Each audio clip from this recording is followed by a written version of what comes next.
When you're the oldest child in a family that worships golden boys, you learn quickly how to disappear. Not literally, of course. You just get really good at hiding in plain sight. My name's Garrett. I'm 24 now, but this story starts a little over a year ago when I was still 23, fresh out of college, broke, exhausted, and just naive enough to think things might finally be different. Graduation had just come and gone, and for the first time in my life, I thought maybe I'd earned a little recognition. Maybe my parents would finally see me as more than just the other son. But I should have known better. When your younger brother is Travis, the golden child, the charmer, the one who can do no wrong, you learn to expect very little. And somehow, you still end up being disappointed. My family's always been complicated. On the surface, we look perfectly normal. My dad's a dentist who wears golf shirts even when he's not playing golf. My mom used to work in real estate before she decided being a full-time boy mom was her true calling. We live in one of those suburban neighborhoods with mailboxes that all look the same and the kind of neighbors who wave but never actually talk to you. Then there's Travis. He's 21, still in college, and somehow manages to crash cars, miss rent, and skip exams without ever facing consequences. Meanwhile, I was working part-time jobs throughout college just to keep the lights on in my apartment. The only person in my family who ever truly really saw me, was my grandma. She's my dad's mom, and while they share the same blood, they might as well be from different planets. Grandma Elaine is tough as nails, but kind in a way that makes you feel like the world isn't always out to get you. She grew up during tougher times and doesn't sugarcoat anything, but she has a soft spot for me. Always has. Every holiday, every birthday, every big moment in my life, she's been there. And she's the only one who's ever made me feel like I mattered. So when she surprised me with a beautiful, classic watch for my graduation, her late husband's watch, mind you, I was overwhelmed. I'd never owned anything that valuable or meaningful before. It was one of those vintage, silver pieces with a leather band and Roman numerals. The kind of thing that feels like it carries stories in every scratch and tick. I was stunned. "I want you to have it," she told me that day, holding the little velvet box in her wrinkled hands. "He'd want you to wear it to your first real job. He'd be proud of you." I remember holding it in my hand and promising her I'd take care of it. I wasn't even thinking about the dollar value. It could have been worth $10 and I'd have cherished it all the same. But I should have locked it away the second I got home, because things in my house have a tendency to vanish. Fast forward 3 weeks.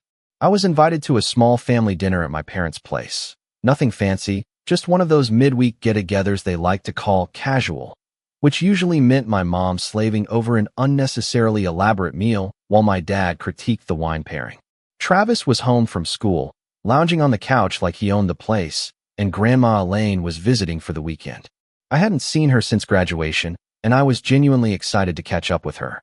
I didn't even notice the storm brewing under the surface until it was far too late. I walked in carrying a small bag of groceries I'd picked up for Mom. Some goat cheese and fresh basil she texted me about the day before. I set the bag on the counter and turned around just in time to see Grandma Elaine approaching with that warm smile of hers. She opened her arms for a hug, and I leaned in, smiling back. But just as we pulled apart, she paused. Her eyes flicked down to my wrist, then back up at my face. "Honey," she said softly, "where's the watch I gave you for graduation?" I froze. For a split second, I thought maybe I'd just forgotten to wear it. My mind raced, trying to remember if I'd left it on my dresser or by the sink. But then a voice behind me cut through the moment like a blade. "Oh, we gave it to Travis," my dad said casually, pouring himself a glass of wine like he hadn't just detonated a grenade in the room. "He'll appreciate it more." Time stopped. I didn't say a word. I couldn't. My mouth opened slightly, but no sound came out. I turned to look at him, waiting for the punchline. Maybe he was joking. Maybe this was just one of his weird, dry attempts at humor. But the look on his face said otherwise. He wasn't joking. He wasn't even looking at me. He said it like it was the most logical decision in the world, like the watch was some shared family resource that could just be redistributed to the more deserving sibling. My grandma didn't speak either.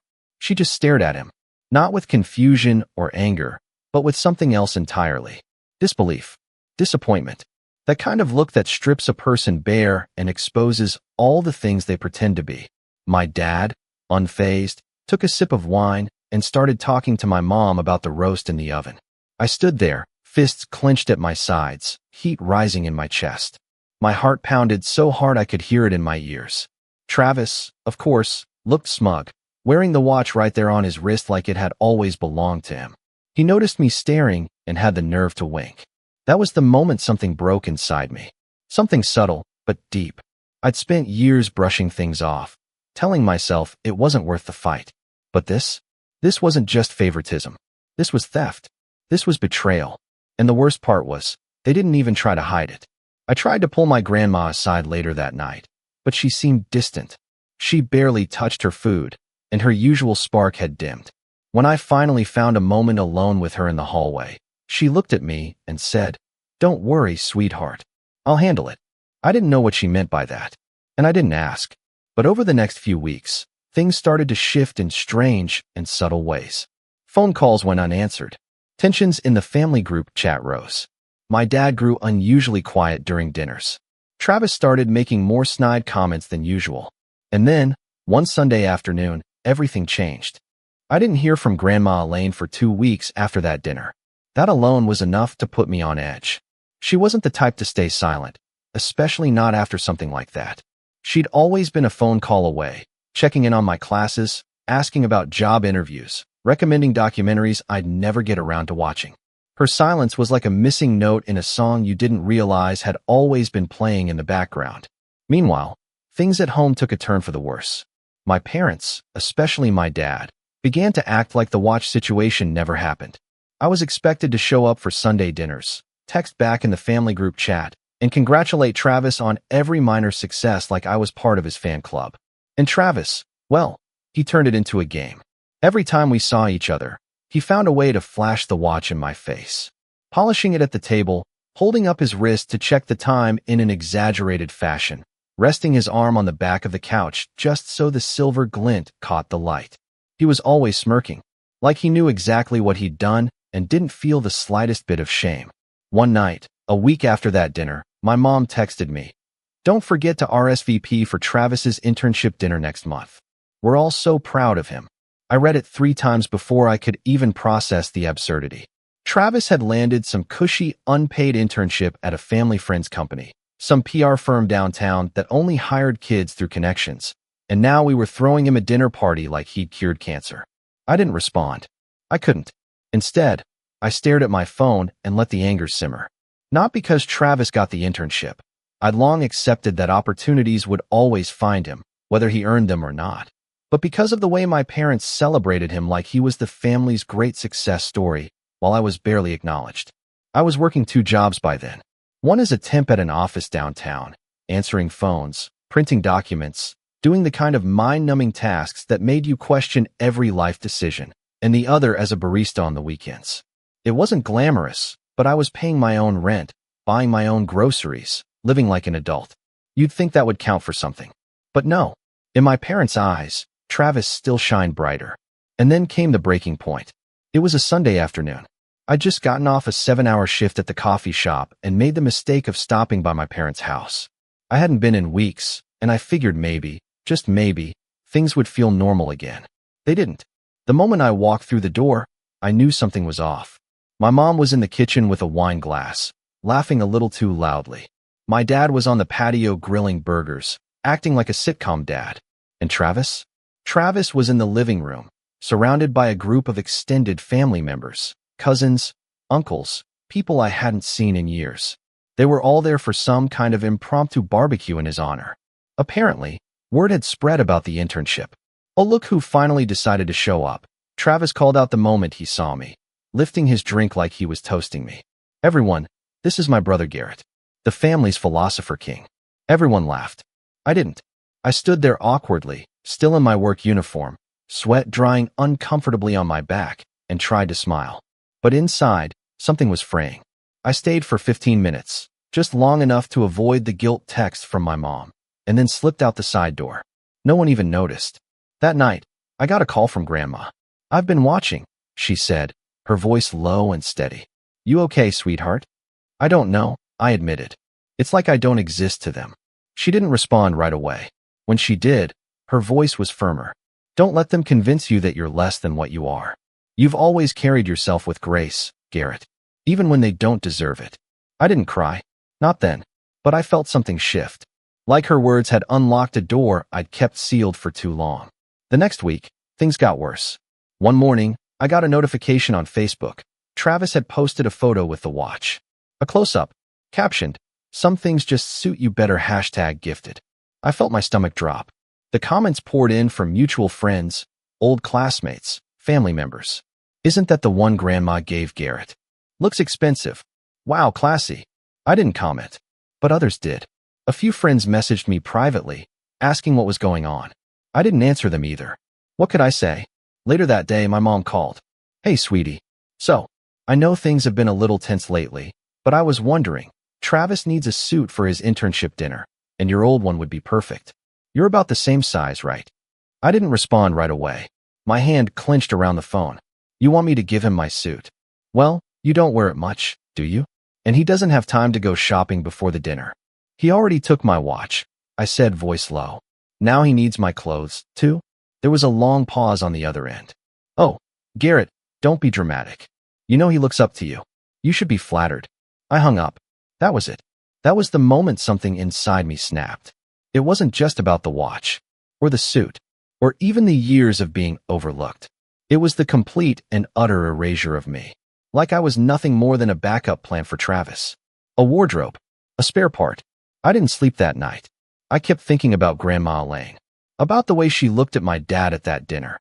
Like she was finally seeing him for who he was. And I started to wonder what she'd been planning all this time. 3 days later, the invitation arrived. It was hand-delivered.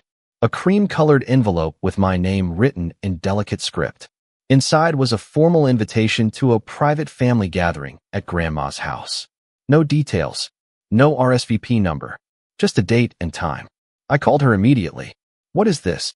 "Just come," she said. "We're something nice." I had no idea what to expect. But something told me it wasn't just tea and cookies. When I pulled into her driveway that Saturday, I noticed the cars lined up along the street. More than usual. And not just family. There were lawyers, neighbors, a few people I vaguely recognized from her community group. Something big was happening. I stepped inside and froze.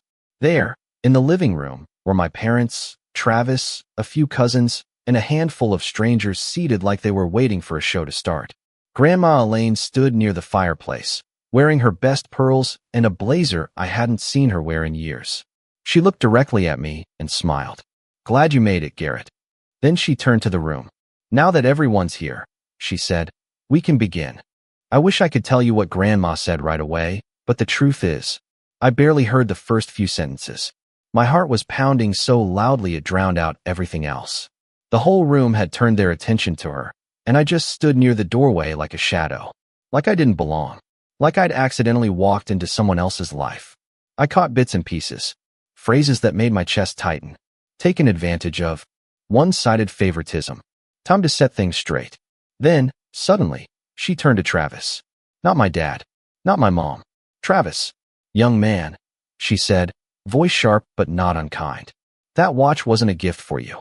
It belonged to your grandfather. He wore it to his wedding. He wore it to the hospital when your father was born. It's not just a watch. It's history." Travis didn't say a word. He just sat there, trying to hold that smug look, but his lip twitched, and I saw the flicker of uncertainty in his eyes. Grandma pointed a single finger at him. "You took something that wasn't yours, and you wore it like it was a trophy."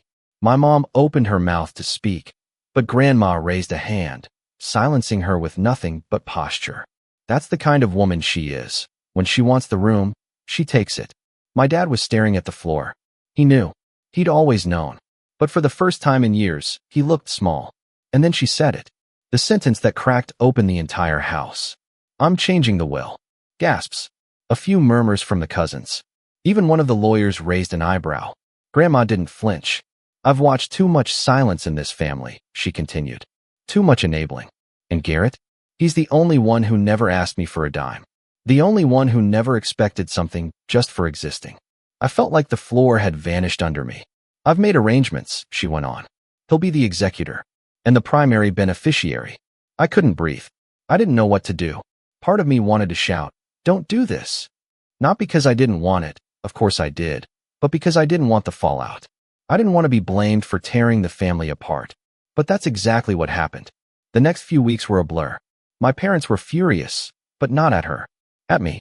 My mom stopped calling. My dad sent one text. What did you say to her? I didn't respond. What could I even say? Travis went full Cold War.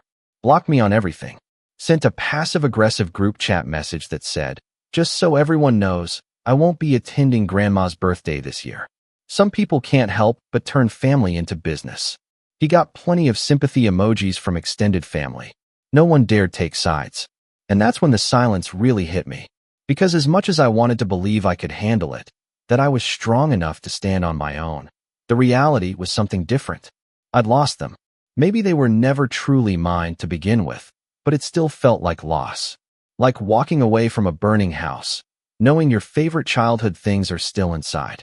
I hit rock bottom not all at once, but in slow, steady cracks. The first crack came when my lease ended, and I couldn't afford to renew. The temp job had let me go, downsizing, they said, and the coffee shop had cut back on weekend shifts. Suddenly, I was boxed up and sleeping on a friend's futon, rotating between Craigslist gigs and day-long walks with my resume printed 20 times in my backpack. The second crack was lonelier. No family birthdays. No texts. Not even on Thanksgiving. It was the first year I didn't get a happy birthday from my mom. Just nothing. I started questioning everything. Was I being punished for standing up for myself? Had I gone too far just to prove a point? Was a watch and a few kind words really worth this kind of fallout? And then came the final crack. A voicemail. It was from Travis. "Hey. So, I talked to Grandma. She said she's serious about this whole inheritance thing. Look, if you had any decency, you'd tell her to rethink it. We both know she's old and stubborn, but you're in her ear now, and it's not right. That watch. Fine, keep it. But the money? That's not just yours. You're not the only one with bills, man. Think about the family for once." I deleted it without finishing, but it stayed with me for days. I was barely surviving. Eating canned beans and ramen, skipping showers to make rent last longer. And here he was, angry because I might one day inherit something. Not because I already had it. Because I might. That's how deep the entitlement ran. But rock bottom has a funny way of changing you. When you've got nothing, you start noticing what really matters. Small things. The way a kind barista smiles when they hand you a drink. The way your shoes carry you from one disappointment to the next without complaint. The way silence, once a punishment, slowly becomes a kind of peace. And in that silence, I started rebuilding. It wasn't dramatic. There was no aha moment or big comeback. Just slow, gritty work. I took a warehouse job. Nights and weekends. Moving boxes, stocking shelves, breathing in dust. It wasn't glamorous, but it paid better than the coffee shop, and for the first time in months, I could afford to buy groceries and pay rent. I moved into a tiny studio, smaller than my college dorm, but mine. No roommates. No futon. I bought a desk from a thrift store and started teaching myself graphic design. Something I dabbled in back in school, but never pursued seriously. Every night after work, I'd sit at that desk, eyes half shut from exhaustion, and teach myself Photoshop and Illustrator. Tutorials, online forums, YouTube videos. It became my routine, my therapy, something to focus on that wasn't the hole my family had left behind. And slowly, I got good. Not, wow, hire me at Google good, but good enough to freelance. A logo here, a flyer there, then a social media campaign for a local bakery. Word spread. One of the bakery owners introduced me to a small business group. I started building a portfolio, made a website, bought a proper chair. Each little step felt like reclaiming a piece of myself. A few months later, I got my first big contract, designing the branding for a startup run by two sisters who left their jobs to open a sustainable fashion brand. It wasn't $1 million deal, but it was real, legit, and it gave me something I hadn't felt in years, pride. Meanwhile, my family stayed silent. They didn't see the new apartment, didn't ask about the job, didn't notice that I'd stopped chasing them. But Grandma noticed. She called one night, out of the blue, and asked how my week was going. "Still got the watch?" she asked. "Yeah," I said, glancing down at my wrist. "I wear it every day." She chuckled. "Good. Because the man who wore it before you? He would have liked that." We talked for almost an hour. About nothing and everything. She didn't bring up the will. I didn't bring up the fallout. It wasn't about that. It was just nice. Like the world had softened, just for a moment. Then, one rainy Tuesday morning, I got a letter. Real mail. Envelope. Handwritten address. It was from my dad. Just one page. No greeting. No apology. Just a simple sentence. Grandma's in the hospital. You should come. I read it 3 times. My stomach twisted. Because as much as I wanted to pretend I didn't care, that I'd moved on, built my life, found my own strength, I still loved her. She was the one person who'd seen me, who'd stood up for me, who gave me the watch that started everything. So I packed a bag, locked the apartment, and drove through the storm, heart pounding, unsure of what I'd find waiting for me when I arrived. What I didn't know, what none of us knew, was that Grandma hadn't just been preparing for her death. She'd been preparing for war. When I pulled into the hospital parking lot, my hands were shaking. Not from fear, at least not the obvious kind, but from something deeper. A tightness in my chest I hadn't felt in years. Like I was standing at the edge of something I couldn't quite see, and the only way forward was through the fog. I sat in the car for a full 5 minutes before I could get myself to move, just staring out at the gray concrete and the rain dripping off the roof of the entrance canopy. I didn't know what I was walking into. My dad hadn't given any details. Just that Grandma was in the hospital and I should come. That was enough. It had to be. The woman at the reception desk gave me a tight smile when I asked for Elaine Mathers. Room 204, she said. She's allowed 1 visitor at a time right now. I thanked her and headed toward the elevators, the sterile smell of antiseptic and weak coffee filling my nose. The kind of smell that always reminded me of endings. But when I stepped into room 204, what I found wasn't a frail woman hooked up to beeping machines. It was Grandma, sitting upright in bed, wrapped in a maroon shawl like she was simply holding court in a slightly less comfortable living room. Her eyes lit up when she saw me. "Well," she said, voice firm but warm. "About time." I let out a breath I didn't realize I was holding. "They said you were sick."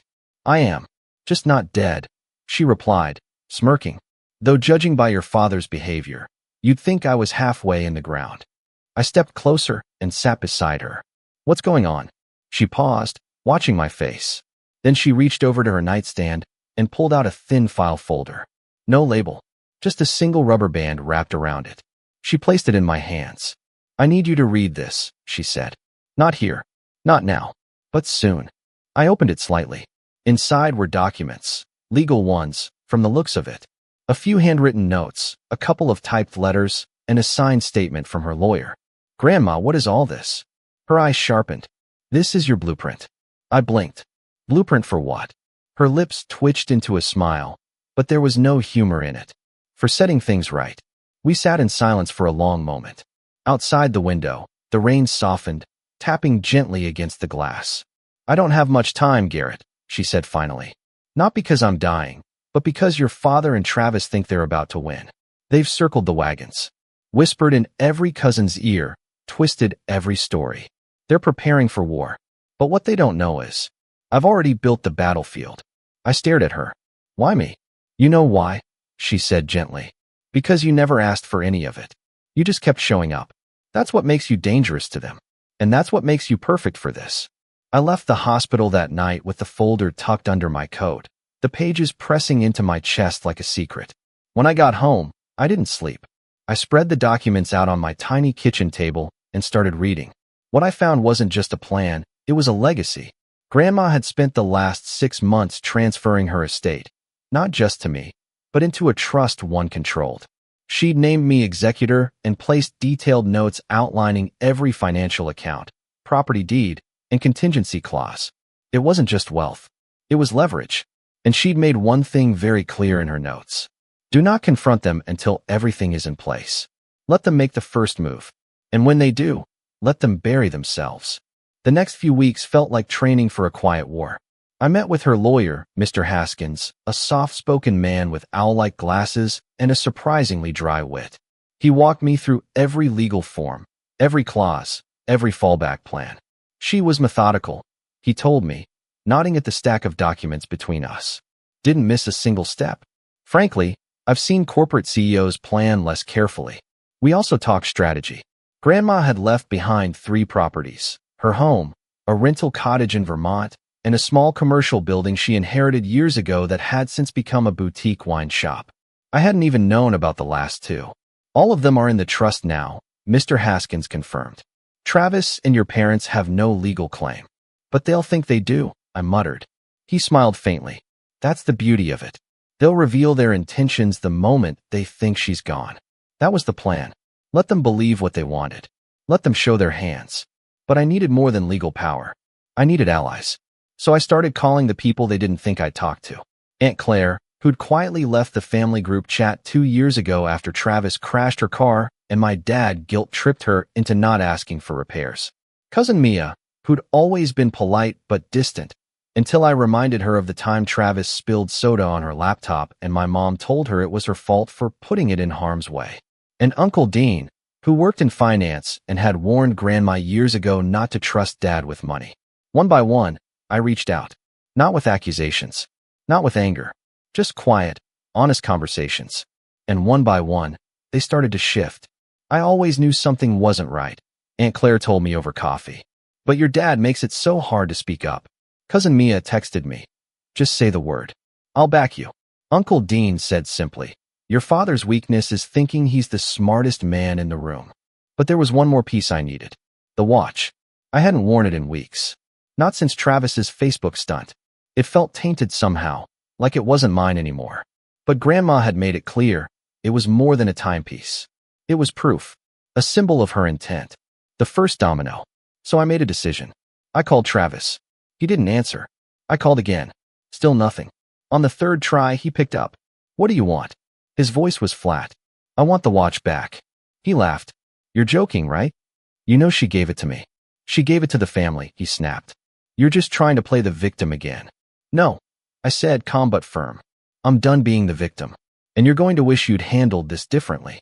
He hung up. I stared at the screen. Then I took a deep breath. I didn't need the watch. I needed the moment. So I waited. I watched. I listened. And 2 weeks later, it came. An email from my mom, sent to the entire extended family list. Subject: Grandma's estate. A family discussion. The body was short, polite, cold. As many of you know, Mom's health has been declining. We believe it's time to have an open conversation about her estate and next steps. We'll be hosting a family gathering next Sunday at our home. Please attend. No mention of me. No acknowledgement that I'd been named executor. No warning. They thought she was dying. They thought they were about to take everything. And that was their mistake. Because I wasn't coming alone. I texted Aunt Claire. I messaged Mia. I called Uncle Dean. Then I packed a folder of my own, documents, copies of the trust, Grandma's signed letter, and a few notarized statements from her lawyer. Family gatherings always start with fake smiles. The kind that stretch across tight jaws and tired eyes. The kind that pretend history doesn't hang in the air like smoke. That Sunday was no different. I showed up exactly 5 minutes late. Not enough to be rude, just enough to make sure all eyes would already be on me when I walked in. My dad's house was too clean, too polished, like it had been scrubbed in a frenzy. He always did that when he wanted to control the room. Set the tone. Project an image. But images crack. The living room was packed. Every cousin, aunt, uncle, and sideline observer in our extended family sat in little pockets of quiet tension. My mom stood near the fireplace, wearing pearls she only brought out for special occasions. Travis lounged in the recliner like he owned the place, spinning the watch around his wrist like it was a toy.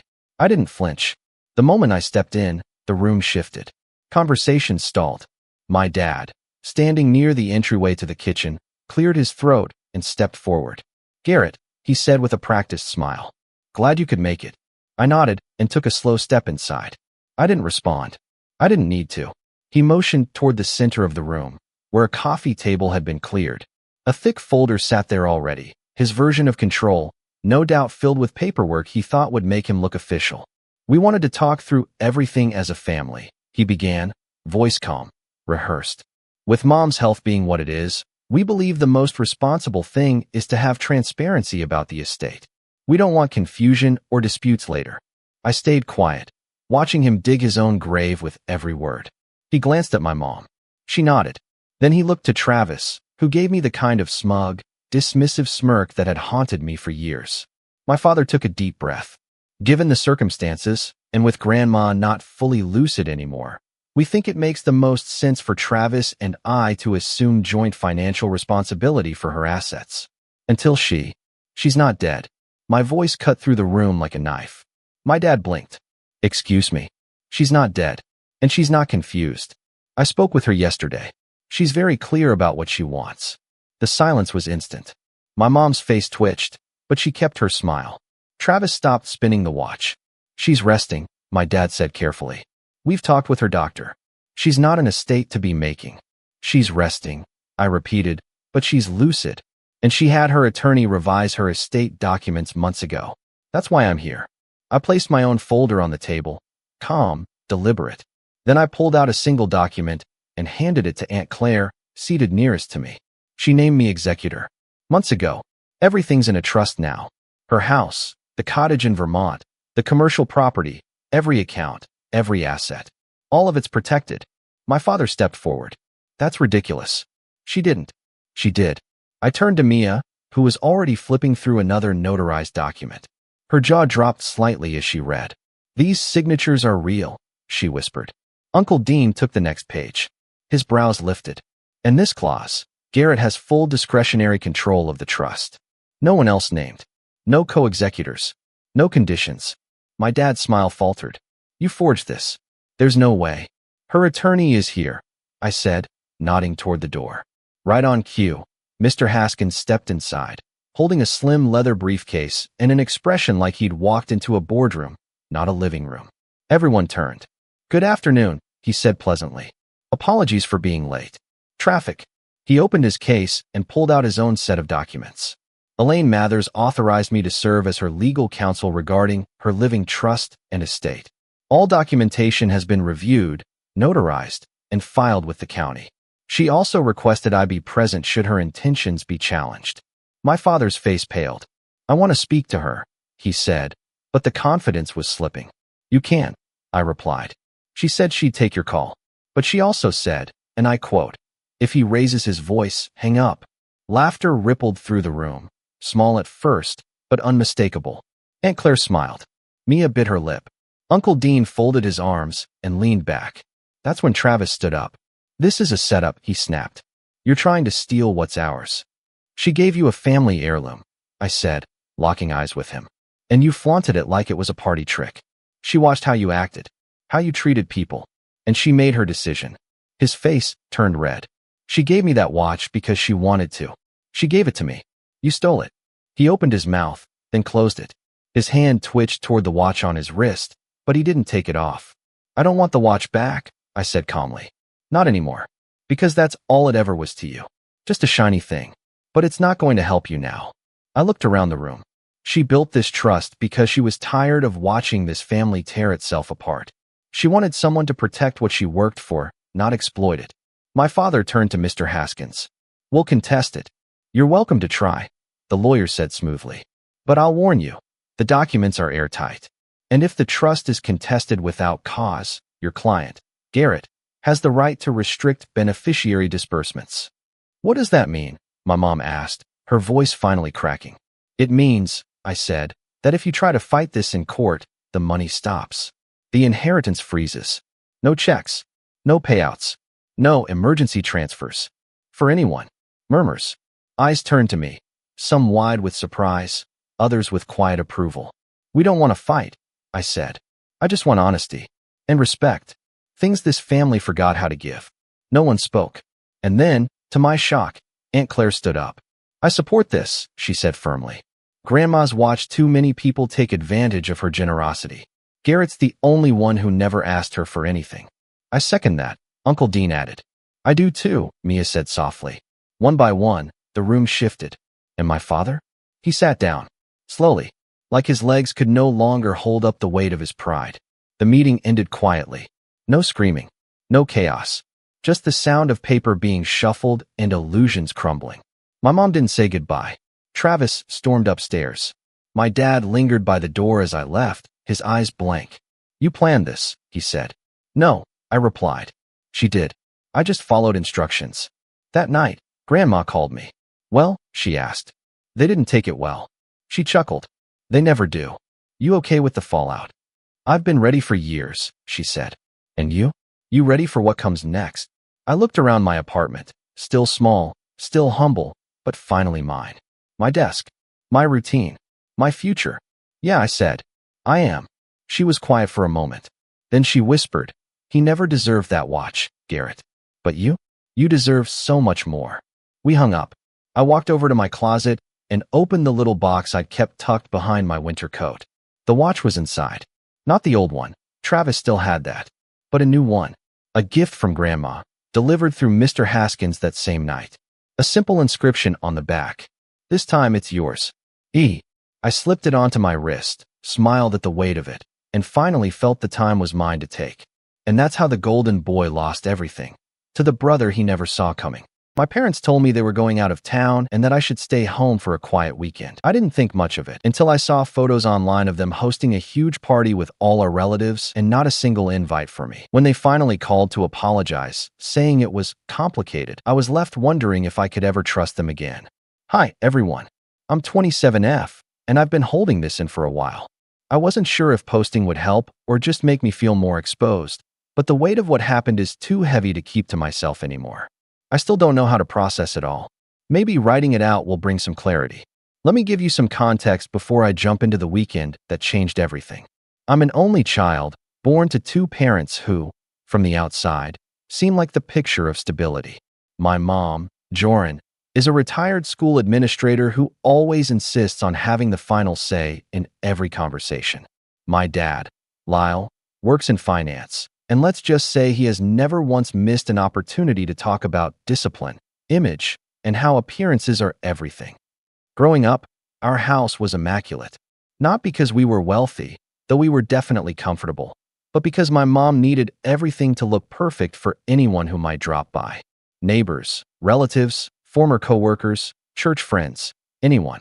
We were the family with coordinated holiday cards, a manicured front lawn, and matching outfits for church events. Behind closed doors, though, it was a different story. My role in the family has always been quiet. Not unimportant, but quiet. I was the kid who got good grades, didn't cause trouble, and followed the rules. You'd think that would make things easier, but it just made me easier to ignore. I wasn't dramatic or loud like my cousin Mira, or a high achiever in the traditional sense like my older cousin Theo, who went to law school and is basically my dad's favorite even though he's not even his kid. I studied digital design and now work as a remote UX designer. I like my job. I'm proud of what I've built. But my parents never really understood it. They still ask me if I'm looking for something more stable, as if I haven't been paying all my bills myself since I was 22. I live about 25 minutes away from my childhood home in my own apartment. I see my parents maybe once or twice a month for dinner. The conversations are polite, usually a little surface level. They ask if I've met anyone. I haven't. How work is going, fine, and what my long-term plans are. I used to try to give real answers, but over time I realized they weren't really listening. Now, onto the part that still has me reeling. About 2 months ago, my parents called me on a Wednesday evening. My mom said they'd decided to go out of town that weekend to get some air and clear their heads. She said they'd been feeling cooped up and needed a little escape. My dad chimed in and added, "We thought you might enjoy a quiet weekend. Maybe treat yourself, decompress. You've been working so hard." That actually made me smile. I remember thinking, wow, they're trying. So I thanked them, said I'd probably just read and maybe catch up on my favorite show. They didn't mention where they were going. I didn't push. Friday came and went uneventfully. I made myself dinner, cleaned my apartment, and didn't think much of it. Saturday afternoon, I went for a long walk and then came home to shower. When I checked my phone around 6 p.m., I noticed that my cousin Lena had posted something to her story and tagged several family members. It was a boomerang of people clinking glasses in a familiar-looking garden. I paused it, squinted. Then I realized why it looked so familiar. It was our backyard. I blinked a few times, confused. Maybe it was an old clip? Maybe she just liked the lighting from a past event? But then I saw it. Uncle Hal in the background wearing a navy shirt with this huge embroidered hawk on it. I'd seen that same shirt in a photo he'd just posted a few hours earlier. The caption read, "Beautiful night with beautiful people." I clicked through more stories. Mira dancing by the string lights my mom had once banned me from touching because I wasn't careful enough. My dad laughing with a plate of food in his hand. My mom in a pale blue dress that I'd never seen before, holding my baby cousin like she was the world's warmest grandmother. And me? Nowhere. Not even a mention. For a few moments, I thought maybe it was just a dinner. Maybe they planned it last minute and forgot to tell me. But that didn't explain the decorations, the catering setup, or the fact that they lied to me about being out of town. That's when it hit me. They didn't forget. They excluded me. I didn't call or text them right away. I sat on my bed, scrolling, watching, listening to the laughter and music through a screen. I felt like I'd been punched in the stomach. Not just by my parents, but by everyone there. Aunts, uncles, cousins, people I'd grown up seeing at every holiday dinner, every birthday, every family reunion. Not one of them asked where I was. Not one of them thought to reach out. I tried to go to sleep early that night. I couldn't. I kept picturing their faces, the way my mom beamed when she talked about family, the way my dad always said family is loyalty. I guess that only applies if you fit the image they want to project. The next morning, I got up early, still hoping it was a misunderstanding. I texted my mom something simple. Hope you guys are having a nice time away. Just saw some photos. Didn't realize you were hosting something? No answer. Hours passed. I tried to distract myself by cleaning, folding laundry, even baking, which I never do. Still nothing. At around 6 p.m., my dad finally called. Hey, sweet pea. He said in that voice he uses when he's trying to act like everything's fine. Just saw your message. Things got a little complicated. That word again. Complicated. I asked him directly why I wasn't invited. There was a pause. Then he said, there were some concerns that it might not be the best environment for you. Confused, I asked, what kind of concerns? He dodged. Said something about tensions with Uncle Hal. Something about how they wanted the evening to be light and focused on moving forward. I realized what he meant. A few months back, I'd gotten into a disagreement with Uncle Hal at another gathering. He'd made a comment about how some people think working on a computer from their couch is a real job, and I'd responded, not even rudely, by saying, that's an outdated view, and I'm doing just fine. That was it. Apparently, that was enough to get me excluded from the next big family event. I didn't yell. I didn't even argue. I just said, okay, and hung up. I didn't sleep that night either. I lay awake replaying the phone call, every word, every pause, the way my father's voice stayed so carefully even, like he was trying to manage a client instead of his daughter. There were some concerns. Not the best environment. That's how he talked about me. It would have hurt less if he'd just admitted it outright, that I didn't fit the image, that I didn't serve the narrative they wanted to present to everyone else. But instead, he cloaked it in vague justifications, as if I were some disruptive variable in their perfectly arranged equation. When I woke up Monday morning, I felt numb. I called in sick to work, not because I was actually sick, but because my brain couldn't seem to function. I sat at my kitchen table staring at my laptop, unable to type more than 2 sentences without drifting into thought. I kept asking myself the same question. Why? That's when I started digging. At first, I just wanted to see how far back this had gone. Was this one party? Was it a fluke? But the deeper I went, the more I started to question things I'd previously dismissed as harmless or coincidental. I went back through social media. Not just my parents' profiles. Those were always clean and curated, but my cousins, my aunts, my uncles' wives. And slowly, a pattern began to form. Photos of brunches I wasn't invited to. Baby showers I hadn't even heard about. A group trip to the mountains last fall that I'd never known took place, until I saw my mom in the background of someone else's photo, smiling beside Mira and Lena. These weren't just social oversights. This was deliberate, ongoing. It was like I'd slowly been phased out of the family without anyone telling me. I remembered something Mira had said to me during our last real conversation, about 6 months ago. We'd bumped into each other at a grocery store, and she'd been polite, but there was something clipped about her tone. At one point, she asked, so, are you still doing that computer thing? Or have you found a real job yet? I'd laughed it off at the time, told her I was still working in UX design. She'd nodded, distracted, like she was already moving on in her head. Now I realized that wasn't just rudeness. That was condescension, something she probably picked up straight from my parents. You'd think that realization would bring clarity, but it just raised more questions. What did they say about me when I wasn't around? What story were they telling the family? And that's when I remembered something strange. Months earlier, my mother had asked me if I'd mind taking down a photo I'd posted on my Instagram. It was just me working from a cafe, my laptop open, a croissant in front of me. She said it didn't reflect well on me to post that kind of thing. When I asked what she meant, she got vague, saying things like, it just makes it look like you don't take things seriously. At the time, I assumed she was just being her usual overly concerned self. But now, it felt different. Now it felt like she was curating me out of the family's image. That night, I called Lena. We're not close, not really. She's always been more of Myra's friend, but I needed to hear someone else's voice. She answered on the third ring, and I could hear music in the background. "Hey, this is a surprise," she said, cautious. "I just wanted to ask something," I said quietly. "About the party." There was a pause. "Yeah. Did you know I wasn't invited?" She hesitated. "That was all I needed to know." "I just assumed," she finally said.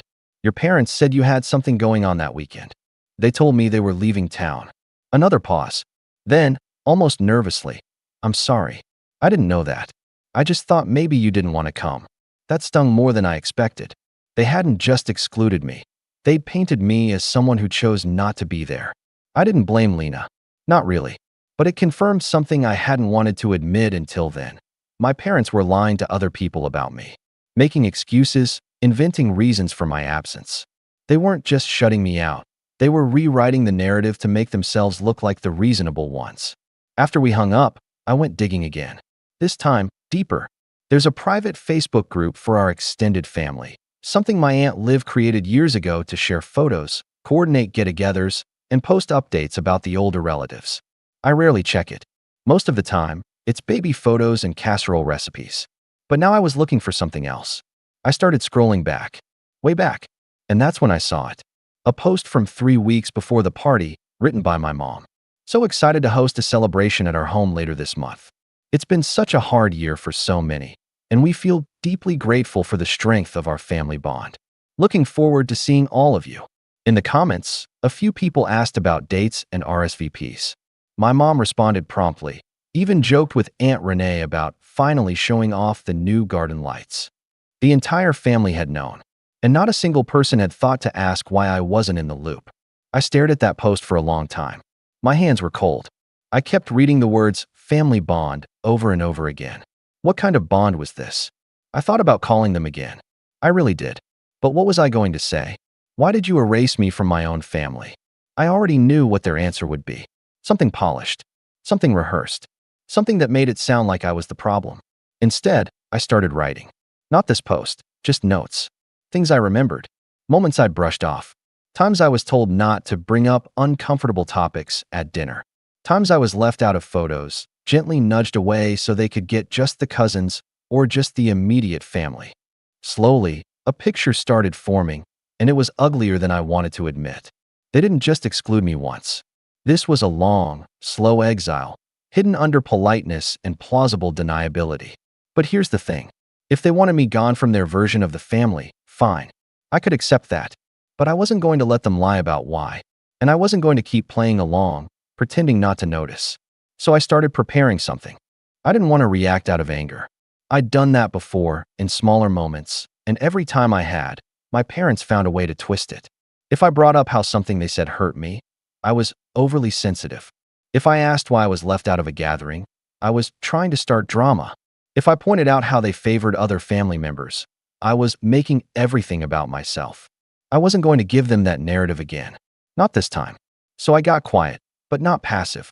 I started by organizing everything I'd collected: screenshots, timestamps, invitations, posts, messages.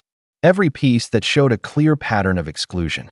Every time they'd omitted me, lied about me, or twisted the story. It wasn't just the party anymore. It was the birthday I hadn't been invited to last March. The family group photo from Thanksgiving 2 years ago where they'd cropped me out. The time I found out about Myra's graduation celebration 3 weeks after it happened, held at my parents' house. At some point, I stopped feeling sad and started feeling focused. I wasn't going to scream. I wasn't going to beg.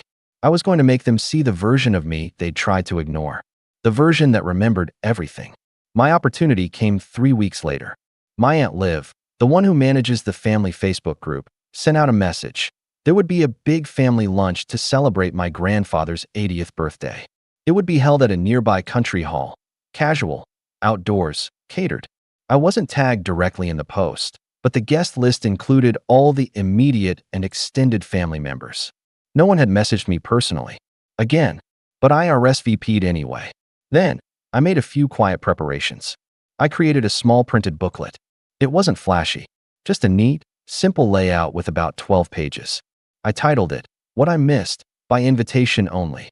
Inside, I included select screenshots of party photos, quotes from posts and messages that excluded me, and short, dated captions underneath each one. I wasn't sarcastic. I didn't rant. I simply presented the timeline, like a little museum exhibit of my erasure. On the last page, I added a personal note. If you're wondering why you haven't seen me much lately, I hope this explains it. This wasn't an oversight. It was a decision. And I've decided I'm no longer pretending I don't notice. I printed 30 copies. Just enough. I also printed one letter, just for my parents. A longer one. I won't paste the whole thing here, but the ending said, You spent so much energy curating the perfect image that you edited your own daughter out of the frame. I hope your party was worth it. When the day of the lunch came, I showed up early. The weather was nice, sunny, not too warm. The venue was one of those garden-style halls with a white canopy and long picnic-style tables arranged under hanging lights. There were name cards at each table. There wasn't one for me. Of course, I didn't say anything. I found an empty seat near the back, one that didn't have a name. I sat down and waited. People started arriving in clusters. Mira waved awkwardly. Lena avoided eye contact. Uncle Hal gave me a nod, but didn't stop to chat. My parents came in around noon. My mom looked radiant in pale green. My dad wore a crisp shirt and a smile that didn't reach his eyes. When they saw me, they visibly froze. But I smiled. After everyone had settled and lunch was being served, I stood up quietly and began walking from table to table. At each one, I handed out a booklet. I didn't explain. I didn't comment. I just smiled, handed it over, and moved on. Some people flipped through it immediately. Others looked confused. A few started whispering.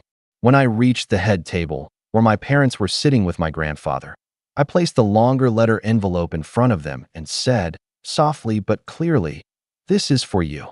My mother looked up with a tight smile. What is this? I didn't answer. I walked back to my seat.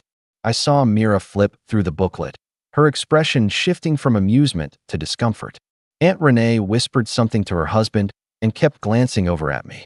Uncle Hal frowned, then passed his copy to someone else. I didn't watch my parents read theirs. I didn't need to.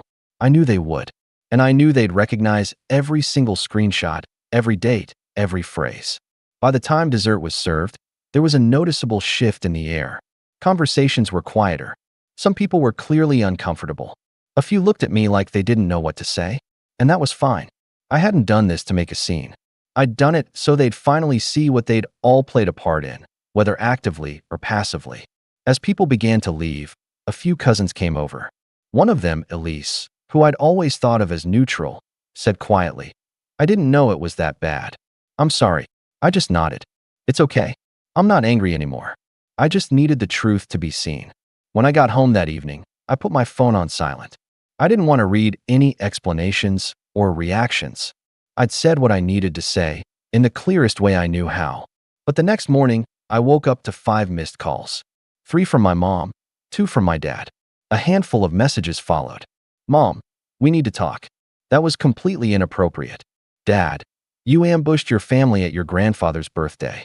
This wasn't the place. Mom, this is not how mature people handle things. You embarrassed us. And then, one message that finally cut through the noise. Lena, I know you probably don't want to hear from me, but thank you. I've been feeling pushed aside too, and seeing you do that made me realize I'm not imagining things. I didn't respond. I didn't respond to my parents' messages right away. I let them sit in silence for a few days, long enough for the discomfort to settle in, for the weight of what I'd shown them to start pressing down where it hurt most, their image. Because that's what this was really about for them. Not me, not family, optics. But what they didn't realize was that I hadn't just been documenting their social exclusion. I'd been collecting everything for months, even before the party. Things that didn't make sense at the time, but had always left a strange taste in my mouth. The deeper betrayal started with my college fund. When I was younger, my grandfather had set up savings accounts for all his grandchildren. He'd been a quiet, generous man, never flashy, but he believed in education and wanted each of us to have a solid start. He passed away when I was in my early 20s, just after I graduated. I'd never touched the account.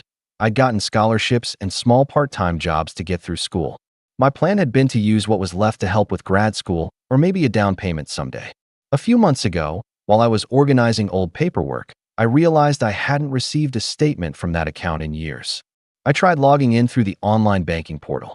Locked. I called the bank. After a long verification process, they told me the account had been closed 3 years ago. Closed. By then, I was already suspicious. But hearing it out loud made something twist in my chest. When I requested a transaction history, they said I'd need to submit a written inquiry. I did. And when the report finally arrived 2 weeks later, I sat at my kitchen table and stared at it for over an hour. The account had been emptied over the course of a year. Small, staggered withdrawals, some labeled as family needs, others as household support. The signature on the request forms? My father's. He'd been listed as a co-trustee on the account. It wasn't illegal, but it was unethical. And it explained a lot about why they'd suddenly insisted I delay grad school and get some experience first. They told me it was practical. They said it was about maturity. Meanwhile, that money had gone toward redoing their kitchen, paying off Myra's student debt, and helping Mira put a down payment on a condo. My name was nowhere. I didn't cry. Not immediately. I sat there in the quiet and reread the report 3 times. They hadn't just excluded me from parties. They had stolen from me and masked it as parenting. That's when I decided I was done playing games. I made another booklet. Not a subtle one this time. Not something to quietly pass around a picnic table. This one was for my lawyer. I compiled the bank statements, the co-trustee paperwork, the text messages, the emails where my parents referenced using some of the college money to help Mira with her first big step. I wrote a clear, calm letter outlining what had happened, how I had never been notified, and how I had never consented to the account being closed. My lawyer was thorough. She read every document, asked 100 questions, and told me something that made my stomach churn. It's unlikely you'll recover all of it, but we can push for a formal complaint and make this very uncomfortable for them. And I said, good. Within a month, my parents received a letter from her office. At first, they didn't respond directly to me, but I knew they'd read it, because suddenly, I wasn't just being contacted by them. I was being called by family members I hadn't heard from in years. Your parents are heartbroken. They just want to talk. Is this really necessary? Necessary. They took my future and handed it to Mira like a favor. They erased me from gatherings, from conversations, from memories. And when I finally pushed back, I was the one causing problems? No, this was long overdue. My lawyer proceeded with the complaint. The bank confirmed that while they couldn't reverse what had been done, they could acknowledge a breach of fiduciary duty by my father, given the co-trustee terms were not honored in good faith. The paper trail was damning. To avoid escalation, my parents settled privately. They didn't apologize. They didn't explain.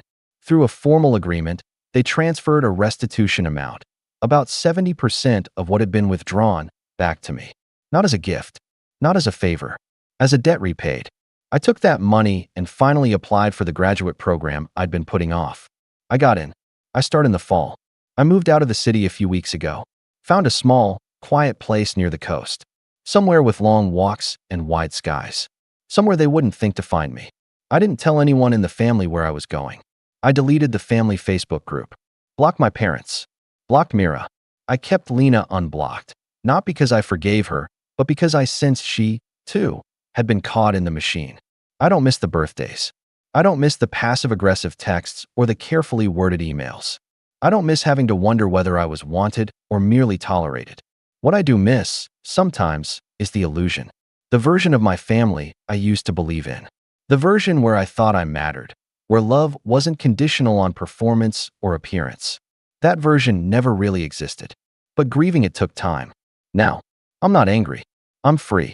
I no longer look over my shoulder waiting for an invitation that won't come, or a compliment that's just a setup for a jab. I don't have to ask why anymore. I know.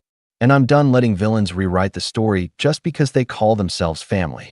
Hi Reddit, my name's Scott, and I've been dealing with some family drama that's honestly been years in the making. I'm not proud of how I handled it, but after everything, I don't regret a single decision.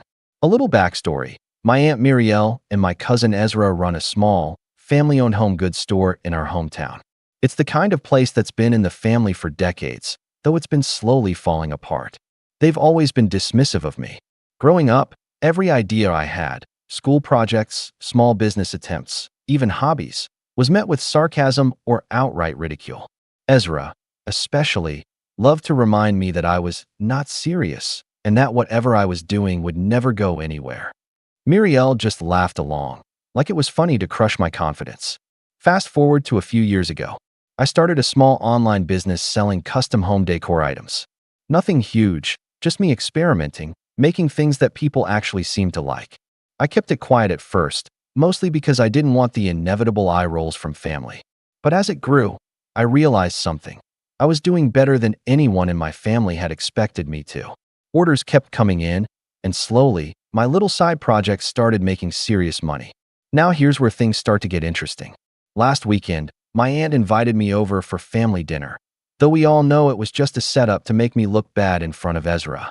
As soon as I walked in, I felt the familiar tension. Ezra was lounging on the couch, phone in hand, smirking like he knew some secret joke I wasn't part of. Muriel was in the kitchen, cleaning but clearly paying more attention to me than to the dishes. "You actually still work on that little hobby of yours?" Ezra asked, not even trying to hide the disdain in his voice. "Nobody takes your business seriously, Scott."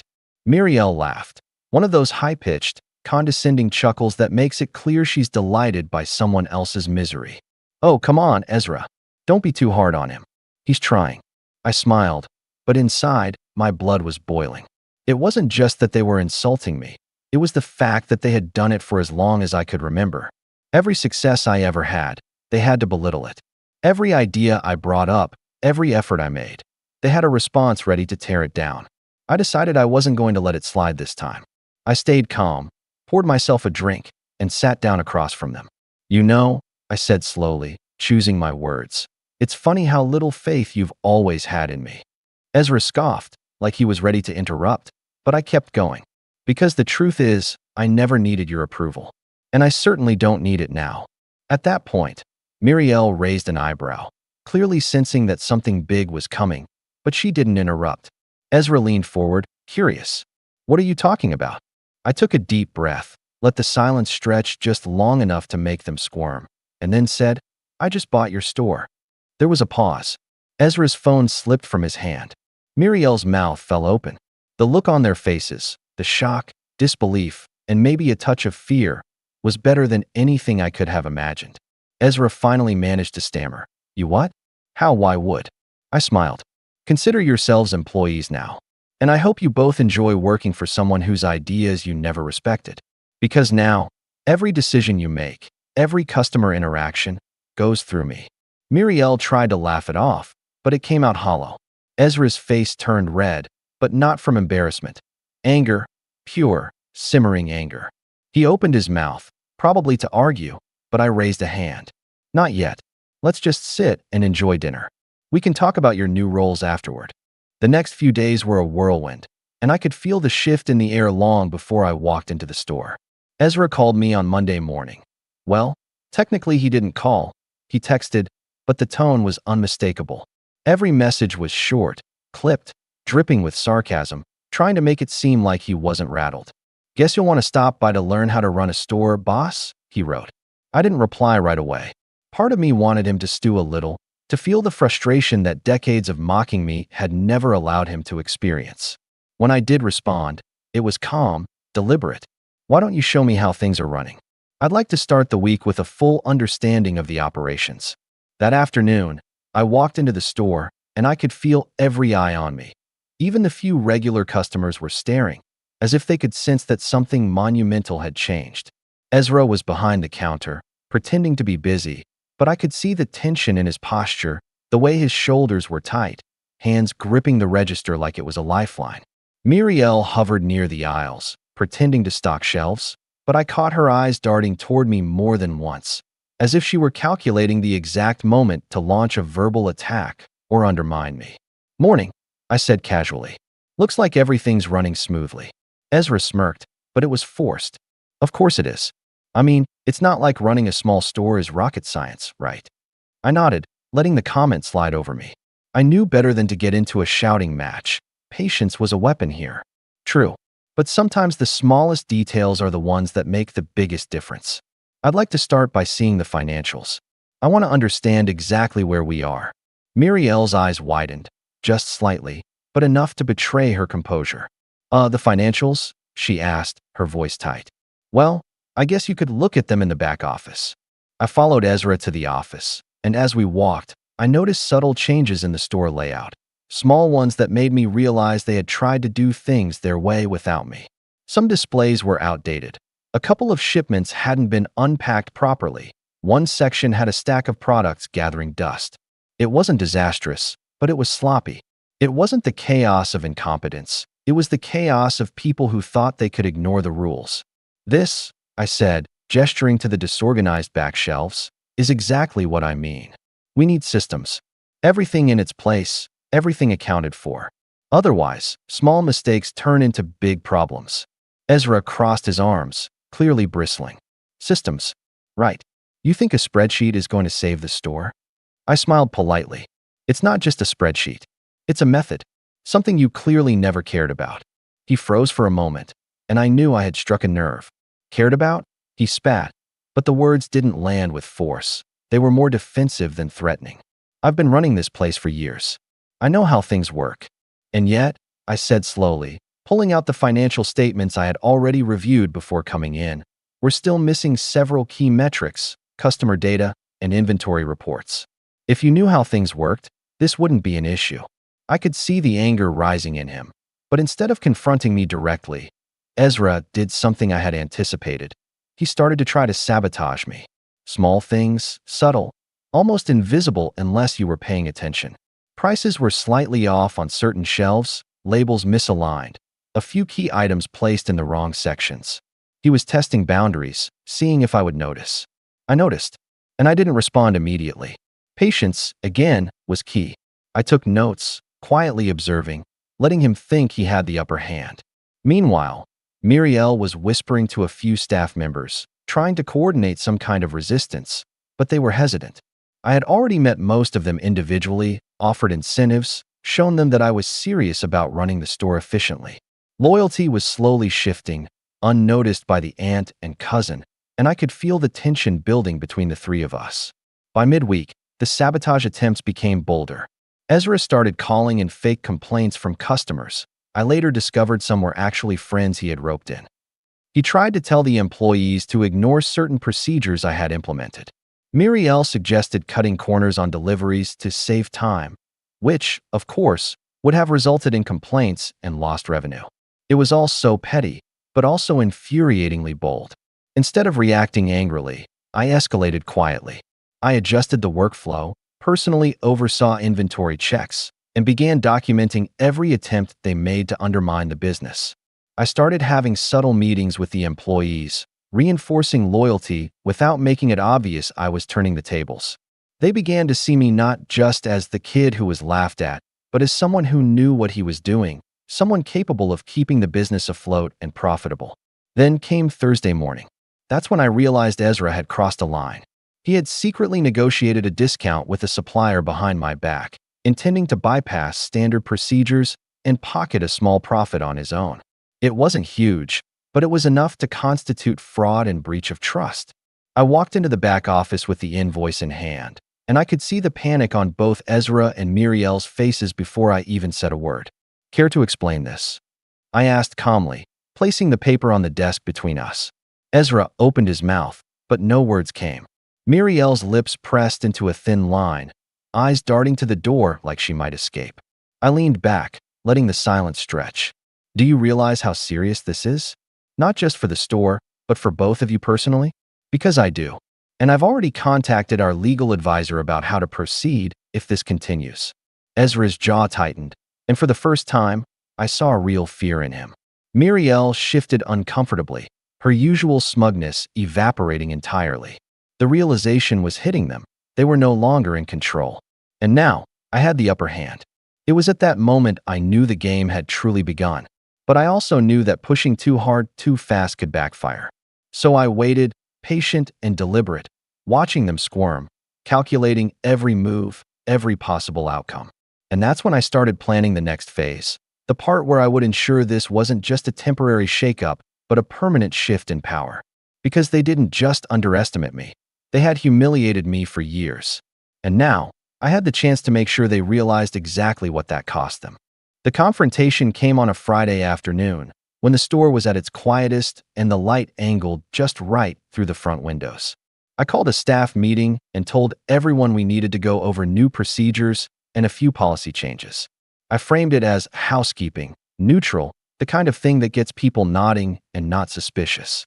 I wanted them there so they would see I was calm, organized, and in control. I wanted Muriel and Ezra to see that, too.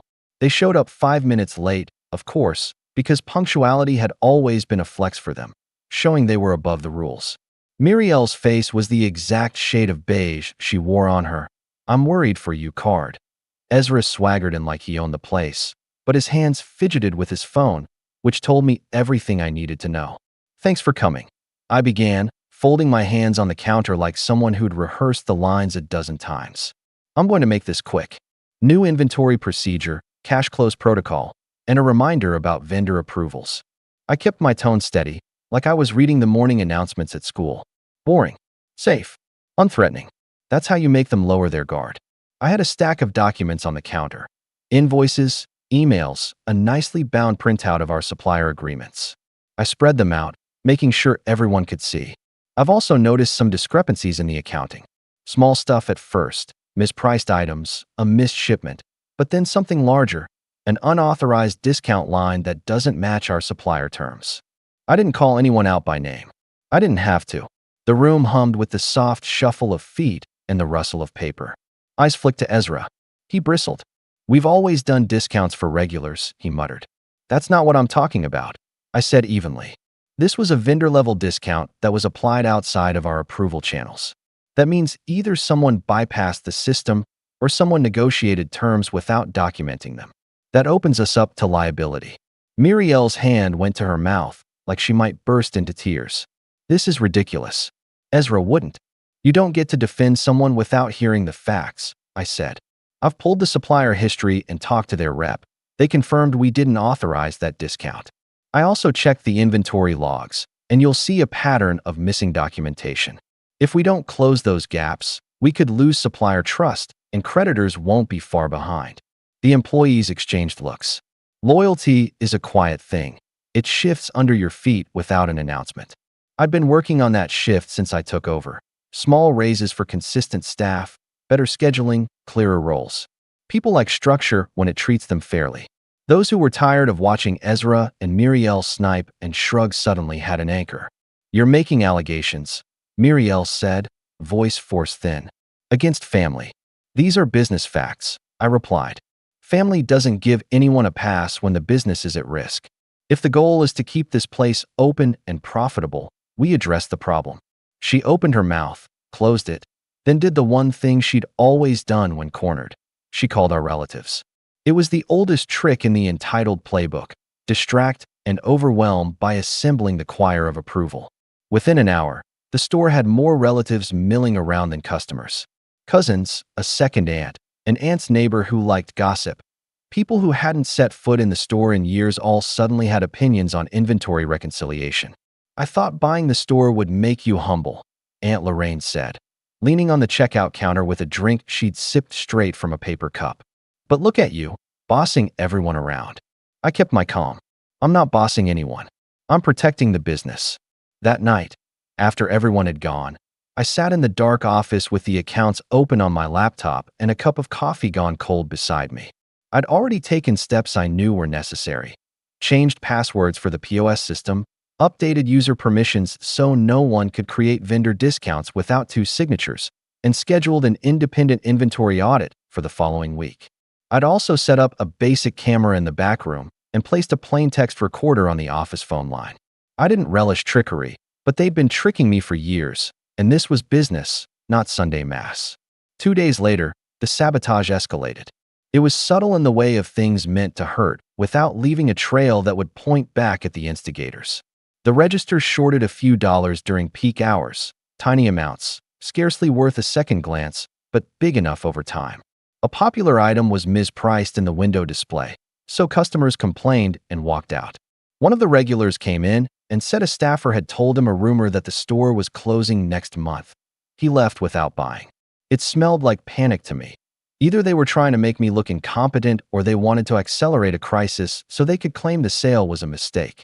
At first, I thought Ezra was the mastermind. He had a flair for sabotage, but the more I watched, the more I realized Muriel had the quieter hand. She called in old favors, whispered to the right people, and nudged employees with a soft, maternal charm they found hard to resist. Ezra made the mess. Muriel redirected the attention. The two of them together were as effective as a small, well-timed storm. I also started getting anonymous messages on social media. "Hope you didn't really buy the store, Scott," one read. "You'll ruin the family business like you ruin everything you touch." Another was more sinister. Someone had mailed a typed note with no return address saying simply, "You don't belong here." It could have been a troll. It could have been one of their friends. It could have been a warning. I didn't respond to any of it. I let it sit in a folder and forwarded the worst of it to our legal advisor, the one I'd spoken to when I first closed the sale. "Keep these on file," I told him. "We might need them." Then came the weekend of the town fair, an annual event where the whole community set up stalls and the store usually had a presence. It was a big opportunity to show the town that there was new energy in the shop, fresh product lines, a loyalty card we'd been piloting, a small display highlighting local artisans. I'd planned the booth for weeks. We'd arranged a demo of a best-selling custom piece and reserved a spot near the food stands where foot traffic was guaranteed. On the morning of the fair, I walked into the store to load up the van and found the front door ajar. I froze, hand on the handle, the air humming with the small, ordinary noises that suddenly felt dangerous. A hanger scraping metal, a floorboard creak, the soft murmur of voices in the back. My heart started up a rhythm I recognized, the kind that made me alert, precise. I pushed the door all the way and stepped inside. They were in the back room. Not just Muriel and Ezra. There was another man I didn't recognize, small, neat, with a leather briefcase. He smiled too politely when he saw me, like a man in a suit who's used to people deferring to him. "This is Scott," Muriel said quickly, too quickly. "Cousin Scott, this is Howard Finn," the man said, closing the briefcase with a soft click. "I'm an attorney. Muriel contacted me about the sale." My mouth went dry. "You were in the store? Why didn't you call me?" Muriel's smile was brittle. "There are questions about the transaction. We thought it best to get legal advice before making any public statements." Howard turned his briefcase toward me as though he were offering it for inspection. "Mr. Caldwell, before we proceed, I need to confirm some documents. There are claims that signatures were forged, that certain statutory notices weren't properly posted. If those claims hold, the transfer of ownership could be invalid." It felt like the floor moved under my feet. I'd done everything right. I had records, a notary certificate, and my bank transfer confirmations.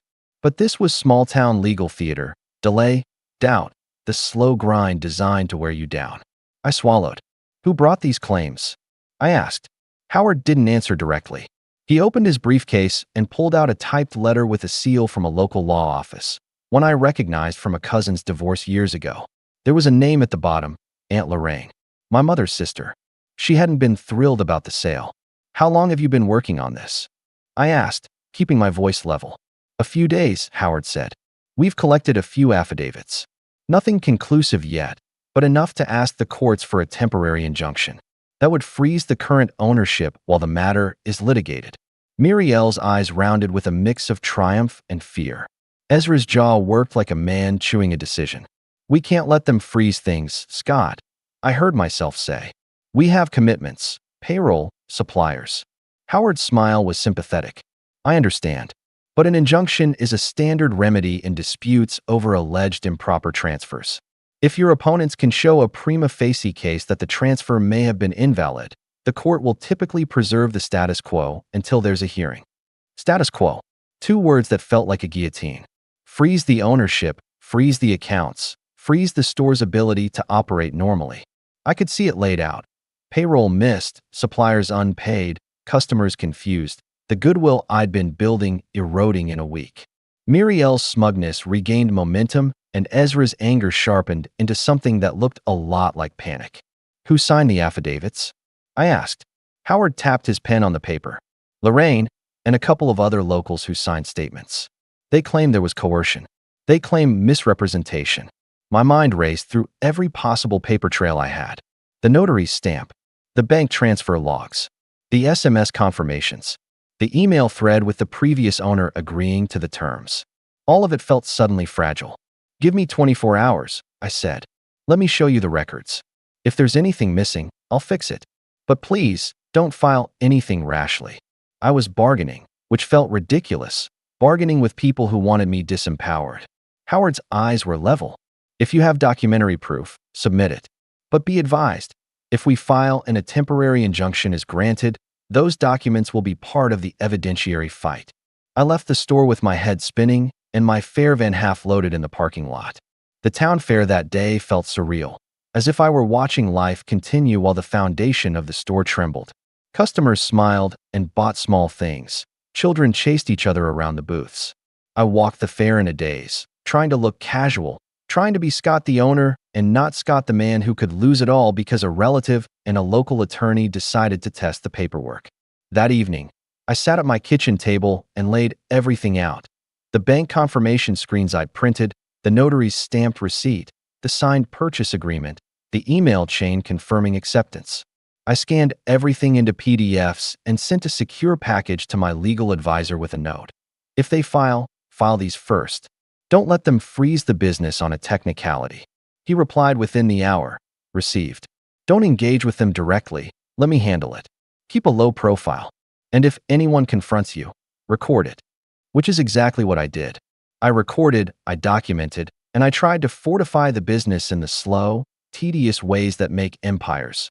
Better bookkeeping, tightened permissions, more visible customer service. But while I plugged the holes, a leak in the hull had been discovered, and the sea had already started to rush in. 3 nights later, I walked into the store to find the lights on and the back door ajar again.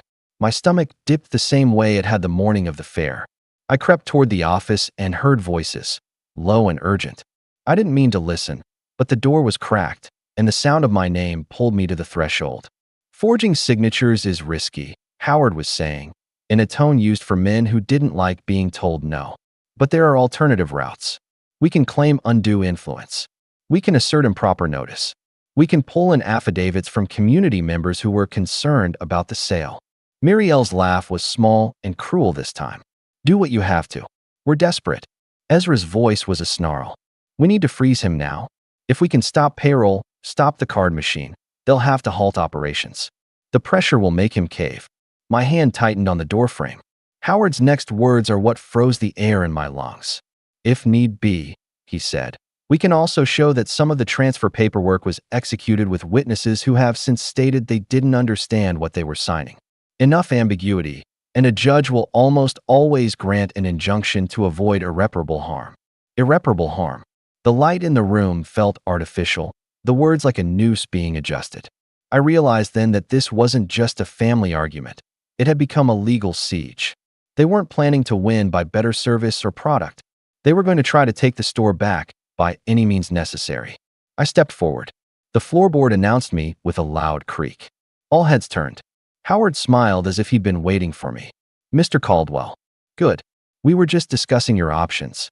And that was the moment I understood. They had the will, a willing attorney, and enough small-town friends to seed doubt. What they lacked was a legitimate title, but that they were now trying to manufacture. I could see the path ahead branching into 2 terrible choices: fight and risk losing everything in a protracted legal battle, or negotiate and accept terms that would leave me with less than the victory I'd worked for.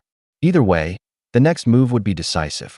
Howard closed his briefcase and looked at me evenly. "We'd like to file by Monday if possible. Consider your next steps." Monday. 3 days.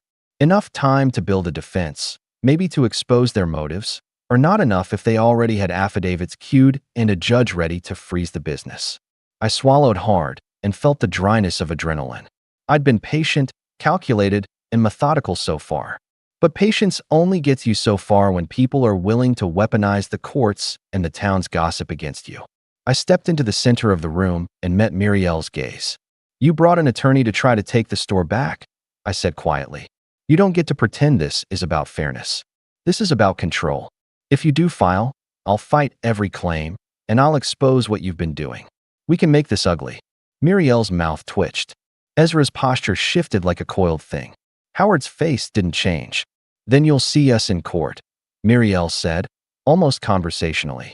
The last thing I saw before I left the office was Ezra reach slowly into his jacket pocket. He pulled out a small envelope and slid it across the table toward Howard. "And if we need to speed things up, we have witnesses who will sign what's necessary," he said. My blood ran cold. What was in that envelope? Were they paying people to lie? Had they already secured statements that could convince a judge to freeze the sale? Or was it something else, an old deed, a hidden clause, a tiny technicality that, if produced at the right moment, would undo months of careful work? I had 3 days. 3 days to either bury what they were trying to dig up or to turn their little legal ambush into something that would blow back in their faces. I won't lie, the panic crawled up my spine at first. But panic and I go way back. I used it as fuel. I sat down at my kitchen table, spread out every scrap of paper I owned related to the purchase, and started making a plan that wasn't about theatrics. It was about precision. Step 1 was obvious: fortify the facts. My legal advisor, Mara, was direct and efficient, the exact opposite of Howard's buttery politeness. When I emailed her the PDFs, she called within 40 minutes. "Good paperwork," she said. "Your chain of title is clean. They're banking on ambiguity and local sympathy, not on documents. That's their weakness. Give me anything that ties Ezra or Muriel to irregular conduct, and we make this ugly on their side. Judges don't like local vendettas disguised as legal disputes." She asked 100 practical questions about timestamps, witnesses, bank transfers, the notary's contact info. I answered. Then she said something I hadn't thought of. "Do you have any documented history of them interfering with store operations, discounted sales, calls to suppliers, unofficial agreements?" I did, because I'd been watching. I'd already been keeping a quiet record. Emails where Ezra promised discounts that weren't logged, suppliers who texted about strange calls, a pattern in payroll where someone had been approving off-books overtime. I sent everything to Mara, redacted nothing, and then I began step 2. Step 2 was leverage. If Howard and his allies were trying to freeze the business by manufacturing doubt, I needed to manufacture certainty, not of paper, but of reputation and accountability.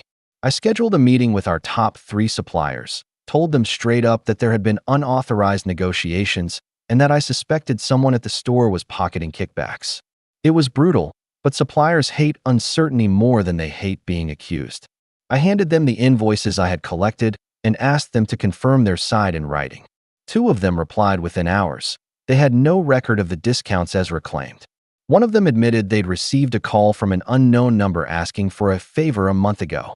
I asked them to forward the call logs. Meanwhile, I looped in a few longtime customers and friends in town, the kind who respected me and had watched this family dynamic unfold for years. I asked them to think back to conversations where Ezra or Muriel had promised something in exchange for favors, and to write down anything they remembered. It felt petty and manipulative, but if the judge saw a pattern of community members who'd been pushed around, it would look very different than a family squabble. Step 3 was a sting. I wasn't about to wait for them to produce witnesses who'd been paid or coached. I needed proof that they were willing to lie under oath. So I set up a trap that felt almost surgical. Over the next day, I arranged a confidential meeting with Howard, under the pretense of negotiating a settlement. I texted him from a number he didn't have, posing as a mutual acquaintance who'd heard rumor of an easy way to resolve things quietly. I never expected him to fall for it, but he did. He suggested a plan over text, get a few locals to sign affidavits asserting coercion, and he'd present a skeleton case to the court. Payment. Not explicit in the messages, but the implication was there.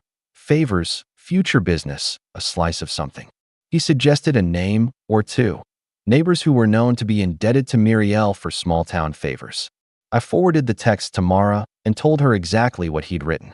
She smiled, the first real smile I'd seen since the sale, and set motion a formal request. Subpoenas for Howard's communications with the alleged witnesses and for any payments to those witnesses.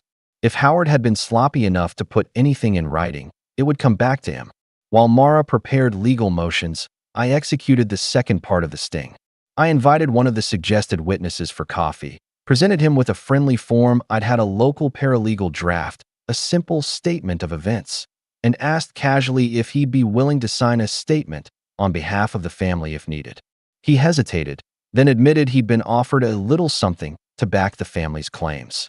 I recorded the conversation with his permission and gave him a copy of Mara's contact info with a gentle nudge to come forward. He did.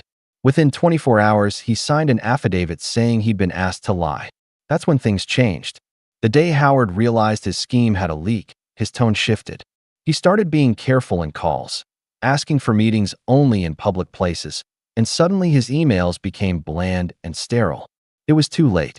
Mara had already filed emergency motions to obtain Howard's phone and email records as evidence of solicitation and tampering with witnesses. The judge granted the subpoenas the same afternoon. At the same time, I made a different public move. I called a small meeting at the store on short notice and invited the regulars. Not as a show of force, but as a community briefing. I kept it factual. There's a potential legal dispute that could temporarily affect operations. I want you to know I'm not going anywhere. If something changes, I'll let you know. I presented the supplier confirmations and the emails I'd obtained, plainly and calmly. People nodded. They trusted me because I had been honest with them, because I'd shown up early, cleaned up messes, and fixed the little things no one else wanted to address. That trust started to look like a shield. Howard pushed. He filed the motion on Monday, as he'd threatened. But Mara was ready. We hit back on all fronts. A packet of supplier confirmations, recorded conversations showing solicitation of witnesses, bank transfers that matched the timeline I'd laid out, and affidavits from employees who confirmed Ezra had been authorizing discounts and explaining away paperwork inconsistencies. It wasn't the most elegant presentation, it was messy and human and precise, and the judge didn't like being manipulated. During the first hearing, the judge listened with a patience that felt like winter. Howard framed the case in sympathetic terms: family, confusion, the need for caution. Mara did the opposite. She presented facts, timelines, and communications, and then she played the recorded conversation where Howard's associate coldly described how to obtain signed statements and implied payment. The courtroom was quiet enough to hear a pin drop. The judge denied the injunction. He said the plaintiffs had not demonstrated irreparable harm or a likelihood of success on the merits. He ordered the subpoenas to be complied with and warned Howard that frivolous filings could result in sanctions. Howard's face flamed. Muriel's neck flushed an angry red. Ezra sat rigid, like a man who'd been punched where the heart lives. But the legal win was only the beginning. Once the subpoenas were served, Howard's communications were in the public record, and that's when the town started to talk.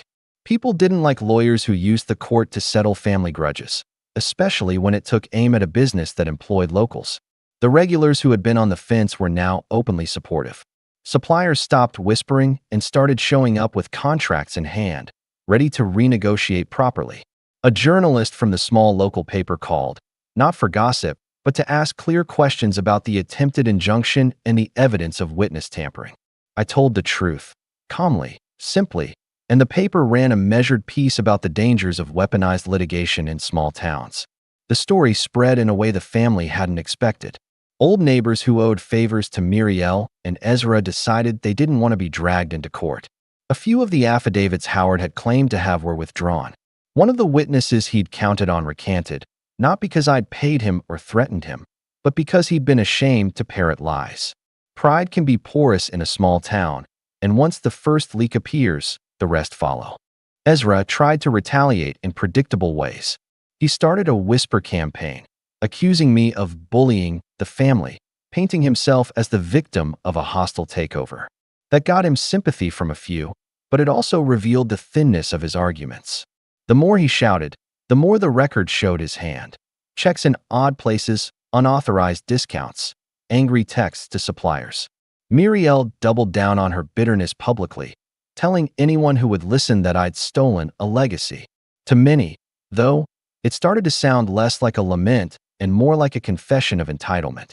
The final piece fell into place when a former employee, someone Ezra had bullied for years and who had left in frustration, came forward with an old invoice showing that Ezra had been diverting certain sales through a personal account.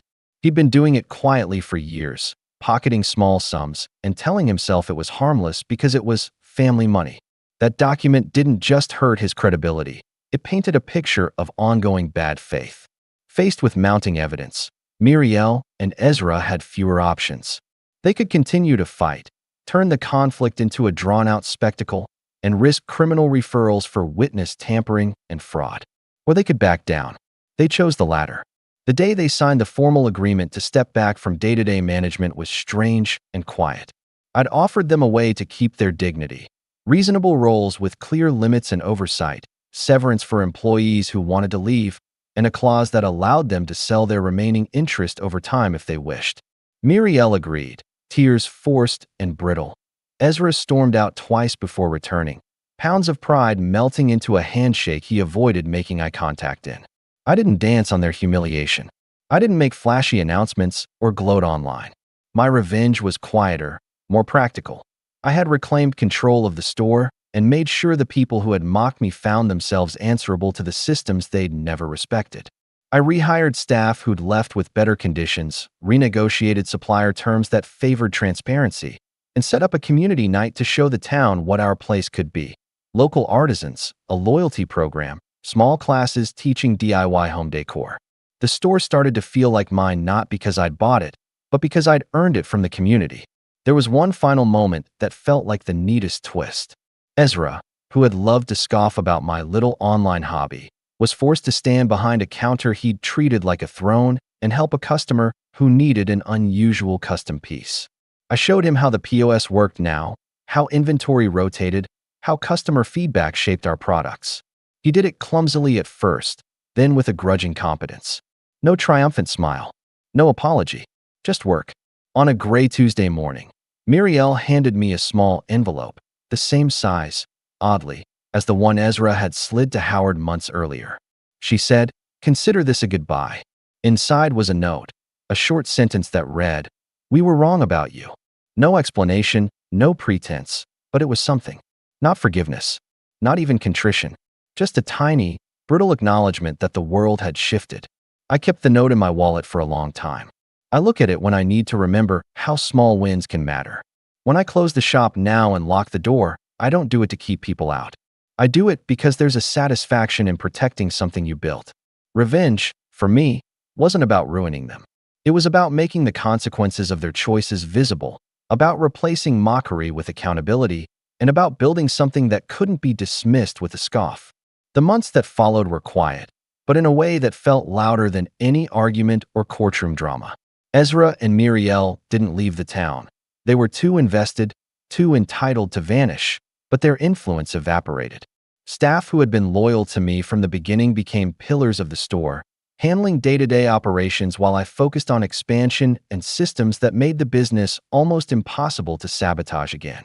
Muriel tried subtle maneuvers at first, asking employees to bend rules, nudging them to take shortcuts that would make me look incompetent. I caught each one, documented it, and used it to restructure employee accountability.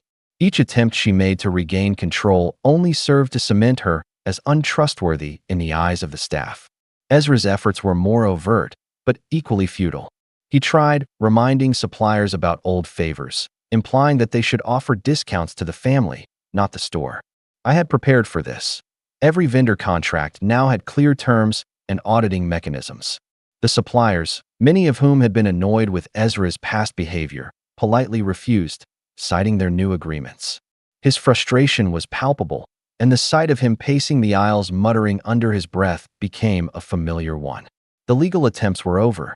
Mara had successfully exposed Howard's and the family's attempted manipulation.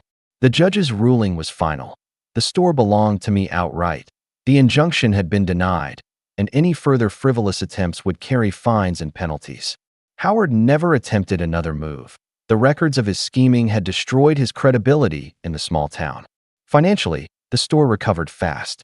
With the family sidelined, I implemented programs that I had been planning quietly for months. A loyalty program for local customers, workshops with local artisans, and promotions that highlighted community involvement.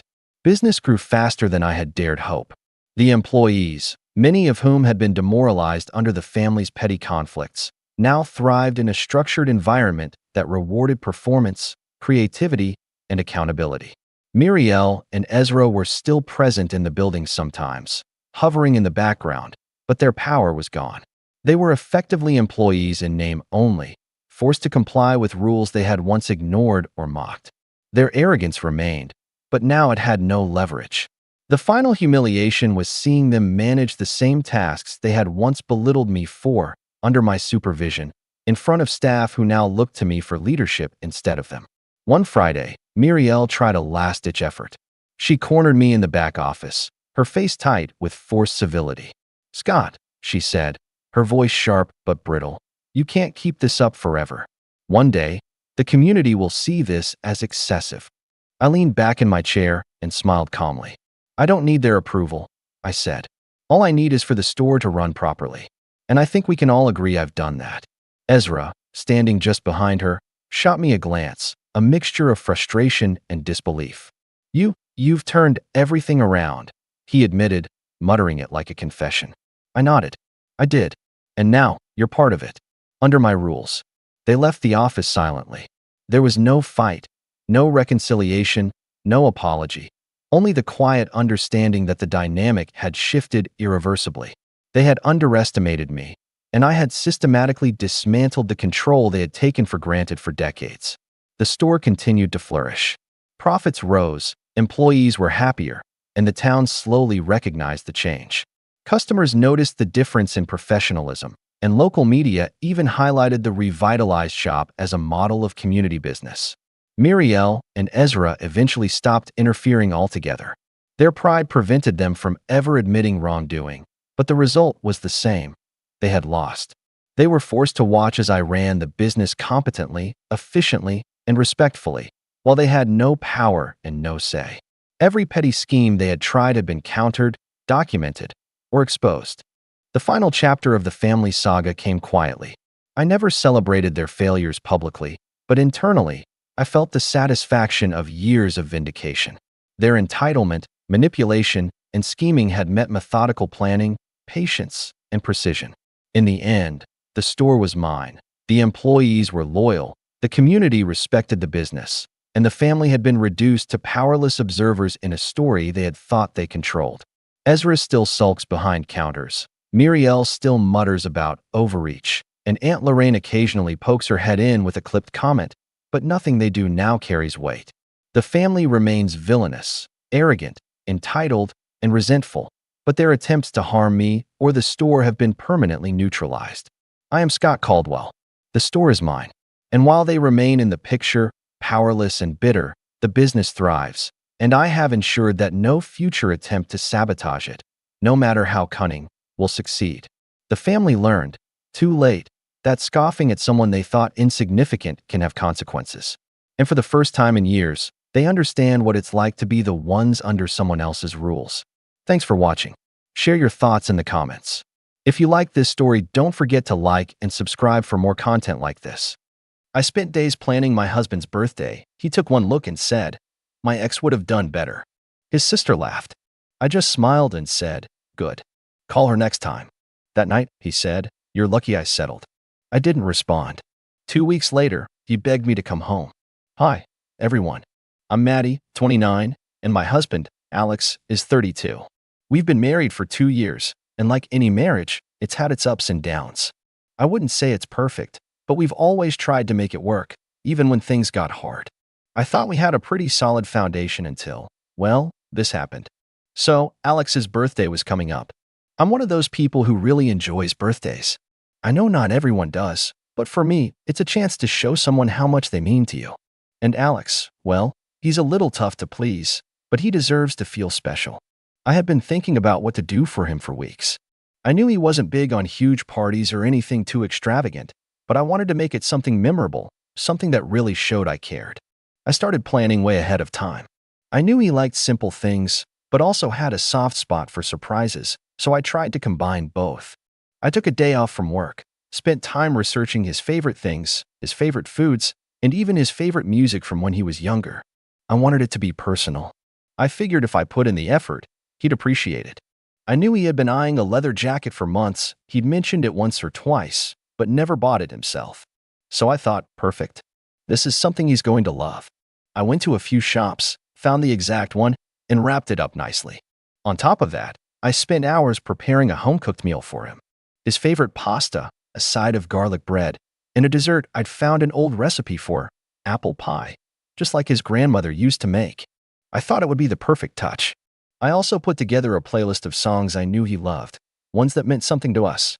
I even decorated the house a little, nothing too flashy, just some soft string lights and a few candles to create a cozy atmosphere. I didn't want to go overboard and make him uncomfortable, but I still wanted it to feel like a special occasion. The day of his birthday, I was practically buzzing with excitement. I had everything ready, the meal on the table, the jacket waiting for him to unwrap. I was eager to see his reaction, to see if he'd appreciate the effort I'd put into making the night memorable. The thing about Alex is, he's not the most expressive person when it comes to emotions. Sometimes I feel like I'm guessing his feelings, trying to interpret his reactions. But tonight, I hoped it would be different. When he walked in, I was standing by the table, ready to surprise him. He walked in, took one look around, and barely acknowledged the decorations. He didn't even really notice the jacket I'd gotten him at first.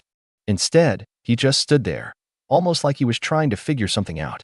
Then, after a few moments of silence, he said it. The words that hit me like a cold slap.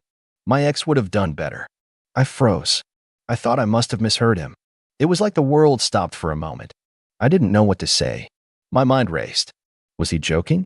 Was he serious? But the way he said it, there was no humor, no lightheartedness. It was just a blunt, casual statement. I tried to keep my composure. I took a deep breath and forced a smile, trying to hide the wave of hurt that was threatening to come out. Good, I said, as calmly as I could. Call her next time then. And that was when I heard Jenna, his sister, laugh. Jenna had been hanging around, helping me set up earlier in the day, and I thought she might at least understand why I'd be hurt by his comment. But no, she found it funny. She chuckled and said something like, "Oh, Alex, you're impossible." Like it was some big joke. I could feel the sting in my chest as she continued laughing, and it felt like she was siding with him, like my feelings didn't matter.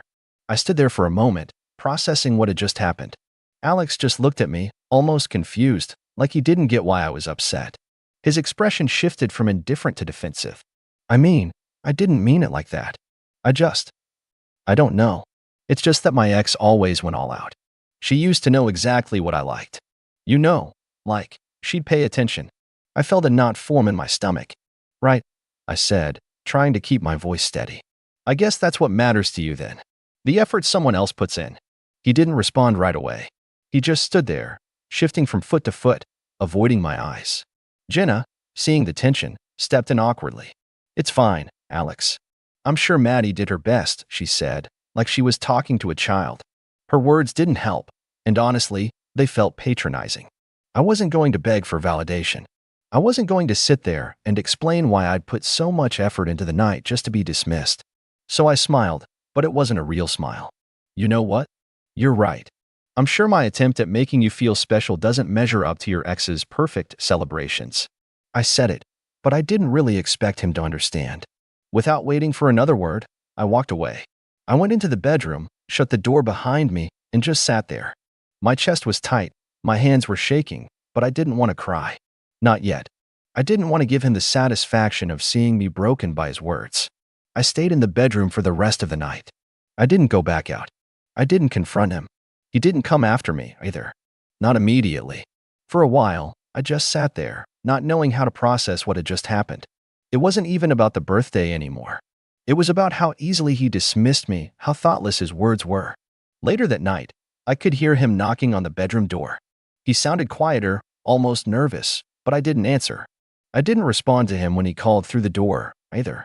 And when the silence finally stretched long enough, I could hear him retreating down the hallway, his footsteps growing fainter. At some point, he started talking to Jenna, but I couldn't make out what they were saying. The only thing I could hear was the faint murmur of his voice, a sound that had never felt more distant to me. That night, I thought he would come to his senses. I thought he would apologize. He didn't. And in the days that followed, he barely spoke to me. Every attempt I made to reach out, whether it was through a casual text or a quiet, "Hey, how was your day?" was met with indifference or outright avoidance.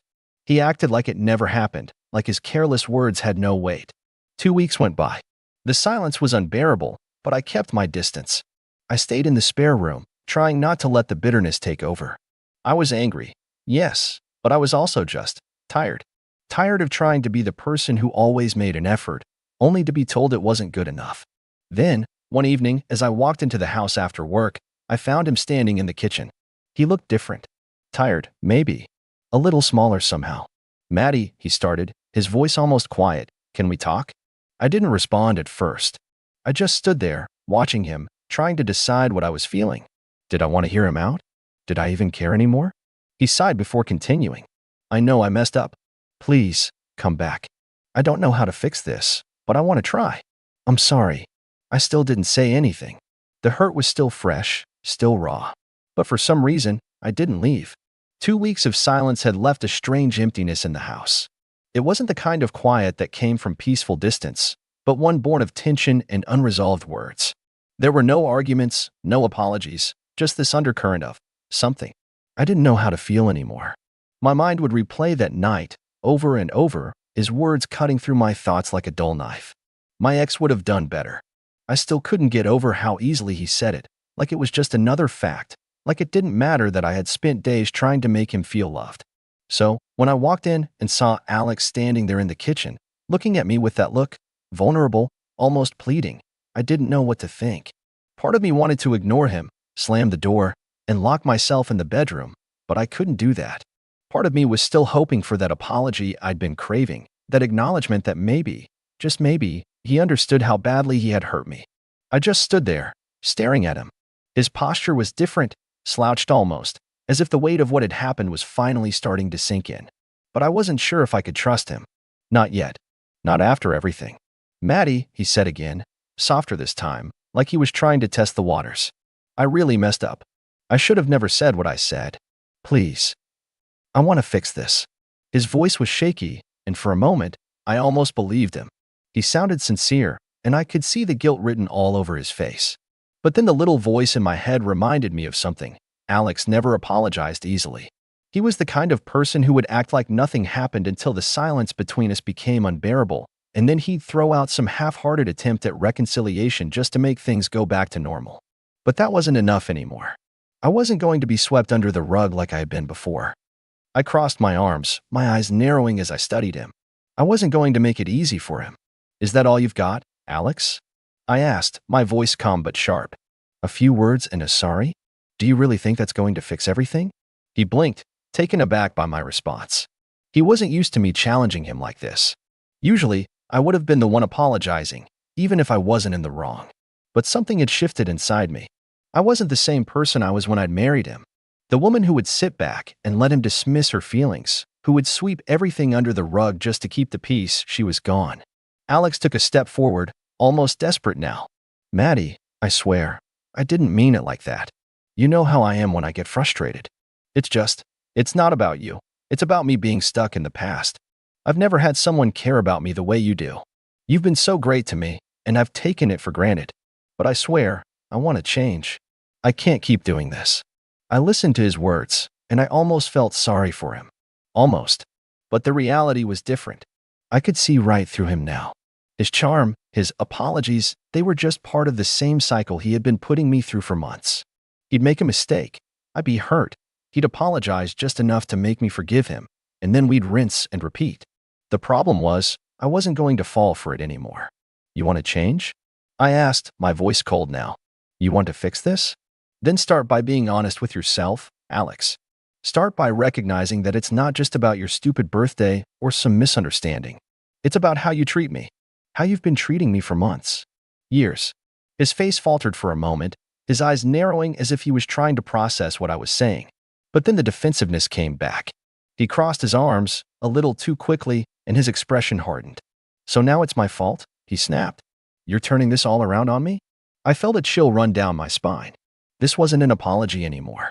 This was him twisting things around, trying to make me the villain, just like he always did when the pressure started building.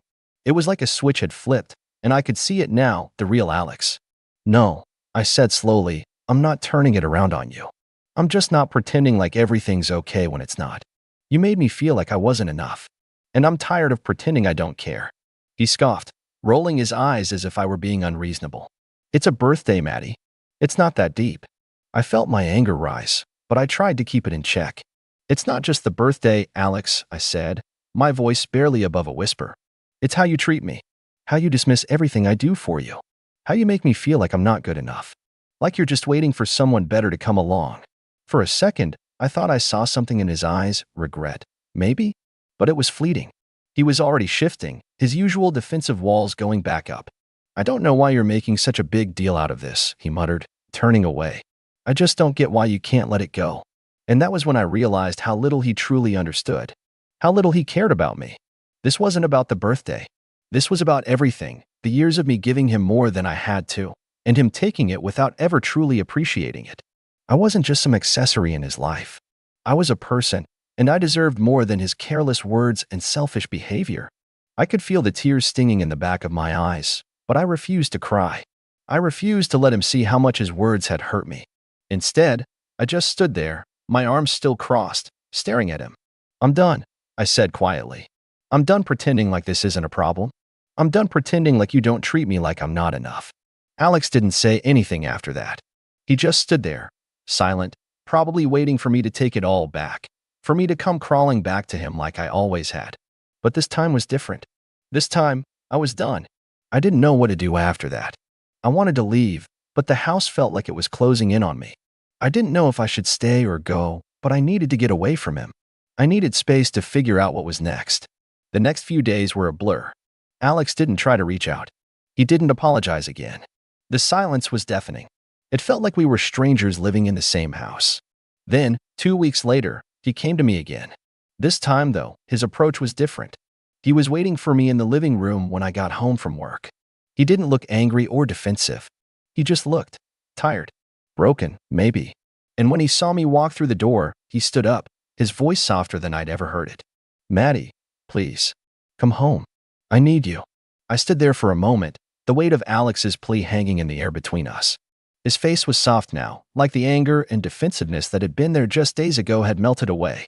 His posture was different too, more vulnerable, but there was something in the way he looked at me that made me hesitate.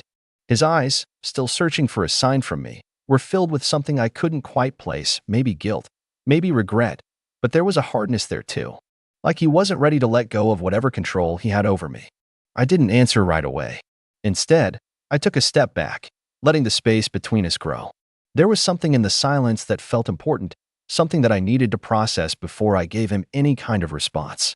For a moment, he just stood there, waiting, like he thought I would give in. But that's the thing with Alex, he always thought I'd cave in, that I'd be the one to make the first move. And honestly, I used to be that person. I used to be the one who would fold under the weight of his charm, under the weight of his emotional manipulation. But not anymore.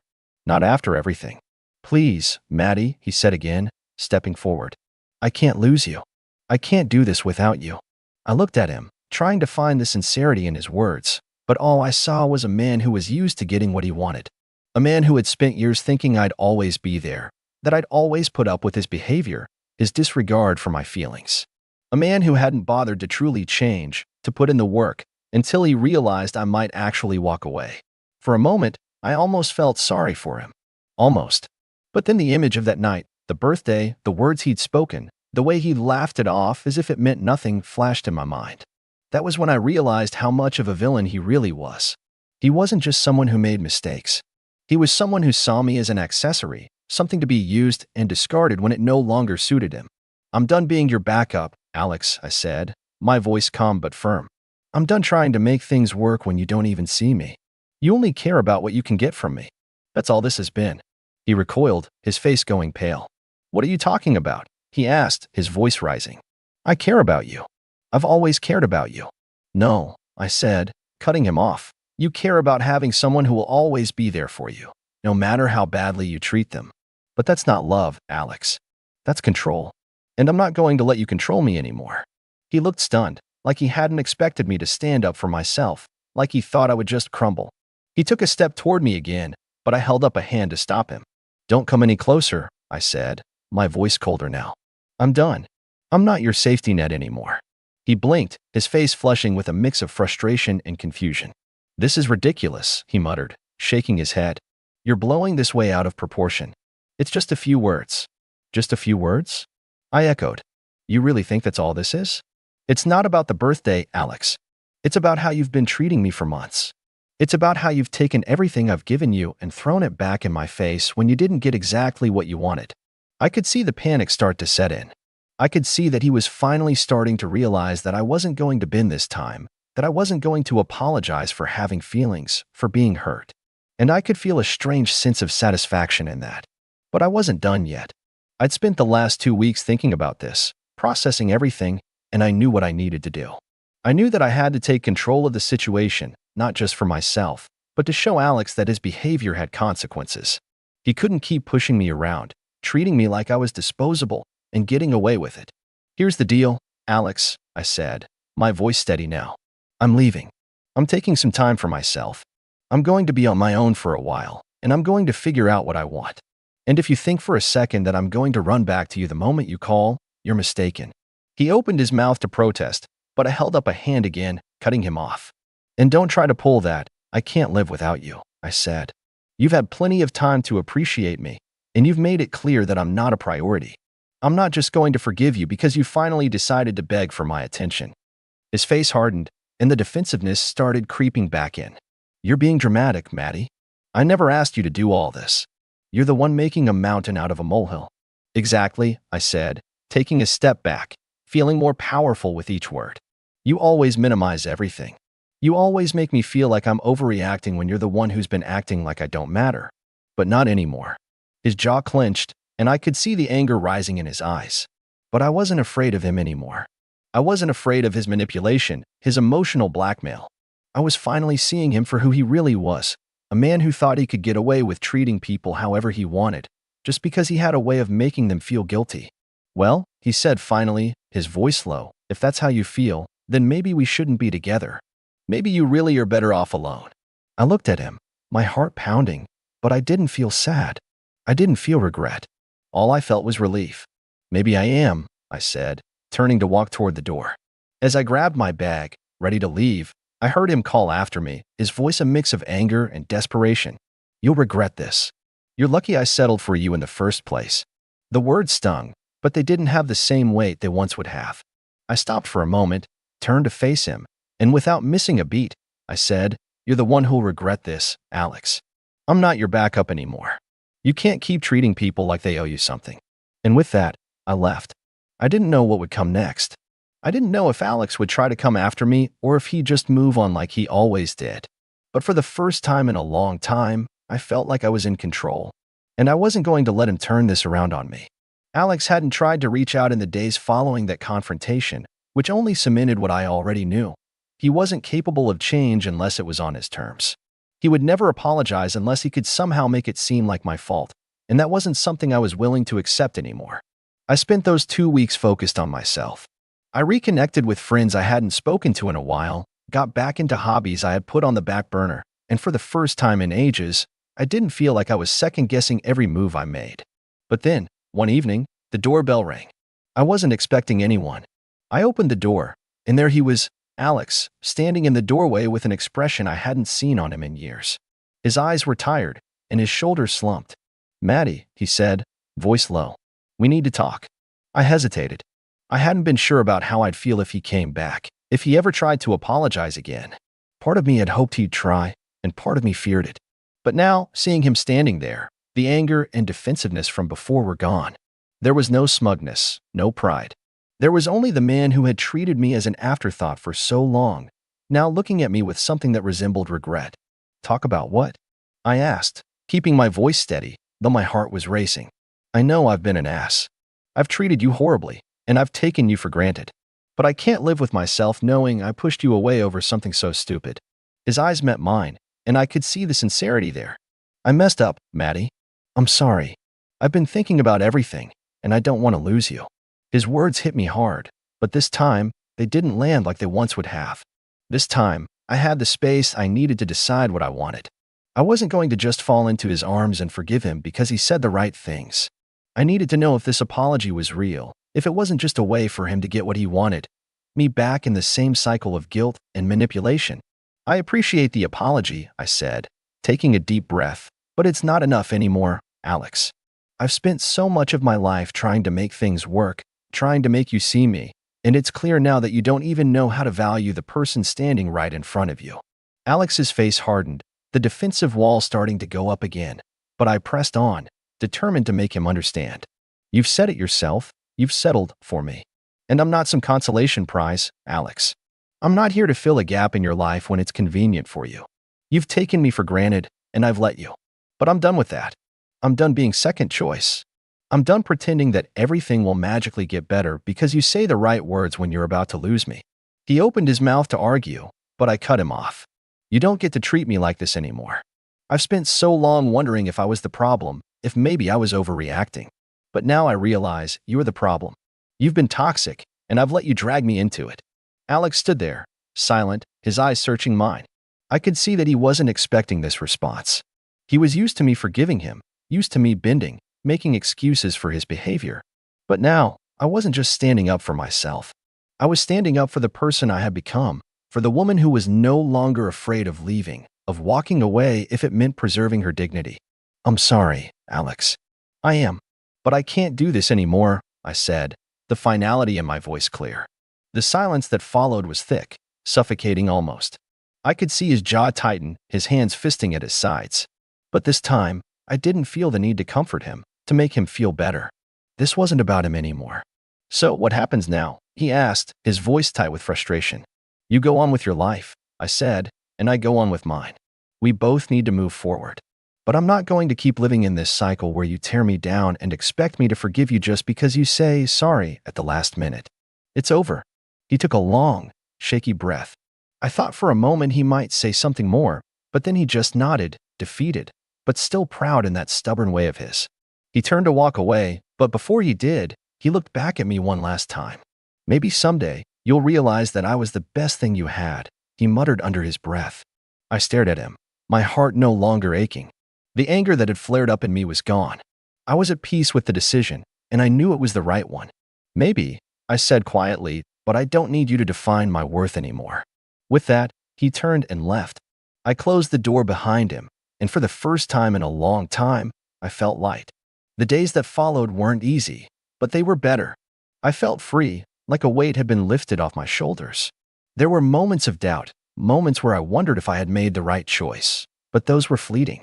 I spent time reconnecting with myself, rediscovering who I was without him, without his expectations. Alex didn't try to contact me again.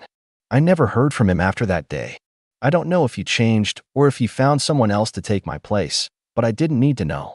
What mattered was that I had learned to stand up for myself. What mattered was that I had taken control of my own life. It wasn't the dramatic revenge I had once imagined. There were no grand gestures, no public confrontations. But in the end, it didn't matter. I got my peace, and I walked away from a relationship that had drained me for far too long. And that, in itself, felt like the sweetest revenge.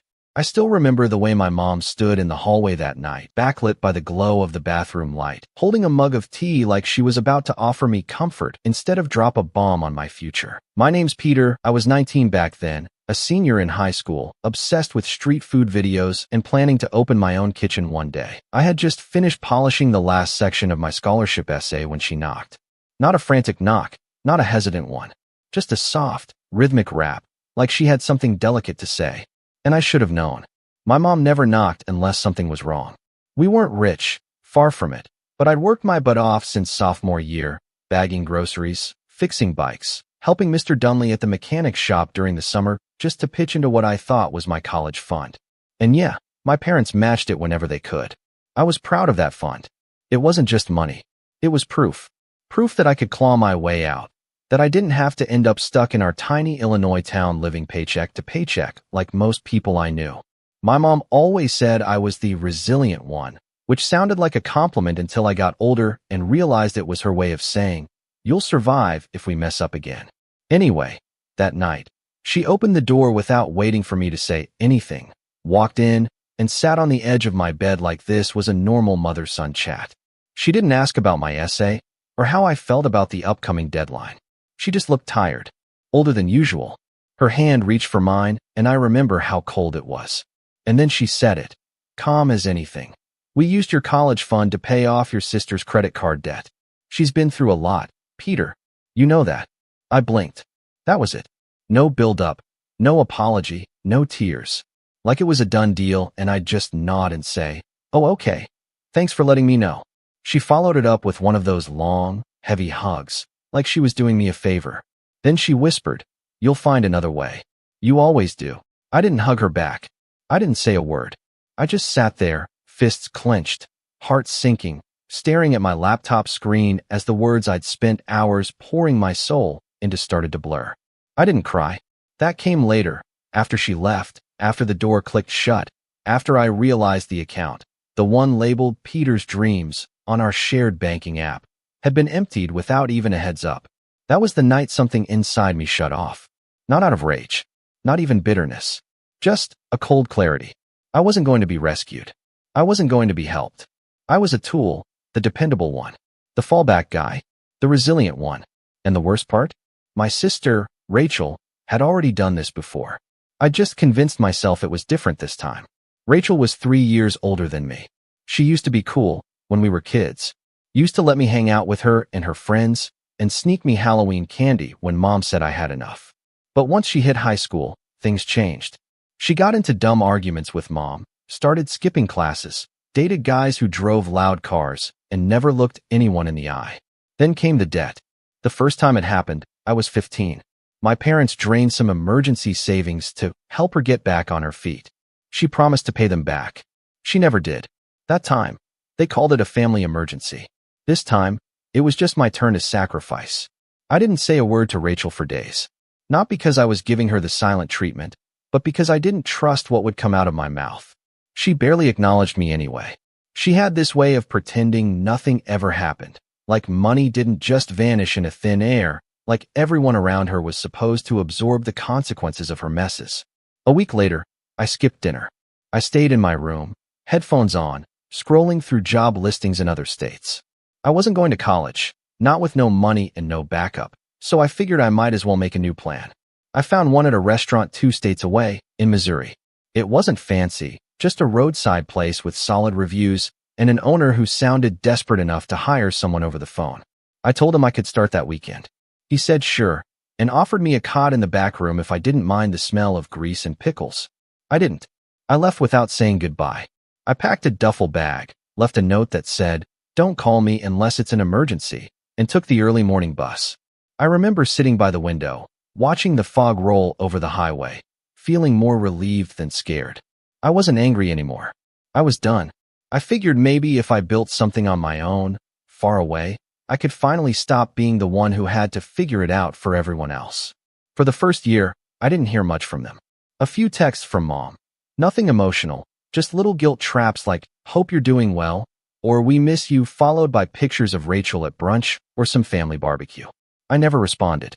And then, like clockwork, came the first real ask. Mom messaged me. "Hey sweetie, Rachel's having a hard time again. Could you send a little something? You know she's not good with money, and you've always been so responsible." I didn't even dignify it with a reply. That was the first of many. Little pokes, little nudges. Requests disguised as love. Eventually, Rachel reached out too, as if she hadn't stolen my future, as if I was just being dramatic. One of her texts literally said, "You're still mad?"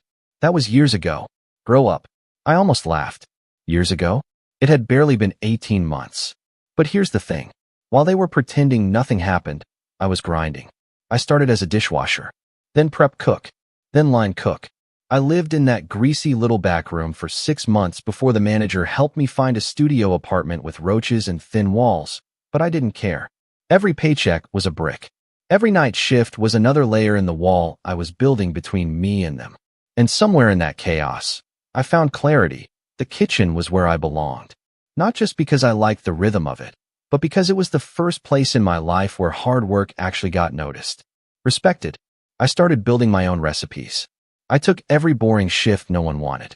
I learned from the older guys, watched videos at 2 a.m., wrote flavor notes in the margins of my grocery receipts. When the owner got sick and stepped back, I offered to run the place. He laughed at first. I was just some kid, but I showed him what I could do.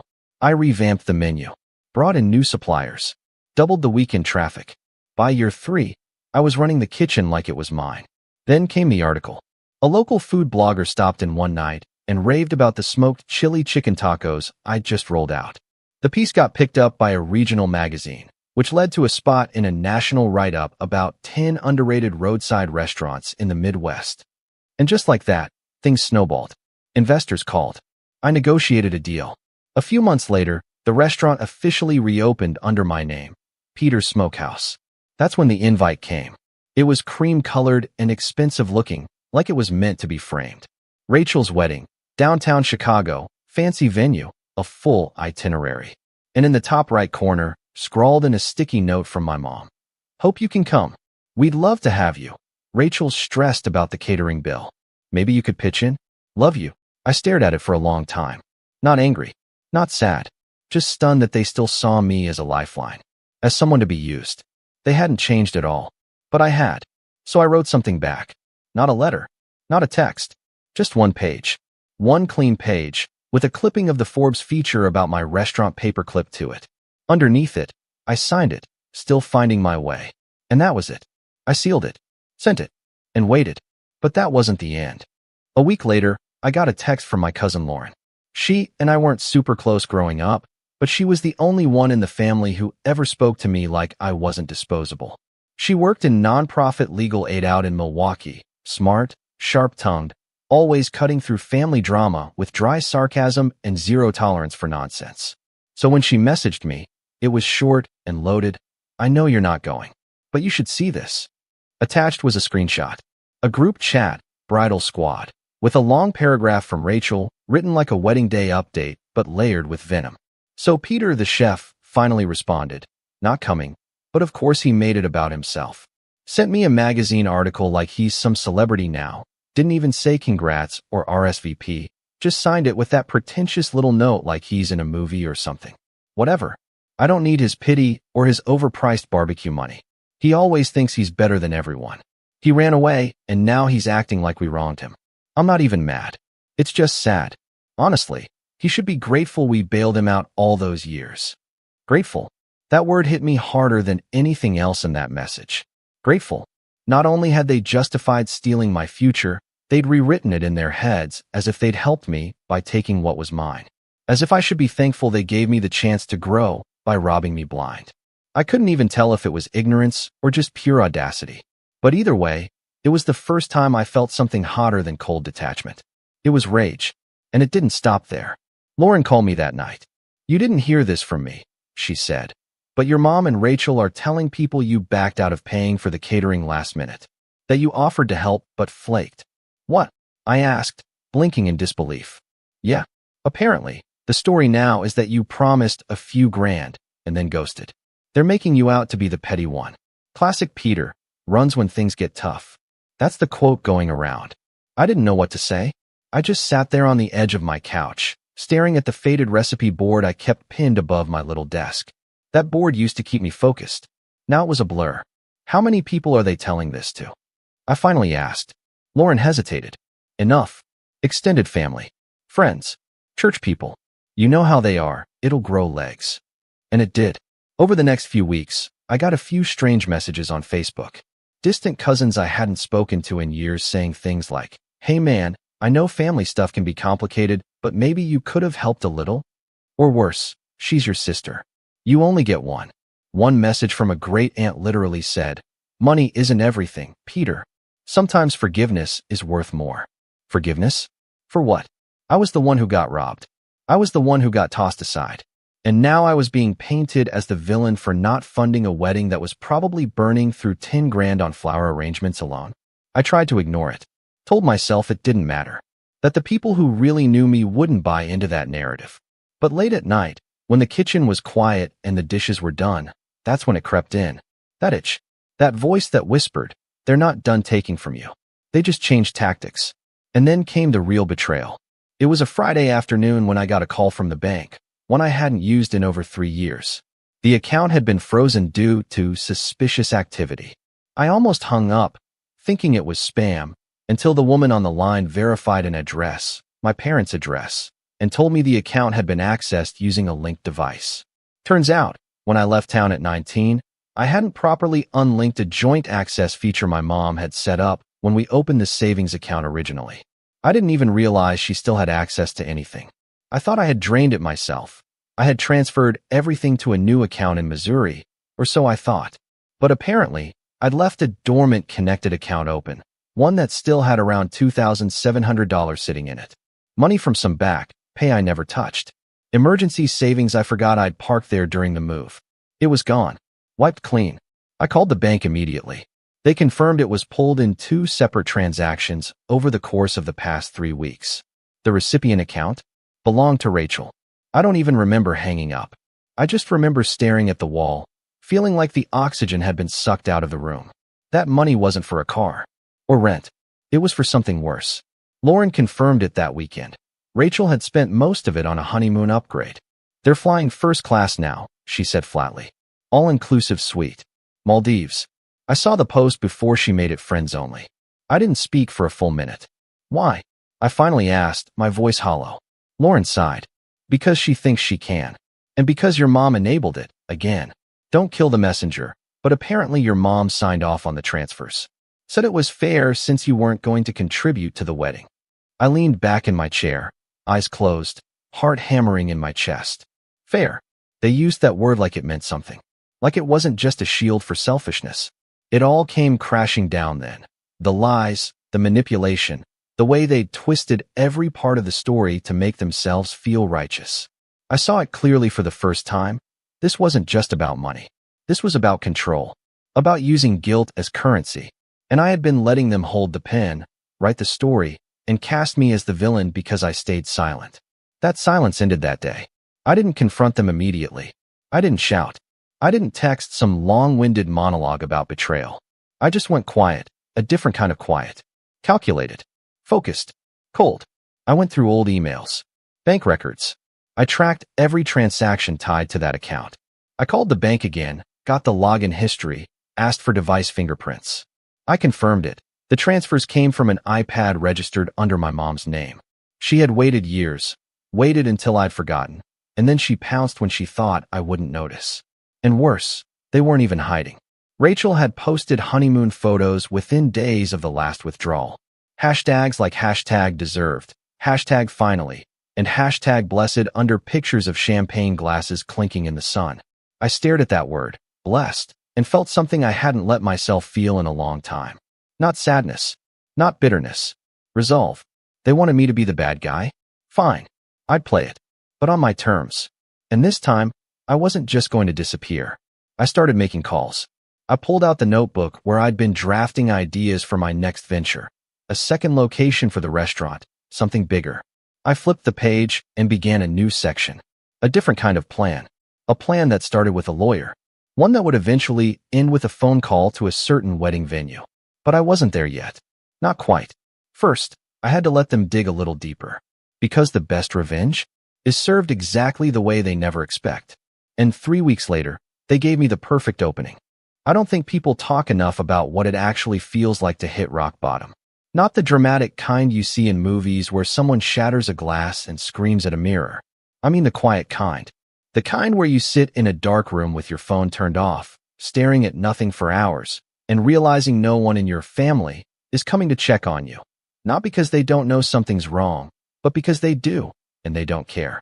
Or worse, they think you deserve it. That was me.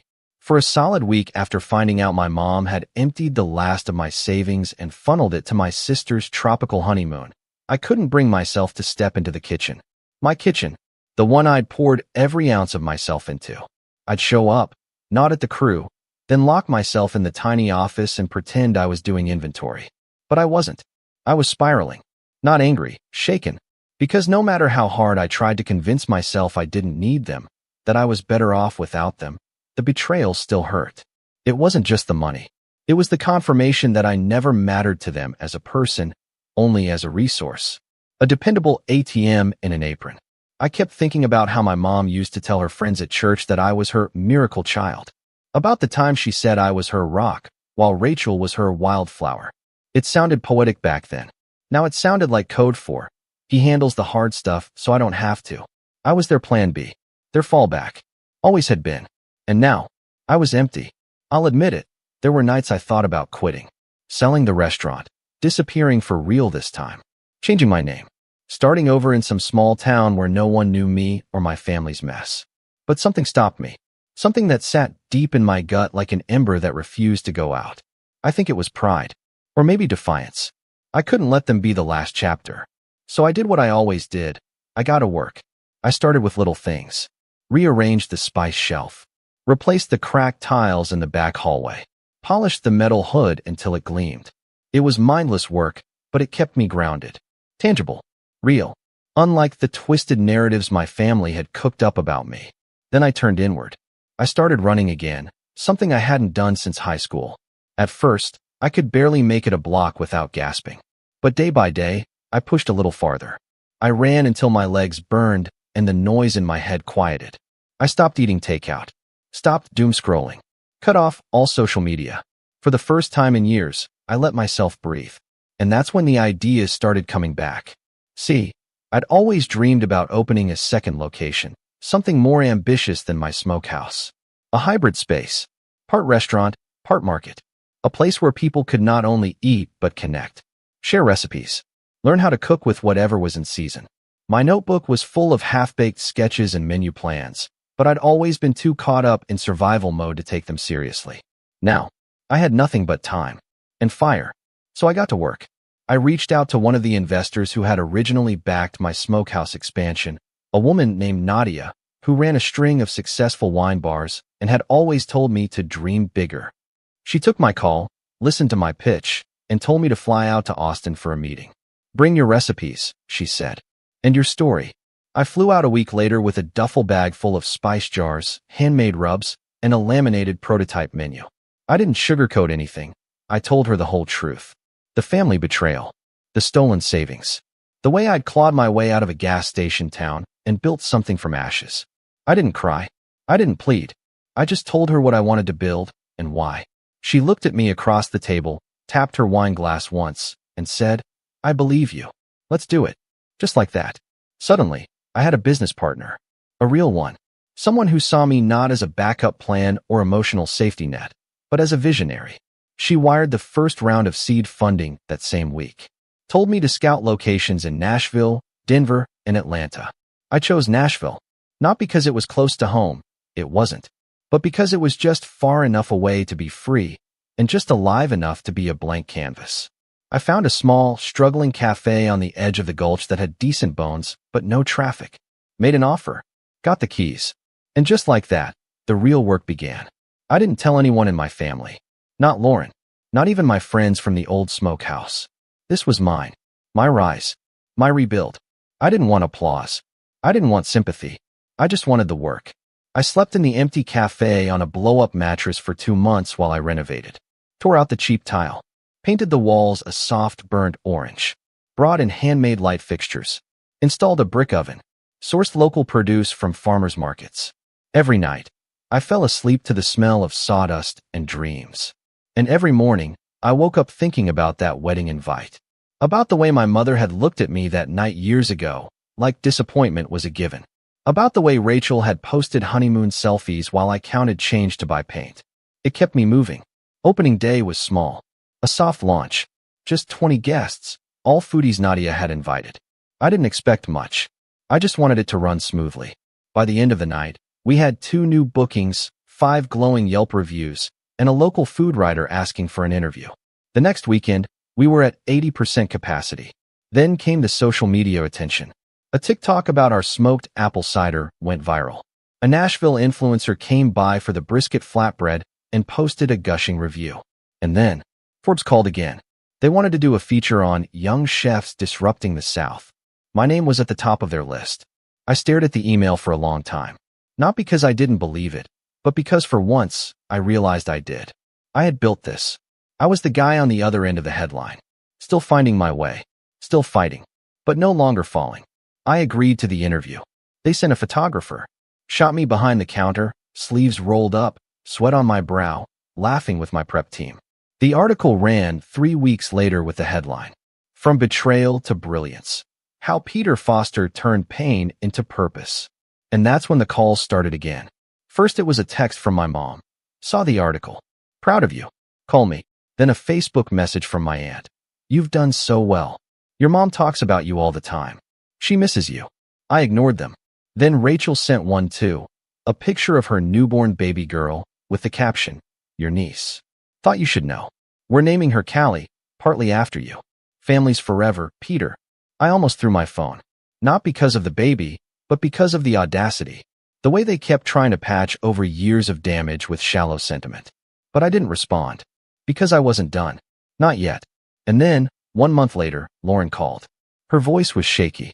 You're not going to believe this, she said. She was right. Because what she told me next, that was the spark that lit the final plan.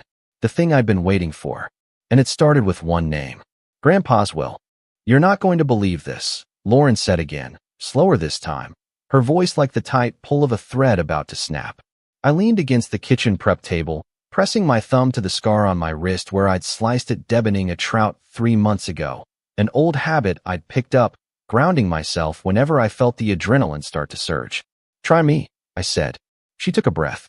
Grandpa left you everything. I blinked. What? I mean it. The house. The land. His savings. Even the antique shop. All of it. In a sealed clause of his will. It only triggered now because Mom didn't report his passing through probate properly. She filed it late, probably hoping no one would contest the living trust. I sat down. Hard. I didn't even realize my knees had gone weak until the chair caught me. Wait. That doesn't make any sense, I muttered. Rachel was his favorite. Everyone knew it. She was the good one. The golden girl. She used to sit on his lap and talk about her future wedding while I was in the garage helping him fix lawnmowers. Lauren made a noise like a laugh wrapped in a scoff. Yeah, because she was performing. But you? You were actually there. Every weekend after school. Every time he got sick. You drove him to appointments. You remember his insulin. You knew what bourbon he liked.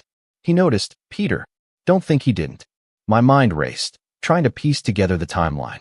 Grandpa had passed nearly 10 months ago. I hadn't even gone to the funeral. I'd thought about it, but when I texted my mom about travel details, she never answered. Later, I saw one blurry group photo online. My name was never mentioned in the obituary. They kept this from me? I asked, though it was more of a whisper. Oh yeah, Lauren replied. Your mom's been handling the estate, or at least trying to. She thought the original will was void because of a 2016 revision that cut you out, but apparently Grandpa did one more revision in 2020. Sealed. Witnessed.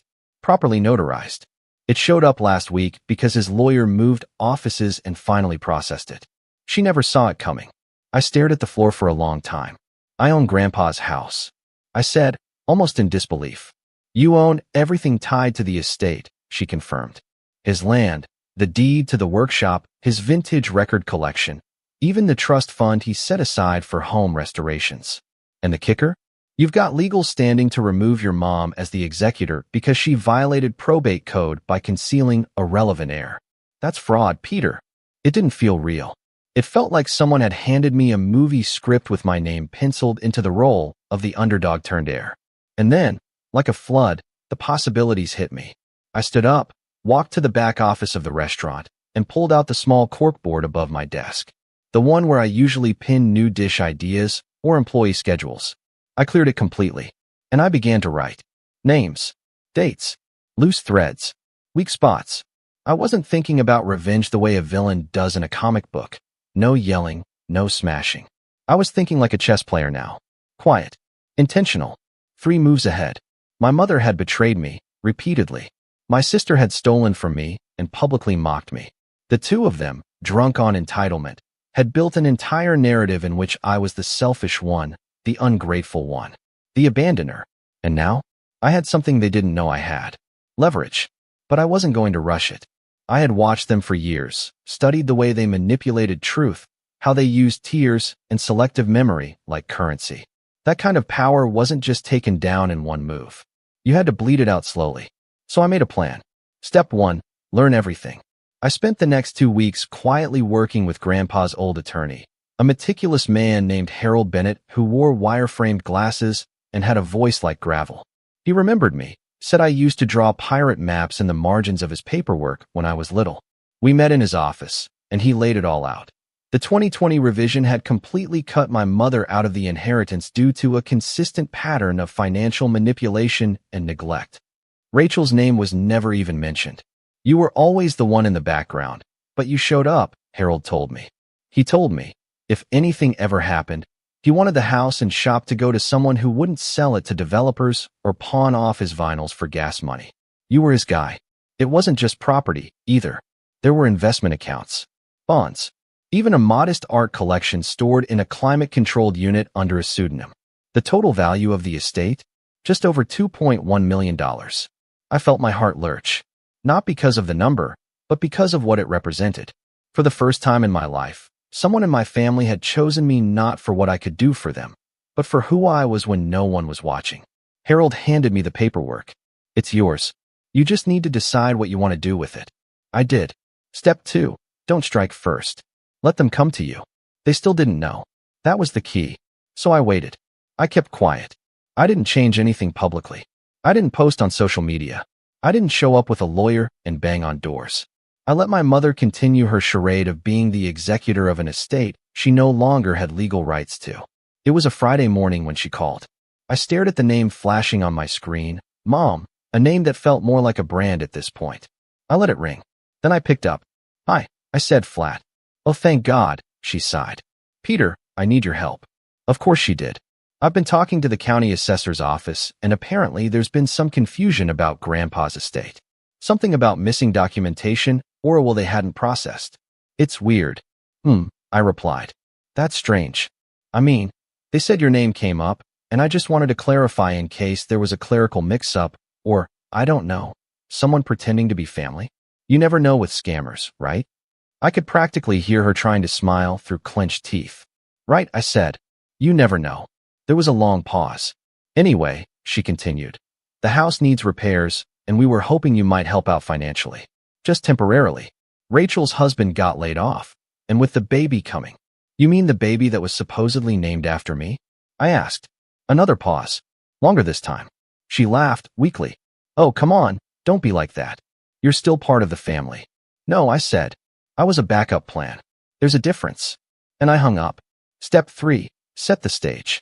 A week later, I had a quiet meeting with a real estate appraiser, a historic preservation consultant, and a pair of local journalists, one of whom had been running a column on forgotten landmarks in our region. I let them tour Grandpa's property, the antique shop, the overgrown garden. I told them I was considering renovating the space into a nonprofit culinary center, a tribute to my grandfather's legacy, blending food, education, and community. It wasn't just a cover. It was true. I wanted to do something real with what I was given. They loved the idea, said it had heart. Then I sent a formal letter to my mother, through Harold Bennett's office, informing her that due to her violation of probate statutes, she was being legally removed from all decision-making roles. Effective immediately. That's when the mask shattered. She showed up at the restaurant the next day, something she had never done, not even when I opened. She marched through the front door mid-lunch rush like she owned the place, ignoring the host, beelining for the counter where I was slicing brisket. You can't do this to me, she snapped. I didn't flinch. Already did. Her eyes were wild. That house is ours. It's Rachel's. We were going to sell it and use the money to help with the baby and... Let me stop you there, I said calmly, putting down the knife. You were going to steal from Grandpa one more time, just like you stole from me.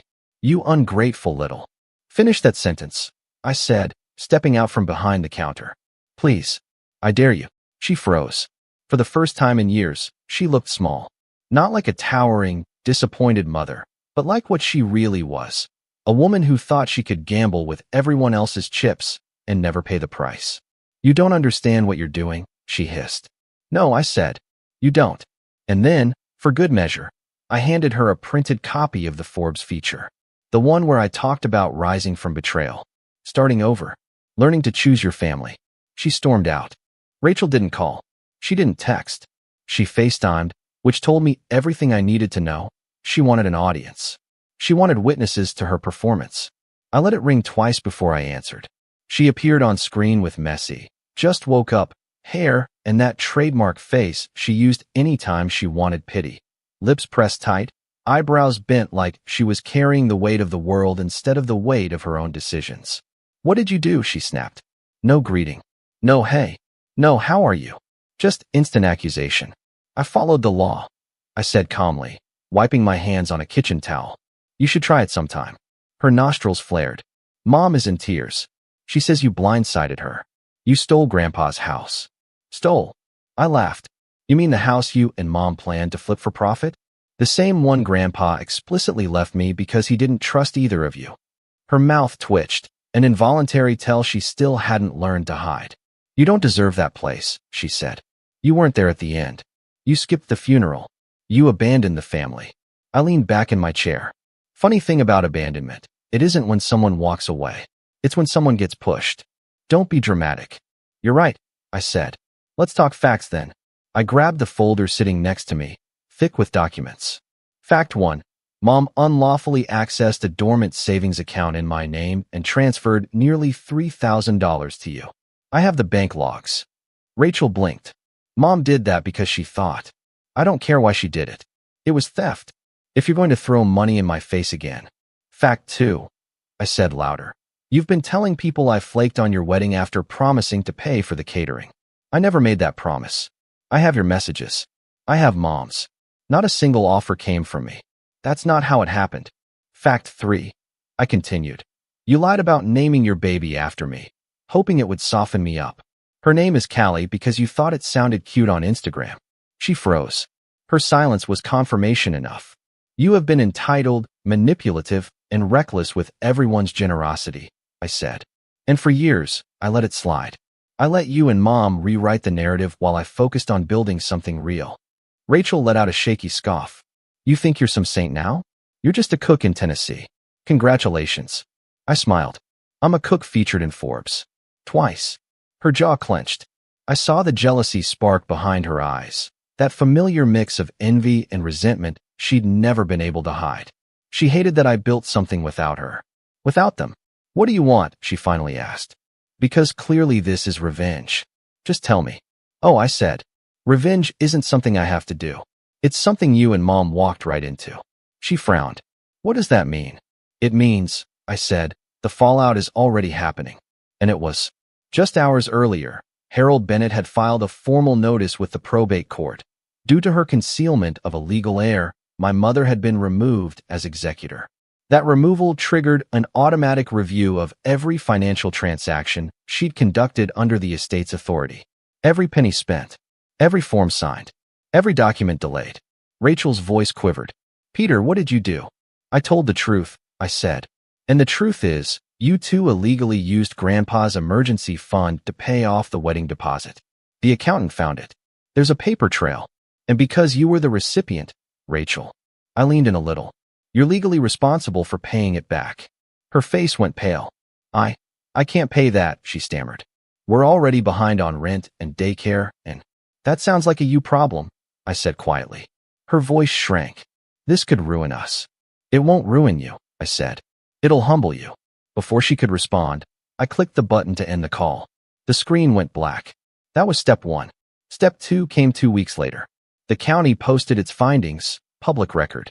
Word spread fast in our small hometown. My mother had accessed a protected account illegally. Rachel had knowingly used estate funds.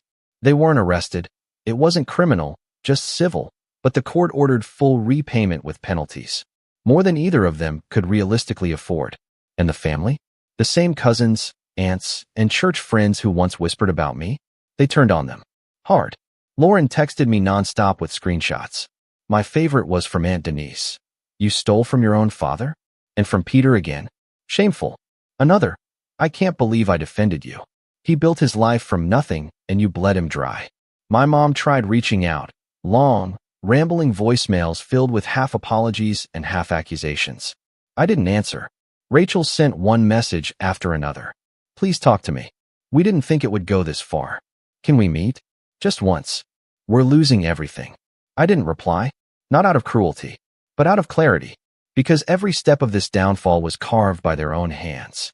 All I did was put light where they preferred shadows. And while they scrambled, I built. Grandpa's house was renovated by the end of the year, restored exactly the way he always talked about. The workshop became a community culinary space, where kids from the neighborhood could learn to cook after school for free. His antique shop reopened as a hybrid food market and artisan store. I hung his old plaid jacket on a hook by the door. People loved it. But the biggest moment came on opening day, when a local reporter asked me, right on camera, what inspired me to build this place. I said, my grandfather believed people deserved second chances. I took mine. That clip went viral. A week later, the mayor visited. Then a regional cooking show filmed an episode there. Then my second restaurant location received 3 investment offers. Life, it bloomed. As for my mother and sister, They kept digging. Rachel's husband left her after the financial fallout. My mother tried moving in with relatives, but no one trusted her with a spare key, much less a spare bedroom. Eventually, they both downsized into a cramped 2-bedroom rental on the edge of town. Lauren said it was the first time either of them had worked full-time jobs in years. And here's the part that surprised even me. I didn't feel triumphant. I didn't feel guilty. I just felt done. Truly, finally done. Months passed. Fall came. The Culinary Center hosted its first harvest festival. Hundreds of people attended. There was music, food, kids running around. Exactly what Grandpa used to love. Afterward, I stood outside the house, watching the lights fade across the lawn, feeling something warm settle in my chest. That was when an old neighbor, Mrs. Whitlow, approached me. She'd lived next door to Grandpa for 40 years. She leaned on her cane and looked at the house with a soft smile. "He'd be proud of you, Peter," she said. "You broke the cycle." I swallowed. "I hope so." She patted my arm. "Your mother and sister, they made their own mess. But you built something good out of the ruins." I didn't say anything at first. I just let the words sink in. Later that night, I stood alone on the porch, Grandpa's porch, breathing in the cool air. I thought about the journey, the hurt, the betrayal, the rise, the victory that wasn't loud or cruel, but calm and deliberate, carved through resilience instead of spite. Somewhere in town, my mother and sister were feeling the sting of consequences they believed would never touch them. Not because I pushed them, but because life finally stopped shielding them. And as I locked up the antique shop for the night, flicking off the last warm light inside, I realized the truth. Revenge isn't about destroying someone. It's about removing yourself from the role they assigned you, letting their world collapse under the weight of its own lies. Walking away with your hands clean. I stepped outside, shut the door behind me, and whispered the last thing my grandfather ever told me before he passed, a line I never truly understood until now. Some people only learn when the world stops bailing them out. I looked up at the restored house glowing softly under the porch light, felt a steady peace rise in me, and finally, fully closed that chapter. Still finding my way, but this time on my terms. I'm Julia, 34 years old, and I've been carrying this weight for a long time. It's hard to explain how painful it feels when your family chooses to treat you like you don't exist, especially on what should be the happiest day of your life. I never imagined my wedding would be the moment everything I'd been trying to ignore finally broke me. My family story is complicated, but I'll try to give you the full picture so you understand how things got to this point. I grew up in a small town with my parents, Linda and Mark, and my older brother Ryan. Ryan was the perfect child, at least in their eyes, the star athlete, the straight-A student, the one they bragged about to everyone. I was quieter, more introverted, and, to be honest, never seemed to live up to their expectations. From a young age, I was the problem or the disappointment. My grades were okay, but never stellar. I liked art and reading, things my family didn't take seriously. Growing up, my parents rarely celebrated my achievements. Instead, they made it clear that Ryan's success was the family's real pride. I remember my mom saying things like, "Why can't you be more like your brother?"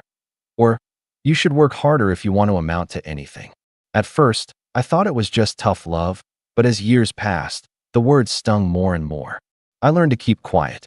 I stopped sharing my dreams and hopes because they were always met with skepticism or outright dismissal. Whenever I tried to explain how their favoritism hurt me, I was accused of being selfish or overly sensitive. When I moved to the city for college, I hoped for a fresh start. It was the first time I felt like I could be myself, without their constant judgment looming over me. I met Alex there, and for the first time, I felt safe, accepted, and loved for who I am. We built a life together, steady and grounded, and after several years, we decided to get married. Planning the wedding was supposed to be a joyful experience, but every step reminded me how my family still controlled my happiness, even from a distance. When I sent out invitations, I noticed Ryan's RSVP came almost immediately with a smug note attached. "Don't get your hopes up for a big party." My parents? No response. I tried reaching out several times. I called, texted, even sent emails. No one replied. I thought maybe they were busy or that there was some misunderstanding. So I reached out again, this time directly to my mom. The first time she didn't pick up. The second time, she answered, but her voice was distant, almost cold. "I'm busy. she said, and then abruptly hung up. That was the moment I started to realize that this wasn't just about busy schedules. Something else was going on. Weeks passed, and I still didn't hear a word. It was a strange, empty feeling knowing that my parents, the people who were supposed to support me no matter what, were deliberately ignoring one of the biggest moments of my life. I focused on the people who actually cared. My close friends, Alex's family, and a few coworkers who had become like family over the years. They were the ones who showed up to every meeting, helped with decorations, and made sure the day felt special. The wedding day itself was surreal.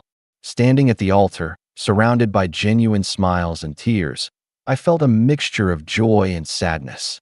Joy because I was marrying the person I loved, and sadness because the people I'd dreamed of sharing that moment with were nowhere to be seen.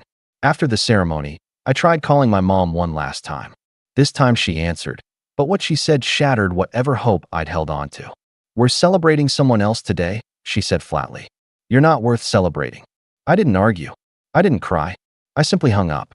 Later that night, I shared a photo on social media. Me, Alex, and the friends who had become my real family.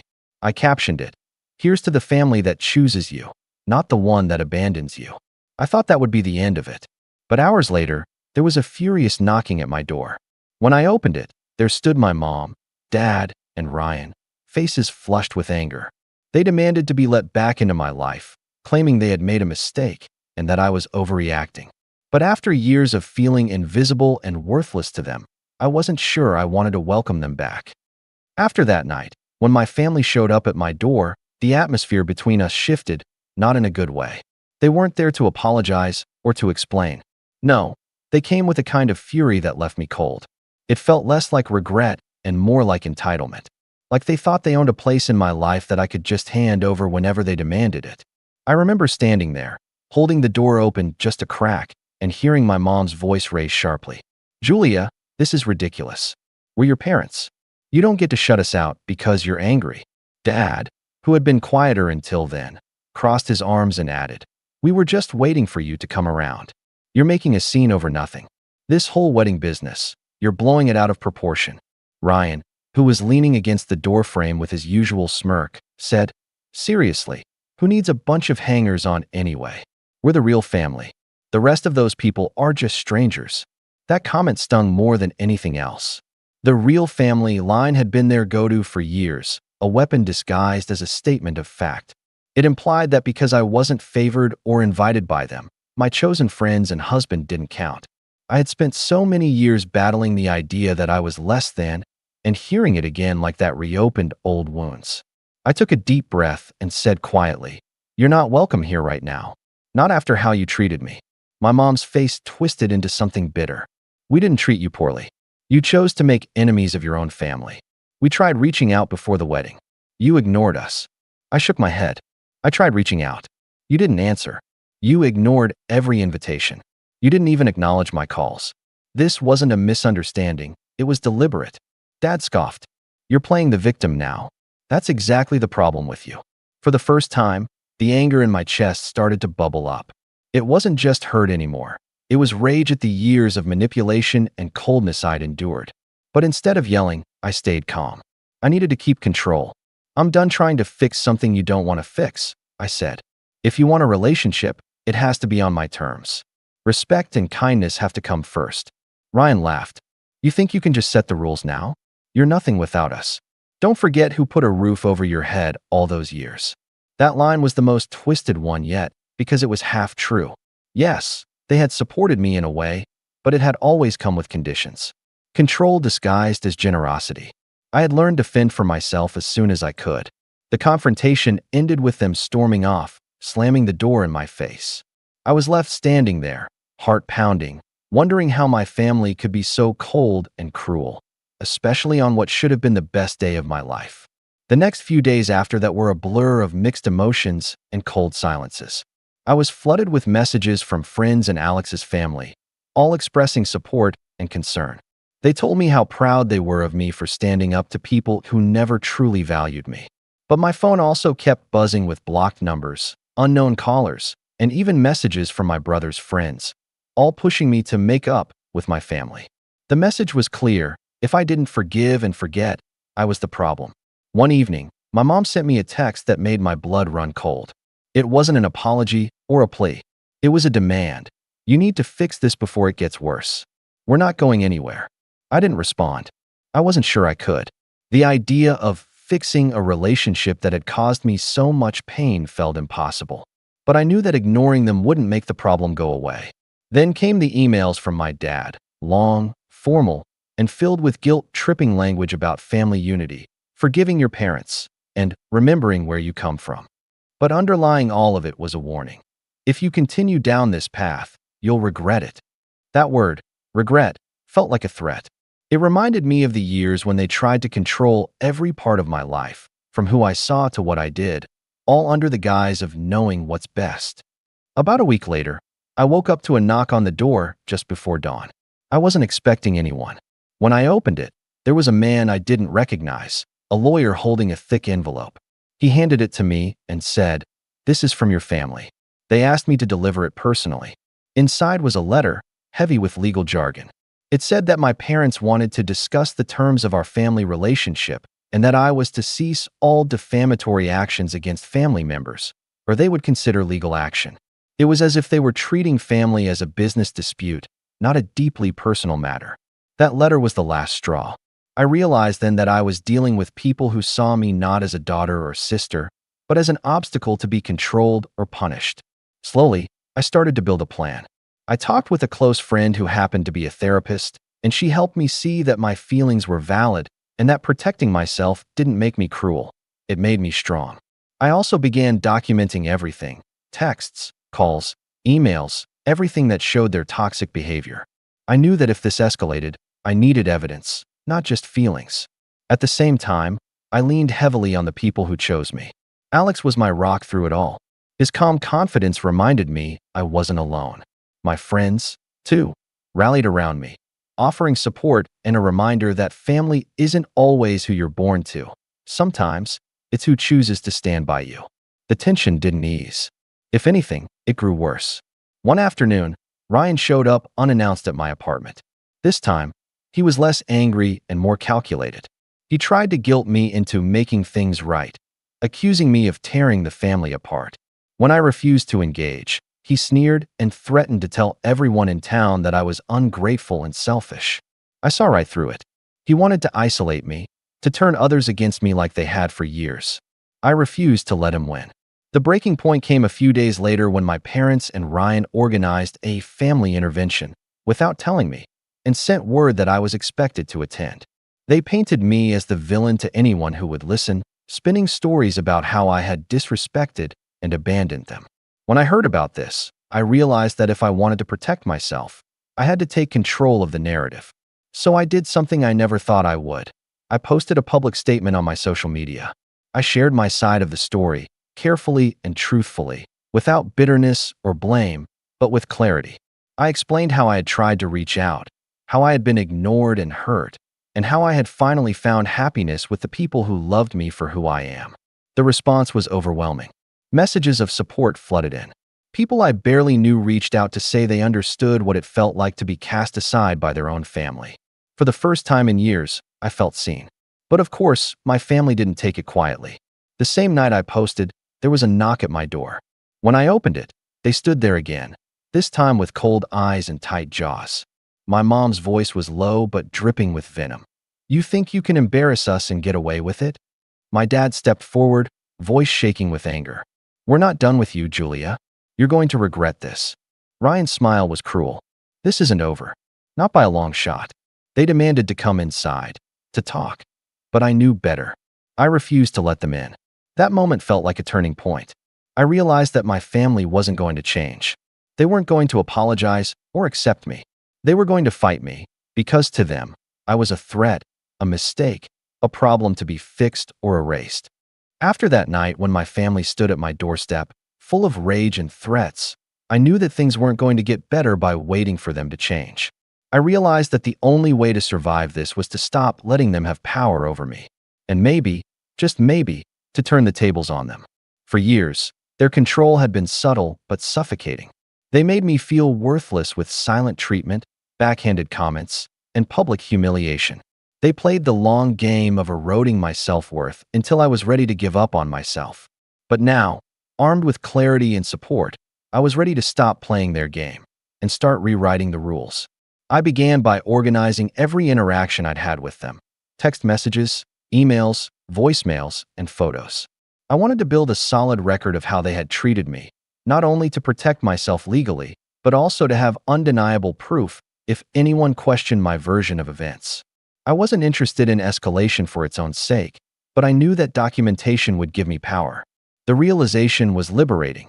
I was no longer just the girl who they could bully silently. I was someone with a story, a witness to their cruelty. My friend Hannah, a lawyer, offered to look over the materials. She explained patiently how patterns of neglect, emotional abuse, and attempts to isolate me could be used to protect me in a court of law, or at least to deter their most aggressive moves. She said, "Julia, you're doing the right thing. Sometimes families don't just hurt you emotionally. They try to control everything, even legally. You have to protect yourself." Her words hit home. I had always thought of family disputes as messy, personal things that shouldn't get legal. But this was different. This was about survival. Simultaneously, I doubled down on the people who had always been my real family: the friends, Alex's family, co-workers, neighbors.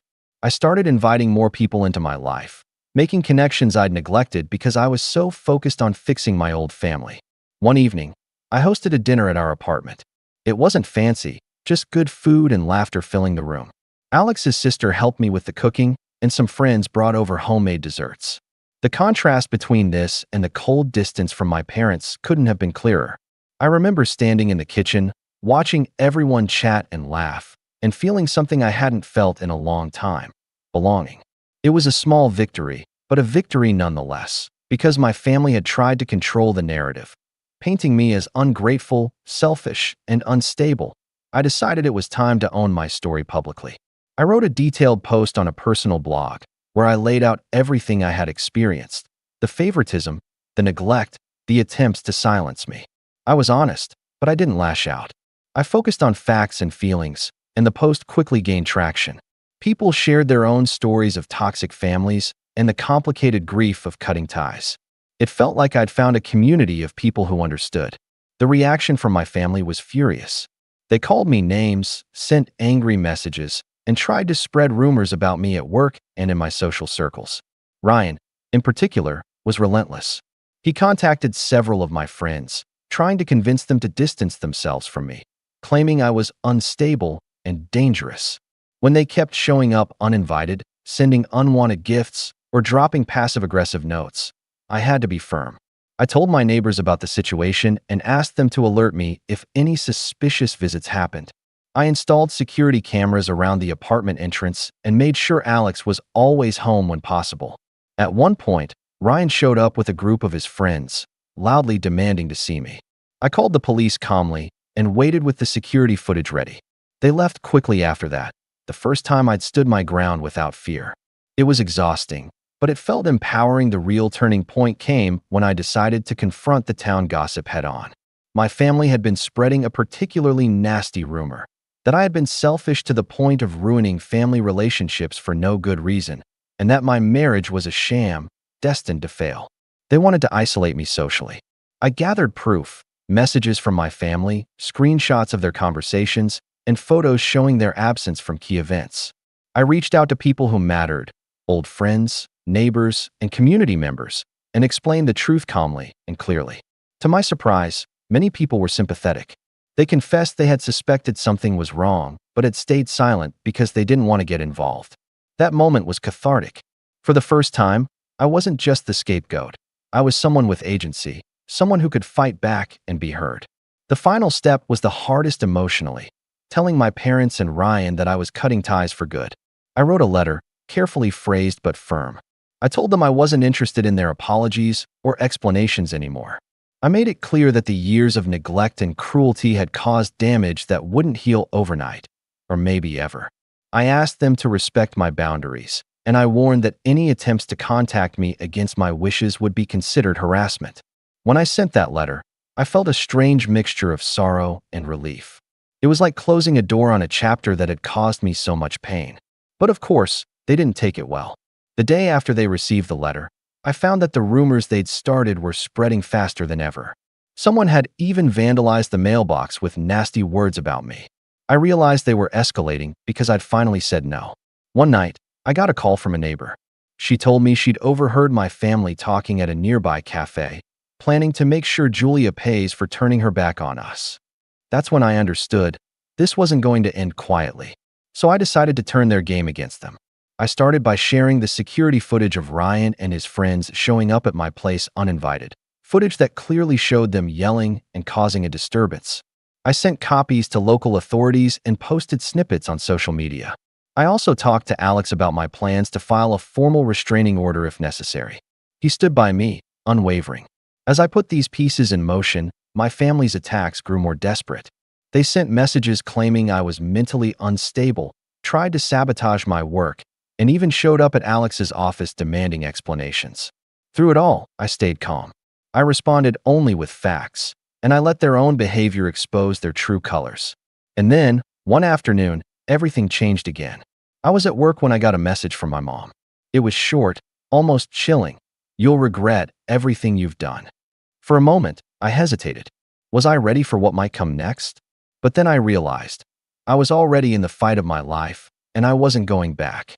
When I received that last message from my mom, those chilling words, "You'll regret everything you've done," I felt a cold knot tighten in my stomach. It wasn't just a threat, it was a promise. A reminder that, despite everything I had endured and the distance I had put between us, the war wasn't over. They still wanted to control me, to intimidate me into submission. But this time, I was determined to end it on my terms. The days that followed were filled with a strange mix of anxiety and clarity. I knew I couldn't face this alone. I reached out to Hannah, my longtime friend and a practicing lawyer, who had always been someone I could trust. We met at a quiet cafe one afternoon, and I told her everything. The years of emotional neglect, the public humiliations, the threats, the harassment that had escalated since the wedding. I laid out all the ways my family had tried to control and break me. Hannah listened carefully, taking notes and asking thoughtful questions. When I finished, she looked at me with a steady gaze and said, "Julia, what you're describing is serious. This isn't just family drama anymore. You're dealing with people who have shown they won't respect your boundaries or your safety. We can take legal steps to protect you." Together, we began the process of filing for a formal restraining order against my parents and Ryan. This wasn't about petty revenge or lashing out. It was about protecting myself, legally and emotionally, from people who had repeatedly demonstrated they would stop at nothing to hurt me. The legal process was slower and more exhausting than I expected. I had to gather every piece of evidence I could find. Text messages full of anger and threats, emails where my parents tried to guilt-trip me, photos of unwanted visits, videos from security cameras showing Ryan's aggressive confrontations. I also collected statements from friends, neighbors, and coworkers, anyone who had witnessed my family's harassment or the emotional toll it took on me. Each document I submitted felt like a small victory, proof that I wasn't imagining things, that my pain was real and warranted protection. But waiting for the court date was nerve-wracking. I worried about how my family would respond, and if the judge would see the truth behind the cold facade they always wore. On the day of the hearing, the tension in the courtroom was thick. My family was there, represented by a sharply dressed lawyer who tried to undermine me. He painted me as unstable, selfish, and reckless, someone who was overreacting and trying to ruin her family's reputation. But he had no evidence to back up his claims, and the judge carefully reviewed the materials I had submitted. When the ruling came down in my favor, and the restraining order was granted, I felt an immense relief unlike anything I'd experienced before. For the first time, the people who had caused me years of emotional pain were officially held accountable. The court order legally prevented them from contacting me, coming near my home, or interfering in my life in any way. In the weeks that followed, the power dynamic began to shift. My family's attempts to retaliate and intimidate slowed dramatically. Without direct access to me, their influence diminished. I learned that Ryan's relentless campaign to spread rumors about me, accusing me of being selfish, unstable, and ungrateful, backfired. People in our small community started to see his behavior for what it was, desperate and cruel. Many old friends and acquaintances quietly distanced themselves from him once the truth came to light. My parents, however, continued their campaign in the background, bad-mouthing me to relatives and former friends who didn't know the full story. But by then, their words no longer held weight. I had already built a new family, a circle of friends, colleagues, and, most importantly, Alex, who supported and valued me without conditions or judgment. Alex and I made the decision to move a few towns over, into a new home filled with warmth and light. It was a place where laughter wasn't shadowed by past hurts, and where I never felt the sting of judgment or exclusion. We hosted dinners, holiday celebrations, and casual get-togethers where everyone was welcomed without question or expectation. Looking back on everything, I can honestly say I don't miss my old family. They made their choice clear: to abandon, belittle, and punish me for daring to live my own life on my own terms. They never apologized, never acknowledged the pain they caused, and never made any effort to repair what they broke. To me, they are distant figures now, people who tried to control me through cruelty, manipulation, and silence. But I am no longer their victim. By setting firm boundaries, seeking support, and standing up for myself, I reclaimed not just my happiness, but my dignity. I built a family that chooses me every day, not because of blood, but because of love, respect, and mutual care. That wedding day, despite the absence of my biological family, was actually the beginning of a new chapter in my life. A chapter where I learned that family isn't about who shows up or shares your DNA. It's about who stands by you when it matters most. Now, years later, I am stronger than I ever imagined. I am surrounded by people who cherish me and whom I cherish in return. The door to my past is closed firmly behind me, and I have no intention of reopening it for those who only bring darkness. To anyone reading this who feels trapped in a toxic family situation, I want you to know this: it's okay to walk away. It's okay to protect yourself. And sometimes, the family that truly matters is the one you build on your own terms. Thank you for reading my story. Share your thoughts in the comments. If you like this story, don't forget to like and subscribe for more content like this. Hey Reddit, my name's Elias, and I've been holding this in for a while, but I think it's finally time to share. This is going to sound like one of those stories where the parents are terrible, and unfortunately, it really is. A little background first. I'm 27, my brother, Julian, is 30. Growing up, I always thought my parents played favorites, but I convinced myself it wasn't that obvious. Julian was the smart one, the risk taker, the kid who could do no wrong. Me? I was the responsible one, the one who noticed when bills weren't being paid, the one who made sure the mortgage never fell behind. I never minded helping out, honestly. I liked knowing I could contribute to keeping the family stable. Here's where it starts to get ugly. A few years ago, my parents bought a house after my dad retired. At the time, I didn't think too much of it. I was living in another city, trying to get my career off the ground, and they were excited about finally having a place that was truly theirs. They asked me to help cover some of the property taxes since they were still adjusting to retirement. I agreed. Not reluctantly, but willingly. I thought, okay, I'm helping out the family, it's temporary.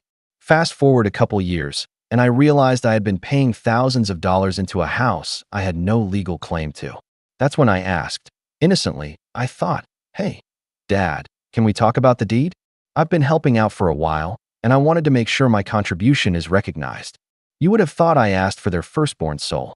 My mom went silent, her eyes hardening like I had just insulted her entire existence. My dad laughed. Not a chuckle, more like a condescending snort. Oh, Elias, you've been helping out, and that's generous of you, but the house is Julian's name. He's the one managing everything. You've done your part. That's enough.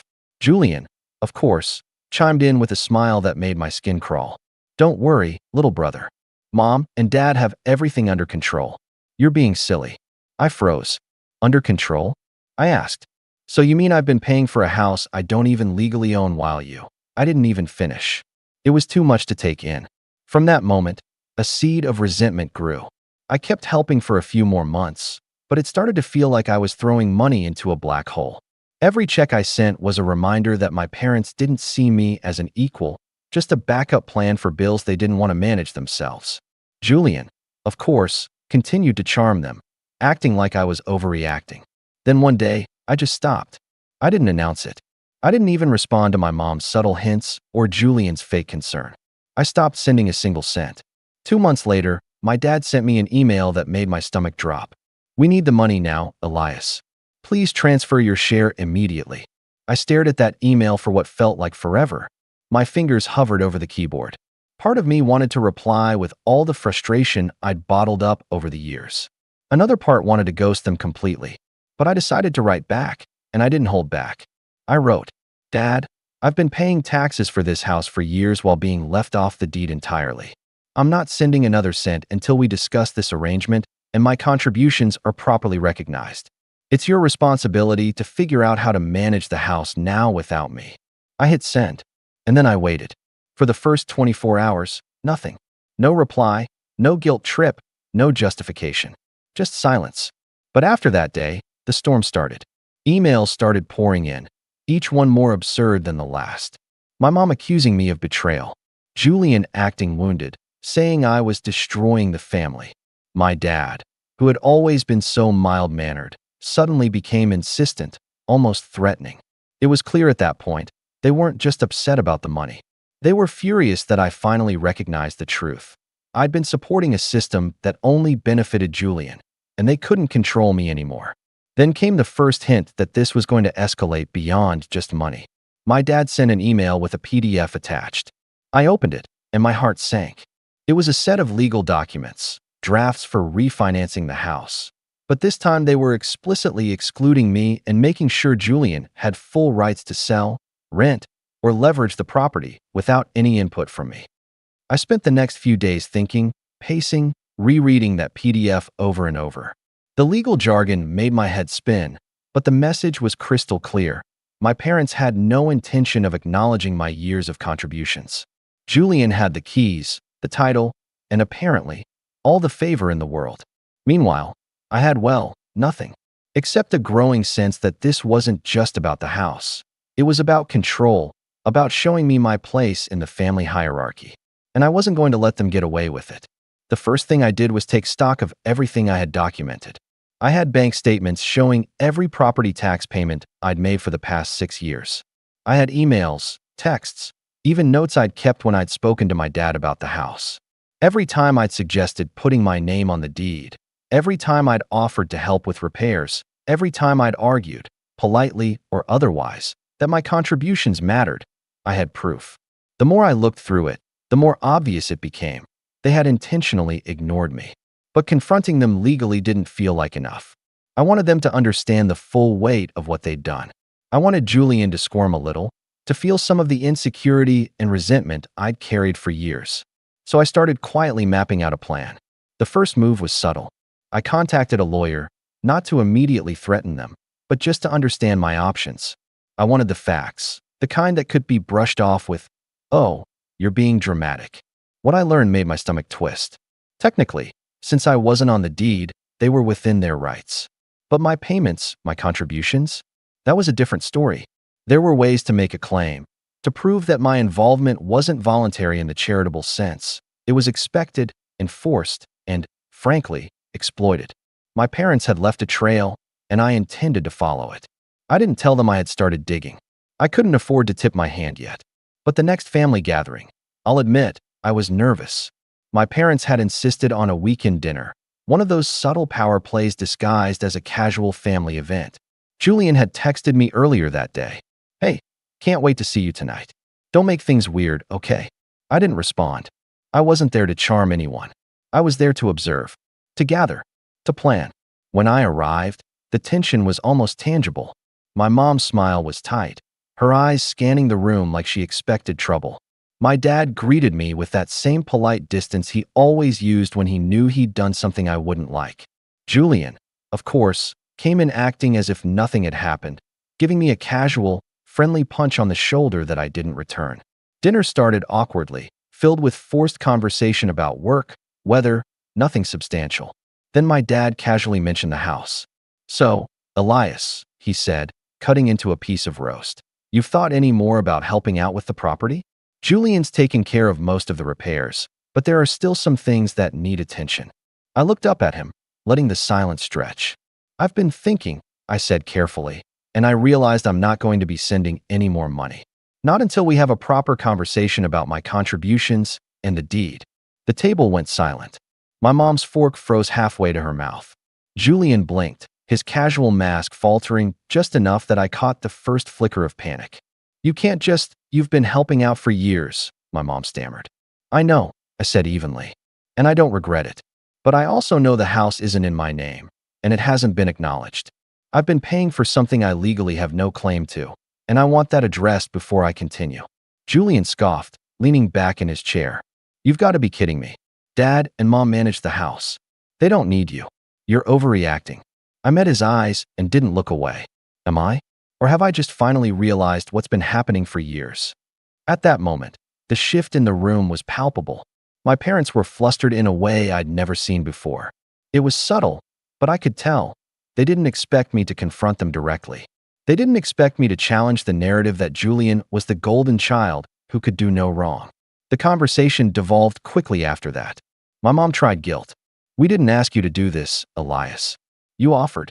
You're breaking the family apart over money. I stayed calm, letting her words hang in the air. I didn't offer, Mom. I was expected to contribute. And it's not about money. It's about respect, recognition. And I haven't seen that from either of you. Julian leaned forward, voice low but sharp. This is ridiculous. You've already caused enough tension. Can't you just let it go? I didn't answer immediately. I wanted him to feel it, the frustration, the helplessness, the realization that I wasn't going to be sidelined anymore. Instead, I waited until my mom and dad's attention was on me. Then I said, I'm done letting this slide. For years, I've done everything asked of me without complaint, even when it meant putting my own life on hold. And now, I'm taking a step back.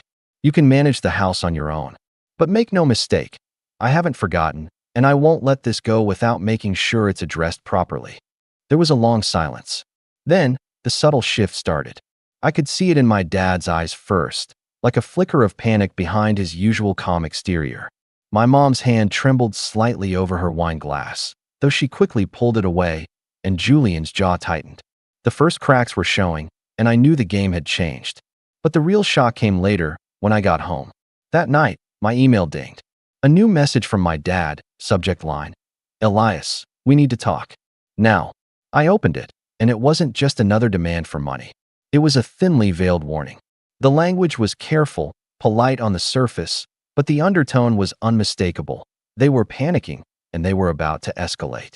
I sat back, heart pounding, and realized that this was no longer just about the house. This was about power, control, family reputation, and they weren't going to give up without a fight. The next morning, I woke up with a sense of purpose I hadn't felt in years. I knew I couldn't just sit back and wait for my parents or Julian to make the next move. They were convinced I was a passive participant in this family dynamic, someone who could be intimidated or guilted into compliance. That misconception was going to cost them. I started with research. Not the kind of vague internet research, but the deep, meticulous kind that lawyers use when preparing a case. I pulled up public records, property filings, and past tax payments. I mapped out a detailed timeline showing every cent I had contributed to the house over the years.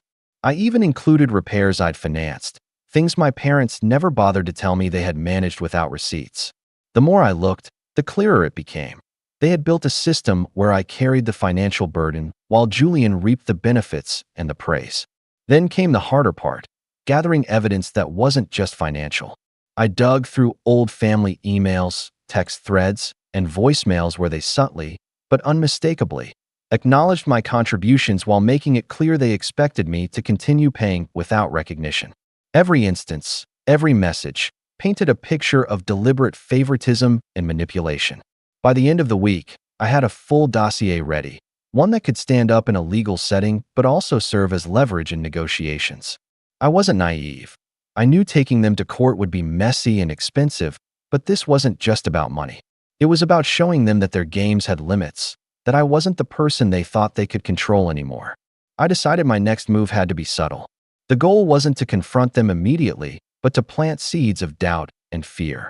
So I started small. I emailed my dad back, this time more formal, referencing the property tax records and legal documents I'd been compiling. I made no threats, at least not in words. but I hinted that I had a full accounting of my contributions and that I was exploring my options. I didn't hear back for a day, then 2, then 3. The silence was sweet. Meanwhile, Julian started to show cracks I hadn't noticed before.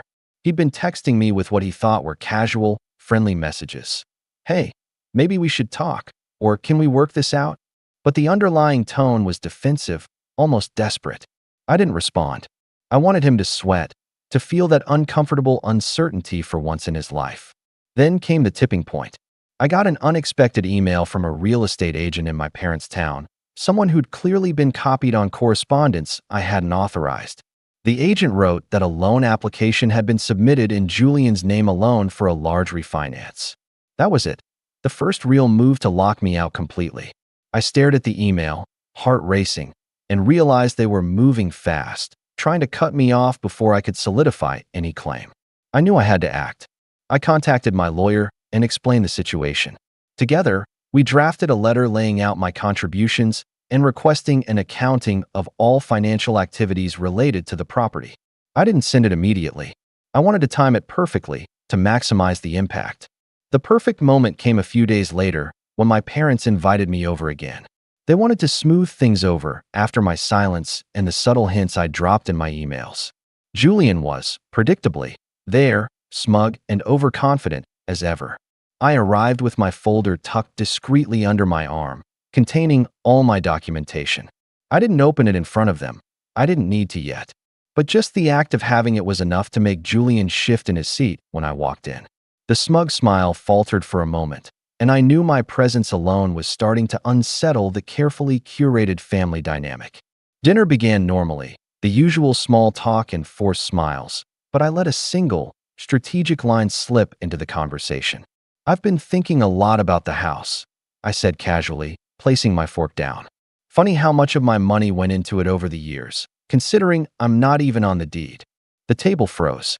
My mom's fork hovered midair, and my dad's eyes darted toward Julian, who was suddenly very interested in his plate. Julian tried to laugh it off. Elias, you're exaggerating. You've done your part, and that's enough. We're a family. Isn't that what matters? I smiled faintly, shaking my head. Funny you mention that, because being family doesn't seem to have stopped any of you from excluding me from something I helped keep alive.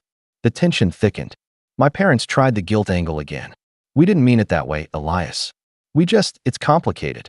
I leaned forward slightly, just enough to let them feel my seriousness without raising my voice. Complicated or convenient? Because from where I'm sitting, it looks like you built a system where Julian got everything, and I got the bill. And now you're acting like you don't understand why I might have an issue with that. For a moment, silence ruled the room. I could see the panic flicker across my dad's eyes. My mom tried to regain composure, but the tight line of her mouth betrayed her. And Julian's hands were clenching his napkin so tightly I could hear the fabric tear slightly. I took that moment to plant the next seed. You know, I've been talking to a lawyer. I have all my records. Every payment, every repair, every email where you acknowledged my help. And I'm prepared to use them if we can't come to a fair understanding. The reaction was immediate. My dad coughed nervously. My mom's eyes filled with a mix of anger and fear, and Julian practically vibrated with barely contained irritation.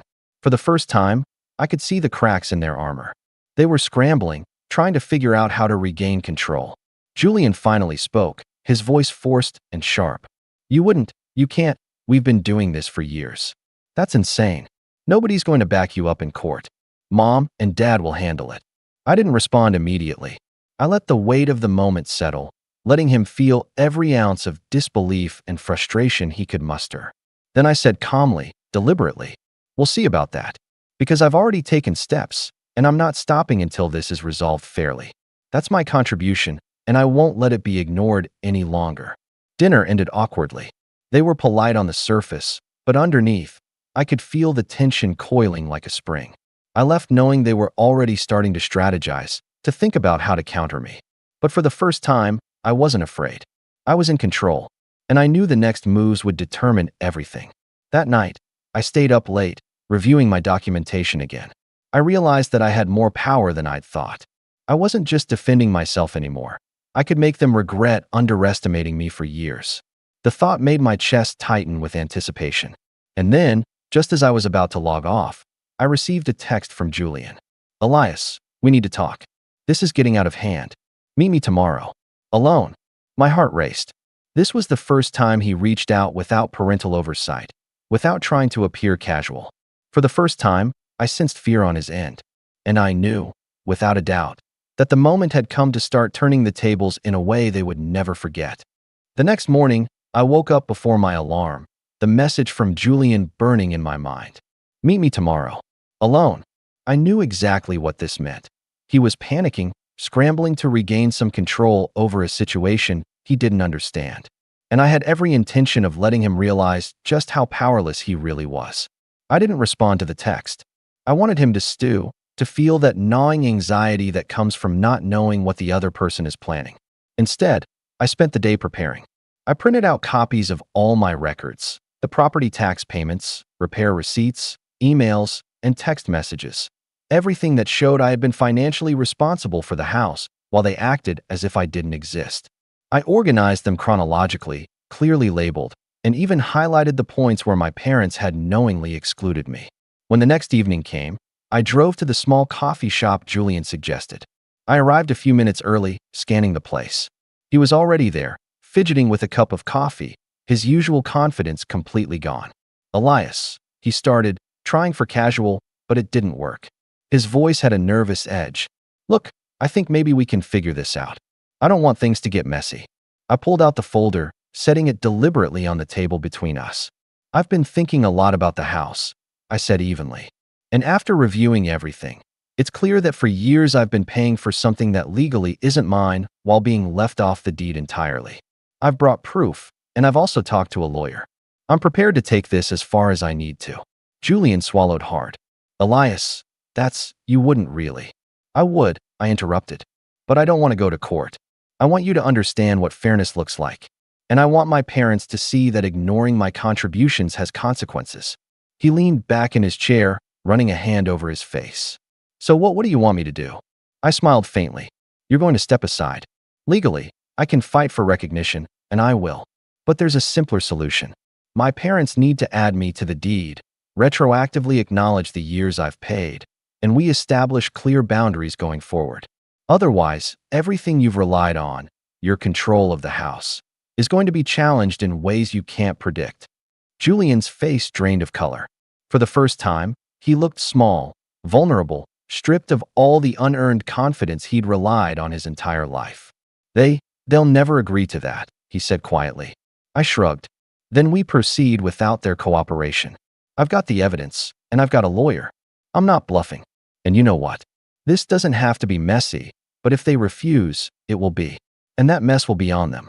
They'll have to explain why they excluded me for years while benefiting Julian." There was a long pause. I could see Julian weighing his options, panicking at the thought of exposing his parents' favoritism and the truth about the house. Finally, he nodded reluctantly. Okay, I'll tell them. I'll cooperate." The next day, I received a phone call from my mom. Her voice was tight and cautious, the arrogance replaced with unmistakable fear. "Elias, we need to talk about the house. Julian says you have all the records, all the proof." I remained calm. "Yes, and I think it's time to rectify things. I want my contributions recognized and my name added to the deed. No more expectations for me to pay silently." There was silence on the line. Then she whispered, almost pleading, We'll see what we can do." By the end of the week, the lawyers had finalized the paperwork. My name was added to the deed, and my parents issued a formal acknowledgement of my contributions for the past 6 years. The refinance Julian had tried to push through a loan was put on hold until the legal adjustments were complete. I didn't celebrate. I didn't feel the need to forgive. My parents had shown their true colors for years. They were manipulative, greedy, and willing to exploit me for their convenience. Julian had been complicit, a smug participant who thought charm could erase accountability. But finally, the balance had shifted. I had leverage, I had recognition, and they were forced to acknowledge it. The aftermath was tense. My parents avoided the topic in person, offering hollow smiles and carefully neutral conversation. Julian tried to act normal, but the confidence was gone, replaced by a quiet resentment that I could sense in every glance. The house, once a symbol of my parents' favoritism, was now a neutral ground, with boundaries firmly established. For the first time in years, I felt in control, not because I had forgiven anyone, but because I had stood up, documented the truth, and forced them to confront it. The lesson was clear. Family doesn't guarantee fairness, and those who exploit it can be held accountable if you're willing to be meticulous, patient, and strategic. I haven't spoken much about this outside my immediate circle. Some might call it revenge, others might call it justice. I call it reclaiming what was mine, ensuring that my years of effort weren't erased by entitlement and manipulation. And honestly, it's enough. My parents remain the same people they've always been: clever, controlling, and willing to manipulate to maintain power. Julian is quieter, more cautious, aware that the little world he built around his charm and favoritism can't protect him forever. I, on the other hand, finally feel the freedom that comes from no longer being silenced, overlooked, or exploited. I didn't forgive them. I didn't pretend it hadn't happened. But I did take back what was mine, and for the first time, I knew exactly where I stood in the family hierarchy. Not beneath them, not forgotten, not a source of free labor. I stood equal, recognized, and unshaken. And that, Reddit, is where the story ends. The house is secure, my contributions are acknowledged, and my parents and Julian have been forced to see that they can't control me. I didn't give them a second chance, they earned none. But I got my closure, and I finally reclaimed my place. Thanks for watching. Share your thoughts in the comments. If you like this story, don't forget to like and subscribe for more content like this. At my birthday dinner, they gave me a joke cake that said burden and waste of space and icing. My sister filmed my reaction while my aunt cackled. Maybe this will knock some sense into you. I didn't cry. I just took the cake, smiled, and left. The next week, their bank accounts froze. Their business crashed, and they finally realized who owned the company they mocked me for starting. Hi Reddit, I'm 34M, and I'm not really one for telling stories about myself, but this one's been sitting on my chest for months. Honestly, it's been years in the making. I guess writing it out feels like closing a door that should have been locked long ago.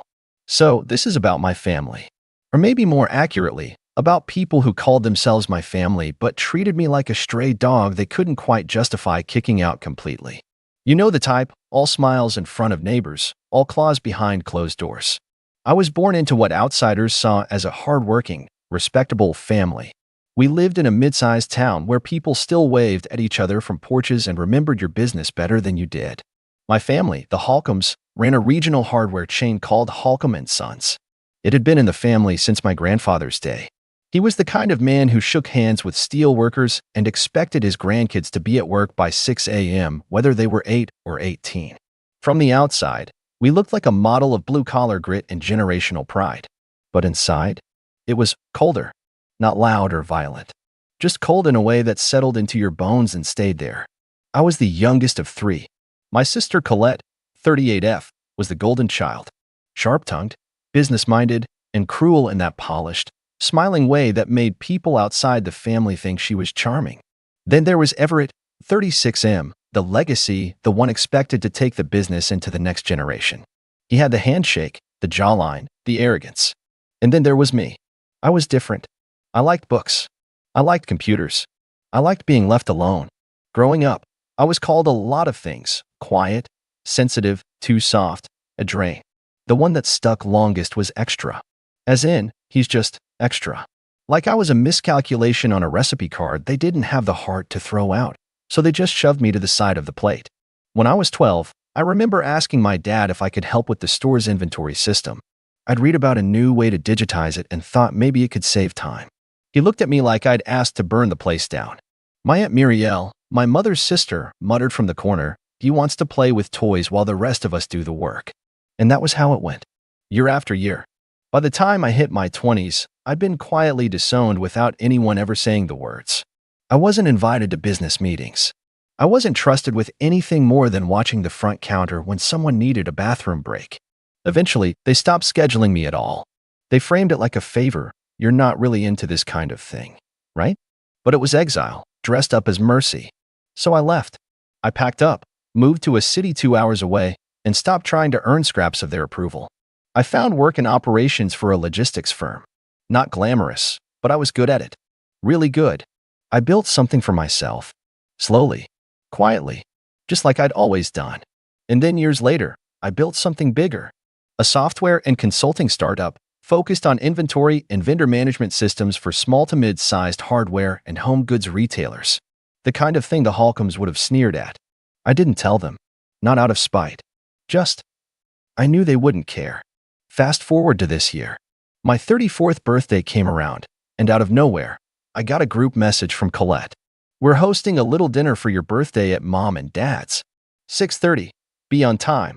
No explanation. No apology. Just a command. I nearly ignored it, but something about the tone made me pause. It wasn't like them to remember, much less plan something. Part of me wondered if someone had told them something. If they'd somehow caught wind of my business and were fishing for a reconnection now that they thought I had use. But I gave them the benefit of the doubt. Again, like a fool, I showed up in a clean shirt and slacks, holding a bottle of sparkling cider because I thought maybe, just maybe, this was a turning point. The dinner was familiar, polished, stiff, and hollow. My mother asked if I was still working on my little tech thing. Colette made a joke about how I was probably hacking into parking meters for lunch money. Uncle Francis chuckled like it was the height of wit. Even Everett, who barely looked at me anymore, smirked under his breath. I swallowed it all, smiled, said, "I'm doing well, thanks," and kept my tone neutral. And then the cake came out. It was gaudy. 2 layers. Blue and white frosting, too bright and too thick. I leaned in, expecting a "Happy Birthday, Ronan," or maybe a corny inside joke from childhood. Instead, I saw this: "Happy birthday, Burden." Our favorite waste of space. Silence. For a second. Then laughter. First from Colette. Then from Danica, our cousin. Aunt Muriel clapped her hands like she was watching a sitcom. She actually said, "Maybe this'll knock some sense into you," while wheezing. And Colette? She had her phone out. Filming. Smiling. I can't explain what happened in that moment. I didn't feel hurt. Not immediately. I felt awake. Clear. I picked up the cake carefully, gently, without a word, and I smiled back at them. Just a simple smile. Not cold. Not fake. Just steady. And I walked out the door. No speech. No scene. Just me and that cake, heading into the night. They didn't know it yet, but that was the moment everything began to unravel. Because while they were busy laughing at the brother they thought they'd pushed into irrelevance, they'd forgotten something important. You can only ignore someone for so long before they stop trying to be seen. And I had stopped, years ago. When I got home that night, I didn't even turn on the lights. I set the cake down on my kitchen counter, took off my shoes, and sat at the edge of the couch like someone waiting for a train that wasn't coming. My apartment was quiet, not the kind of quiet that comforts you, but the kind that feels like it's listening. I stared at that cake for a long time. Burden. Waste of space. Those words weren't new. They'd just never been written in frosting before. I wish I could say I was shocked or even sad, but I wasn't. Not really. What I felt, slowly, steadily, was a sense of finality. Like watching the last door in a long hallway close behind you. And in the silence that followed, a different voice rose up, one I hadn't let myself listen to in years. They think they won. And why wouldn't they? From their perspective, I was the brother who drifted off, the son who didn't want to get his hands dirty, the leftover who'd rather sit behind a screen than pick up a hammer. They never asked what I'd been building. They never asked how I was doing. They assumed and kept assuming, because it was easier than facing the truth, that they'd push someone out who was quietly becoming more powerful than they'd ever imagined. I didn't sleep much that night. Instead, I opened my laptop and looked over the last few documents I'd finalized earlier that month. Partnership contracts, licensing agreements, purchase orders. You see, for the past 2 years, my company, Helix Ops, had been acquiring the software contracts and vendor systems for a number of regional hardware chains. We provided back-end support, inventory synchronization, and predictive stock analysis, the kinds of tools that most older family-run stores couldn't afford to build themselves. And over time, I noticed a trend. More and more of our clients were pushing us to work with their suppliers directly to negotiate bulk deals, streamline shipments, even oversee payment cycles. So I'd started a quiet expansion. Nothing flashy. Just a few legal acquisitions here and there. But one of those acquisitions, finalized just 2 weeks ago, had made me the majority owner of a logistics hub that serviced over 40 regional retailers, including Holcomb & Sons. That's right. My family's business relied on a supply chain now controlled by me, and they didn't even know it. Why? Because when they signed the updated vendor agreement, they didn't read the paperwork. They never do. Uncle Francis had probably skimmed it between golf appointments. Colette likely rolled her eyes and told the accountant to just file it. It was a standard vendor-supplier relationship. Nothing suspicious on the surface. But tucked inside were a few quiet changes. Late payments would incur penalties. System access could be limited upon breach.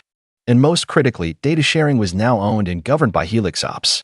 In other words, I had the ability legally and operationally to pull the plug. I hadn't planned to use it. Not at first. I never wanted revenge. I wanted distance. But that cake? That humiliating, sneering moment where the people who raised me decided to gather in a circle and laugh in my face. That changed something. Not because of the insult itself, but because it reminded me loudly that to them, I was still 12. Still the kid they could mock without consequence.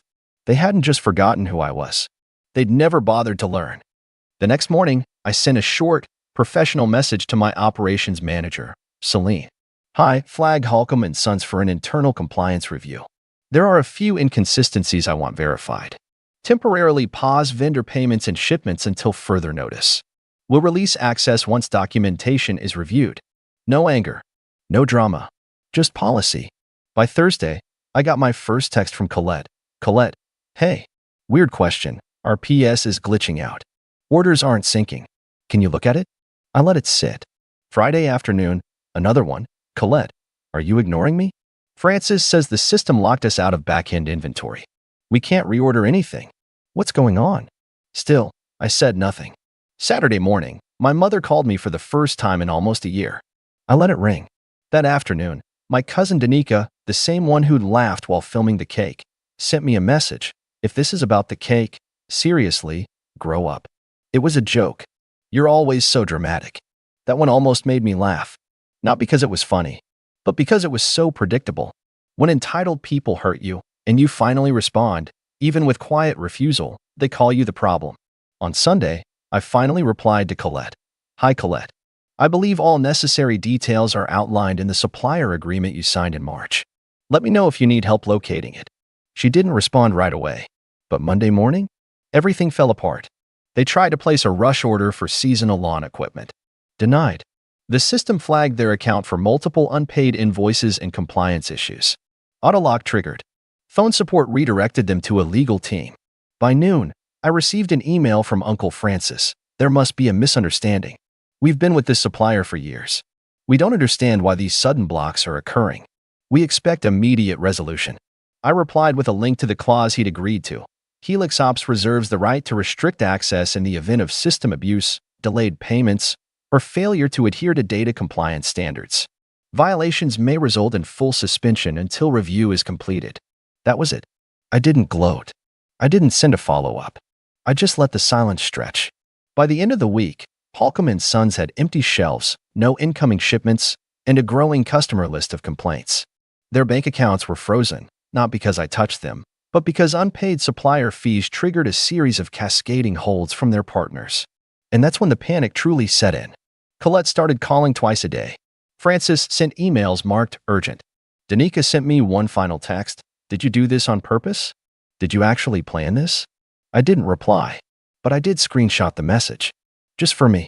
For the quiet satisfaction of it. And then, on the following Tuesday, something interesting happened. My father, the man who hadn't spoken to me directly in 2 years, showed up at my office. I wasn't expecting him. My receptionist, a kind but no-nonsense woman named Tanya, buzzed me and said, "There's a Mr. Holcomb here. Says he's your father. Should I let him in?" I paused, then said, "Give me 5 minutes." I needed time to close the folder on my desk, take a deep breath, and remind myself of something I hadn't fully realized until that moment. They needed me now. When I finally opened the door to my office, my father was standing stiffly in the hallway, clutching his baseball cap in one hand like a child holding a security blanket. He was dressed the way he always dressed for serious occasions. Ironed work shirt, jeans too new to be comfortable, and boots with just the right amount of scuffing to make him look humble. He glanced around the office suite, probably surprised. It wasn't flashy, but it was tasteful, high ceilings, soft gray tones, a potted fiddle leaf fig in the corner. Modern. Professional. Nothing like the cluttered, noisy back office of Holcomb and Sons, where he and Uncle Francis used to bark at employees while chewing gum and watching cable news. He looked smaller than I remembered. I stepped aside. "Come in." He nodded and walked past me without making eye contact. I motioned for him to take the guest chair. He did, slowly, carefully lowering himself like he was afraid it would break under him. I returned to my desk and waited. He cleared his throat. "Didn't realize this place was so nice." I nodded. "Thanks." Another pause. He scratched the back of his neck. "You built all this?" I raised an eyebrow. "You mean the company you said would never amount to anything?" He winced. "I didn't say you did." More than once. He looked down at the floor. I let the silence stretch. Let him stew in it. He wasn't used to silence. He was used to lecturing, barking, filling the space with his voice until everyone else went quiet. But here, now, he didn't have the upper hand. Finally, he said, "Look, I didn't come here to fight." "Good," I said, folding my hands on the desk. "Then don't." He shifted uncomfortably. "The business is in trouble. The accounts are frozen, shipments aren't coming in, and the bank's threatening to withhold the next credit line." I waited. "We're barely staying afloat," he continued. "I talked to the vendor reps. They said everything's run through Helix Ops now." "That's your company?" "Yes." "So you're the one who froze everything?" "No," I said plainly. "Your noncompliance did. You signed the agreement. But you could unfreeze it." I leaned forward slightly. "I could. But why would I?" He stared at me, mouth slightly open, like he couldn't process that I wasn't jumping to help him. For a moment, I almost saw it, the realization dawning on his face, the puzzle pieces shifting. Then it was gone, replaced by the same narrow-eyed stubbornness I'd grown up with. "We're family," he said, like that word still meant something. I sat back in my chair. "You called me a mistake." "I never. You didn't have to. You said it with every look, every joke, every time you praised Ezra for breathing while criticizing me for existing." He flushed. "Ezra is not my concern anymore." He opened his mouth, then closed it. I went on calmly. "You can't treat someone like garbage for 29 years and then ask them for a lifeline the minute things go wrong. You didn't care when I struggled. You didn't care when I asked for help. You made fun of my startup, mocked me at dinner, and now you want me to save you." He shifted in his seat again. "We didn't know." "That's not an excuse." He looked down at the cap in his hands. "I didn't realize you were doing so well." I gave a humorless laugh. "That's because you never asked." There was a long silence. Then, for the first time, he looked up and met my eyes. "I'm not good at this," he said. "I never was. I know I messed up. But Holcomb and Sons, that's our legacy. Your grandfather built it. I kept it alive. I just need a chance to fix things." I held his gaze. "You had decades of chances," I said. "I asked you for one." He looked like he wanted to argue, but then his shoulders sagged. "I'm not here to beg," he muttered. But he was. He didn't say it, but I could see it in his posture, in the way he wrung that hat in his hands like he was wringing out a wet towel. My father, the man who once told me emotions are for weak men, was trying not to crack in front of me. I let him sit there in the discomfort, not to be cruel, but because I needed him to feel it. To understand that the door he'd kicked shut behind him didn't swing open just because he finally wanted to walk through it. After a moment, I said, "Here's what I'll do." He looked up, eyes hopeful. "I'll schedule a meeting with your team. You'll bring every outstanding invoice, every compliance document, and every systems report. I'll have my operations lead go over everything with you. If, and only if, we find no intentional fraud or negligence, we'll consider reinstating partial services." His expression faltered. "Partial?" "Yes," I said. "You're on probation. One mistake, one missed deadline, and it all locks down again. That's the deal." He swallowed. "That's harsh." "No," I said. "It's generous, considering the alternative." He nodded slowly, reluctantly. "All right." As he stood up, I added, "And one more thing." He turned. "Next time you plan a family dinner, maybe don't serve a cake that calls your son a waste of space." His face twisted, a mix of shame and something uglier, like resentment trying to mask itself as regret. "I'll be in touch," he said stiffly, and walked out. Tanya peeked her head in a few minutes later. "You okay?" I nodded. "Fine." She raised an eyebrow. He looked like he got run over by a truck. "Not a truck," I said. "Just reality." That week, I arranged the meeting. Colette showed up with Ezra in tow, both dressed like they were headed to court, stiff blazers, forced smiles. Colette barely looked at me. Ezra didn't even try. He sat across the table, arms crossed, eyes narrowed like he was trying to figure out how I'd beaten him. My team laid out the terms clearly. Payments, compliance, zero tolerance. They tried to negotiate. My lawyer calmly shut it down. By the end of the meeting, they were still trying to pretend like they were in control, but the cracks were showing. Colette's voice rose just a little too sharply. Ezra snapped at a junior analyst. They knew.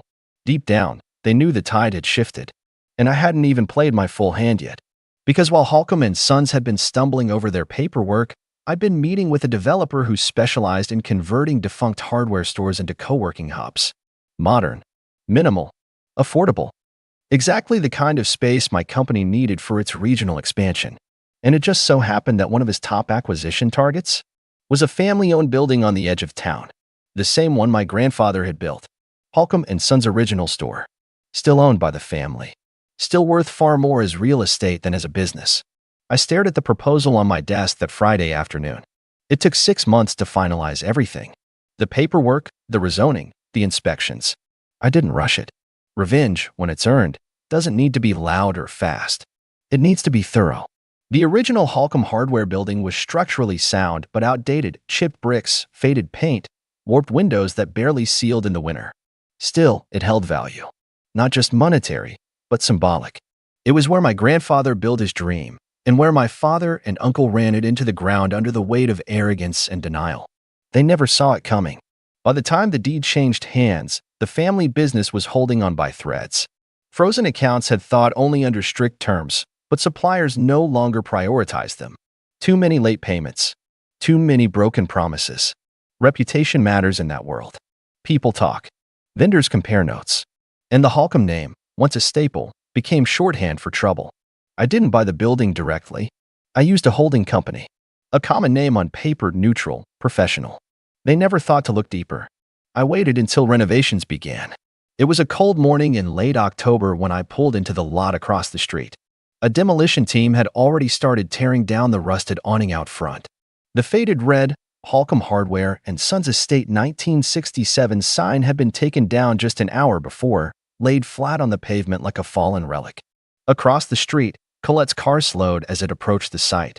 I watched her brake, her eyes darting across the construction zone. The disbelief was obvious even from a distance. She pulled over, got out, just stood there, staring. Her phone was out within seconds. Later that day, she sent a group message in the old family chat we hadn't used in years. No greeting, no context, just one sentence. Did you do this? I didn't respond. I didn't need to. The next week, Ezra tried calling me. Twice. I ignored both. The week after, Uncle Francis showed up at my office without an appointment. Tanya turned him away without blinking. And a month after that, I hosted a ribbon-cutting ceremony in the newly renamed space, the Foundry Collective. An open, sunlit workspace with tall windows and softwood floors. The kind of place built for startups and dreamers, the kind of people I'd been surrounded by in the early days, when no one believed in what I was doing. The place filled fast. Designers, developers, remote workers, consultants. The very people my family used to roll their eyes at. People with laptops and ambition. People like me. And every day they pulled into that parking lot, walked through those sleek glass doors, and built their futures. They did so in a place my family no longer controlled. Word spread. In town, people began to notice. Holcomb and Sons was shrinking, downsizing, staff laid off.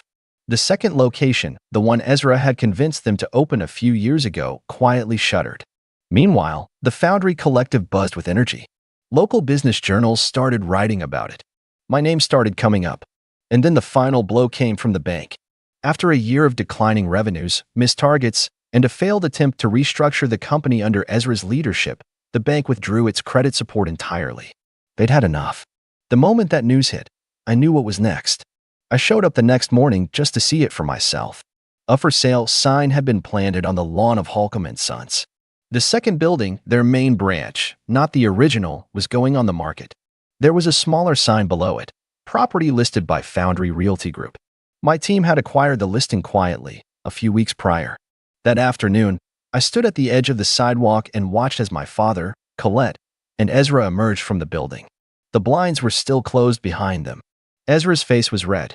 Colette was whispering urgently into her phone, pacing, trying to fix something, anything. And my father? He just looked tired. Not humbled. Not changed. Just tired.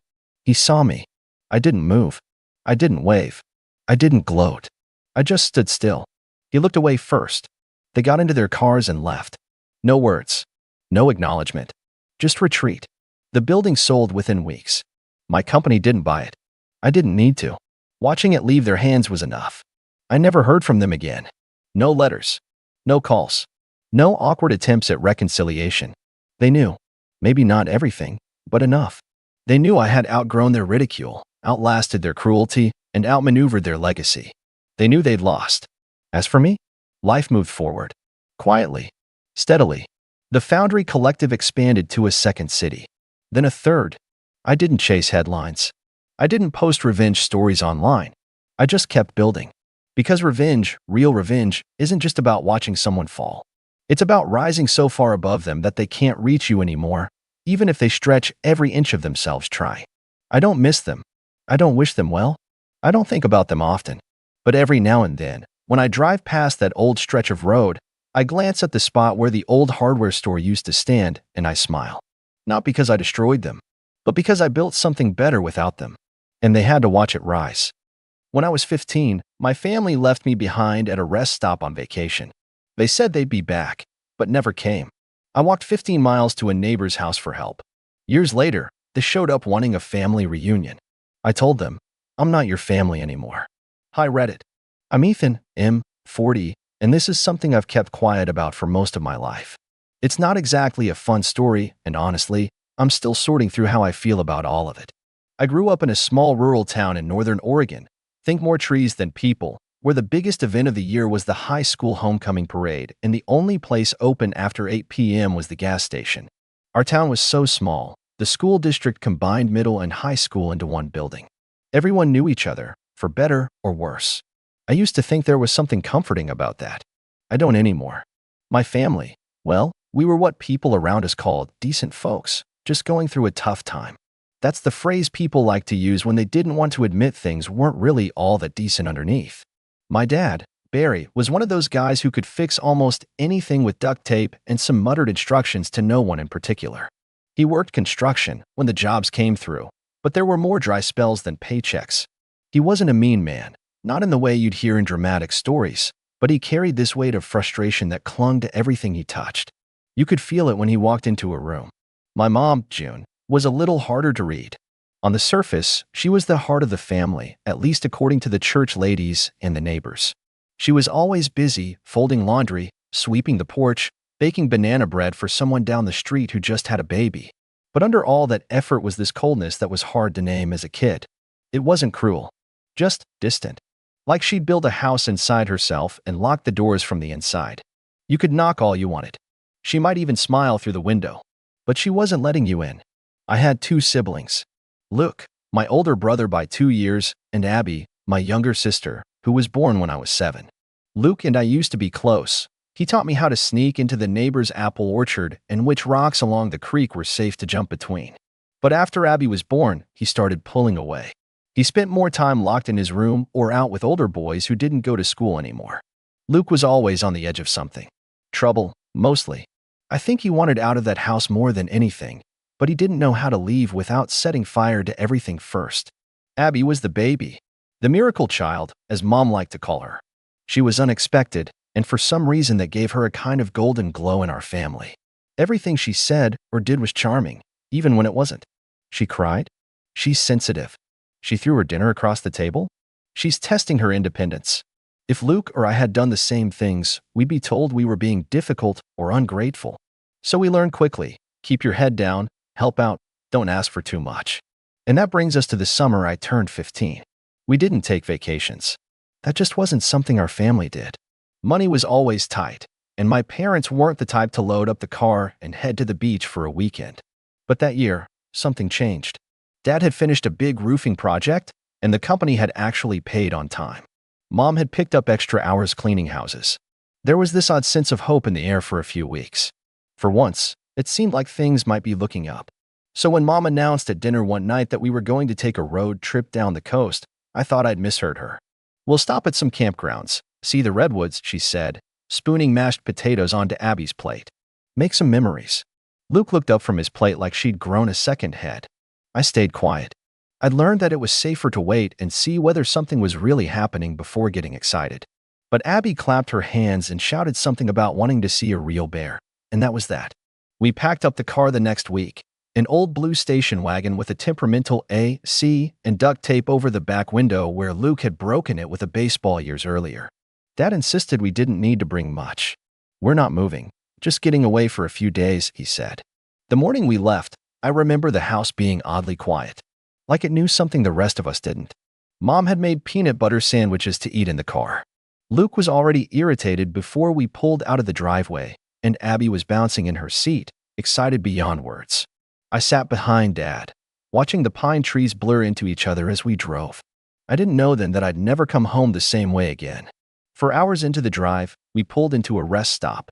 I remember the gravel crunching under the tires as we turned in. It was one of those highway-side places with old picnic tables under wooden shelters and vending machines that hadn't been restocked in weeks. There was a low buzz in the air, probably the power lines overhead, and the smell of sun-baked asphalt and pine needles.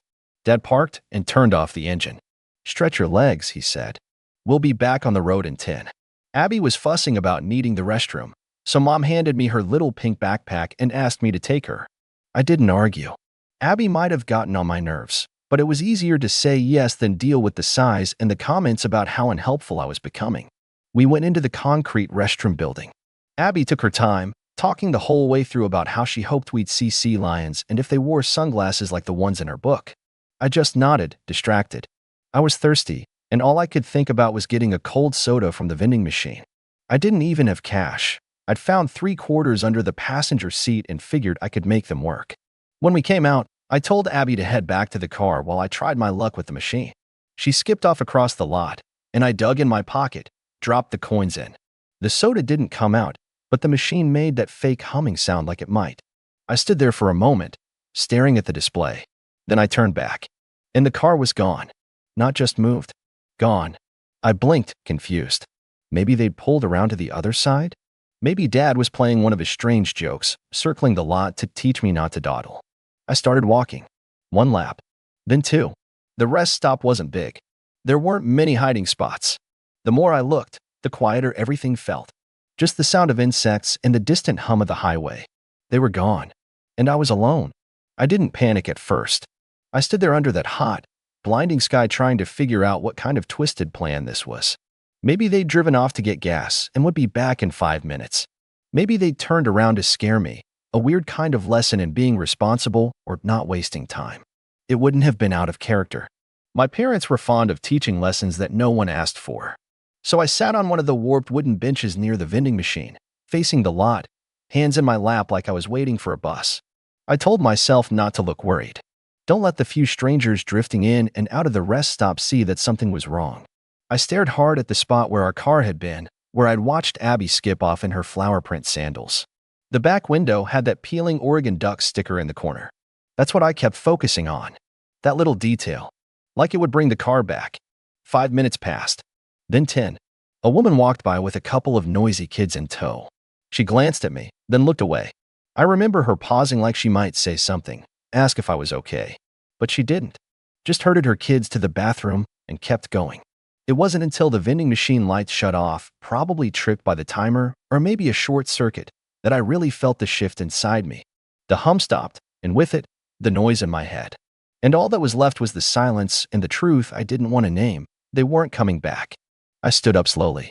My legs felt rubbery, like they didn't quite belong to me. I did another slow lap around the lot, checking behind every parked car, even peeked into the truckers' area in case maybe, just maybe, they'd pulled around the other side to rest. Nothing. No blue station wagon. No Dad. No Mom. No Luke. No Abby. My throat tightened. Not like crying. It was more like something was closing off inside me. A door that had been open my whole life suddenly slamming shut. That's when it hit me. They hadn't forgotten me. They'd left me. The part that sticks with me the most, even now, wasn't fear. It wasn't sadness. It was confusion. I just couldn't wrap my mind around the why of it. What had I done? Had I said something wrong that morning? Was this some new, unspoken punishment? I replayed everything, how I'd packed my bag without complaining, how I'd helped Mom load the cooler, how I'd taken Abby to the restroom without being asked twice. I'd done everything right. And still, I was the one they'd chosen to leave behind. I sat back down and stared at the empty parking space for a long time. Eventually, the sun started to drop lower, and the light turned orange. Shadows stretched long across the cracked pavement. The rest stop got quieter. I hadn't eaten anything since that morning's sandwich. My stomach was aching, but it didn't feel like hunger exactly. More like something sour and cold was sitting inside me, spreading out. I thought about asking someone for help, but I didn't know what I would say. My family abandoned me? I didn't even believe it yet, not fully. I imagined some officer calling my parents and hearing my mom's voice on the line. Oh no, he must have wandered off. We were so worried. But even as I pictured it, I knew she wouldn't say that. Because somewhere deep down, I already knew this wasn't an accident. And I'll tell you why. My mom always kept a tight head count. If we were at the grocery store, she'd glance around every few seconds to make sure we were all still in the aisle. If we crossed the street, her hand would shoot out to pull whoever was closest back onto the curb. She didn't trust anyone else to keep us in line, especially me. And that morning, she'd handed me Abby's backpack and asked me to take her. Not Luke. Me. She'd sent me away from the car. And now they were gone. I must have sat there for hours. Eventually, the lot emptied out almost completely. Just one or two cars in the distance and the occasional rumble of a passing semi. The air got cooler, but the knot in my chest stayed hot and tight. I kept imagining their faces. I couldn't help it. I saw Dad's blank stare while driving, Mom's tight-lipped expression, Luke leaning against the window with his headphones on. Abby curled up with her stuffed rabbit in the back seat, probably asking where I was. Unless she knew. And the thought of that hurt more than anything else. Sometime after sunset, I finally stood up and started walking. There was no one around to ask for a ride. No phone I could use without asking for help. No building open where I could sit and wait. I didn't know where the nearest town was, but I remembered a stretch of highway we'd passed about 10 miles back where there was a grocery store and a gas station. And just beyond that, there was a road that led off into the hills toward home. So I started toward it. The first few miles were easy. I was still running on adrenaline, and the idea that maybe I'd catch up with them somehow. Maybe they'd be at the gas station ahead, laughing nervously about how they hadn't meant to go so far. Maybe they'd be waiting there for me. But they weren't. And the farther I walked, the more that idea drained out of me. I won't lie, by the time I hit mile 10, I was limping. My sneakers were too small, or maybe just too old, and my feet were swelling. I was thirsty, hungry, and my head was pounding. But I didn't stop. Because I knew if I stopped, I'd fall apart. And if I fell apart, I didn't think I'd come back from it. Somewhere around the 12th mile, I recognized a sign. It pointed to a dirt road that curved up toward our neighborhood. That gave me just enough strength to keep moving. When I finally turned down the gravel path leading to the house where our old neighbor, Mrs. Aldridge, lived, I felt like I might collapse. Her porch light was on, the only one on for miles. I remember staring at that yellow glow like it was the sun itself. I walked up the steps and knocked. Then I waited. And when the door opened and she saw me, dirty, exhausted, alone, her eyes widened and she said one word that I'll never forget. "Where's your family?" Mrs. Aldridge let me sleep on her couch that night. She didn't ask too many questions at first, just brought me a blanket, poured me a glass of water, and told me I was safe. The next morning, she made me pancakes and sat across the table with this steady, calm look, waiting for me to talk. I told her everything. I wasn't emotional when I said it. I think I cried everything out already. I just laid out the facts. The rest stop. The car. How long I waited. The walk. Her hands were shaking slightly as she poured herself some tea, but she let me finish. Then she picked up the phone. The police came, and I gave them the story again. They looked concerned, confused even, but not surprised. One of them kept glancing at each other like they were trying to figure out how to label what I was saying. Eventually, they got in touch with my parents. They claimed it was a mistake, said they thought I was asleep in the back seat, and by the time they realized I wasn't with them, they had no idea where they'd left me. Said they were about to call the police when they got the call themselves. The officer who told me this didn't sound convinced, but he shrugged and said that unless I wanted to press something, like neglect, they couldn't do much. And since I was still a minor, I had to go back. But I didn't. Mrs. Aldridge offered to become my temporary guardian. She had grown kids and extra space, and more importantly, she believed me. I don't know what she said or how she managed it, but after a couple of tense meetings, I was allowed to stay with her while things got sorted. That was the summer everything changed. My parents didn't reach out again. Not once. They didn't come back for me. Didn't call. Didn't ask for visitation. As far as they were concerned, I was someone else's problem now. That suited me just fine. I spent the next 3 years living quietly with Mrs. Aldrich. I finished high school, got a job at a local hardware store, and saved every penny I could. She never treated me like a burden. She let me have space when I needed it, but also reminded me gently, steadily, that I wasn't alone. When I turned 18, I legally changed my last name. I didn't want theirs anymore. I didn't want anything from them. That should have been the end of it. But they didn't stay gone. I was 22 when I got the first message.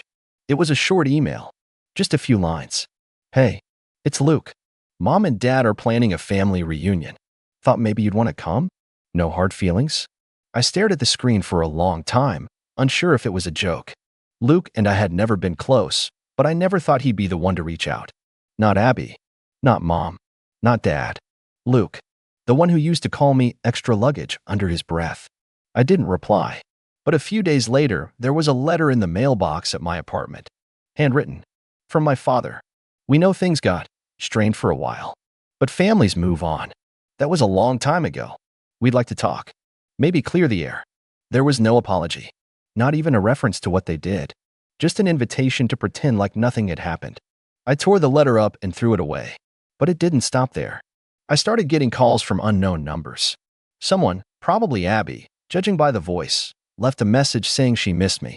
Another said they were putting together a photo album and wanted me to contribute a few memories. As if I had any good ones. Then came the real kicker. Mom showed up at my workplace.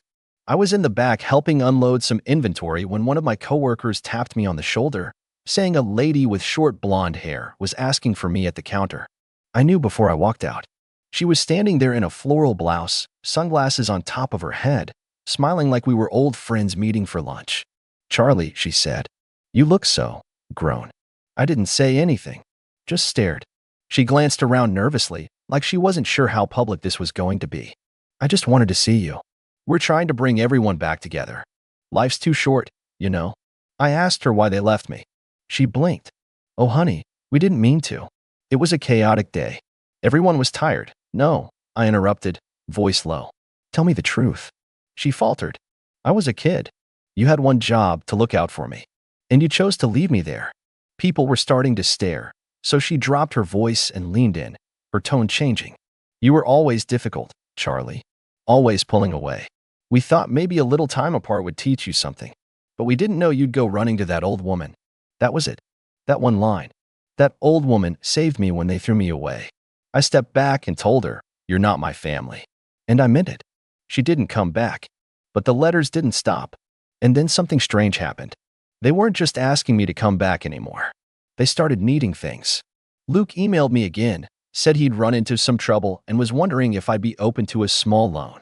Dad wrote a long message about retirement and how hard things had gotten with the house. Said it would mean a lot if I came back and helped out like a good son should. Even Abby reached out, told me they were trying to sell the house, and if I wanted to reconnect, now was the time. That's when I realized they hadn't changed. They didn't want a family. They wanted something from me. They thought I was still the quiet, obedient boy they could manipulate. They didn't know the version of me that had grown up without them. The version of me that had been planning something for a long time. And now that the door was open, I stepped through it. By the time I was 23, I had my own life. A steady job, a small but comfortable apartment. Friends who knew me as the guy who made quiet jokes and brought good coffee to every gathering.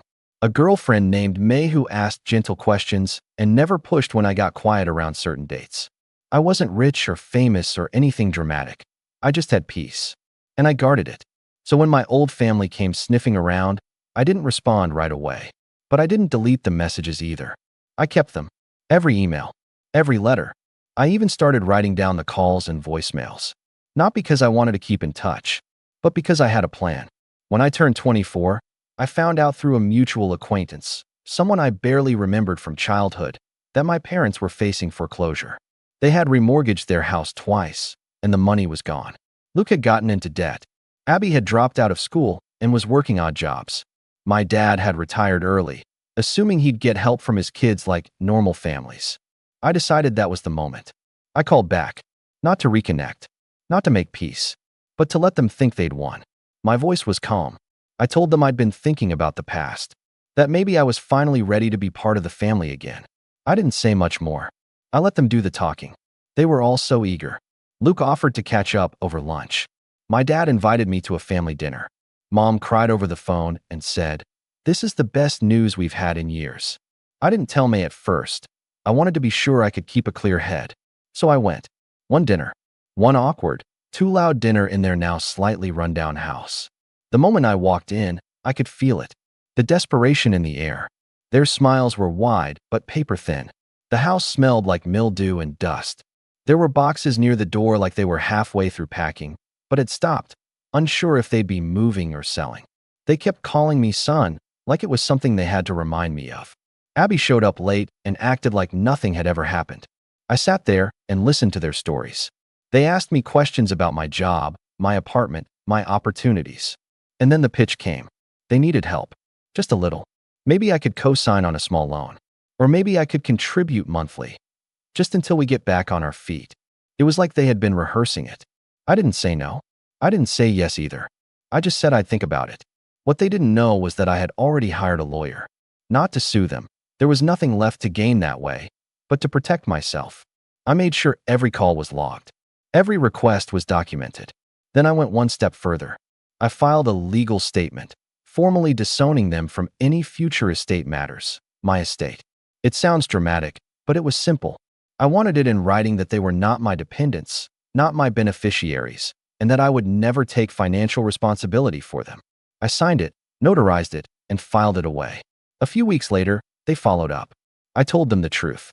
I said, I came back to see if anything had changed. It hasn't. I told them they hadn't apologized. They hadn't owned up. And now that they were sinking, they only saw me as a lifeboat. They tried to backtrack. My dad said I was being ungrateful. Mom said I was being cold. Abby actually rolled her eyes and said, "It wasn't even that bad. You turned out fine." That's when I stood up. I said, "I didn't turn out fine because of you. I turned out fine in spite of you." And then I walked out. I haven't seen them since. Occasionally, I still get the odd message. Sometimes it's a guilt trip. Sometimes it's a half-hearted update. Once, Luke asked if I'd changed my number and if he could borrow my old car. But I don't respond. May knows everything now. I told her the full story, piece by piece. She was quiet for a while, then said, "You're stronger than you think." She was right. I've made peace with what happened. Not by forgetting it, but by refusing to let it shape me anymore. My family left me behind once. But I didn't leave myself. And that's the part they never understood. They thought cutting me off would make me crawl back one day. But all it did was teach me how to stand on my own. I knew something was wrong the moment my phone buzzed with a calendar invite instead of a call. No explanation. No "can we talk?" Just a formal subject line. Meeting, legal counsel office, Thursday 10 a.m. That was how my family did things when they wanted control. Hide it behind professionalism and pretend emotions were an inconvenience. I stared at the screen longer than I should have, feeling that familiar tightening in my chest. I'm Dylan, 34 years old, and by that point in my life, I'd already learned that when my family got quiet, it was because they were planning something loud. Growing up, I was the reliable one. Not the favorite, not the screw-up, just the one who handled things. If something broke, I fixed it. If paperwork needed signing, it somehow ended up in my inbox. My younger brother Mark had the charm, the easy laugh, the ability to disappoint and still be forgiven. My parents built their world around him without ever saying it outright. I was supposed to understand. I always did. Or at least, I pretended to. My dad used to clap me on the shoulder and say, "You're the steady one, Dylan. You don't need hand-holding." It sounded like praise until you realized it meant, "Don't ask for anything. You'll be fine." And for a long time I was. I built my career quietly, paid my bills, showed up to holidays with a bottle of wine and zero expectations. I thought that was maturity. Turns out, it was just training. The lawyer's office sat on the third floor of a glass building downtown, all clean lines and muted colors. The kind of place designed to make you feel small without raising its voice. When I walked in, my parents were already seated, perfectly aligned on the couch like they'd rehearsed it. Mark leaned back in his chair, ankle resting on his knee, scrolling on his phone like this was a dentist appointment. He couldn't wait to leave. "Hey," I said, keeping my tone neutral. My mom smiled too quickly. Dylan, you made it. As if I'd had a choice. We exchanged small talk that felt more like stalling. Weather, traffic, how busy everyone was. No one asked how I'd been. No one ever did in rooms like that. The lawyer, a woman with calm eyes and a voice trained to sand down sharp edges, eventually cleared her throat and slid a folder onto the table between us. We're here to discuss the estate restructuring, she said. That word, restructuring, landed heavier than it should have. My grandfather had passed the year before. He wasn't perfect, but he'd been fair in the ways that mattered. He believed in balance. He'd also believed in me, which made my family uncomfortable in a quiet, simmering way. The lawyer opened the folder and began explaining things in measured tones. Trusts, assets, adjustments. I listened carefully, nodding at the right moments. But my attention kept drifting to the way my mom's hands were folded so tightly in her lap, or how Mark wouldn't meet my eyes. Then my dad leaned forward and placed an envelope on the table. We think this is the cleanest way, he said. I looked at the envelope. Thick, crisp, the kind of thing you see in movies when someone is trying to end a problem without a scene. My mom finally spoke, her voice soft, rehearsed. We don't want this to turn into something ugly. The lawyer slid the envelope toward me. This is a settlement offer. In exchange, you'd sign a release relinquishing any further claims. There it was. Clean words for a messy thing. I opened the envelope slowly. Inside was a check, a number written with confidence, like it had been calculated to feel generous without being inconvenient. For a second, I almost laughed, not because it was small, but because of what it represented. This was the price they'd decided I was worth. Not just financially, but emotionally. As a son. As a brother. Mark finally looked up. It's fair, he said, shrugging. More than fair, honestly. You're doing fine anyway. There it was. The first cut. Casual. Almost bored. I felt heat rise in my face, but I kept my voice even. So this is it. You call me into a lawyer's office and hand me a check. My dad exhaled like he'd been waiting for this moment. We're trying to avoid conflict, Dylan. I looked at him, really looked. The man who'd taught me how to ride a bike, how to shake hands firmly, how to swallow disappointment quietly. By buying me out, my mom reached across the table, not quite touching my arm. We just want everyone to move on. Move on. From what? Being overlooked? Being convenient? Being the one who never caused trouble, so they assumed he never would? I held the check between my fingers, feeling its weight. I thought about every time I'd shown up without being asked. Every assumption that I'd be okay with less because I'd never demanded more. I'm not upset, I said finally. And that was the truth, at least on the surface. I was calm in that dangerous way people get when something inside them has clicked into place. I just want to understand something. The lawyer tilted her head slightly, attentive. I slid the check back across the table, aligning it neatly with the folder. If you think this buys me out, I said, meeting each of their eyes in turn, you misunderstand me. The room went quiet. Not the awkward kind. The tense kind. My dad's jaw tightened. My mom's smile faded. Mark sat up a little straighter, like he'd just realized this wasn't going the way he'd expected. Dylan, my dad said slowly, don't make this harder than it needs to be. I leaned back in my chair, folding my hands the same way my mom had earlier. My heart was beating steadily now, every pulse clear and deliberate. I'm not making it harder, I replied. I'm just not walking away. The lawyer glanced between us, sensing the shift. Papers suddenly felt insufficient for what was unfolding. Mark scoffed. You really want to do this? Over money. I smiled, small and controlled. That's the thing, I said. It was never just about the money. My mom's voice trembled. What are you saying? I looked at the folder again, at the clean lines and careful language, at the check that still sat untouched between us. I'm saying, I replied, choosing each word carefully, that if you brought me here thinking I'd quietly take this and disappear, you might want to rethink what you're prepared for next. No one spoke. The lawyer's pen hovered above her notepad, frozen. Outside the glass walls, people walked by unaware, carrying coffee cups and briefcases, living their ordinary lives. Inside that room, something had shifted. And for the first time in my life, I didn't feel like smoothing it over. My dad finally broke the silence, his voice lower now, edged with something I hadn't heard before. Then we'll have to proceed differently. I met his gaze and nodded once. I figured you would. And that was the moment I realized this meeting was never meant to end things. It was meant to start a fight they assumed I wouldn't show up for. I didn't leave the lawyer's office feeling triumphant. I left feeling alert, like something in me had finally woken up after years of half-sleep. The city outside looked the same, traffic crawling, people glued to their phones, but my head was loud in a way it hadn't been before. That meeting kept replaying itself, little details looping over and over. The way my mom wouldn't meet my eyes when she slid the check forward. The way Mark said, "You're doing fine anyway," like it was a diagnosis, not an assumption. The way my dad said we'll have to proceed differently as if he'd just mentally switched strategies. I told myself I'd give it time. Families say stupid things under stress. Lawyers make everything colder than it needs to be. I went home, cooked dinner, tried to focus on a show I'd already seen twice. But my phone stayed face down on the table, and every time it buzzed, my stomach tightened. The first message came the next morning. Not from my parents, but from my Aunt Carol. She was my dad's sister, the kind who smiled a lot, but always seemed to be taking notes. "Heard things got tense yesterday," she wrote. "Your parents are just trying to do what's best for everyone." That phrase again. Everyone. I typed out 3 different responses and deleted them all. I finally settled on, "I just want transparency." She didn't reply. By the end of the week, the tone shifted. Invitations stopped coming. The family group chat went quiet, then suddenly active again without me in it. I found out because Mark accidentally referenced a conversation I'd never seen. When I asked him about it, he sent a thumbs-up emoji and nothing else. I started getting calls from my dad, but they weren't conversations. They were lectures disguised as concern. "You need to be careful," he said during one of them, pacing audibly on the other end. "Dragging this out helps no one. Especially not you."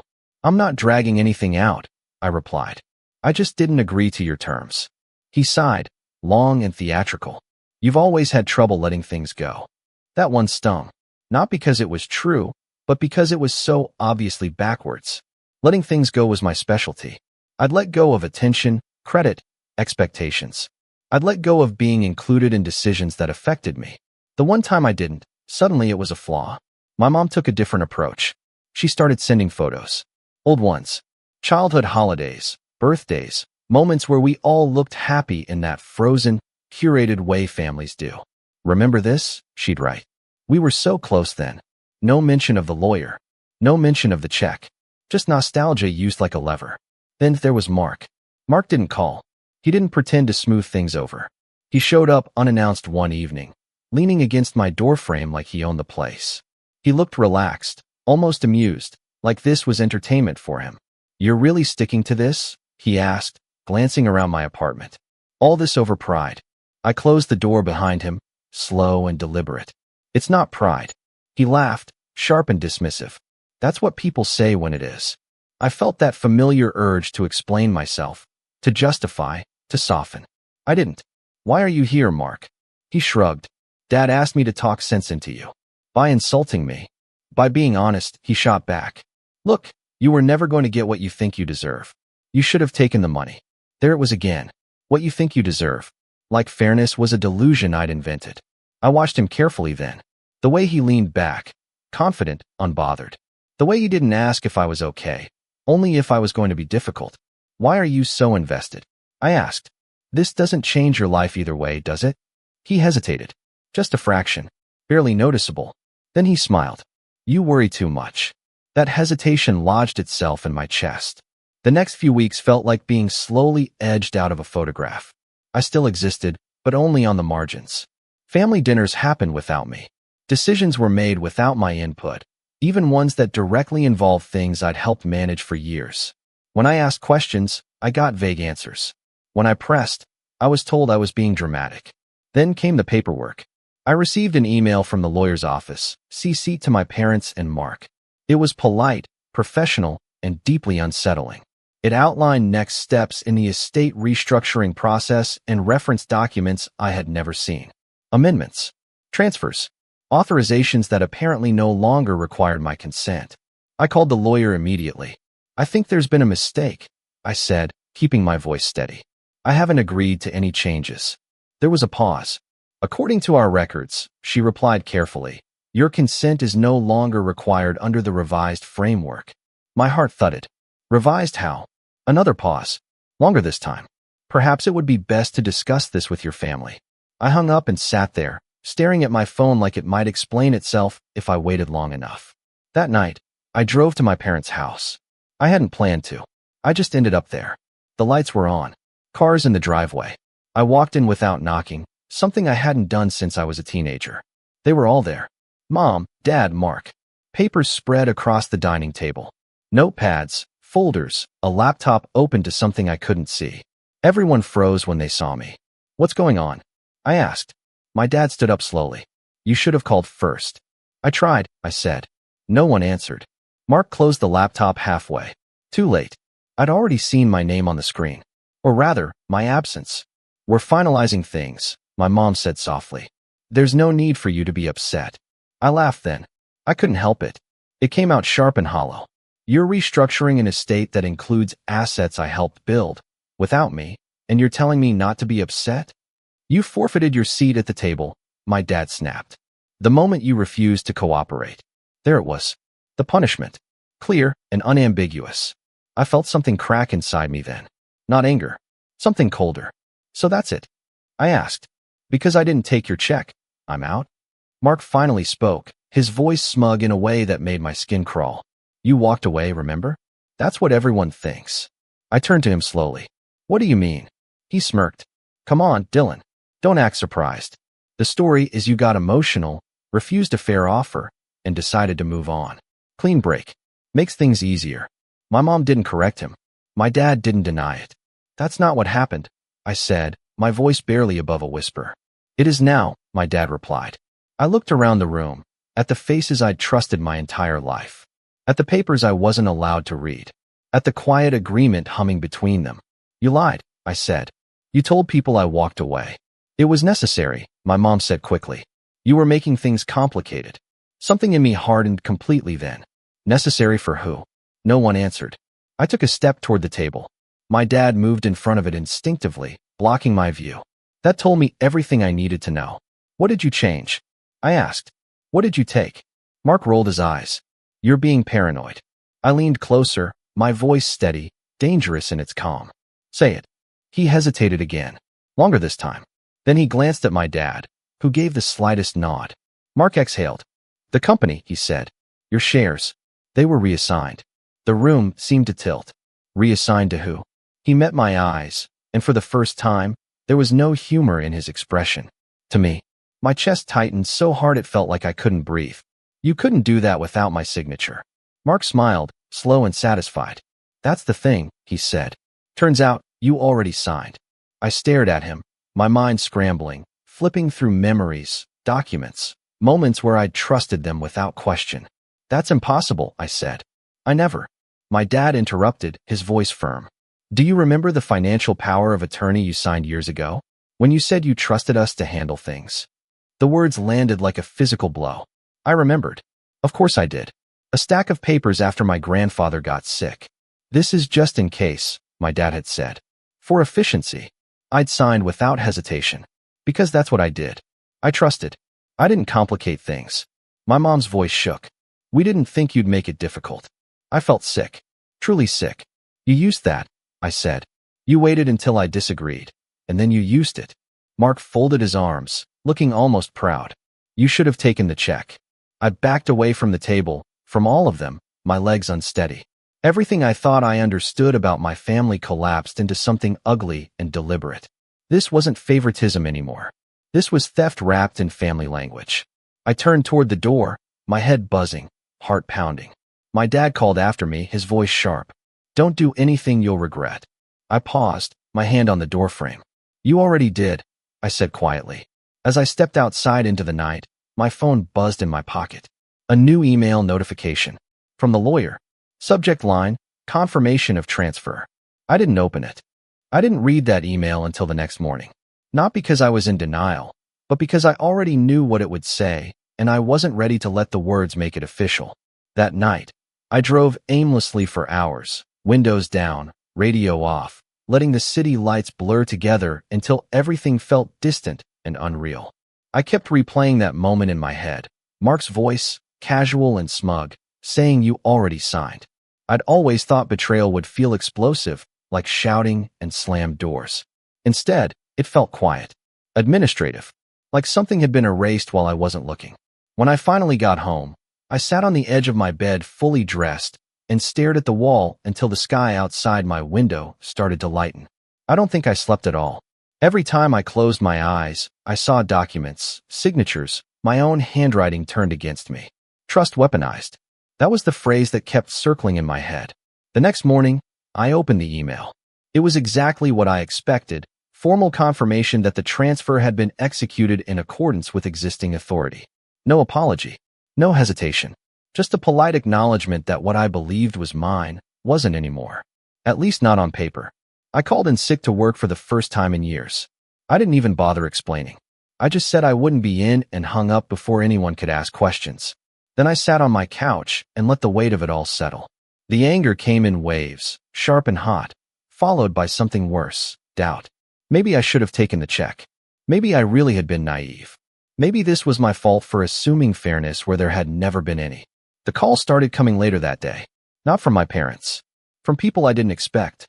Old family friends. Distant relatives. All saying variations of the same thing.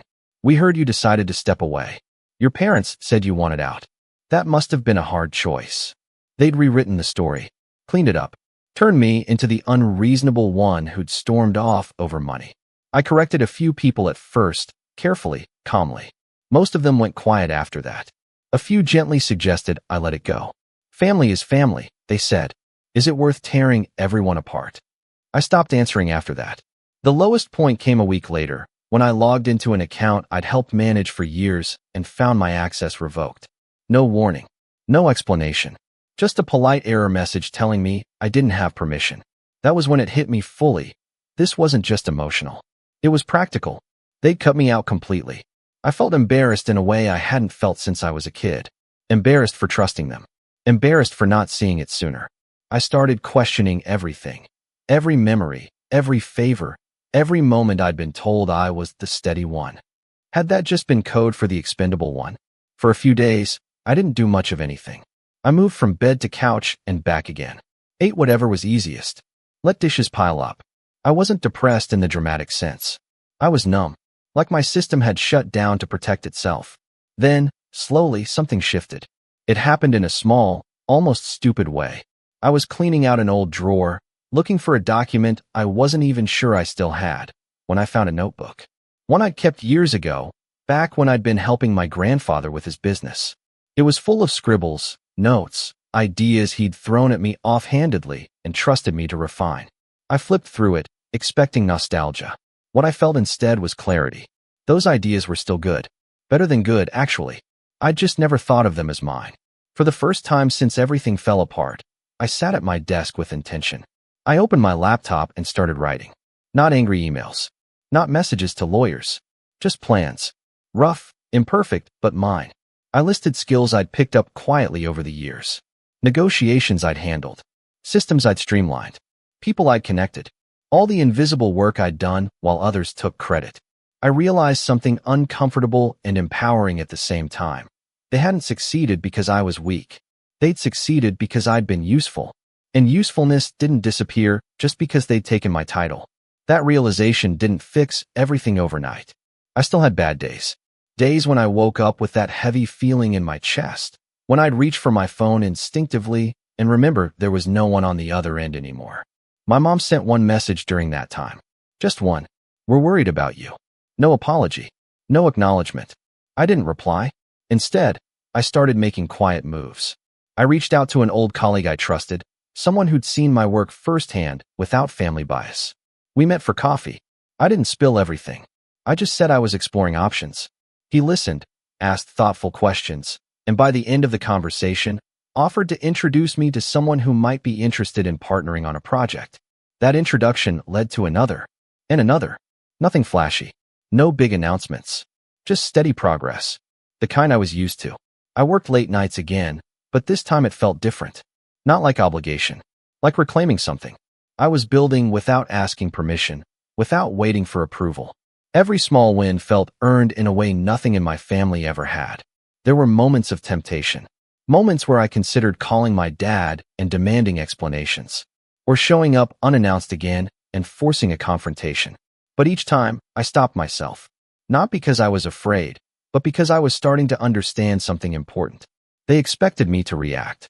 They expected anger, desperation, threats. What they didn't expect was silence paired with momentum.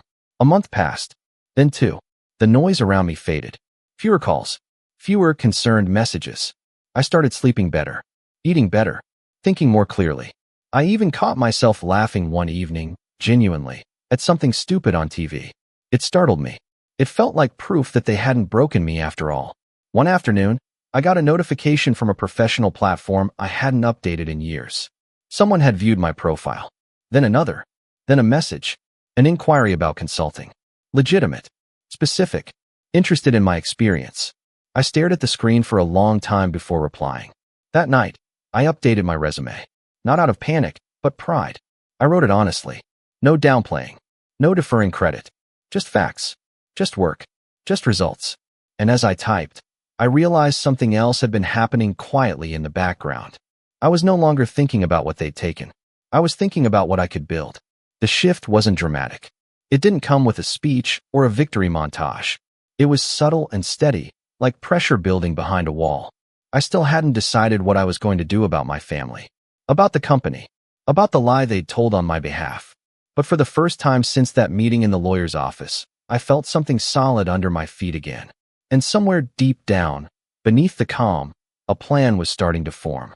By the time I realized I wasn't just rebuilding my life, but repositioning myself, the anger had cooled into something far more useful. Anger burns fast and loud. This felt different. This felt precise. I stopped thinking in terms of what they'd done to me and started thinking in terms of how they'd done it. That distinction mattered. It turned emotion into information. I went back to the beginning. Not the lawyer's office, not the night I stormed out of my parents' house, but years earlier. I pulled every old email, every shared document, every message thread that involved anything financial or administrative. I didn't do it all at once. I treated it like a long-term project, because that's what it was. An excavation. I wasn't looking for outrage. I was looking for patterns. And patterns were there, once I stopped assuming innocence. My father liked to talk about efficiency. That was always his justification for handling things centrally, quietly, without too many people involved. Less mess, he'd say. Cleaner that way. What I saw now was control disguised as order. Every major decision had flowed through him, even when it technically shouldn't have. Mark's involvement had increased steadily over the years, not because he'd suddenly become capable, but because my dad had positioned him that way. I started keeping notes. Not dramatic ones. Just facts. Dates. Who said what? When authority was granted and how it was used. I wasn't sure yet what any of it meant, but I knew one thing. The power of attorney had been a doorway, not a weapon on its own. It had enabled things, but it hadn't justified everything. That distinction became my anchor. At the same time, my professional life kept gaining traction. The consulting inquiries turned into actual contracts. Small at first, then larger.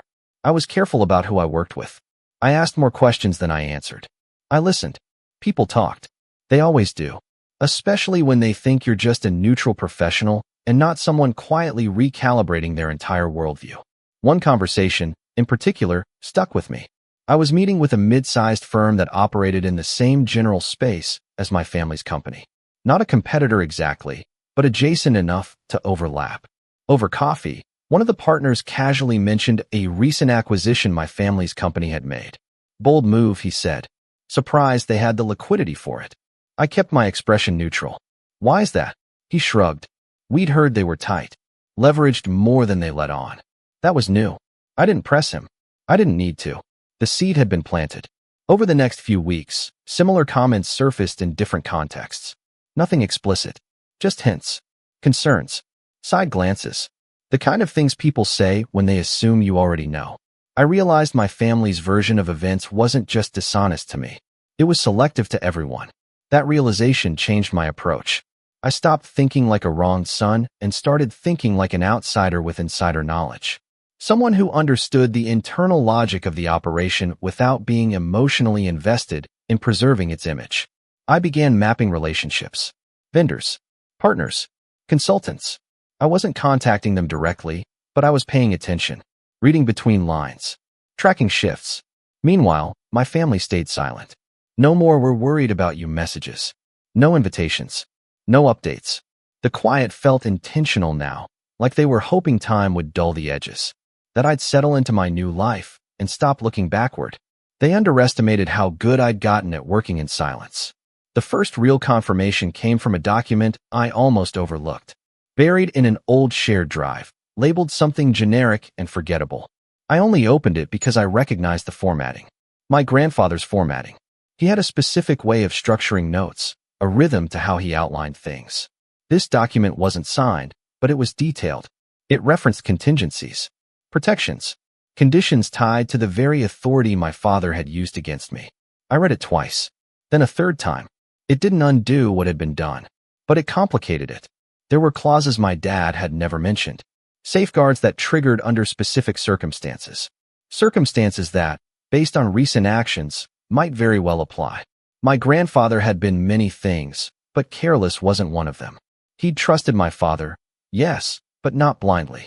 He'd built in friction, checks that required honesty to function. I closed the document and sat back, heart pounding. This wasn't a smoking gun. Not yet, but it was leverage. The kind that didn't announce itself until it was too late. I didn't confront anyone. I didn't even tell anyone what I'd found. Instead, I made one quiet decision that changed everything. I hired my own lawyer. Not the kind my parents liked. Not someone who specialized in smoothing things over. I found someone meticulous, curious, a person who listened more than they spoke and asked uncomfortable questions without flinching. Our first meeting lasted 3 hours. I didn't dramatize. I didn't editorialize. I laid out the facts exactly as I understood them, including my own mistakes. When I finished, he leaned back and steepled his fingers. "They assumed you wouldn't look too closely," he said. "Yes," I replied. "They've always assumed that." He nodded slowly. That assumption may have cost them. That was the first time anyone had said something like that out loud. We didn't act immediately. That was his advice, and I agreed. Reaction was what my family expected, what they were prepared for. Preparation, on the other hand, took time. And time, I was learning, was finally on my side. Over the next couple of months, I did 2 things in parallel. Publicly, I continued building my independent career. Quiet successes. New contracts. A growing reputation separate from my last name. Privately, I gathered information. Carefully. Legally. Ethically. I let my lawyer guide the process. We requested documents through proper channels. Asked questions that seemed innocuous but weren't. Not enough to alarm anyone, but enough to establish a trail. Then, one afternoon, my phone rang. It was Mark. I almost didn't answer. Almost. But curiosity won. "Hey," he said, like we were just 2 brothers catching up. "Dad mentioned you've been busy." "Busy enough," I replied. He laughed lightly. "Good. That's good. Listen, we were thinking, maybe it's time to put this whole thing behind us." I pictured him leaning back in his chair, confident again. "What does that look like?" I asked. "A conversation," he said. "No lawyers. Just family." I smiled to myself. "No lawyers. Of course. I'll think about it," I said. "Great," he replied quickly. "Too quickly. We just don't want things to get complicated." After we hung up, I sat there for a long moment, staring at my phone. Then I forwarded the call details to my lawyer with a single line, "They're getting nervous." He replied a few minutes later. As they should. That was when I knew the setup was almost complete. They'd assumed I was isolated. That without access, without title, without family backing, I'd fade. Instead, I'd become something they hadn't accounted for. Independent, informed, and no longer interested in protecting their version of the truth. I wasn't ready to make a move yet. Not publicly, not directly, but the board was set, and the pieces were finally in positions they hadn't chosen. The next step wouldn't be loud. It would be undeniable. And when it came, it would force them to look at me not as the son who should have taken the check, but as the variable they'd failed to control. I just needed one more opening. And based on the way they were suddenly reaching out, I had a feeling they were about to give it to me themselves. The opening came 3 weeks later, wrapped in a tone of forced politeness and urgency. My dad emailed me directly for the first time since the night I walked out of the house. No lawyer copied. No family group. Just him. "We need to resolve this," he wrote. "There are concerns. Let's meet and clear the air." Clear the air. That phrase used to work on me. It implied fairness, honesty, a mutual desire to fix things. Now I read it for what it was, a request for control. I agreed to meet. I suggested a neutral location. He insisted on the lawyer's office. I let him. When I walked into that same glass-walled building, I felt none of the anxiety I'd felt months earlier. No tightening chest. No rehearsed explanations. I felt prepared in a way that surprised even me. My lawyer met me in the lobby. He didn't speak much. He didn't need to. Everything had already been said in preparation. My parents were already inside the conference room. Mark was there too, standing near the window, phone in hand. He looked annoyed when he saw my lawyer step in behind me. I thought we agreed, Mark said, irritation leaking into his voice. No lawyers. I smiled politely. I agreed to a meeting, not to being unprotected. My dad's expression hardened. This doesn't need to be adversarial. No, I replied calmly, taking my seat. It just needs to be accurate. The lawyer who'd overseen the original transfer sat at the head of the table again, but her posture was different this time. More guarded, less assured. She'd been contacted by my attorney earlier in the week with a series of questions that had clearly unsettled her. My dad started talking immediately, like momentum would save him. We've been advised that there may have been some misunderstandings regarding authority and intent. I let him finish. I always had. Then I spoke. There was no misunderstanding, I said. There was assumption. Mark scoffed. You're still upset about the shares? I'm not upset, I replied. I'm informed. That shut him up. My lawyer slid a folder onto the table. Not thick. Not dramatic. Just enough. We conducted a review of the estate framework as originally structured, he said evenly, including documents authored by your father's predecessor. My mom stiffened. My father wouldn't. Your father anticipated exactly this scenario, my lawyer continued gently, which is why he included conditional limitations on the power of attorney. Limitations that were triggered when authority was used to materially disadvantage a beneficiary without disclosure. The room went quiet. Mark frowned. That's not how. It is, my lawyer replied. And the documentation supports it. My dad leaned forward. Those clauses were meant for extreme circumstances. Yes, I said. And you created one. I watched the color drain from my mother's face as my lawyer continued, laying out the timeline. The unsigned memorandum. The safeguards. The requirement for notification. The failure to disclose material changes to me while representing publicly that I had voluntarily withdrawn. That misrepresentation, my lawyer said, exposes the transfer to reversal. Mark stood abruptly. You're threatening us? No, I said quietly. I'm correcting you. My dad's voice shook for the first time. What do you want? That question landed differently now. Not dismissive. Not confident. Afraid. I want the transfer voided, I said. Immediately. I want my shares restored. And I want a formal correction issued to every party you told I walked away. That would destroy trust, my mom whispered. I met her eyes. You destroyed trust when you used mine against me. The lawyer at the head of the table cleared her throat. Given the circumstances, she said carefully, I would advise compliance. Mark laughed, brittle and forced. This is ridiculous. You don't even work there anymore. I don't need to, I replied. I own part of it. My dad closed his eyes. Just for a moment. Then he nodded once, like something had finally snapped into place. And if we don't, my lawyer didn't hesitate. Then we proceed. Publicly. That word did the damage. They knew what that meant. Audits. Questions. Partners getting nervous. The careful image my father had cultivated for decades cracked under the weight of potential scrutiny. The quiet leverage they'd relied on evaporated. The meeting ended without raised voices. Without shouting. Just signatures. Reversals. Commitments put back into writing where they belonged. I walked out with exactly what I'd asked for. The fallout was slower, but more thorough. Within weeks, the narrative shifted. The same relatives who'd told me to let it go suddenly had questions. Partners requested clarification. My father's authority was quietly reduced for stability. Mark lost the role he'd been handed and was reassigned somewhere far less visible. No announcements. No explanations. Just absence. My parents tried to reach out again after that. Invitations. Apologies that never quite reached accountability. I responded once. Briefly. Cordially. I told them I needed space. They didn't argue. I returned to the company briefly, not to reclaim a seat at the table, but to set terms. I transitioned my shares into a structure that limited unilateral control. Then I stepped back again, on my own terms this time. The strangest part wasn't the revenge. It was the relief. I didn't feel vindictive. I didn't feel triumphant. I felt finished. Months later, I ran into my dad at a professional event. We exchanged nods. Nothing more. He looked older, smaller somehow. The power dynamic that had defined our relationship for my entire life was gone, and neither of us reached to recreate it. As for Mark, I haven't spoken to him since. I hear things. That he still tells people I overreacted. That I made things difficult. I let him. I know the truth. I didn't raise my voice. I didn't make a scene. I didn't take the check.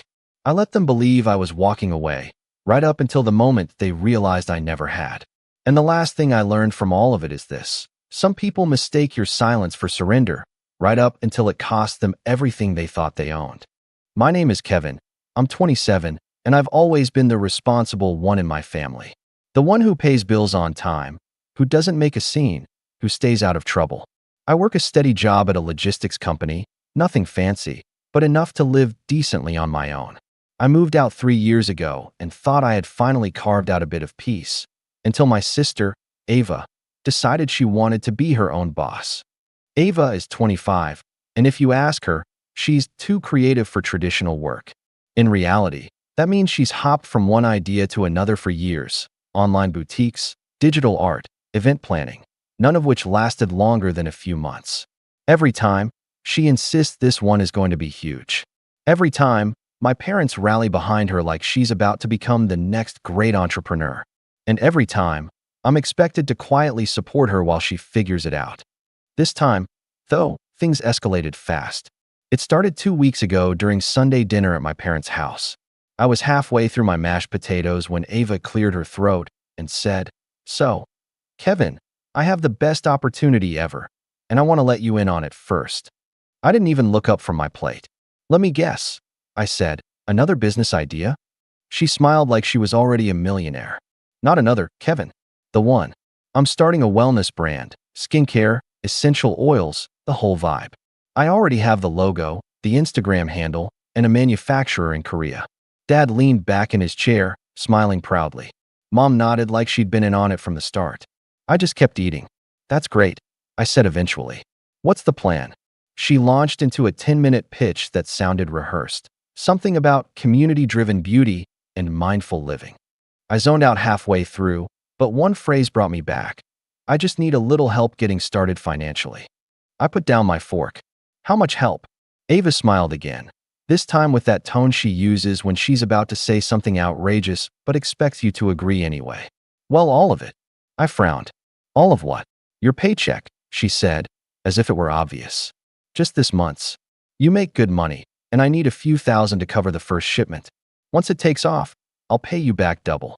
I actually laughed, thinking she was joking, but the silence that followed said otherwise. Mom's expression was serious, Dad was watching me closely, and Ava was just waiting for me to agree like she was doing me a favor. I finally said, "No, Ava. I'm not lending you my entire paycheck. I have rent, groceries, car payments." Dad cut me off, his tone sharp. "Kevin, she's trying to build something here. You can always earn more money. Family comes first." I couldn't believe it. "Family comes first when it's reasonable," I said. "This isn't. You can't expect me to empty my account for one of Ava's ideas again." Ava's face hardened. "You don't believe in me. You never do." "It's not about belief," I replied. "It's about common sense." She stood up abruptly, pushing her chair back. "You're selfish. Every time someone in this family needs help, you're suddenly broke." That wasn't true. I'd covered her phone bill before, paid for groceries when she moved into her new apartment, even helped fix her car last winter. But apparently, none of that counted. Dad glared at me.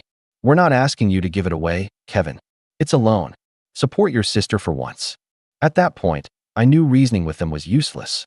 The rest of dinner was tense.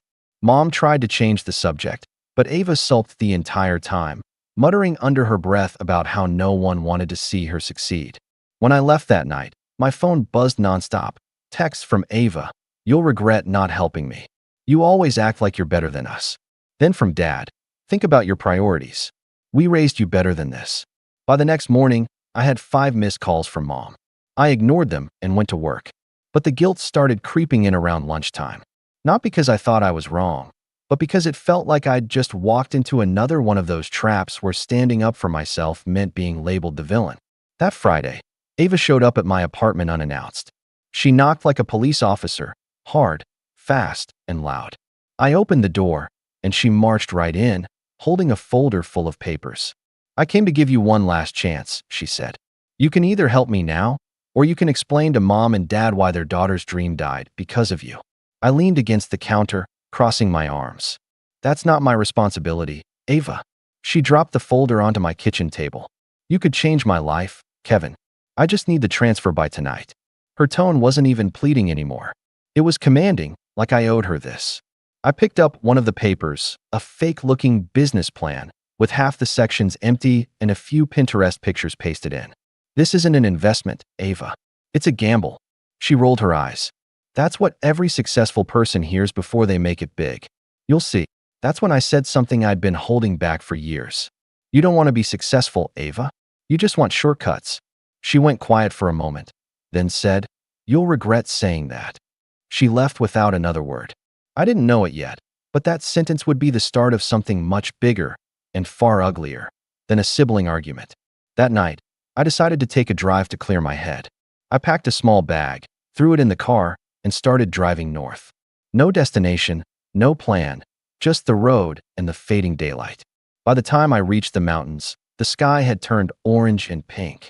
I pulled over at a lookout point, and there were a few other people there. A couple, a guy with a camera, and a woman sketching the view. They were strangers, but they greeted me like old friends. We talked, shared snacks, and watched the sun disappear behind the peaks. For the first time in months, I felt calm, like I wasn't the problem for once. Then my phone buzzed. I ignored it. It buzzed again, then again. When I finally checked, there were 20 missed calls from Dad, 10 from Mom, and several from Ava.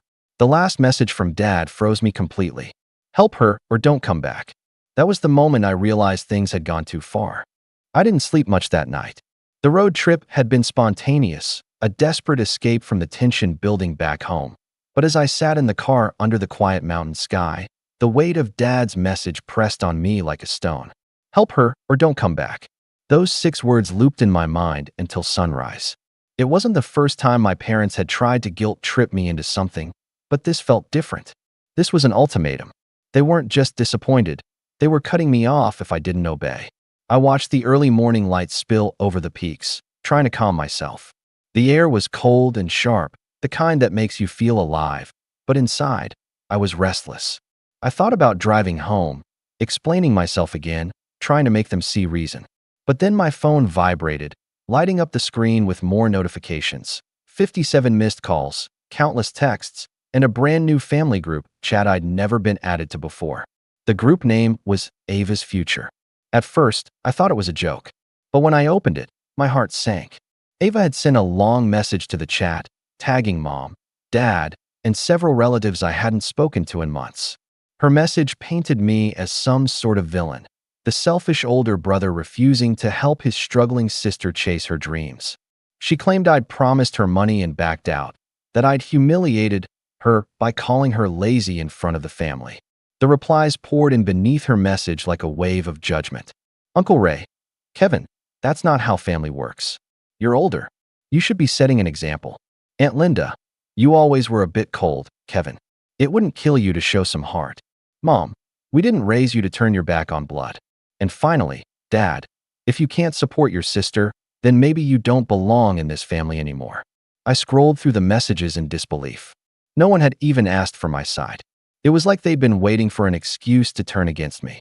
Ava had done this before, twisting the story, dramatizing every disagreement until I looked like the bad guy. But this was on a different scale. She had the entire family feeding off her narrative.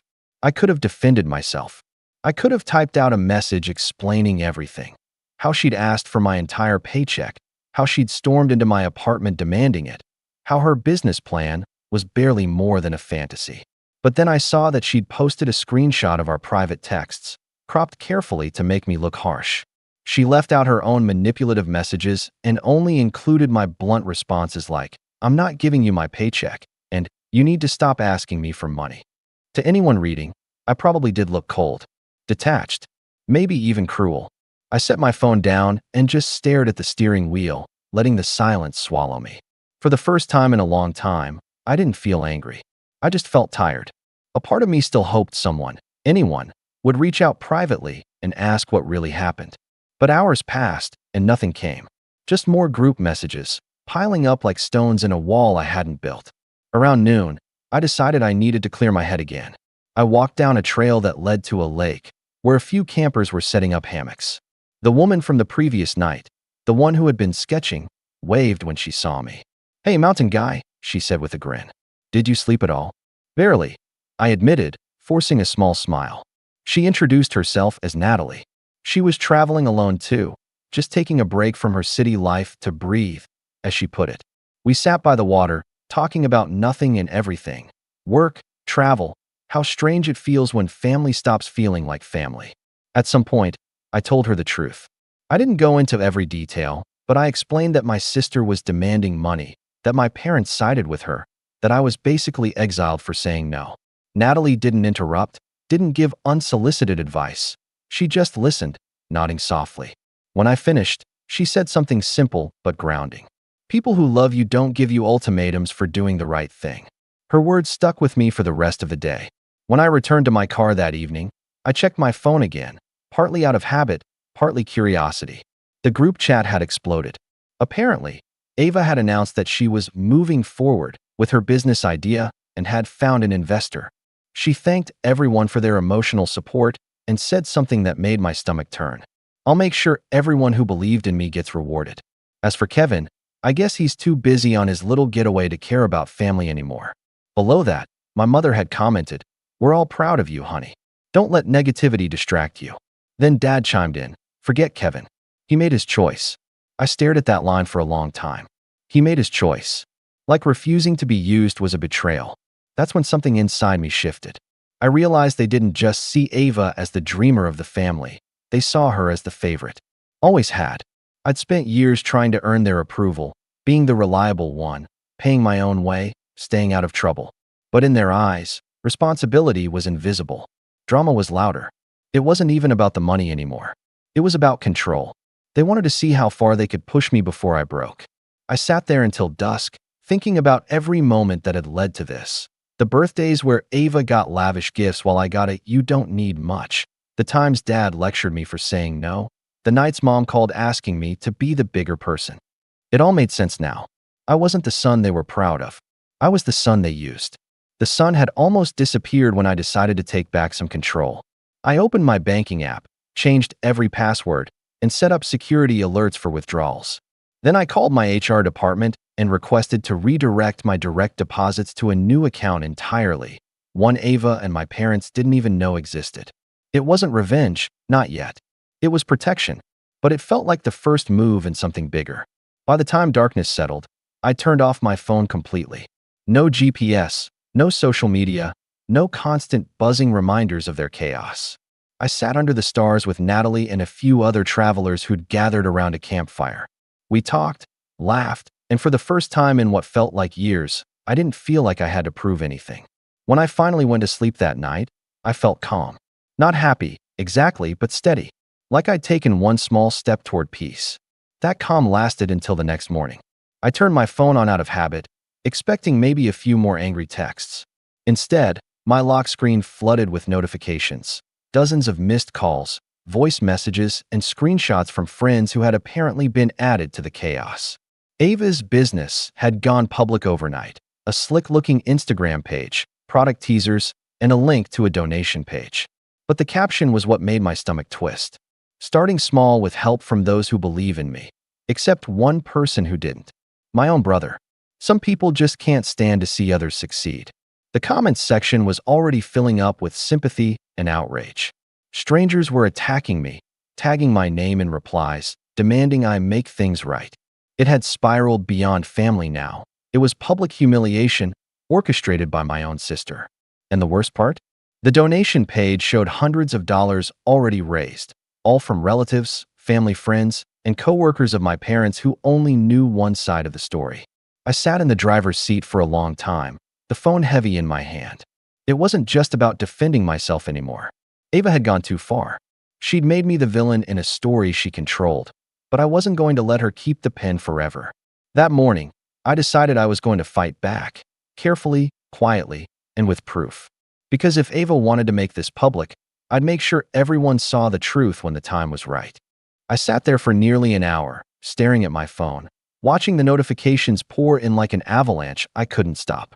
Ava's post had gone viral within our extended circle. Family, friends, old classmates, even some coworkers of mine had liked it. A few people commented things like, "Wow, that's awful," and "Can't believe your brother wouldn't help his own sister." Each comment felt like a small jab, not sharp enough to wound deeply, but constant enough to wear me down. Natalie, who had wandered over with 2 steaming cups of coffee, noticed the expression on my face. "You look like someone just dropped a whole novel on your phone," she said softly, sitting beside me on the car's hood. "Something like that," I murmured, showing her the screen. She read it in silence, her brow furrowing the longer she scrolled. "This is wow. She's not just venting. She's performing." "Yeah," I said, exhaling. "She's always been good at that. Gets it from my dad, I think. He can turn anything into a story that makes him look noble." Natalie handed me the second coffee. "You know, when people like that lose control of the story, they panic. That's when the truth usually shows up." Her words stayed with me for the rest of the day. I decided I wasn't going to react publicly. Not yet. If I defended myself now, I'd look defensive, bitter, exactly how Ava wanted me to appear. So instead, I began gathering what I had: old messages, screenshots, even bank statements showing every loan I'd given her in the past 2 years. I kept everything organized in a separate folder on my phone. Later that afternoon, I drove down to a small cafe near the base of the mountain. It was quiet, with the kind of gentle background chatter that made it easy to think. I sat by the window, scrolling through my messages. The more I read, the clearer the pattern became. Ava would start off polite whenever she needed something, then shift to guilt-tripping if I hesitated. When that didn't work, she'd loop in our parents, turning a simple refusal into a family issue. There was one text from months ago that stood out.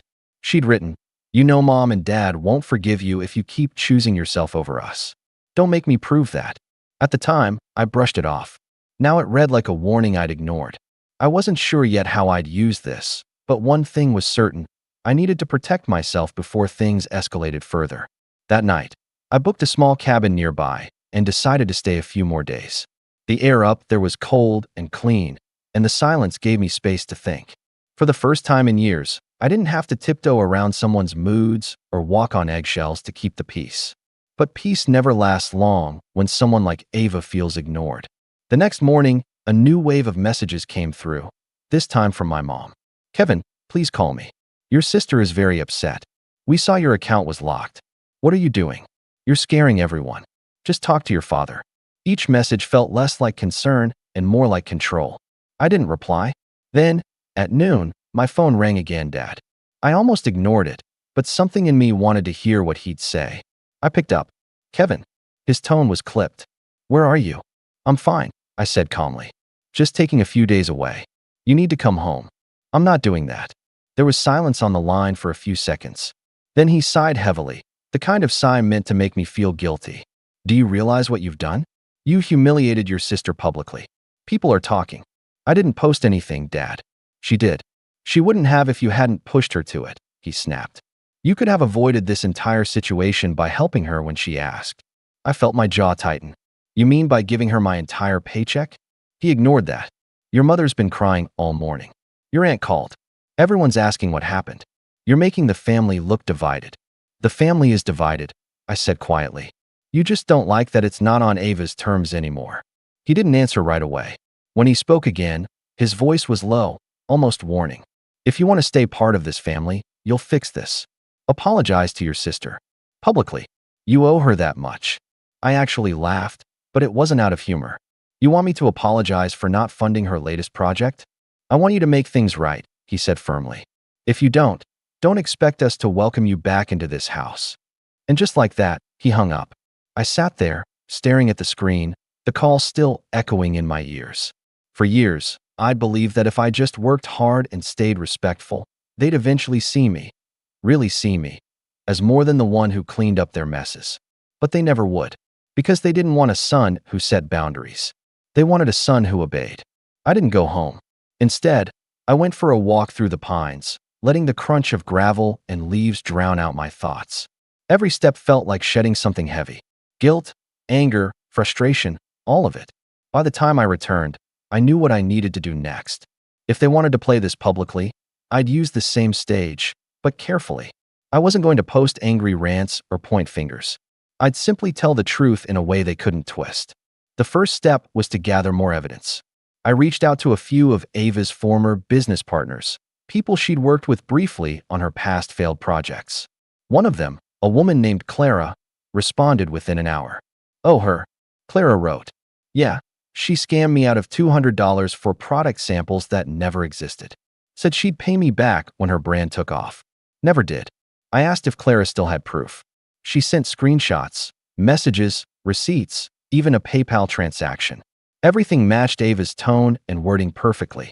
By the end of the day, I had enough material to expose what she'd been doing for years, taking money from people, spinning lies, and moving on to the next opportunity once the last one collapsed.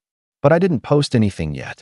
I wanted to wait until she backed herself into a corner, until her story was so inflated that even her supporters would start asking questions. And that happened sooner than I expected. A week later, Ava posted an update on her wellness brand account. She announced that her pre-orders were officially open and claimed to have a shipment already in production. There was just one problem. One of the product photos she used was from another company's website. I recognized it instantly. Comments started trickling in. Some followers noticed the same thing. "Wait, isn't this from another brand? This looks copied." Ava deleted those comments quickly, but not fast enough. Screenshots spread, and the questions grew louder. That night, she texted me directly for the first time since everything started. "What did you do?" I stared at the message, confused. "What are you talking about?" "Someone's spreading lies about my company. Don't play innocent." "I know it's you." I didn't reply. 10 minutes later, another message. "You think you're smart? You're just jealous. You'll regret this." It was almost predictable, the same cycle repeating. But what she didn't realize was that this time, I wasn't reacting out of emotion. I was planning. I knew she'd start unraveling soon, especially with people questioning her credibility. And when she did, the truth would be impossible to hide.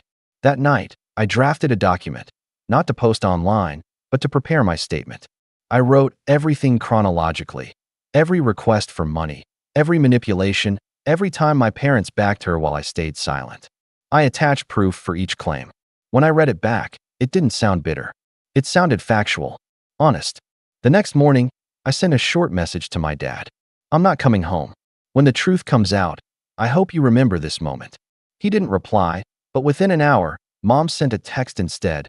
"Please don't make things worse, Kevin. She's your sister." That line, "she's your sister," had always been their shield for her. But this time, it didn't work. Not after everything. I turned off my phone again, stepped outside, and watched the mountains fade into the mist. The world up there didn't care about family drama, or guilt, or reputation. It was just quiet, steady, ancient, and patient. And that's when I made up my mind. If my sister wanted to make this a public story, I'd let her, but the ending would be written by me. I just needed the right moment to start. I spent the next 48 hours doing the thing I'd never let myself do before. I treated this like a job. Not an emotional reaction, not a midnight rant typed out half-drunk and posted to nowhere. A measured, methodical operation with a single objective. Make the truth unavoidable and make it land where it would hurt the most. The money, the reputation, and the family's glossy image of themselves. Step 1 was building the narrative, but not the kind Ava loved. No flowery posts, no sob stories. A clean timeline, dated and sourced. I started with the obvious stuff. Screenshots of her first request for money. The text where she told me Dad and Mom wouldn't forgive me. The message where she demanded my entire paycheck. I added photos of receipts showing the past loans I'd made, small transfers, a few Venmo payments, screenshots of a PayPal refund that never came. Clara's screenshots went into the folder, then another screenshot from a woman named Maya who'd paid for design work and never saw a single draft in return. I reached out quietly to 2 other people from Ava's past ventures. Both responded within an hour with copies of messages, PayPal receipts, and one with a bank transfer confirmation. It wasn't a mountain yet, but it was a foundation. Step 2 was to widen the circle. Ava had a small but noisy online following. Her posts depended on trust. Trust that she had a product, trust that pre-orders were real, trust that donations were going toward inventory. If that trust broke in the right places, the cascade would be dramatic. So I did the modern version of asking questions in person. I wrote to a handful of commenters who had publicly offered support and asked straightforward, simple questions. Where would their money go? What would their pre-order look like? How would shipping be handled? I posed as a cautious potential customer, not a vindictive brother. A few replied, some languidly, and one sent a screenshot of a supposed supplier invoice that looked off. Different letterhead, inconsistent pricing. That was the breadcrumb I needed. I hired no hacker, involved no lawyers, and I didn't post a single thing on social media. Everything I did was low-tech, slow, and legal. Emails, screenshots, voicemails, names, dates.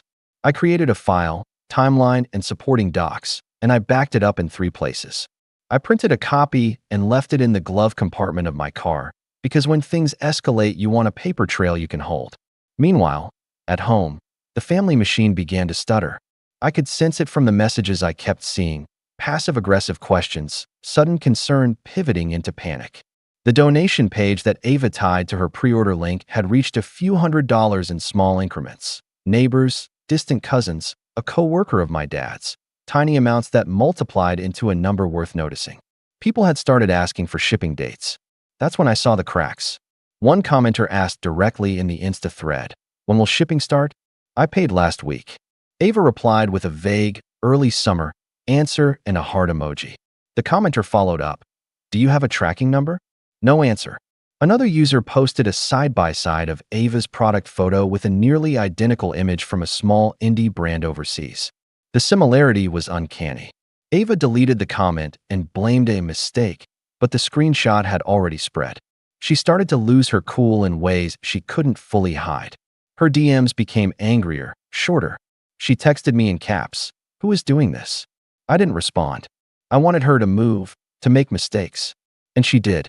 She scrambled to produce invoices and screenshots of conversations with manufacturers. She claimed that an investor, a name I'd never heard, had come through and that the production timeline was now confirmed. She posted a glossy photo of a stack of what she called prototype jars.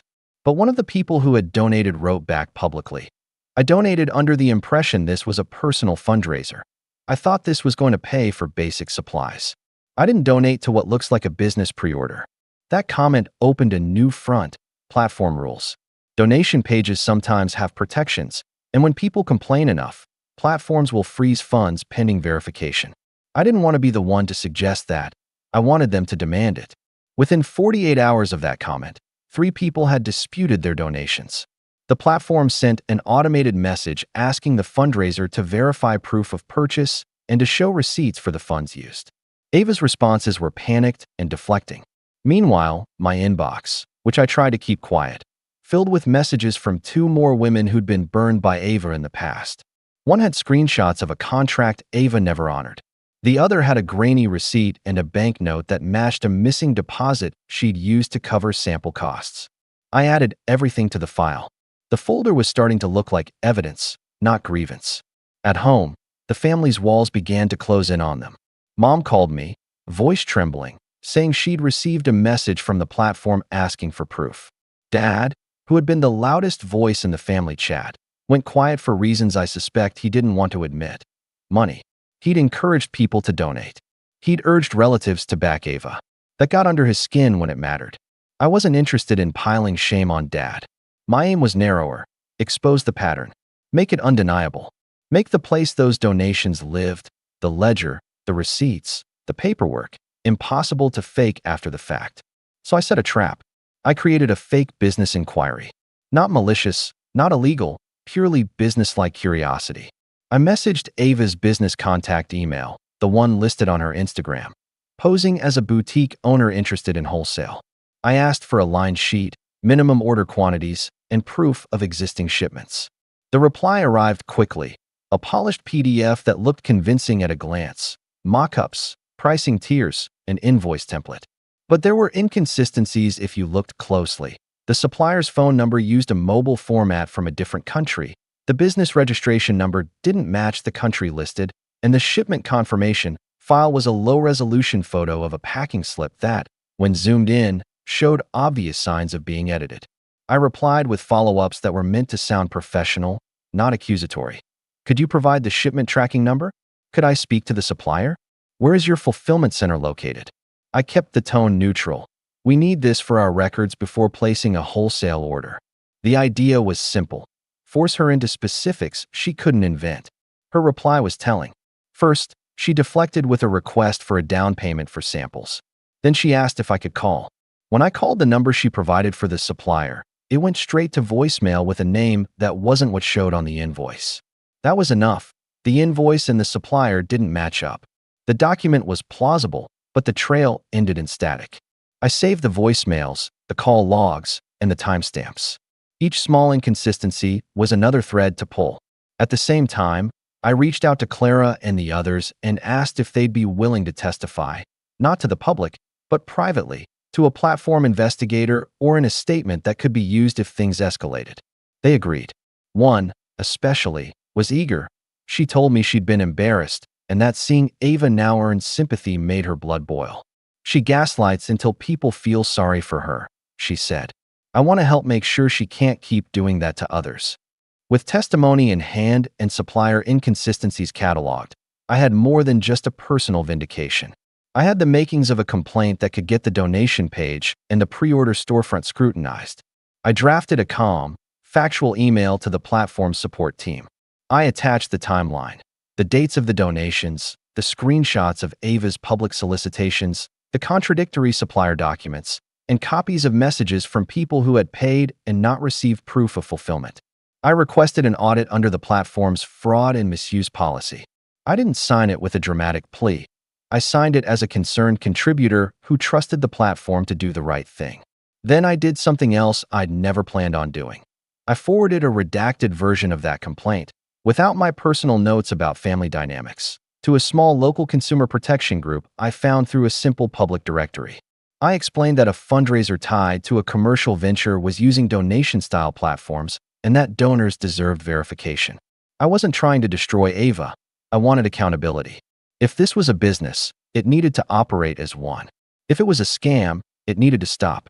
The reaction was surprisingly quick.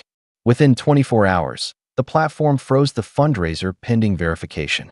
A notification went out to donors explaining that the campaign was under review and that funds would be held until documentation was provided.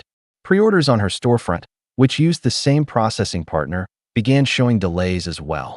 Comments on her posts shifted from sympathy to confusion. Where did my money go? When will I get my product? A handful of formerly supportive relatives messaged Dad, asking him if everything was above board. At home, things escalated into chaos. Somebody called our Aunt Linda, who called Uncle Ray, who called Dad's office because a few people there had noticed the fundraiser email. Dad's proud, noble speeches about supporting a daughter suddenly felt very thin when asked for receipts. He sent me a terse text. This is getting out of hand. You've made your point. Please stop. I didn't reply. Ava posted a rapid-fire string of stories, photos of jars, videos of her packing, a tearful selfie thanking people for the support. It read like damage control, but the platform's notice sat at the top of her fundraiser like a blinking light, under review. In plain view, donors could now see that something might be amiss. I let that sit and simmer for 2 days. I watched how people reacted. I watched how my parents' friends started to distance themselves. I watched as a cousin who had eagerly contributed withdraw their donation when they saw the freeze notice and asked questions. I collected the screenshots of those withdrawal confirmations. My file grew. And then, because Ava's pattern had always been to escalate, to try to bully and shame until people gave in, she attempted an escalation of her own. She posted in the family group chat a message so theatrical it made my stomach drop. A long post about mental health, stress, and how she was the target of a coordinated attack from people who were jealous. She included a heartfelt paragraph about how she'd turned down venture capital for family reasons because she wanted to stay authentic, then directly accused me of trying to sabotage her. That was her last mistake.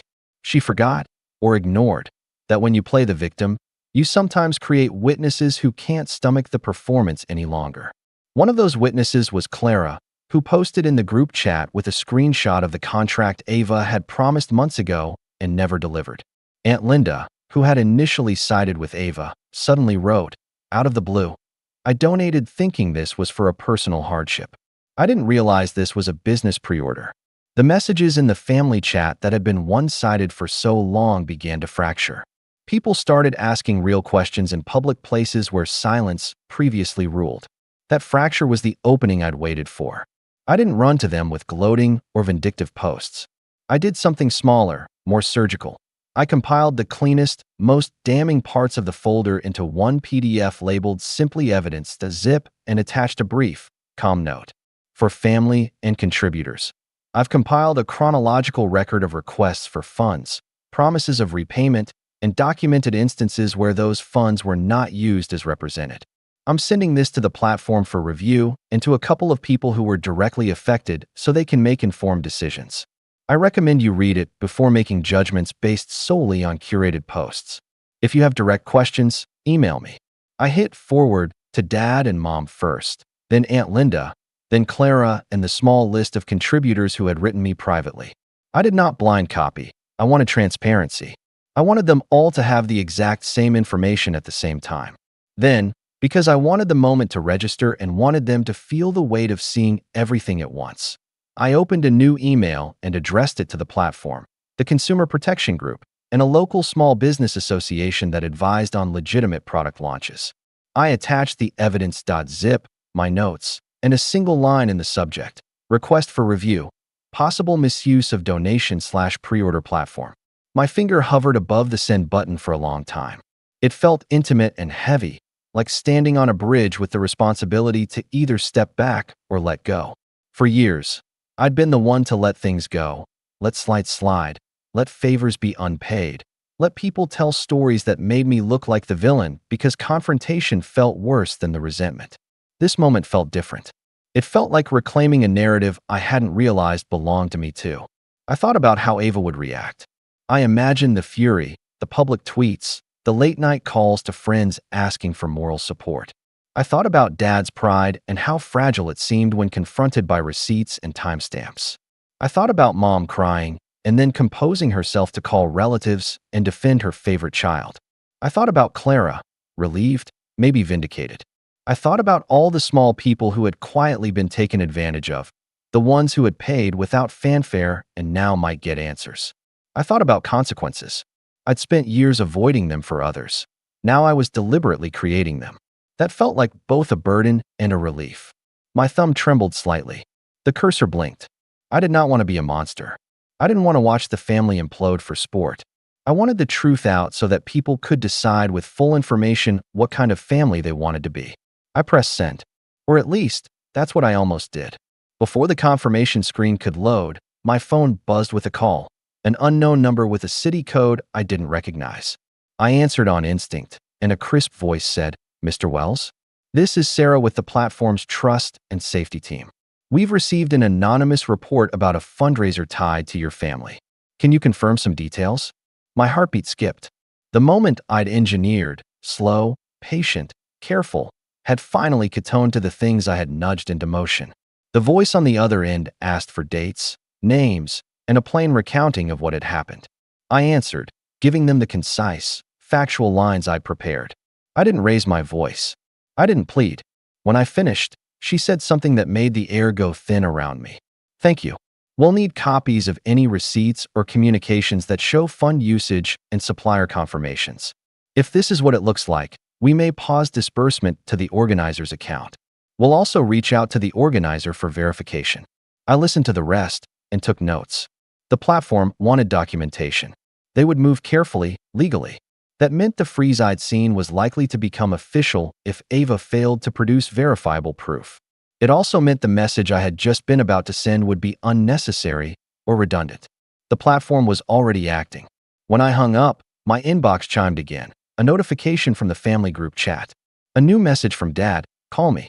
Now, the tone was different, not scolding, not proud. Panicked. I looked at the unsent email. I thought about the power of evidence in a world so often ruled by stories. I felt a strange sorrow for Ava, not the kind that would make me reach for my wallet, but the kind that sees someone spiral from entitlement into desperation and then into that awful, public unraveling. I also felt rage, quiet, controlled. for every person she'd used and every relative who'd used me as the easy button for their conscience. Outside, the mountains sat in their patient silence. Inside, the family chat exploded with more messages, questions, accusations, people trying to read the signs. I closed the email draft and opened a new note because the platform had asked for documentation and I had it already. Then the door of the cabin rattled. Someone knocked, hard. My heart leapt into my throat. Ava's name flashed on my phone. A text with just one line. "We need to talk. I'm on my way." I stood there in the doorway, the envelope of my folder in my hand, the phone hot in my pocket. Outside, the wind moved through the pines like fingers through paper. Inside, the house seemed to hold its breath with me. I could hear her car before I saw it. A familiar engine on the gravel path. She parked, slammed her door, and started up the cabin steps like she owned them. The last thing I remember before she reached the porch was the platform's voicemail lodging in my memory. "If this is what it looks like, we may pause disbursement. We'll reach out to the organizer for verification." Ava knocked again, louder this time. Her voice when she spoke through the thick wood was pitched somewhere between fury and panic. "Kevin, open the door. Now." My thumb hovered over a new message I hadn't finished typing to Dad. One that said, simply, "Read what I sent. Please." I didn't press send. I walked to the door, took a breath, and put my hand on the knob. I opened it. Her face was streaked with makeup, eyes wide. She was shouting before the porch light even hit her properly. "What did you do?" she demanded. "Why would you do this? Do you know what you've done to me? To us?" I could see the outline of someone who'd believed themselves untouchable. Now she looked smaller, rawer. Her hands were clenched as if holding on to a rope that might snap at any moment. I put the folder on the table behind me. The PDF sat on my laptop, ready to be attached to the platform's email. The platform's voicemail sat in my call log. The family chat buzzed with preemptive panic. She took a step forward, and in that movement, everything seemed to split into two possibilities. One where I backed down and handed over the control I'd finally reclaimed, and one where I let the consequences unfold. She stopped a foot from me and inhaled, furious and terrified all at once. "You're going to ruin me," she said. I looked at her for a long time. The mountains outside seemed to lean in, listening. "We'll find out," I said quietly. She laughed, a sound so sharp it felt like breaking glass. "You think you can win this? You think you can make them believe you?" My throat was dry. I slid a printed page, the earliest text where she asked for money, across the table toward her. It was dated, time-stamped, plain. No flourish, no drama, just the text that started everything. She read it, eyes flicking over the words. For a moment, the air was so still I could hear my own breath. Then she looked up, and the look on her face was the one I'd been waiting for, the mix of wounded pride and the first, thin crack of panic. Someone in the family chat posted a question about refunds. The platform sent another automated message. "We are reviewing your case." A cousin texted Dad. "Are you sure?" Dad didn't answer. On the porch, Ava swallowed. "You'll pay for this," she said, not as a threat this time, but as a promise to herself. I nodded. "Maybe." She turned away, walked down the steps, and for a moment I thought she might leave. But instead she stopped, looked back at me with something like a plea and a challenge braided together, and said, "This isn't over." And then she was gone down the drive. I closed the door, sat back at the table, and opened the email to the platform again. The evidence.zip sat where I'd left it, neat and terrible. My finger hovered over attach. The cursor blinked. Outside, the mountains were patient. Inside, my phone chimed, a new voicemail from Dad. I listened. His voice was small, something I had rarely heard. "We need to talk when you're ready. Please come home." I had already decided I wouldn't go. Not yet. Not while the truth was unmade and the evidence sat in neat files that needed to be sent to the right places in the right way. My thumb hovered over the send button. A new notification popped up. The platform replied to my earlier email. Subject line, "Thank you." Case opened. The email's first line read, "We have placed a temporary hold on disbursements pending verification. Please send any supporting documentation to case at security." The words felt like a door closing behind one narrative and opening in another. I looked at the folder on my laptop, at the printed screenshots in the glove compartment, at the voicemail from Dad, the messages in the family chat, and the single line from Ava. This isn't over. I took a breath, put the laptop to sleep, and sat there listening to the quiet. The next moves would be quieter and meaner and more deliberate than anything I'd done before. I knew the timing had to be right.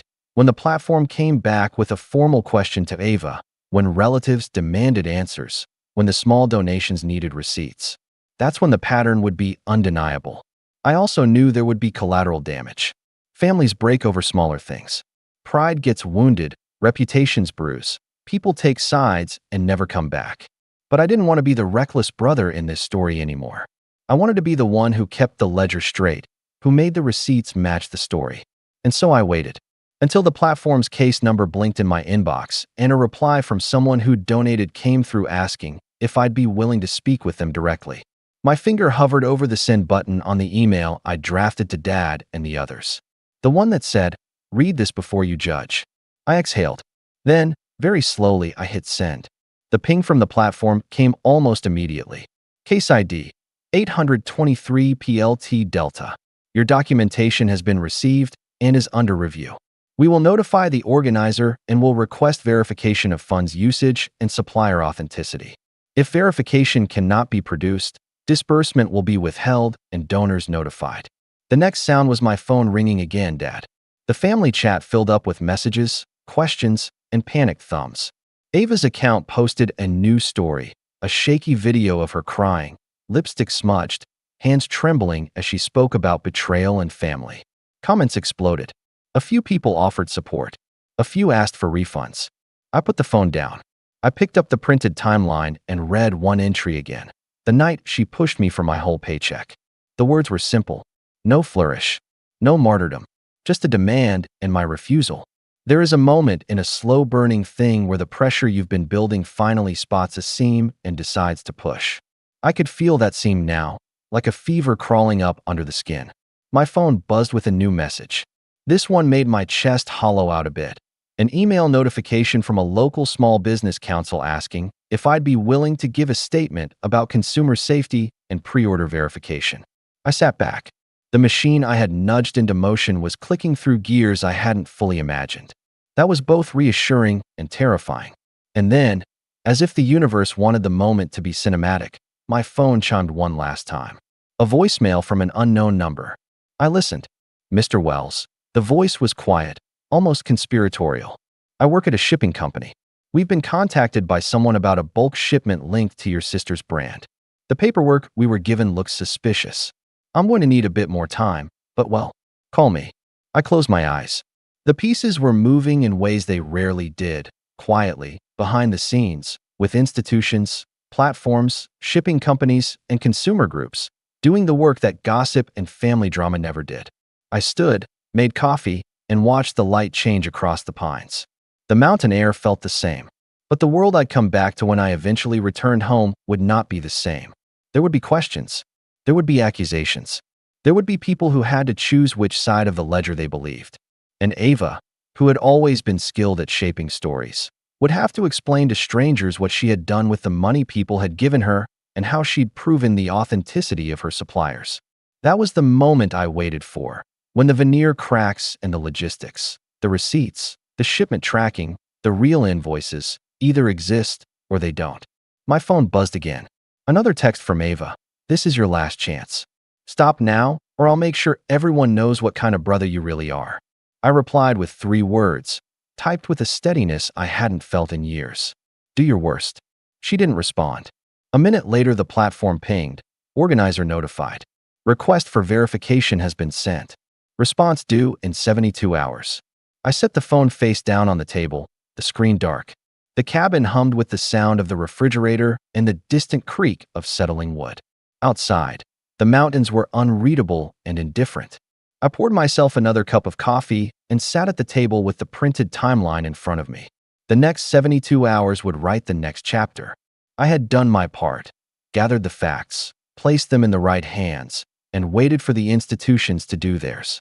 Now it was time to watch how a family built on stories would react when the receipts demanded a different kind of truth. And somewhere outside, a car engine started on the gravel road, a sound that meant someone else had chosen to move, too. A week passed before everything fell apart. I didn't rush it. I kept quiet, kept working, and let Ava keep building her own stage higher and higher until it started to wobble under her weight. The silence made her nervous. She was waiting for me to react, and when I didn't, she filled the space with more lies. Every day she posted something new: partnership announcements, factory tours, brand updates. None of it was real. She even held an online launch party, streaming from her bedroom with the curtains drawn, pretending it was an office. My parents were in the comments cheering her on. Mom wrote, "So proud of you, sweetheart." Dad posted a line of clapping emojis. I watched quietly. I wasn't angry anymore, just focused. Because the night before her launch, I'd sent an anonymous tip with documentation to the Small Business Oversight Board and to every investor she claimed to be working with. Screenshots, messages, proof of false claims, even the product photo theft. I didn't attach my name. I didn't need to. The truth could speak on its own. 3 days later, the dominoes started falling. First, her donation page was taken down for verification issues. Then, one of the companies whose photos she'd stolen publicly accused her of fraud. That was enough to make local gossip accounts notice. Within hours, people started connecting the dots. Her social media page that had been full of praise suddenly turned sour. Comments poured in. "Where's the proof your products exist? You said pre-orders shipped last week. Why did the other brands say you stole their content?" Ava tried deleting, blocking, denying. But the internet doesn't forget that quickly. And then came the worst part for her. One of her investors, a man named Grant, realized she'd used his donation for personal shopping. He posted the receipts. That was the crack that made the whole structure collapse. The family chat exploded. "Mom, Ava, what is this about? Ava, it's fake. Someone's framing me. Dad, tell me you didn't take money from that man. Ava, you're supposed to support me." I didn't write a word. I just watched. A few hours later, Dad texted me privately for the first time since the ultimatum. "Did you have anything to do with this?" I stared at the message for a long time before replying. "No, she did this to herself." That night, I got another message, this time from my mother. Her tone had changed. "Kevin, please, we need to talk. She's falling apart. People are calling. Everyone's asking questions." I almost felt something close to pity. Almost. But I remembered every time they'd chosen her lies over my honesty. Every time they'd told me to apologize just to keep the peace. I owed them nothing now, so I didn't answer. Over the next few days, Ava's business completely vanished. The account was deactivated, the website went offline, and she disappeared from social media. My parents stopped posting too. It was like the entire family suddenly went quiet after years of noise. A few mutual relatives started reaching out to me, asking what really happened. I didn't say much, just that I hoped everyone learned not to trust people who used family as leverage. But the story didn't end there. About a week later, I got a message from my Aunt Linda, the same one who had accused me of being cold. She wrote, "I think you should know, your parents are in trouble too." They co-signed her loan. I blinked at the message, stunned. It turned out Ava had taken out a personal loan using Dad's signature as a guarantor, claiming he had approved it. He probably had, or maybe she forged it. Either way, when she defaulted, the responsibility fell to him. I didn't gloat. I didn't need to. The silence between us was enough. That weekend, I decided to visit the mountains one last time. I stayed at the same cabin, sat by the same lake. Natalie was there again, sketching as always. When she saw me, she smiled. "So," she said, "did the storm pass?" "Yeah," I said quietly. "And it took a few trees with it." We talked for a while. I told her a little about what had happened, how the truth came out without me ever needing to shout it.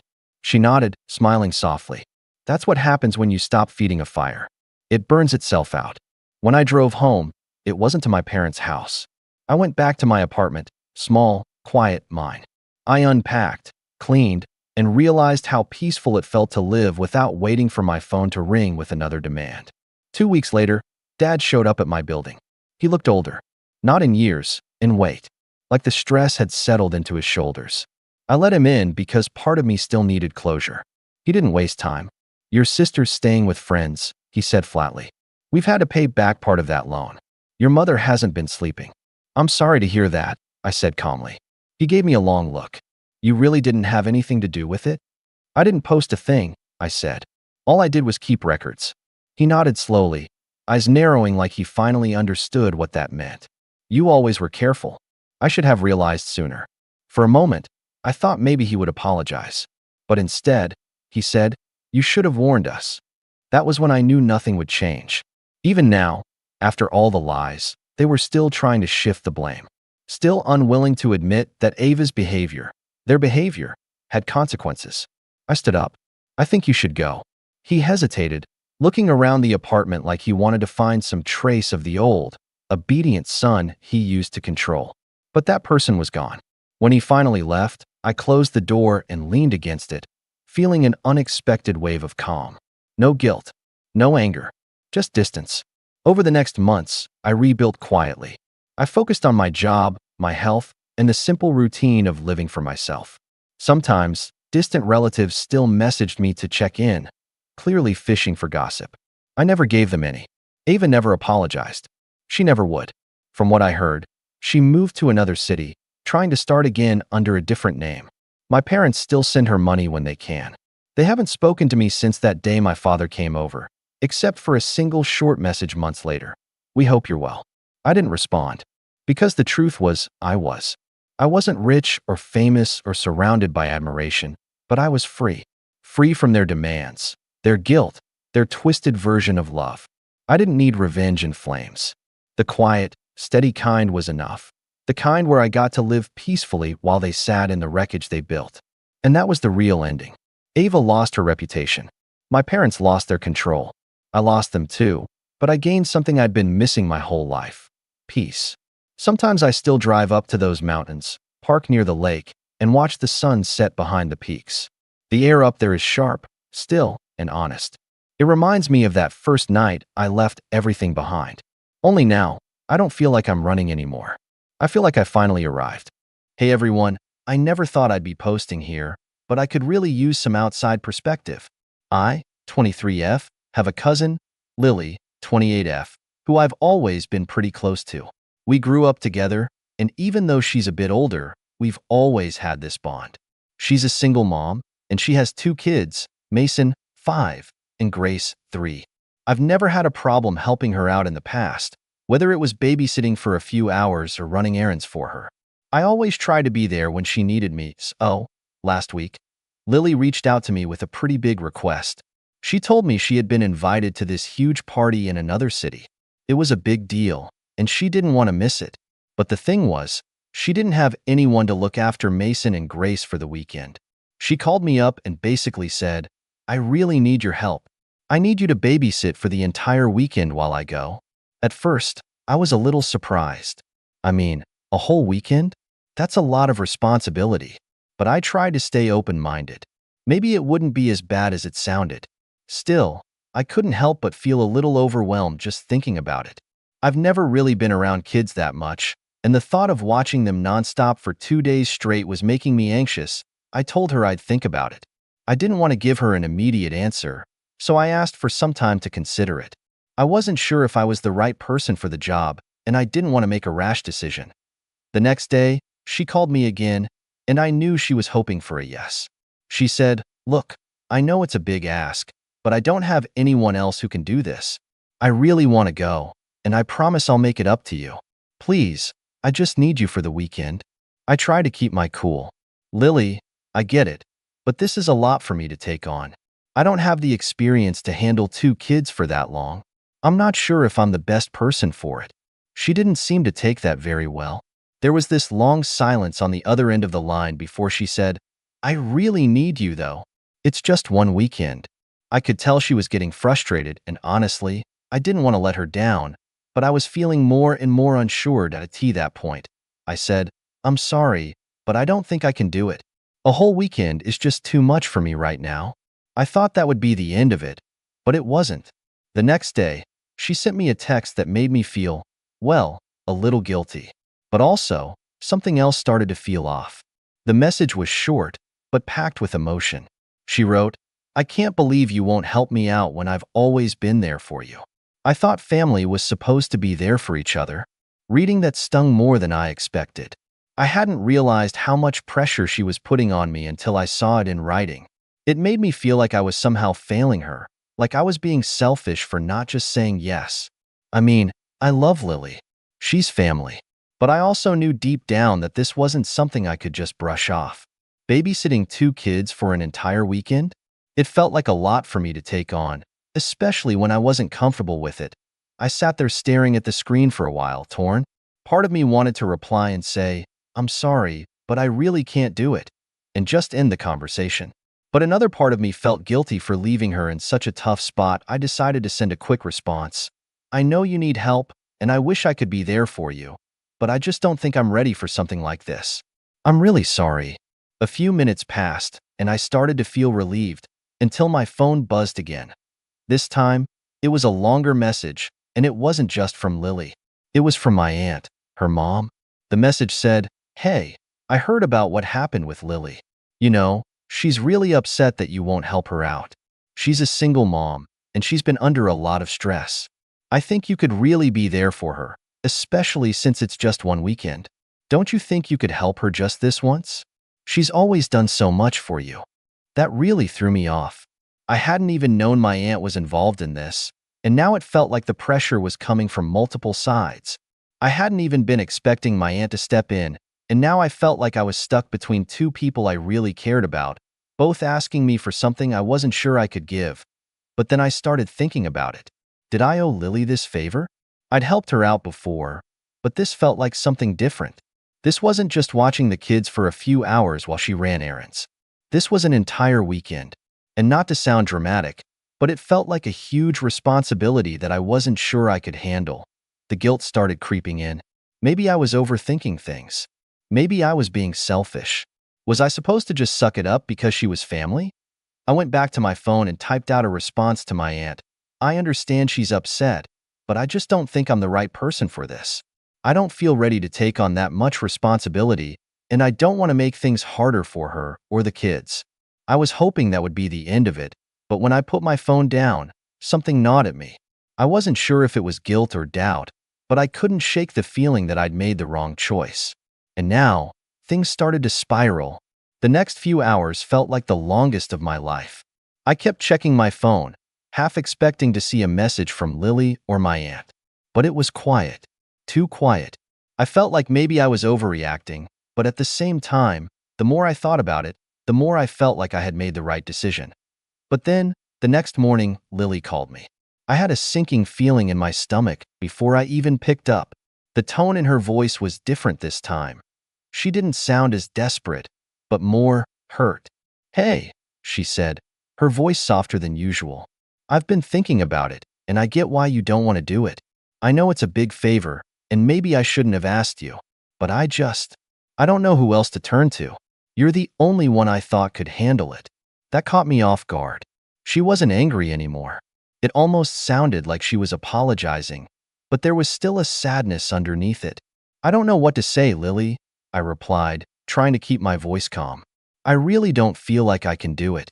It's not about not wanting to help. It's just, I'm not equipped for something like that." There was another pause on the line, and I could hear her breathing. Then she spoke again, but this time, her words were sharper, like something had shifted. "It's just, I don't understand. You're my family, and I thought you'd want to be there for me. I've been so stressed out with everything, and now you're telling me you can't even help me for one weekend?" Her words stung, more than I expected.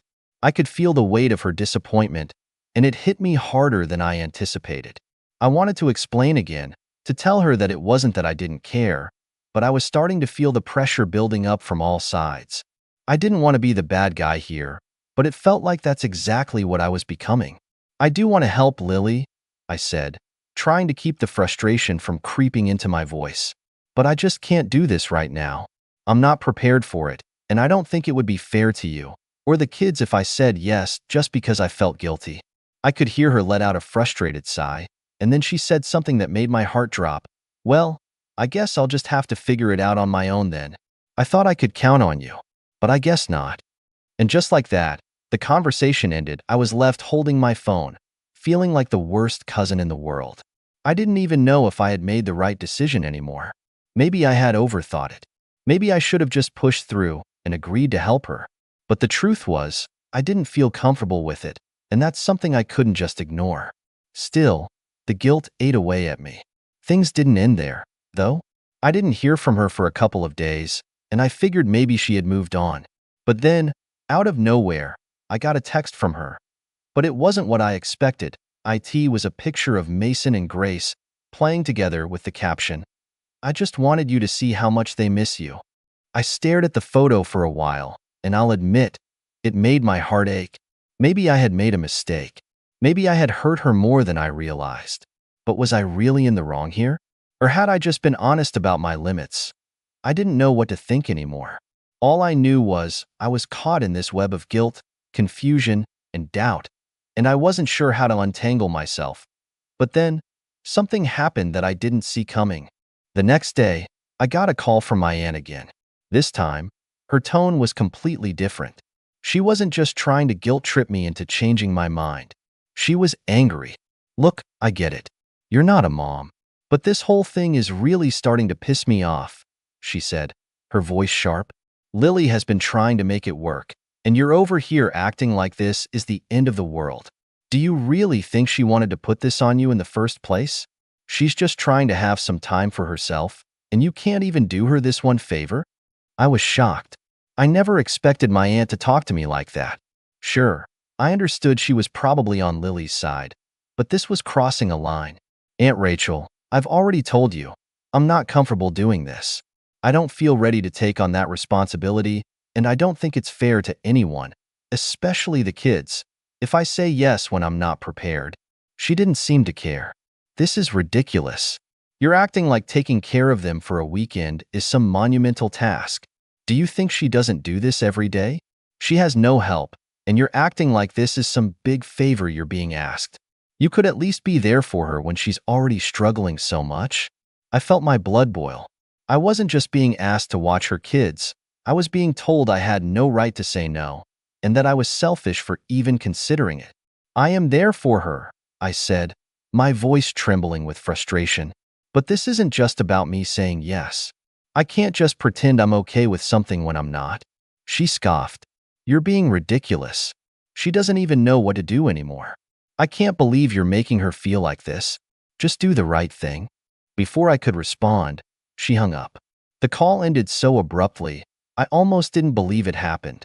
I felt like I'd been hit with a wave of anger that was completely unjustified. It was clear where everyone stood, and it wasn't with me. I stared at my phone, completely stunned. I was starting to feel like I had no support in this situation, like everyone expected me to just fall in line and do what they wanted without a second thought for how I was feeling. But then, something even stranger happened. Later that evening, I got a message from Lily's best friend, Emma. I was surprised to see her name pop up on my screen. We weren't that close, but we'd always gotten along fine. Her message was simple. "I heard what happened with you and Lily. Honestly, you need to get over yourself. It's just a weekend. She really needed you, and you're acting like she asked for the world." I couldn't believe it. I had barely even spoken to Emma about this whole thing, and yet here she was, getting involved too. I could feel my blood pressure rising as I read her message. She was basically echoing everything my aunt had said, but in an even more blunt way. "Emma, I'm not trying to make anyone feel bad. I just don't think I'm the right person for this," I typed back, my fingers shaking. "I'm not comfortable with it, and I don't think it would be fair to anyone involved." Her response was almost immediate. "You don't think it's fair? She's your family. You're literally doing the fair thing by helping her. You don't know what it's like to be a mom. And I get it. This might be a little hard for you. But she's been carrying this weight alone for so long, and you're acting like it's impossible to help her out for one weekend. I just don't get it." I sat there, staring at the screen. Was I the one being unreasonable here? I never imagined this would turn into something so dramatic. It seemed like everyone had turned against me, and I was the one left questioning everything. I needed some space to think. But I knew one thing for sure. I couldn't back down from my decision now. I couldn't just say yes to make everyone happy. The thing was, I didn't realize how far this would go. What happened next changed everything. The next morning, I was hoping things would settle down. I wasn't expecting anything to change, but maybe, just maybe, the whole situation would blow over.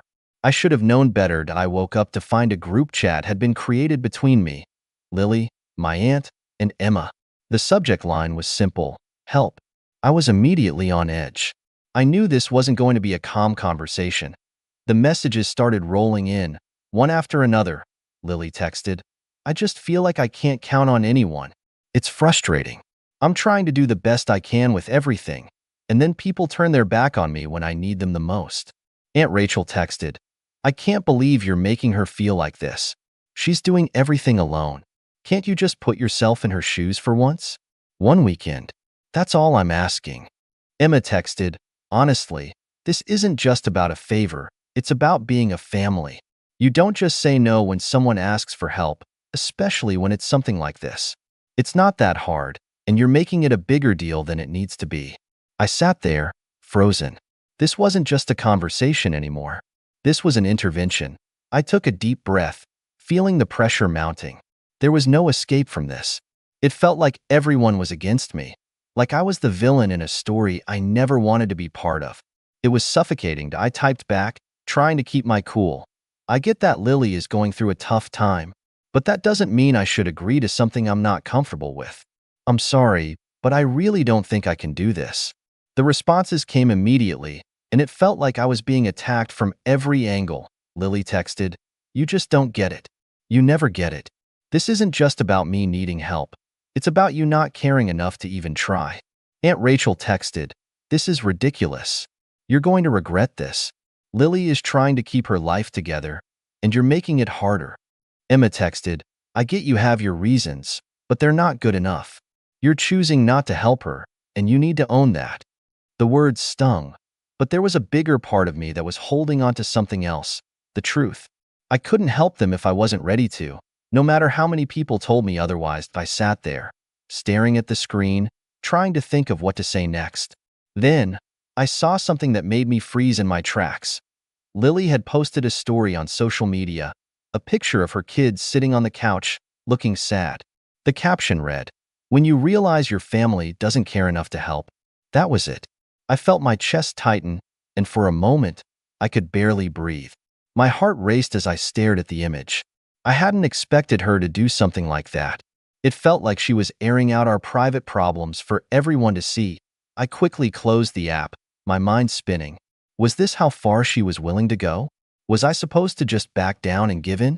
Was I really in the wrong here? I felt betrayed, but at the same time, a part of me couldn't ignore the fact that maybe I was being too stubborn. But this was crossing a line that I couldn't just let it go. And then, just as I was about to text her back, I got a call from someone else. The call came through, and I didn't recognize the number. At this point, I was so worked up I almost ignored it.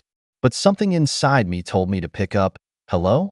I answered cautiously, my voice still shaky from everything that had happened. It was my mom. "Hey, sweetheart, I just wanted to check in. I heard from Aunt Rachel that things aren't going too well with Lily. What's going on?" Her voice was gentle, but I could hear the concern underneath. I didn't want to get into it. The whole thing was too messy, and I wasn't sure how to explain it without sounding like I was just being difficult. But she was my mom, and I couldn't avoid it forever. So, I took a deep breath and explained the whole situation as best as I could. The way Lily had asked me to babysit, my hesitation, and how it spiraled out of control. My mom said after I finished. "It sounds like you're stuck between a rock and a hard place. I get why you don't want to step in, but at the same time, Lily's feeling like she's being left out in the cold.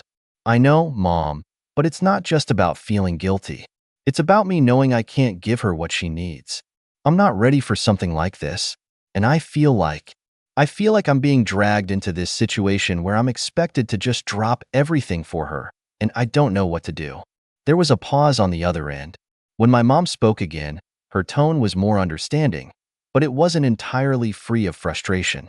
"I get it, sweetie. You're not wrong for not being ready to take care of 2 kids for an entire weekend, but you've got to ask yourself, what's the bigger picture here? You don't want to be her punching bag, but you also don't want to be the one who makes her feel completely alone. Is there any way to compromise? Maybe you can help out for part of the weekend instead of the whole thing?" I thought about it. Could I do that? Could I agree to a smaller commitment without feeling like I was betraying myself? Before I could answer, my mom continued, Family isn't always about making the perfect choice. Sometimes it's just about showing up when it matters, even if it's not ideal. I didn't know what to say to that. My mind was swirling, and the idea of compromising seemed like the only way out. But part of me was still so angry.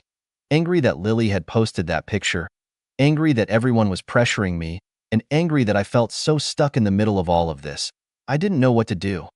The conversation ended with my mom suggesting I think about it more and reminding me that sometimes showing kindness in small ways can mean a lot. But as I hung up, I still felt unsettled. That's when I got a message from Lily.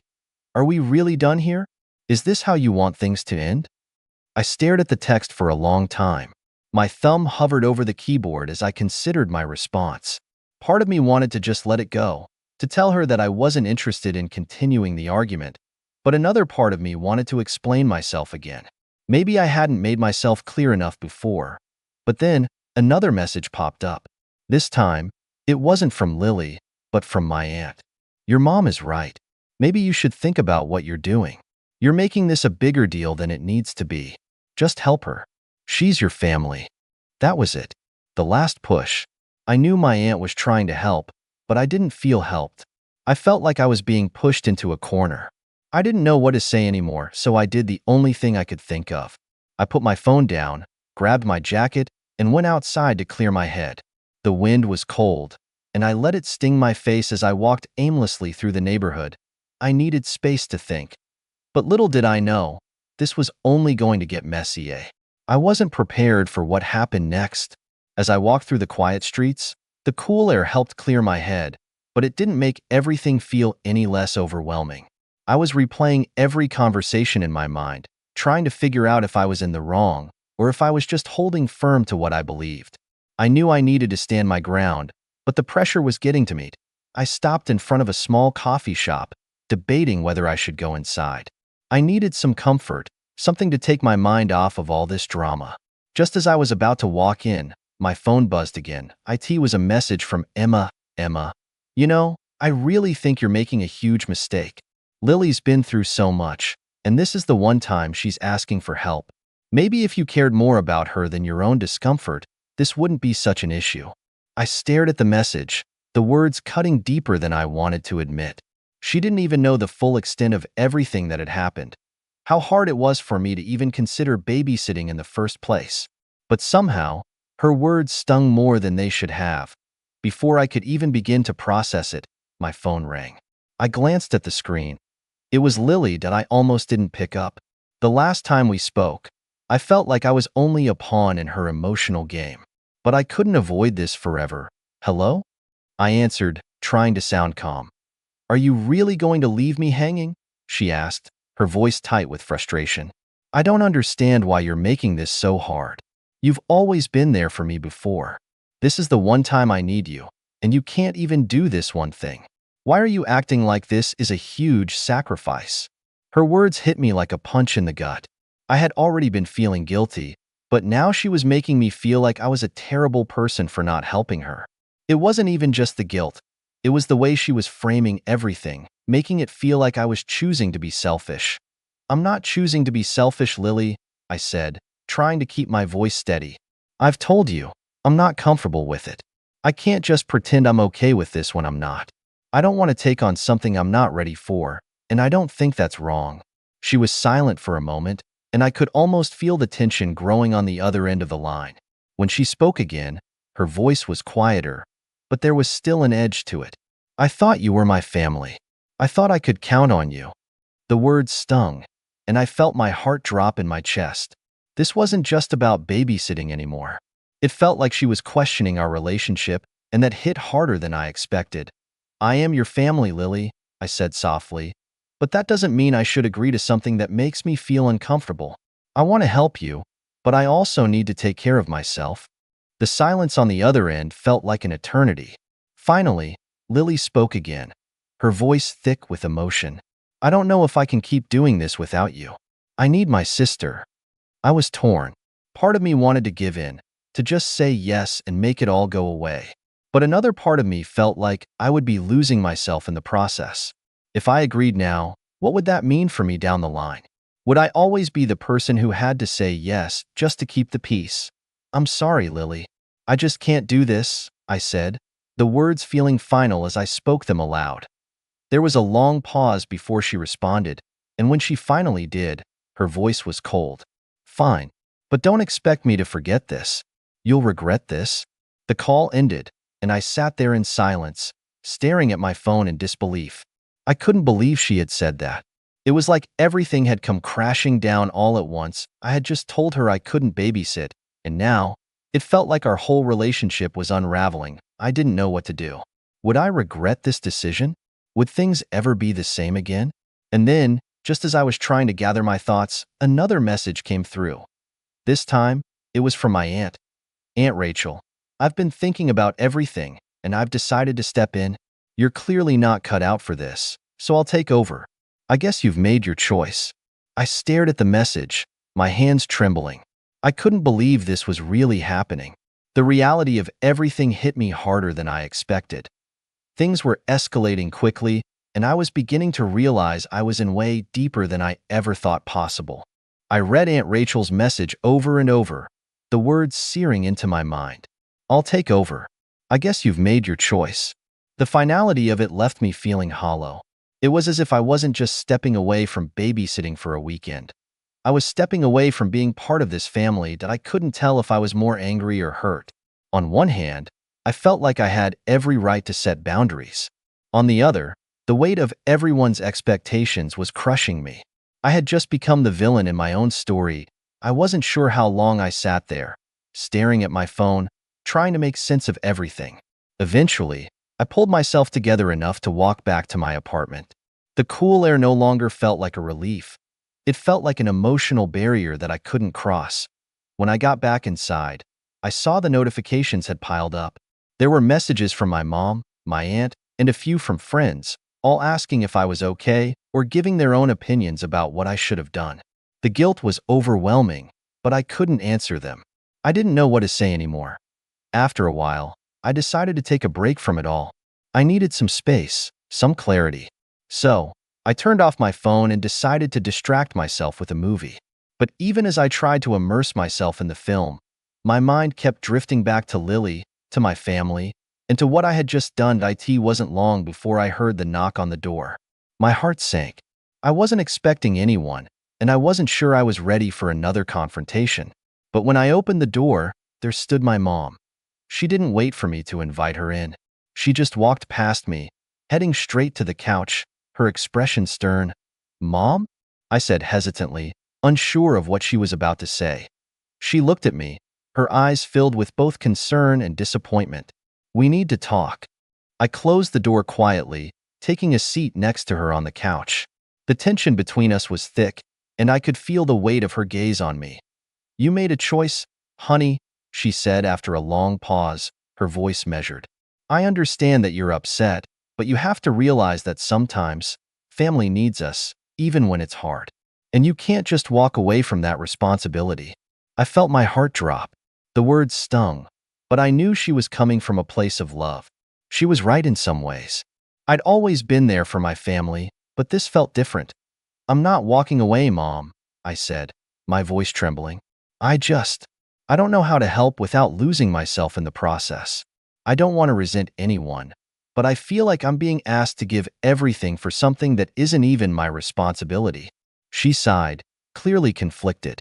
"I know, sweetheart, but sometimes we do things for the people we love, even if it's uncomfortable. It's not about losing yourself. It's about finding a way to be there without losing sight of who you are." I shook my head, feeling overwhelmed. I don't know if I can do that anymore. I don't know if I can keep being the person who always says yes, even when it's too much. It's like I don't even know where I end and they begin. My mom's expression softened, and she reached over to place her hand on mine. "I get it. You're scared. But I think you need to have an honest conversation with Lily. She needs to understand where you're coming from, and you need to make sure she knows you're still there for her, even if it's in a different way." I wanted to believe her. I really did. But I was afraid. Afraid that talking to Lily would only make things worse. Afraid that no matter what I said, I couldn't fix this. I didn't know how to move forward. The whole situation felt like a storm I couldn't outrun. I knew I had to make a decision soon, but I wasn't sure I could handle any more drama. After a few more moments of silence, my mom got up to leave. "Think about it," Okay? Just don't shut her out completely. I nodded, but even as she walked out the door, the storm inside me hadn't passed. I still had no idea what to do, but I knew one thing for sure.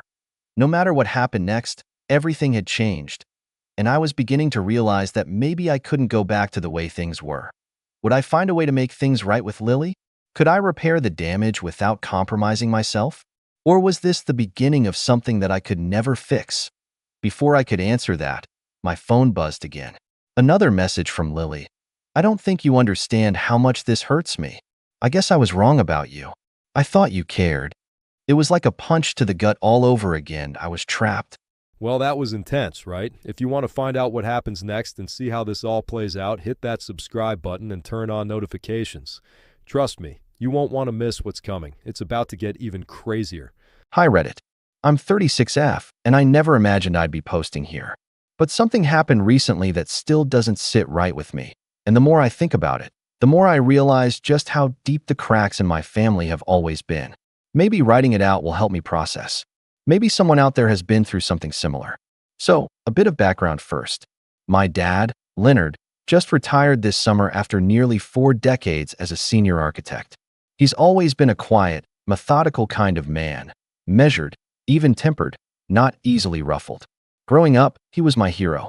He used to sketch little blueprints with me on napkins, letting me believe I was helping him design libraries and concert halls. Those little moments meant everything to me as a kid, especially because home life got complicated early on. My parents divorced when I was 12. It wasn't an explosive breakup, more like a slow unraveling. My mom moved across the city and focused on getting her nursing degree. I stayed with Dad most of the time because I didn't want to change schools, and truthfully, I think both of them just assumed I'd be less trouble if I stayed put. Within a year of the divorce, Dad started seeing Marlena. I was 13 when they got married. She wasn't a monster in the traditional, dramatic sense. She didn't yell or throw things or insult me outright. No, Marlena was subtle, strategic. Her digs were carefully measured, delivered in a sweet tone with a hand on Dad's arm and a too-wide smile on her face. Oh, honey, you're wearing that to dinner? I didn't realize you liked to be alone so much. I just thought kids your age had more friends. Leonard, she's a bit dramatic today, don't you think? Teenage hormones. It didn't take long before I felt like a guest in my own house.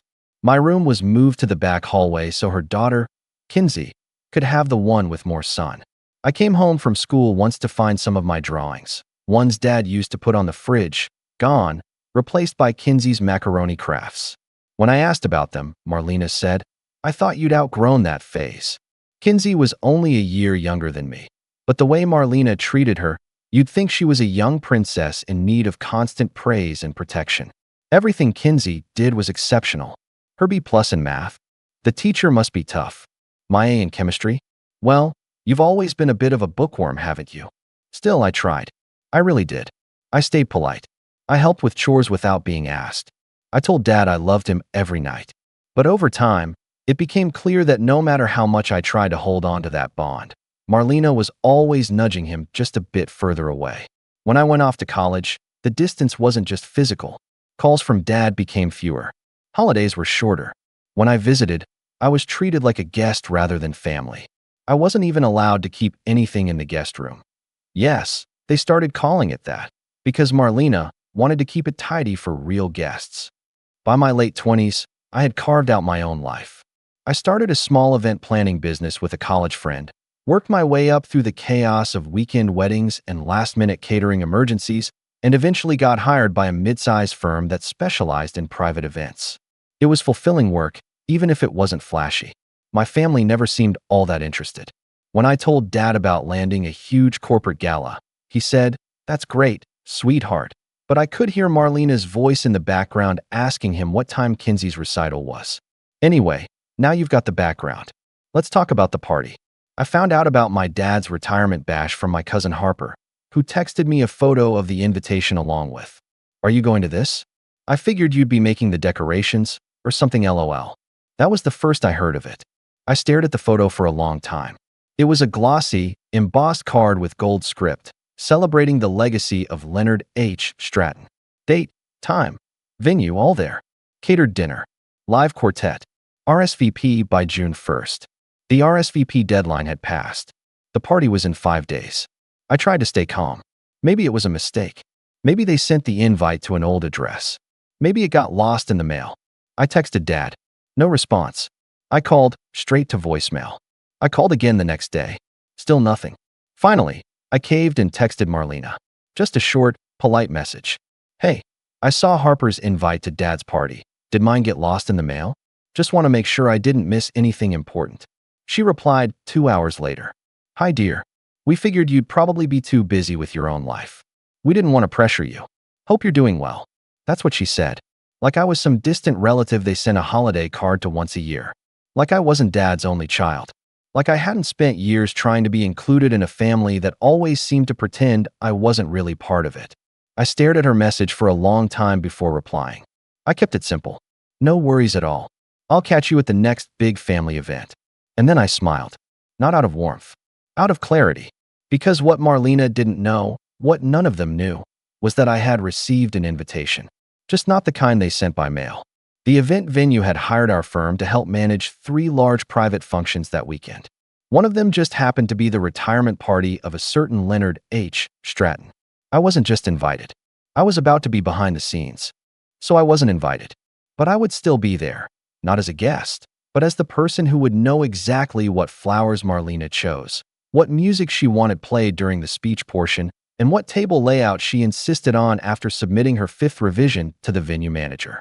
And best of all, I didn't have to crash a thing. I was on the staff list, with full access, because fate or irony, or maybe just karma, had aligned things in a way that no one could have planned. I didn't tell anyone I was working the event. Not Harper, not my mom, not even my coworkers. It felt like the kind of thing that needed to unfold naturally. No scripts, no schemes. I wasn't looking to sabotage anything. That's not my style. But I was going to let them see me. Not just see me, notice me. A presence they couldn't edit out or ignore. The Monday before the party, I met with the head of the venue's coordination team. They already had a few of my designs from past events in their portfolio and trusted me with handling the reception flow. Seating logistics, schedule pacing, coordinating speeches, all mine. I scanned the event plan Marlena had submitted. It was 12 pages long. Color-coded. Excessive, but that was typical of her. She'd assigned herself the role of event host, had Kinsey listed as the musical presenter, and even included a short paragraph about appropriate attire for women in the family. I couldn't help but laugh when I read it. Do you know the family personally? The venue coordinator, Jenna, asked during our prep meeting. I hesitated. Yes, actually. My father is the honoree. Jenna's eyes widened. Wait, this is your dad's party. Apparently, I said with a shrug. She blinked. So why? Why am I not listed on the program? Or the family seating chart? Or anywhere at all? I smiled. I think Marlena had other ideas about how this was going to look. To her credit, Jenna didn't pry. She just said, well, for what it's worth, you're doing a great job so far. If you ever want to take over full planning, say the word. I don't think I've got the patience for that woman. The week flew by with final touches, linens, catering walkthroughs, AV checks, floral deliveries. I took extra care arranging Dad's table. It was front and center, with the family seating extending out like spokes on a wheel. Kinsey and Marlena would be seated to his right and left, of course. But I made sure to add a 7th chair to the head table. No name card. Just a chair. I didn't need anyone's permission to be there. Not anymore. The night of the party arrived on a humid Saturday in late June. The venue was a converted historic courthouse downtown. Marble floors, high vaulted ceilings, and elegant columns that had been dressed in soft lighting and cascading greenery. It was beautiful. Marlena had spared no expense, and I will give her credit. She knew how to throw money at aesthetics. Guests started arriving around 5:30. I wore the same all-black attire as the rest of the event staff. I kept my hair up, my earpiece in, clipboard in hand. At a glance, I looked like any other coordinator walking the floor. That was the point. I blended in. I stayed out of direct sight. But I saw everything. Marlena floated through the entryway like a debutante at a pageant. She wore a pale gold gown, high heels that clicked sharply with every step, and a forced smile that tightened whenever someone asked about me. I overheard her more than once. Oh, her? She's probably working tonight. No, she's busy with her company. Very independent. You know how it is. She lives quite far now, I think. Lies, said with practiced grace. Each one twisting the image of me just a little further from who I actually was. Kinsey stood near the welcome table, greeting guests with a stack of printed programs she had clearly designed herself. Her hair was perfectly curled, and she wore a microphone headset even though she wasn't speaking until later. She looked important. That was the goal. She always needed to be the center of something. Dad arrived around 6. He looked tired but proud. Gray at the temples, suit tailored, smile faint but real. When he stepped into the hall and saw the crowd waiting for him, I saw something flicker across his face. Pride, maybe, or hesitation. He didn't ask for any of this. I knew that, but he also didn't stop it. I watched from behind a floral pillar as he made the rounds, shaking hands, nodding humbly at compliments about his legacy. I waited for him to ask where I was. He never did. Dinner was served at 7:15. Filet or salmon, with a side of seasonal vegetables and saffron rice. I made sure everything ran on time, from plating to pouring to pacing. And then, just after dessert was cleared, Marlena tapped her glass and stood. She began her speech with a dramatic sigh, hand placed over her heart. Leonard has always been the backbone of this family. His work shaped the very skyline we see from our windows, but more than that, his presence grounded us. Through every challenge, he led with strength and steadiness. It went on like that for several minutes. Poetic, self-congratulatory, and oddly selective. She named Kinsey as his brightest legacy and thanked her for supporting him in ways only a daughter could. That line hit like a slap. People clapped. Marlena beamed. Kinsey took the stage next and performed a piano solo she had written, inspired by Dad's sketches. It was fine, dramatic, and emotional in a rehearsed kind of way. Afterwards, she wiped away a single tear and hugged him while photographers snapped pictures. Still no mention of me. Still no glance toward the woman quietly organizing the entire flow of their big night. And that's when it happened. As the final video tribute began, a 5-minute montage of Dad's life and career, I noticed something on the main AV table. A small USB drive labeled Backup Slideshow, Family Only. The tech guy left his headset for a moment to grab coffee. I leaned over. Mind if I cue the alternate version for the last segment? I asked. The host requested we make sure the family version ran before final speeches. He nodded, checking the schedule. Yeah, go for it. We're ahead of time. I didn't add anything new. I didn't need to. I had submitted a supplementary version of the tribute earlier in the week, under the name of Jenna, the venue coordinator. It was identical in every way. Same music, same pacing, until the final minute. Then the images changed. There was me, age 6, standing next to Dad at his first office, holding his hand while he adjusted my hard hat. Me again, painting a wooden model beside him on our kitchen table. My graduation day. The two of us on the pier during one of our old fishing trips. A letter I had written to him in middle school, scanned and faded, but still legible. I love when we build things together. I hope I get to be like you someday. The music swelled. The screen faded to black. And then, silence. For a moment, the room didn't move. I saw Marlena's back stiffen. Kinsey looked toward the AV table, clearly confused. Dad didn't react right away. His eyes stayed fixed on the screen long after it had gone dark. Then he turned slightly, slowly, as if trying to locate something. And that's when I stepped forward, not dramatically, not loudly, just a calm walk toward the family table. I didn't speak. I didn't wave. I simply raised my glass in a silent toast and took the 7th seat at the table. The one Marlena had insisted didn't need to be set. The 7th chair. That's what started it. The room didn't gasp or erupt. No one dropped a glass or demanded answers. It was subtler than that, more unsettling. Like the atmosphere shifted and everyone started realizing something was wrong with the picture they'd been fed all night. I didn't say a word as I sat down. I just raised my glass to my father and gave him a calm, unblinking smile. For a few seconds, he stared back at me like he wasn't quite sure whether I was real. Then he gave a small, uncertain nod. Kinsey was the first to break. "Excuse me," she said into her mic, voice too bright. "We're moving into our final toast." If everyone could direct their attention to the stage again. But the mood had changed. The slideshow, my slideshow, had reshaped the room. I didn't try to upstage anyone. I didn't raise my hand or demand to speak. I just sat at that table as if I'd belonged there all along, because I had. and the quiet weight of that was louder than any speech. Marlena leaned toward my father, whispering something with a tight jaw and darting eyes. He nodded again, distracted. He looked pale, honestly, conflicted, like part of him knew the cracks had been there all along, but was only now starting to see how deep they ran. I didn't stay much longer. I stood during the polite applause following the final toast, nodded toward Jenna at the back of the room, and quietly slipped out the side exit. The next morning, my phone started buzzing at 7:13 a.m. It was Harper. I ignored the call at first. Then the messages came in one after another. You were amazing. I knew something was off about this party. Kinsey is having a meltdown on Facebook. Your Aunt Loretta just posted a photo of your dad watching the slideshow and tagged you in it. It's already getting shared around the family. By 9 o'clock, 3 of my cousins had texted me asking what happened. 2 people I hadn't spoken to in years messaged to say they'd cried during the video. My uncle Greg, Dad's older brother, sent a simple message. You did the right thing. She's been trying to erase you for years. I didn't reply. I didn't have to. Around noon, my dad called. I let it go to voicemail. The message was short. His voice was quiet, careful. Hi. I think we need to talk.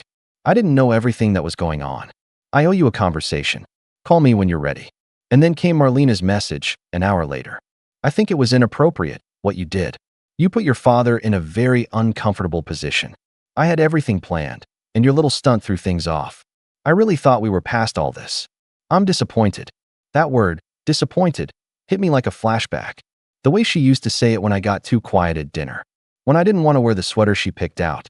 When I asked to stay at my mom's for an extra weekend. That word had followed me around for 20 years.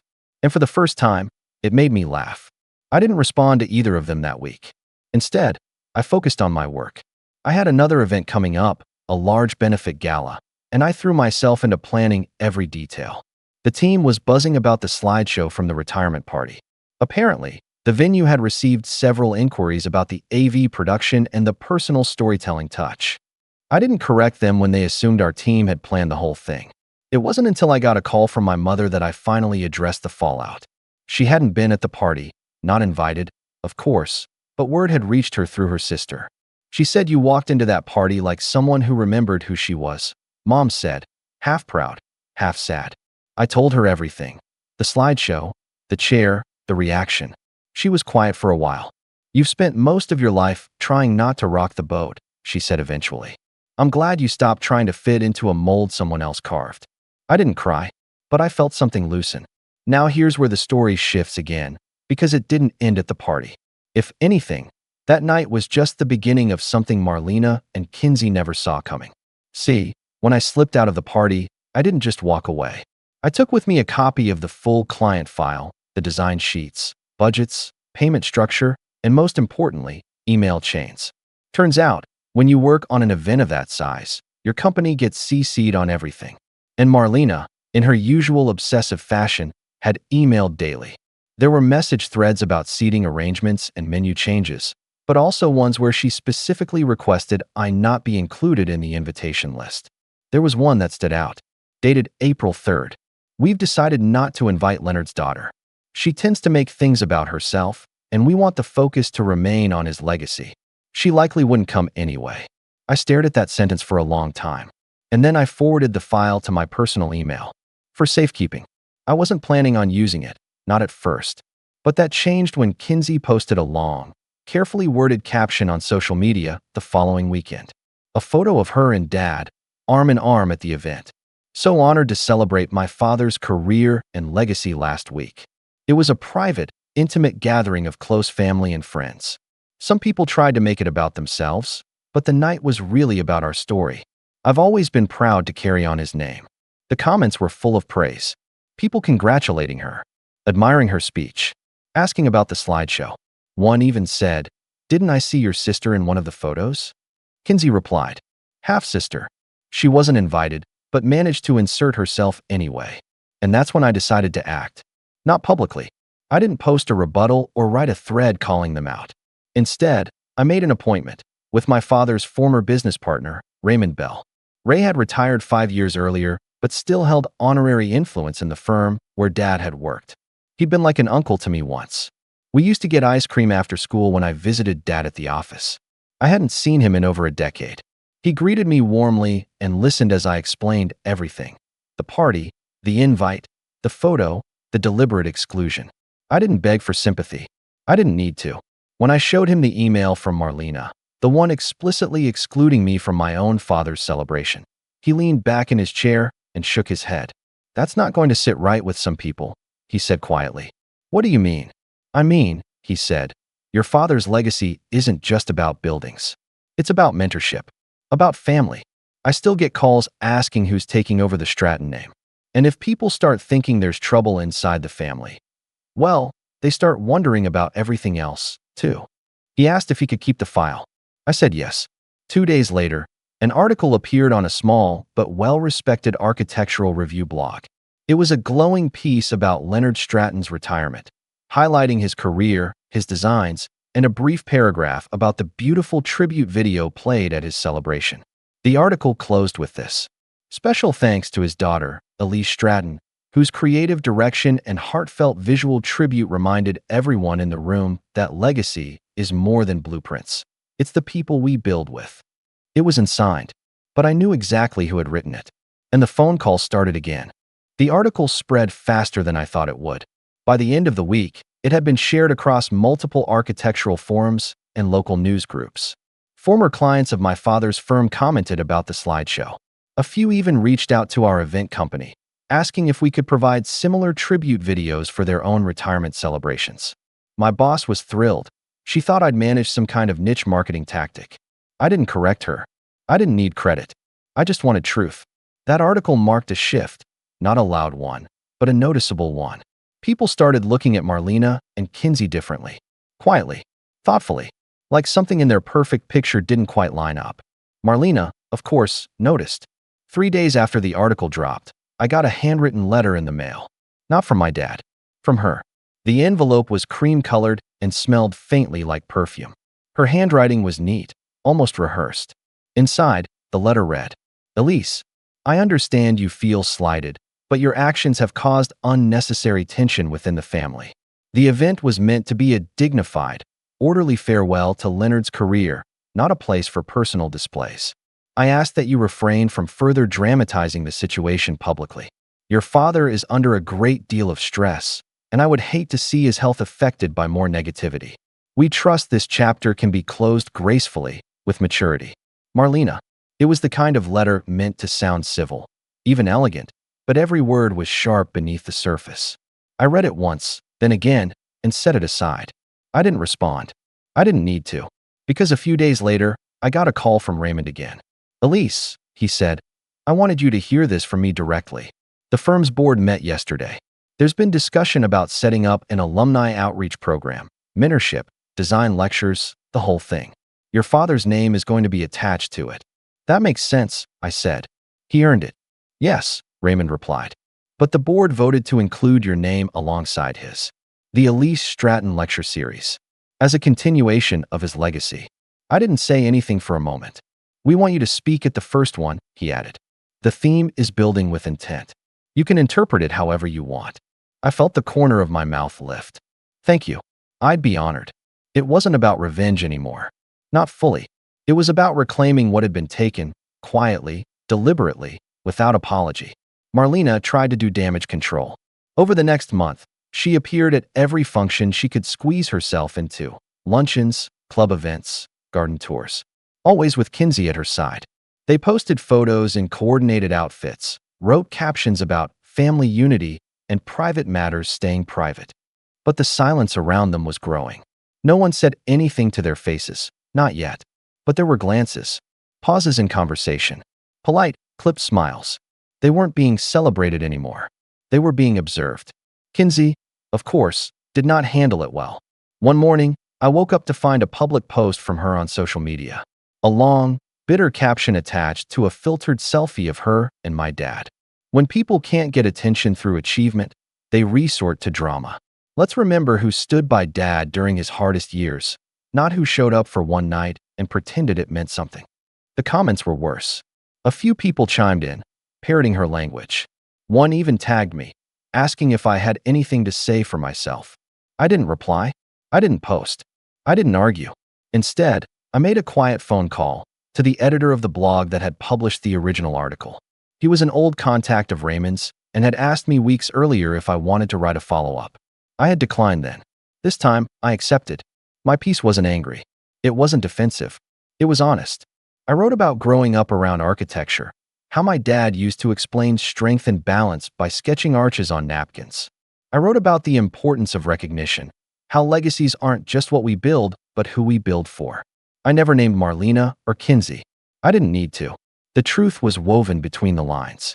It was published under the title The Seventh Chair. That was the last time either of them posted about me publicly. As for my dad, we eventually did sit down. It was a quiet conversation at a quiet cafe. He looked older than I remembered, like the party had drained something from him. He didn't come with excuses, but he didn't come with accountability either. I didn't know they hadn't invited you, he said. I assumed. He trailed off. Maybe because he knew how weak that sounded. I listened. I let him speak. But I didn't offer comfort. I wish you had stood up, I told him. Just once. He nodded slowly. I should have. I didn't want conflict. You chose peace for yourself, I said, at the cost of mine. He looked away then, out the window. I don't think he had a response. We sat in silence for a while. Eventually, I said, there's a lecture series starting this fall. They're using our name. His eyes lifted. Ours. Yes, I said. Mine and yours. He didn't smile. He didn't protest. He just nodded once, quietly. That was the last time we met in person. As of now, I haven't heard from Marlena or Kinsey in over 4 months. They weren't invited to the lecture launch. They weren't listed in any of the acknowledgments. I made sure of that. My father hasn't contacted me either, though I know he saw the photos. He's still in the background, still letting the tides move around him. I don't hate him, but I don't chase him anymore. I don't send holiday cards. I don't wait for birthdays. I no longer wonder if they'll include me, because I included myself. I carved a seat where they tried to pretend there wasn't room. I built something lasting without their permission. And I made sure that when people talk about Leonard Stratton's legacy, they see the full picture. Not the one Marlena curated, not the one Kinsey staged. The real one. The one where I stood up, quietly and clearly, and said, I belong here. And that, Reddit, is the truth. Thanks for watching. Share your thoughts in the comments. If you like this story, don't forget to like and subscribe for more content like this. I'm Simon, 40 years old, and for most of my adult life, I believe the phrase blood is thicker than water applied to my family. I thought family meant loyalty, forgiveness, and a safety net no matter what. That belief lasted until about 6 months ago, when everything unraveled, quietly, then suddenly, and with consequences that still haunt them. Let me start with the basics. My parents, Tom and Linda, have always been complicated.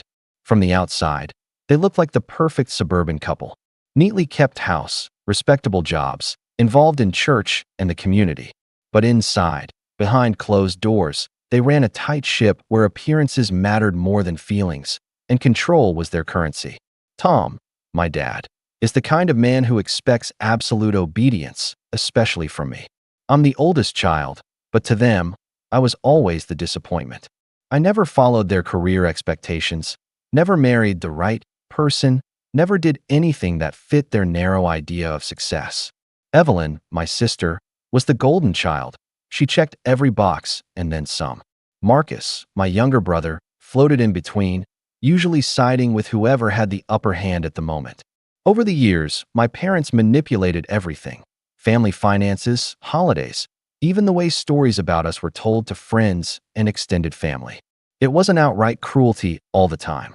It was subtle, backhanded compliments, endless comparisons, constant reminders of how much they'd sacrificed for us, which somehow translated into us owing them unquestioning gratitude and obedience. The real trouble started about 2 years ago. My dad, who managed all the family's money, decided it was time to protect Evelyn and Marcus by removing me from our joint bank accounts.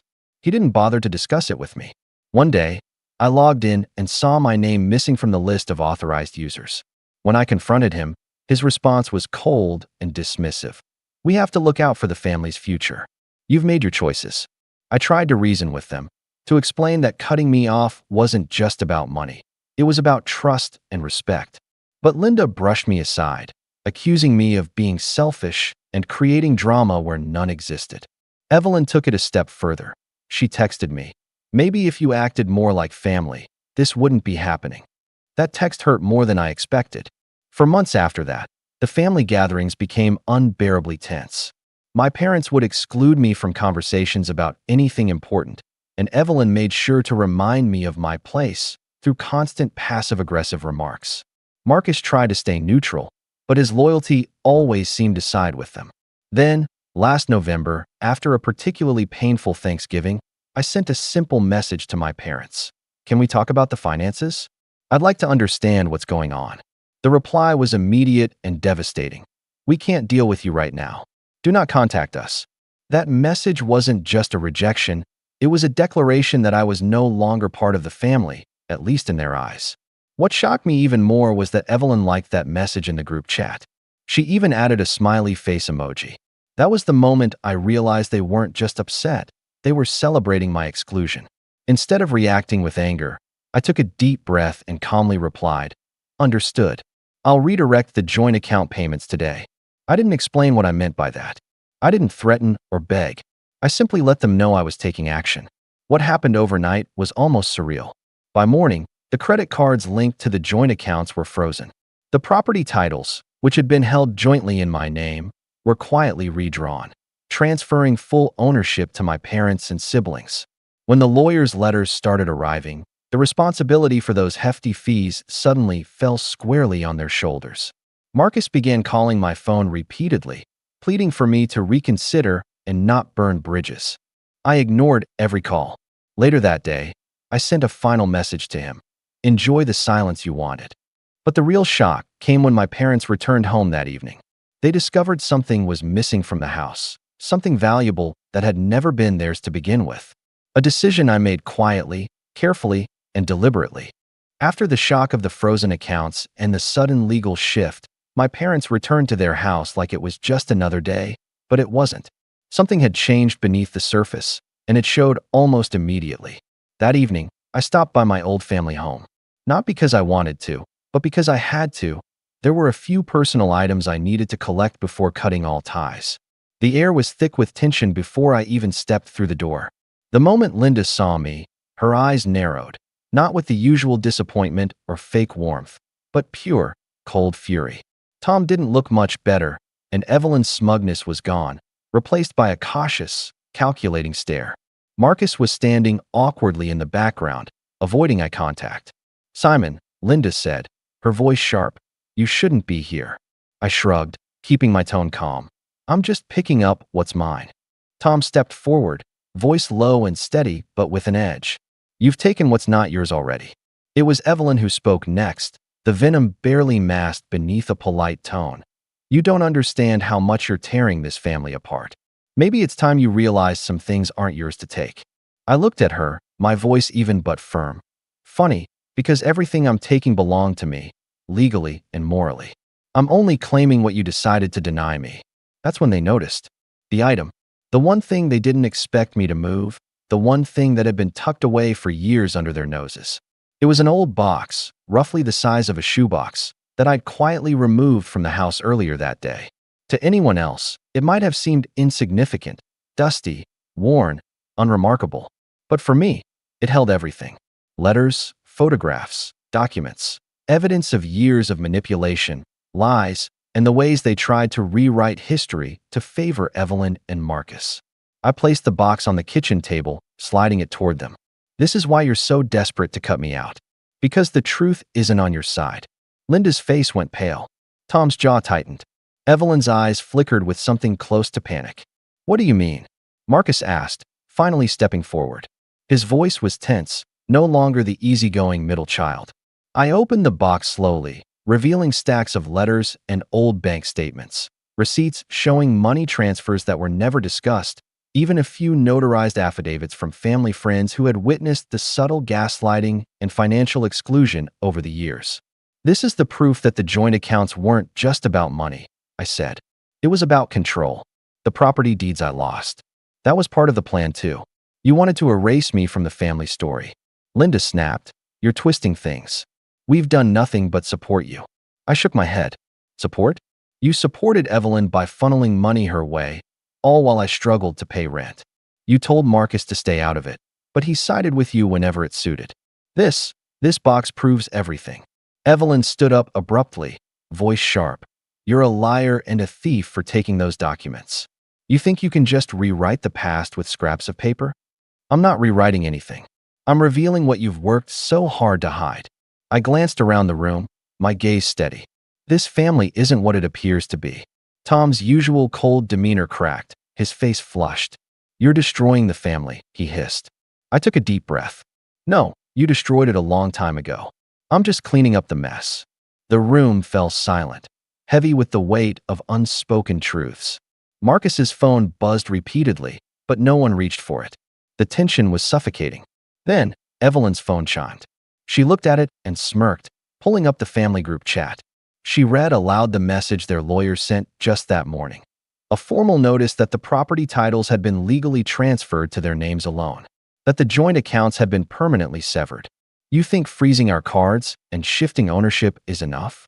Evelyn said, her voice dripping with mockery. We have resources, Simon. You might have taken some things, but we're not powerless. I met her stare calmly. Maybe not, but it's your move now. And I'm ready. Marcus, finally breaking the silence, pleaded, Simon, please. This is tearing us apart. We can fix this. Let's sit down, talk it through. I shook my head, the bitterness in my chest swelling. Talking it through is what got me here. Ignored, excluded, erased. No more talks. Linda's eyes flashed dangerously. You're going to regret this. I smiled, cold and certain for the first time in years. The only thing I regret is not standing up sooner. Hours passed with no one speaking. I gathered my things, preparing to leave. As I reached the door, I heard Tom mutter under his breath, loud enough for me to catch. This isn't over. That night, the house was filled with whispers and angry phone calls. Marcus's calls to me increased in desperation. Evelyn posted vague, passive-aggressive updates on social media about family betrayals and ungrateful siblings. Linda and Tom spoke in hushed tones about expensive lawyers and damage control. But something else happened in the days after, something they didn't expect. A cascade of small, deliberate disappearances from their side of the family. Items that only I would know were valuable. Documents they assumed were lost or forgotten. And all of it traced back to that box I had taken. Because the truth wasn't just in the papers. It was in what I held back. What I kept from them, waiting for the perfect moment. In the days that followed, I felt like I was watching my family unravel from a distance. Partly because I had to step away to protect my own sanity, and partly because I wanted to see how far their desperation would push them. They thought freezing the accounts and redrawing property lines was a final blow. They thought cutting me off financially would silence me forever. But they severely underestimated how much I had learned about their schemes and how carefully I had planned my moves. The box I took wasn't just evidence. It was a key that opened doors they had slammed shut on me. Inside that box were original copies of legal documents, some dating back decades. Among them were copies of trusts and wills, letters between my parents and their attorneys, and detailed records of financial transactions that had been deliberately hidden from me and Marcus. One document, in particular, stood out. A handwritten codicil to my grandfather's will that named me as a beneficiary of a substantial portion of the family's land holdings, a document my parents had never mentioned and likely hid to keep control over the property. I'd spent weeks working quietly with a trusted attorney, confirming the authenticity of that codicil and preparing to make a formal claim. I wasn't after revenge just for the sake of spite. I wanted justice. And I wanted them to feel the consequences of years of manipulation. The morning I filed the claim, I felt a strange mix of relief and nervous anticipation. I'd expected backlash, but I didn't realize just how far my parents would go to protect their grip on power. The first sign was a sharp escalation in the hostile tone of their messages. Evelyn sent me a long text accusing me of destroying the family legacy and betraying everything Mom and Dad sacrificed for us. Marcus tried to mediate again, but this time even his words felt hollow, like he was torn between his loyalty to them and the facts I was bringing to light. But the real battle began when their lawyers showed up at my attorney's office, demanding a private meeting. I agreed, curious to see what their next move would be. They came prepared, with a binder full of counter-evidence, trying to claim the codicil was a forgery, the documents were incomplete, and that I was attempting to exploit family tensions for personal gain. But their arguments were shaky, and my attorney was ready with factual rebuttals and verified signatures. Behind the scenes, I also quietly worked to reclaim control over the joint accounts, ensuring that all payments related to the family properties were rerouted. This meant that mortgage payments, utilities, maintenance, all those expenses suddenly became their direct responsibility. They couldn't just pass the costs off to me or pretend everything was fine. The financial pressure started to show. Marcus's calls became frantic, filled with frustration and desperation. Evelyn posted increasingly bitter and public complaints about family betrayal and broken trust, but they were just words. They couldn't undo what was happening. The tension at the house was palpable when I visited a few weeks later. My parents barely looked at me, their smiles forced, their conversations clipped. Evelyn, who had always been so sure of her place, avoided me entirely. I overheard Tom complaining bitterly about the legal fees piling up, accusing me of ruining everything they built. What they didn't realize was how much I had saved, how carefully I'd planned every step. They thought the fight was about money and property, but it was about control, and for the first time, I held the leash. Then came the subtle but pointed acts of revenge.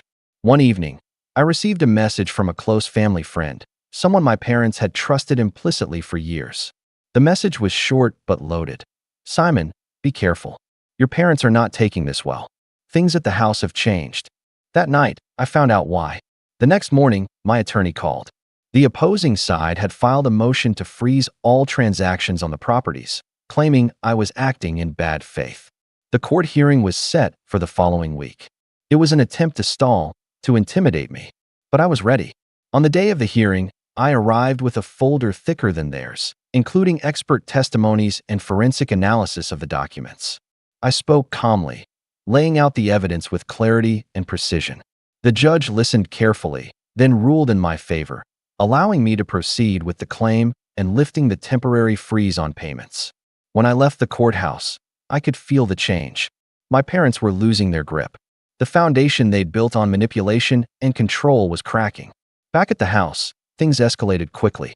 Linda, who had usually been the quiet enforcer, started openly criticizing me in front of family friends and neighbors, accusing me of publicly humiliating the family and destroying years of hard work. Tom began making veiled threats about cutting off all contact, erasing me completely. Evelyn, despite all her bluster, was the one who cracked first. One afternoon, I received a voicemail, something I hadn't heard from her in months. Her voice was shaky, almost pleading. "Simon, please. Can we talk? Mom and Dad are losing it, and Marcus is trying to hold the family together. This is tearing us apart, and I don't want to lose you." I debated replying for days. Part of me wanted to say yes, to try and heal the wounds. But I knew it was a trap. The family I had grown up in didn't want healing. They wanted control, dominance, and to silence me before I exposed everything. So instead, I replied with a message of my own, carefully measured. "I'm sorry, Evelyn. I can't go back to what was. Not after everything." That message was the final straw. That night, my parents sent a group text to me and Marcus. "We can't deal with this family drama anymore. We need time and space. Do not contact us." Evelyn liked the message, again. That smug little thumbs up emoji was like a dagger. But by then, I was already one step ahead. I redirected all payments related to the family properties and accounts, ensuring that every dollar owed was my parents' responsibility alone. I changed the legal representation on my side, hiring experts who were relentless and thorough. I made sure every legal fee, every fine, and every cost of their stalling tactics was theirs to bear. The house, once a place of control and suffocating expectations, became a battleground they were losing. And Marcus? He called me nonstop, begging, pleading, trying to keep the fragile peace alive. But I'd sent him one last text when the pressure was at its peak. "Enjoy the silence you wanted." The tension inside that house had been simmering for weeks, but about 2 weeks after my last message to Marcus, it finally reached a breaking point. It wasn't marked by a shouting match or a dramatic confrontation like I half expected. Instead, it was the quiet kind of tension that fills every room, making the walls feel like they're closing in. You could almost hear the silence screaming. Then, out of nowhere, I got a message from someone I hadn't heard from before, an anonymous tip.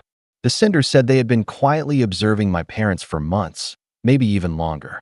They'd worked for the family business years ago and, over time, had grown fed up with the constant manipulations, the half-truths, and the way my parents twisted everything for their benefit. The tip was direct and clear. My parents were moving expensive and sentimental items out of the house, things that should have been part of our shared family heritage, and stashing them away in a private storage unit. They were trying to hide assets, likely afraid I would find legal ways to claim what was rightfully mine. I sat on that information for a day, turning it over in my mind. The idea that they were still scheming, trying to cover their tracks, wasn't surprising. But what struck me was the cold calculation behind it. Even after everything, cutting me off, freezing accounts, trying to erase me from the family records, they hadn't stopped. They were still trying to control the narrative, the money, the legacy. That night, under the cloak of darkness, I drove out to the storage facility. It was a small, nondescript place on the edge of town, nothing flashy or noticeable. I rented a unit right there, on the spot. With the help of a locksmith I trusted, someone who owed me a favor from years ago, I gained quiet access to the unit without drawing any attention. Inside, I found boxes stacked floor to ceiling. They weren't just filled with old furniture or random clutter. These were carefully packed crates of things that should have belonged to all of us. Family heirlooms passed down through generations, valuable antiques that told the story of our lineage, and stacks of documents that had never seen the light of day in family conversations. But it wasn't the items themselves that hit me the hardest. It was what I found among them: files, letters, journals, and old photographs that exposed the long, painful history they had tried to hide. The pattern was unmistakable: gaslighting, favoritism, financial manipulation that ran deeper than I'd ever imagined. My parents had spent years crafting a narrative where I was the problem child, the one who didn't fit, who caused drama and unrest. They had convinced family friends, relatives, and even Marcus to see me as a threat to the family's unity. Meanwhile, they quietly funneled resources to Evelyn, funding her business ventures, covering her debts, and shielding Marcus from the fallout of their schemes. I documented everything meticulously. Every letter, every ledger, every grainy photograph was scanned and cataloged. I couldn't just take this evidence. I had to make it count. I handed the full collection over to my attorney with a clear plan. What came next was a decision I made deliberately and carefully. I organized a family meeting. Not at their house, not at mine, but in a neutral venue, somewhere none of us could hide behind our usual defenses. I invited my parents, Evelyn, Marcus, and myself, and we all brought our lawyers. I wanted them to hear the truth from me directly, in a space where they couldn't twist it or deny it. The day of the meeting, they arrived with all their masks on, forced smiles, cold eyes, pretending like this was just another unpleasant chore to endure. But beneath their facades, I could see the unease, the flicker of fear they tried so hard to hide. I began calmly, laying out the timeline. The freezing of the joint accounts, the redrawing of the property deeds, the legal claims I'd filed, and finally, the discovery of the hidden storage unit. I presented the documents, the photographs, the proof, letting the sheer weight of the evidence speak louder than any accusation or excuse they could muster. I watched as Linda's face turned ashen, the color draining as if the ground beneath her feet shifted. Tom's usual composure cracked, his jaw clenched tighter than I'd ever seen. Evelyn, the confident golden child, shifted uneasily in her chair, no longer the untouchable force I once thought she was. "I know you think I've been trying to destroy the family," I said quietly, my voice steady. "But what I've really been doing is fighting to reclaim what's rightfully mine. What you tried to steal by silencing me, by rewriting our history without me." They opened their mouths, but their voices were drowned out by the undeniable truth laid bare before them. Marcus, who had stayed silent through most of the meeting, finally spoke. His voice was strained, cautious, a mixture of hope and doubt. "Simon, maybe we can find a way to move forward." I cut him off gently but firmly. "No, Marcus. Moving forward means acknowledging the damage done. It means facing the truth. And honestly, I don't see that happening here." Hours passed in a tense silence, with small bursts of arguing and denial. But by the end of it, it was clear: reconciliation was impossible. I made it absolutely clear that I would not forgive the years of manipulation and exclusion. I would not pretend that the past could be erased with empty apologies and hollow promises. The property lines remained as I had arranged them through the courts. The joint accounts stayed frozen and redirected under legal supervision. Every legal fee, every debt, every cost from their delaying tactics became their responsibility. The heirlooms and assets in the storage unit were inventoried and secured, guarded now by impartial eyes, to be divided fairly according to rightful ownership established by the court. The fallout was brutal. My parents' reputation, once carefully curated, was shattered not just within our family circle, but throughout the community that had admired their perfect lives. People I once considered friends started to see the cracks beneath their polished surface. Evelyn's social media rants, once loud and full of self-righteous anger, quietly stopped when she realized no one was listening anymore. Marcus slowly withdrew, caught painfully between loyalty and the crushing weight of reality. As for me, I finally found a kind of peace. Not because I had won the battle, but because I had taken back control of my own story, my own life. The family I had believed in, the one I thought was unbreakable, turned out to be a carefully constructed lie. A fragile house of cards built on favoritism, control, and decades of deception. They were villains in every sense. Calculating, cruel, and utterly unwilling to change. I'm done trying to fix what was never truly broken on my side. Now, I'm building a new life, one based on honesty, respect, and boundaries. Sometimes, family isn't who you're born to. It's who you choose to stand with. Thanks for watching. Share your thoughts in the comments. If you like this story, don't forget to like and subscribe for more content like this. I knew the speech was going to sting the second my dad tapped his fork against the glass. He stood, cleared his throat like a man about to deliver a eulogy, and gave that crooked half-smile he reserved for weddings, funerals, and moments where he got to pretend he was proud of me. I was seated at the far end of the table, surrounded by the clatter of silverware and polite clinks of wine glasses. My name is Lark.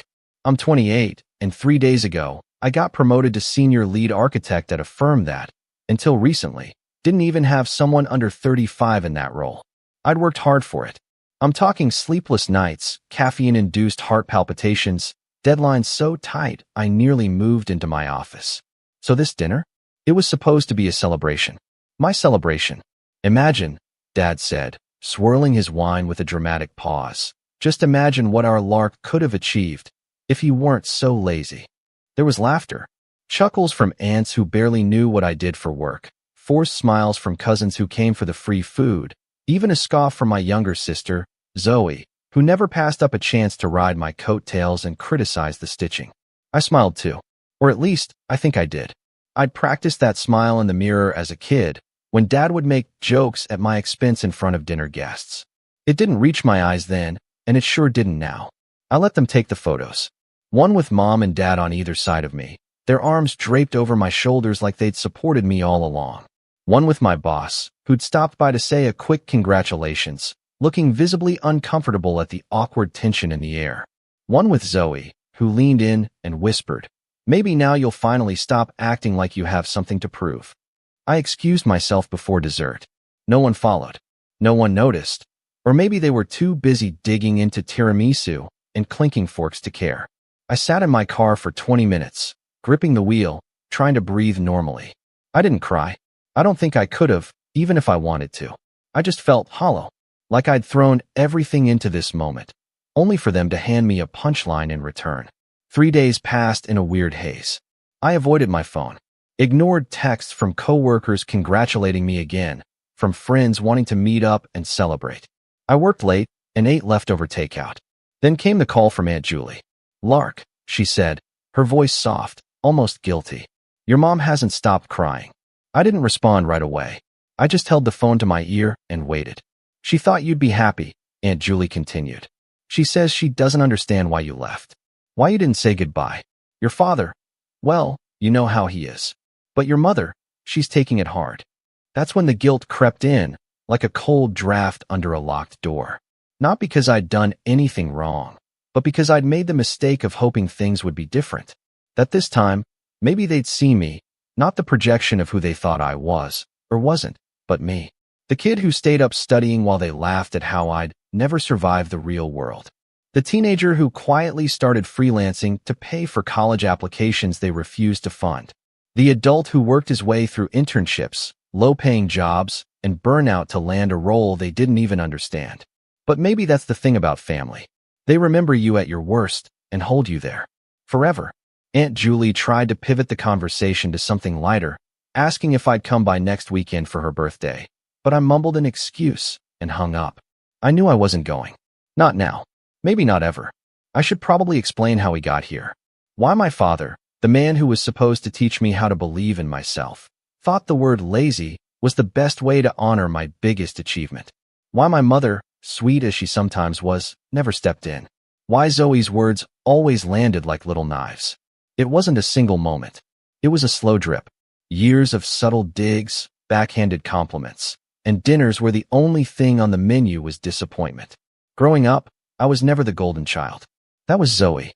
Straight A student, cheer captain, fluent in 3 languages by 16, if you believe the way Mom told it. She was good at shining. I was quieter, obsessed with building things. Lego sets, model bridges, even cardboard cities when money was tight. While Zoe was winning trophies and giving speeches, I was in the garage turning scrap wood into miniature houses. But no one clapped for that. No one said, "Wow, Lark, you have such a creative mind." It was always, "Why don't you go outside like normal boys? Or stop wasting time on this nonsense?" The first time I got a job offer from an actual architecture firm, I brought home the letter with trembling hands, thinking, maybe now they'll see me. Dad glanced at the salary, raised an eyebrow, and said, "You'll still need to get a real job eventually." Zoe. She asked me if I'd just photoshopped it for attention. So I stopped sharing. Every success became mine alone. Every little win, a new project, a raise, an industry mention, I kept to myself. Until the promotion. I don't know what got into me. Maybe I was tired of carrying it alone. Maybe I thought things had changed. They hadn't. But something else had. Me. After Aunt Julie's call, I sat in my apartment, staring at my bookshelf. It was lined with models, awards, even a framed article that featured one of my designs. All earned. All real. And none of it ever mattered to them. So why was I still letting them take up space in my head? I didn't have an answer then. But I knew one thing. If they were going to make me the villain, the disappointment, the joke, fine. I could play that role. But on my terms. Quietly. Strategically. With the kind of precision only years of silent observation could teach. I wouldn't yell. I wouldn't scream or post a dramatic Facebook rant. I'd let them keep thinking they had the upper hand. And while they reveled in their illusion of superiority, I'd start setting the stage. I didn't return any calls that week. Not from Aunt Julie, not from Mom, not even from Zoe, who had texted me 3 days later with a smug, "You coming to Julie's, or are you still mad about Dad's joke?" Still mad? That was how she framed it. A joke. Like being publicly humiliated at my own celebration was a harmless tease and not a deeply embedded symptom of years of being the family's designated scapegoat. But that was Zoe's role in our little family theater. She always knew how to twist the blade and call it just playing. I kept my distance. Work gave me an excuse. I threw myself into a new project at the firm, a modern community center that I'd pitched and gotten approved. I worked long hours, not because I had to, but because it kept me out of my apartment, away from the silence, away from the temptation to scroll through old photos and second-guess every memory. A week passed, then 2, and then came the voicemail. "Hi, sweetheart, it's Mom. We haven't heard from you in a while. I hope you're not still upset about what your father said. You know how he is. He didn't mean anything by it. Anyway, Zoe's birthday dinner is next Friday. We're hosting it here. She'd love if you came. We all would." That was the thing. Every slight was forgiven without discussion. Every insult, swept under the rug with a smile and a passive, "You know how he is." But they never said that about me. When I didn't show up for something, I was selfish. When I set boundaries, I was dramatic. And when I stopped sharing good news, I was secretive. I didn't reply. I didn't plan to go to the birthday either. But then I got a message from my cousin Henry, who I'd always been close with. He was Zoe's age, but different. Calmer. Quieter. An observer like me. "Heads up, your name's on the invite list. Zoe said you're giving her something big. Everyone's talking." What? I read it twice. Then again, I hadn't bought Zoe anything. I hadn't even RSVP'd. Confused, I called Henry. She told people you were giving her that signed rendering of the downtown project, he said. The one from the newspaper article last year. Said you promised it to her back when you got promoted. That you owed her for all her support or something. I stood in the middle of my kitchen, stunned. That rendering was a one-of-a-kind piece. Framed. Signed by the city officials and design team. It was a recognition of the project's impact. The very project that had built my reputation. I'd worked on it for 11 months straight. And Zoe? She had once told me the whole thing looked like a glorified bus station. She was lying. Boldly. Publicly. Did she say that to Mom and Dad? I asked. Henry paused. Your dad's the one who mentioned it first, actually. At Uncle Raj's poker night. Said he was glad you were finally showing some gratitude to your sister. Zoe just nodded. I felt something inside me splinter. I'd tolerated a lot over the years. The subtle jabs, the emotional neglect, the erasure of my accomplishments. But this was different. This was theft. Of my work, my pride, my narrative. I didn't respond to Henry. I didn't call Zoe. I just sat down at my desk, stared at the framed rendering on the wall, and tried to make sense of the weight in my chest. It wasn't just betrayal. It was the realization that no matter how far I'd come, they would always try to write my story for me. I should have confronted her then. But part of me wanted to see how far they'd take it. The birthday dinner arrived. I didn't plan on going. But then I thought, maybe I should. Maybe it was time to stop avoiding, stop hiding, and start watching closely. So I went. When I walked into the house, everything was exactly as I remembered. The hallway still smelled faintly of lavender and lemon polish. The photos on the wall hadn't changed. Zoe's graduation, Zoe at nationals, Zoe's first job, but none of me. Not even from my college graduation. My photo had been taken down years ago to make room. Mom greeted me at the door like I was a guest in a hotel. Polite. Slightly distant. Oh, Lark. You made it. I wasn't sure. I wasn't sure either, I said. She blinked at that, but didn't press. Zoe's in the living room. Everyone's here. The living room was packed. Aunts, uncles, cousins, neighbors. And at the center of it all, Zoe, wearing a glittery gold dress like she was hosting an award show. She grinned when she saw me. There he is, she said, arms open wide. The man of the hour. Wait. What? Don't look so confused, she laughed. I told everyone you had a surprise. There was a beat of silence, just long enough for heads to turn. Then the murmurs began. Someone asked if it was the rendering. Another said they couldn't wait to see it. Zoe beamed, basking in the attention. I played along. I walked over, gave her a side hug, and said, let's talk privately for a second.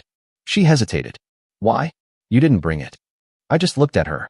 She followed me to the hallway, out of earshot. What are you doing? I asked, quiet but firm. Why did you tell everyone I was giving you my rendering? She tilted her head. I thought you were. You said you might, remember? No, I didn't. Well, people already think you are, she said, arms crossed. So if you don't, you'll just look petty. I stared at her, completely floored. She smiled, that same smile she used when we were kids, and she broke something of mine and blamed it on me. Come on, Lark. It's just a picture. You've got the real thing, your job, your projects. Let me have this. Let her have this. I almost laughed. But instead, I said nothing. I just turned and walked back into the living room. An hour passed. I stayed silent, just observing. Watching Zoe hold court. Watching Dad brag about how both his kids were doing well, even though he only ever mentioned her by name. Watching Mom glance over at me with that nervous flicker in her eyes, like she knew I was biding time. And then it happened. Someone asked Zoe about her plans. She launched into a rehearsed speech about how she was considering a move into design consulting and was so inspired by the kind of work Lark does. Then she gestured toward me. He's the reason I started thinking about buildings differently, she said. I used to think architecture was boring, but when I saw how he brought that whole community center to life. What was it called again? She knew the name. Everyone knew the name. It was on the news. It was printed under my photo in every article. But Zoe paused, waiting for me to fill the silence. I didn't. Well, whatever it's called, she continued. He gave me a framed piece of it, and I swear, I look at it every day. It's just stunning. That was the moment. The lie became public, cemented, and I saw Dad nod, proud. I saw Mom clap gently. I saw people smiling at Zoe, congratulating her for her connection to something she had nothing to do with. That's when I realized this wasn't just a mistake. It was a takeover. She was rewriting my story in front of me, and no one was stopping her. That night, I didn't take the rendering off the wall. I took it out of the frame, and I made copies, not to give to her, but to send somewhere else. I didn't sleep that night. After the party, I sat in my apartment, the city lights flickering across my living room walls like blinking warnings. The rendering lay on the coffee table, unframed, the paper slightly curled at the edges from being handled too much. I stared at it for hours. Not because of what it was, a milestone, a symbol, a trophy, but because of what it had become in someone else's mouth. A lie, a decoration, a prop for Zoe's fantasy. She had stolen more than a picture. She had stolen my moment. Again. But this time, it was louder. This time, it wasn't just the private dismissal, the quiet eye rolls, or the behind closed doors insults. She had done it in public, and they let her. All of them. Mom, who had nodded and smiled. Dad, who took credit for both of us as if he'd ever built anything but walls. And the relatives, who never questioned anything Zoe said because she knew how to make herself look like the sun.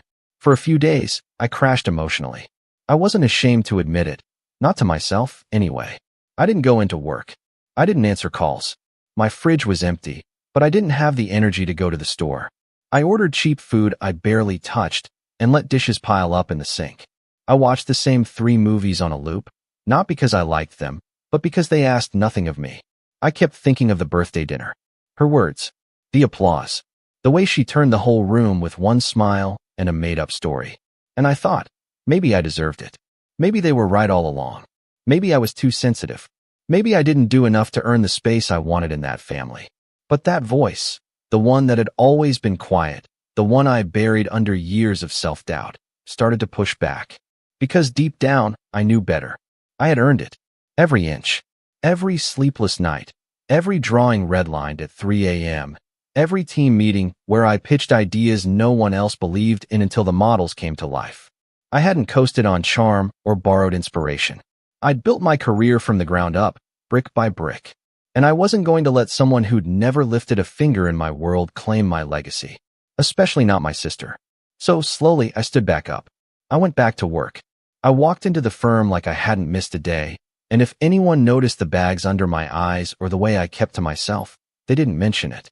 I dove into the community center expansion project. Phase 2 was in the concept stage, and I asked to take the lead. No one argued. I'd earned that trust.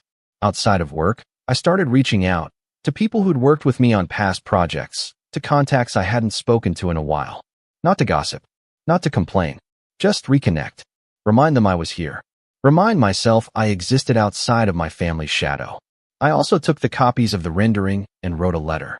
Not to Zoe, not to my parents, but to the city's Department of Public Works. It was short, professional.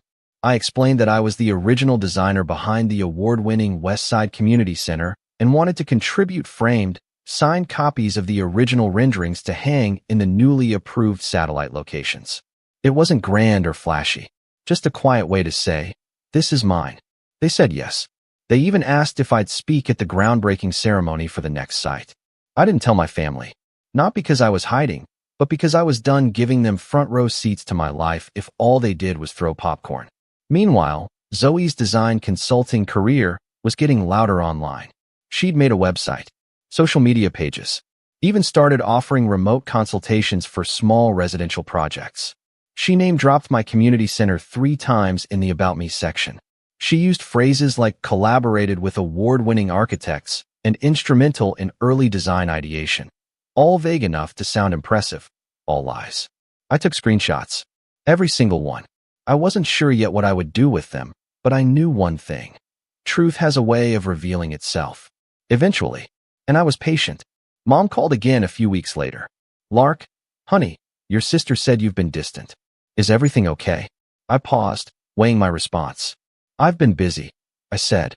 "Well, we were hoping you'd come to dinner this weekend. Just a small thing. Your father said you've been quiet lately." I almost laughed. Quiet?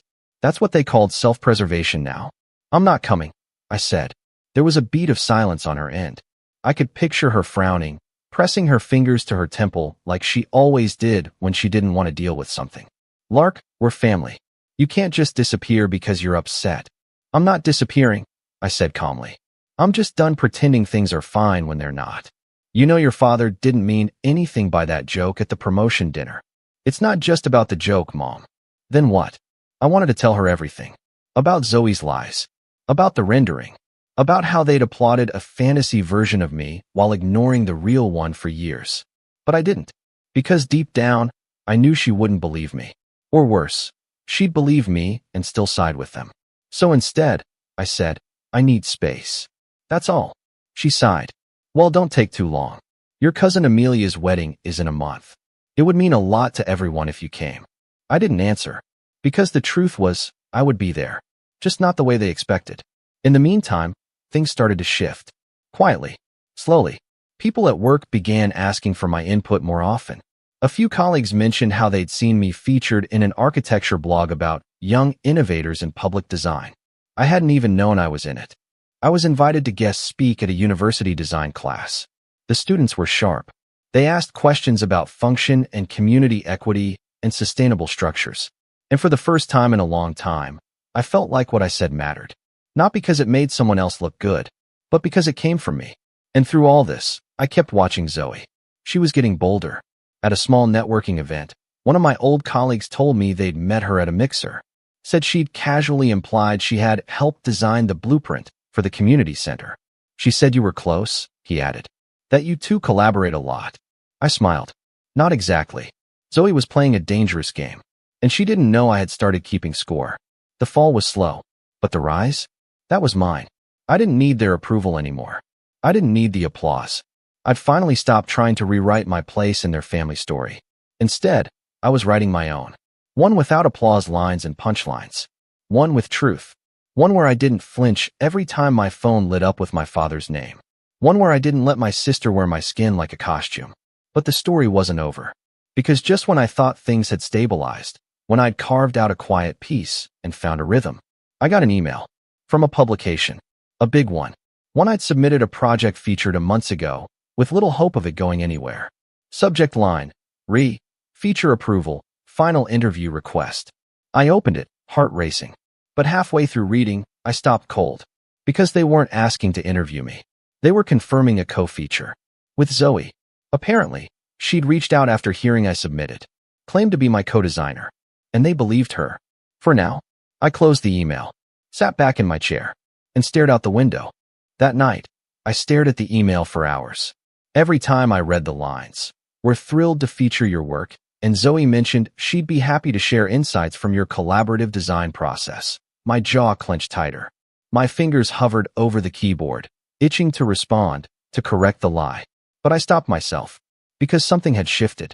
The old me, the version they all expected, would have either lashed out emotionally or backed away in silence, too tired to fight. But I wasn't that lark anymore. The fall had burned the indecision out of me, and the rise had taught me that revenge, when properly aged, is a meal best served not just cold, but carefully plated. And this time, I was the chef. I didn't respond to the email that night. I didn't respond at all, not yet. Because this was bigger than correcting a line in an article. This was about reclaiming everything she'd taken and making sure she could never take anything again. To do that, I needed two things, proof and patience. The next morning, I took the day off work and drove to the city planning department archives. They kept every project proposal, blueprint, sign-off sheet, and approval stamp on record. I knew that already. What I didn't know was whether Zoe had ever been stupid enough to attach her name to any part of my project on paper. If she had, even in a minor way, it could give her just enough plausible deniability to muddy the waters. But if she hadn't, well, then the truth would be in black and white. I spent 3 hours in that cold, fluorescent-lit room flipping through manila folders and digital PDFs. And there it was. Every sheet stamped with my name. Every permit signed by me and my supervisor. Every meeting note, every design iteration, every email, every municipal communication, mine. Zoe's name didn't appear once. Not even in a footnote. I scanned it all. Compiled it into a clean PDF with bookmarks and a table of contents. Then I created a new email draft and attached it. But again, I didn't send it. Not yet. Because exposing Zoe to the magazine would be satisfying, sure. but it would only be one flame in a much bigger fire I was planning to light. If I played this right, she wouldn't just lose the article. She'd lose the whole illusion. I made a list that night. Names of people who'd interacted with both of us. People I trusted. People I'd quietly drifted from because it was easier than confronting Zoe's manipulations. First on the list, Mira. She had been my best friend through college, and we interned together at my firm before she moved to another city. But she'd also grown up knowing Zoe.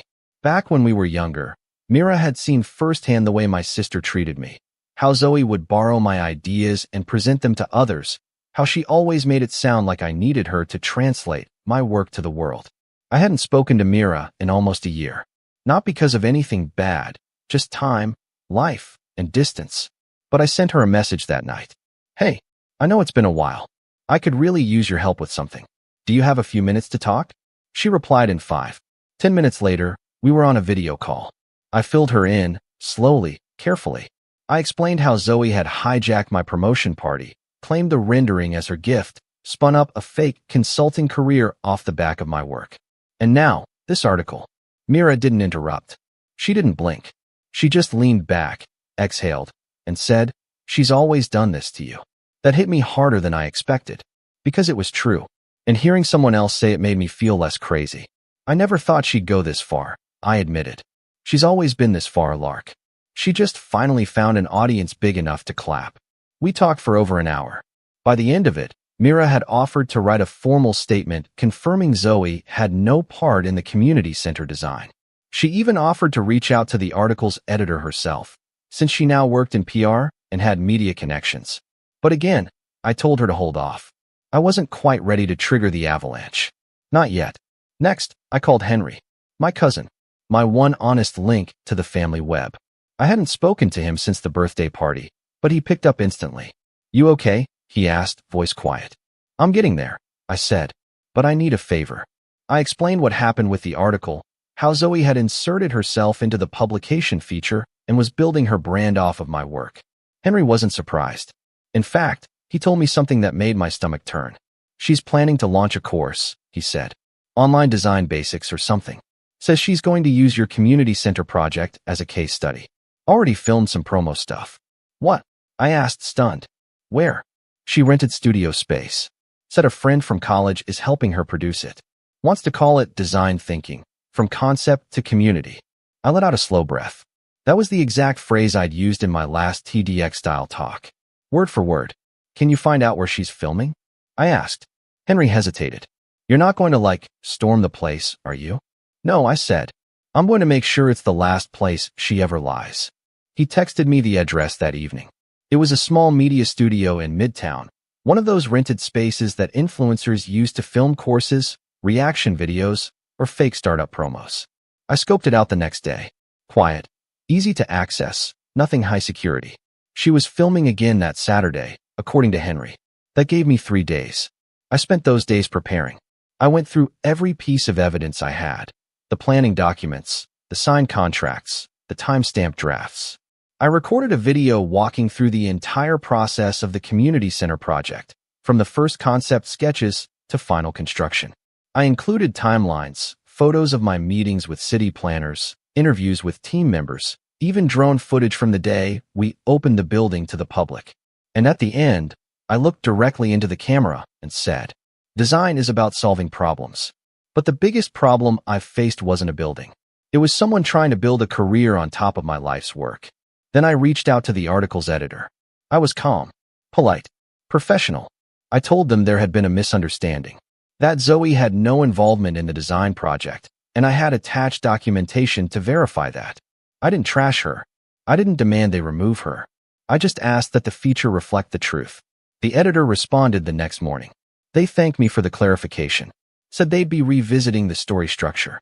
And most importantly, they said they'd follow up with Zoe for a comment. I waited. Saturday arrived. I dressed in clean jeans and a dark jacket, tucked my rendering file folder under my arm, and made my way to the studio. I didn't go inside. Instead, I handed the front desk assistant a sealed envelope and a flash drive. "For Zoe," I said.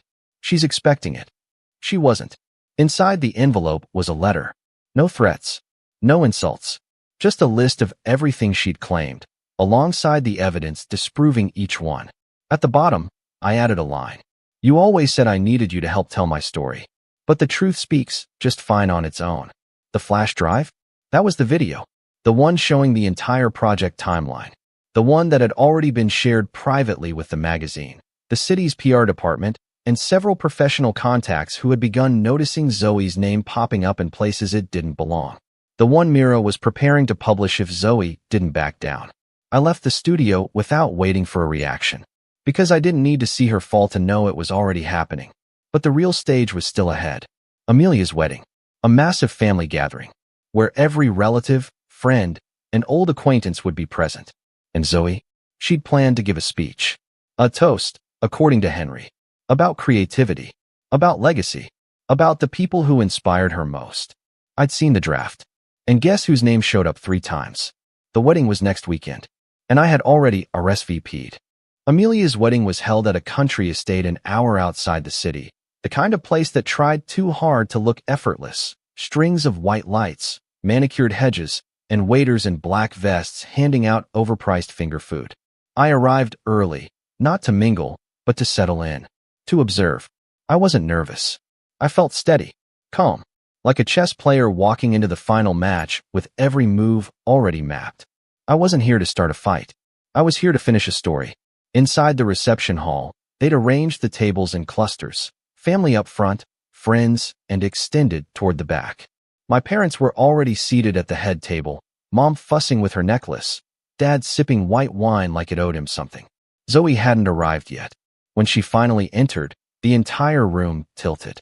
She wore a silver dress, floor-length, like she was the bride. Her hair was swept up in soft curls, her makeup flawless, her smile gleaming with curated humility. She made the rounds immediately, air kisses, compliments, light laughter, and every so often, I saw her point discreetly in my direction, offering what I imagined was some charmingly false anecdote about our sibling bond. I kept to myself. Let her perform. She wouldn't be smiling long. The speeches started after dinner. Amelia's dad spoke first, emotional and endearing, followed by a heartfelt toast from her best friend. Then came Zoe's moment. She took the mic with the grace of someone who had practiced in front of her mirror for weeks. I wasn't sure I wanted to speak tonight, she began, faux modest. But when Amelia asked me to say a few words about creativity and inspiration, I thought, what better time to celebrate the people in our lives who help us build something meaningful? There it was. Her pivot. Her launchpad. I've always been fascinated by design, she continued. But it wasn't until I got to see the inner workings of a real project, the West Side Community Center, that I truly understood how transformative architecture can be. That experience, working closely with someone I admire, watching it go from sketch to structure, changed my life. She smiled in my direction, full of gratitude and subtlety. The room applauded gently.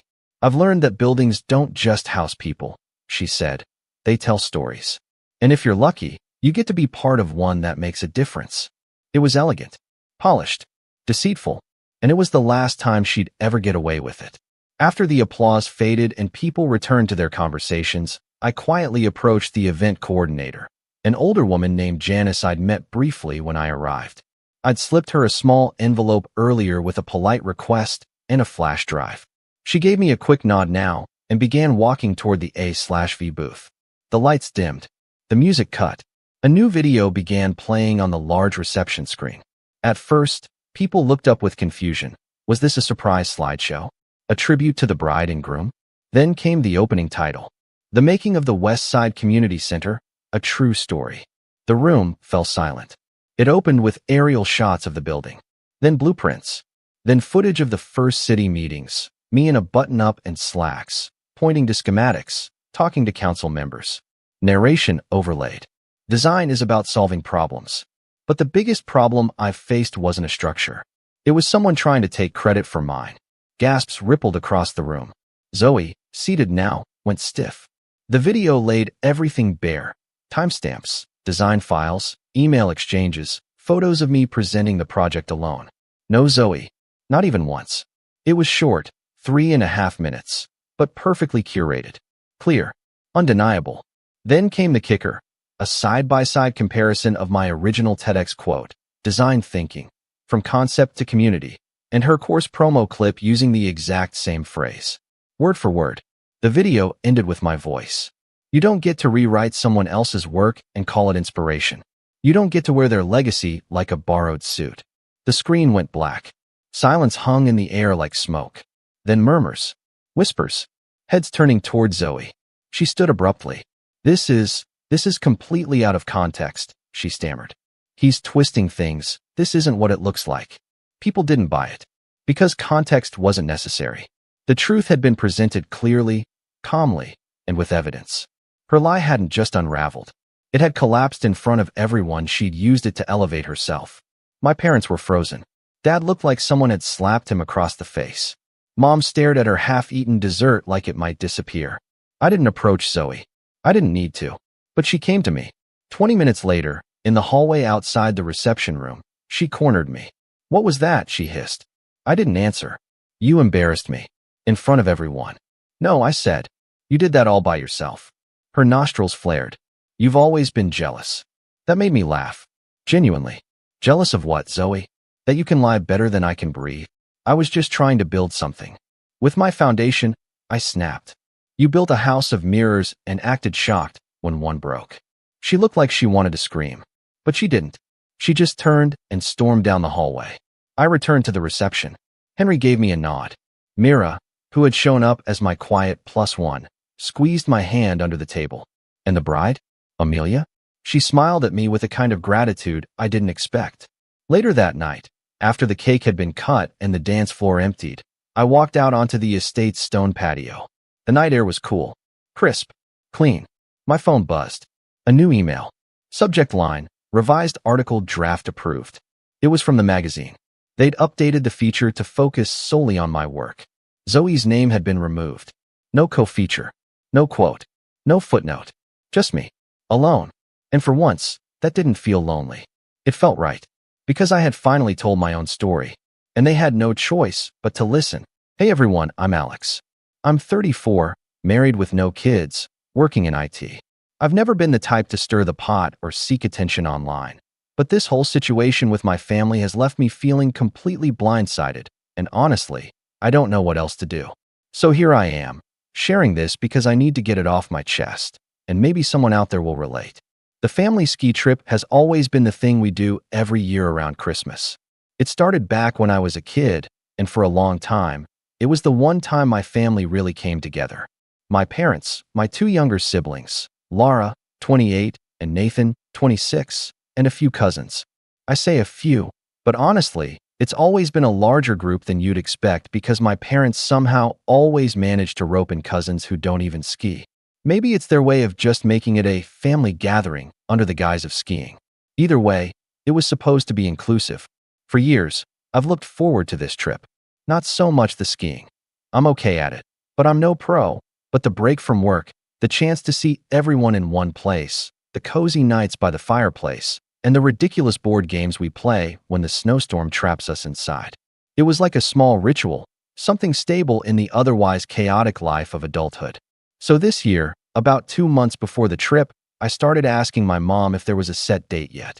I wasn't trying to rush anything, just wanted to plan my work schedule. For a couple of weeks, I got vague answers.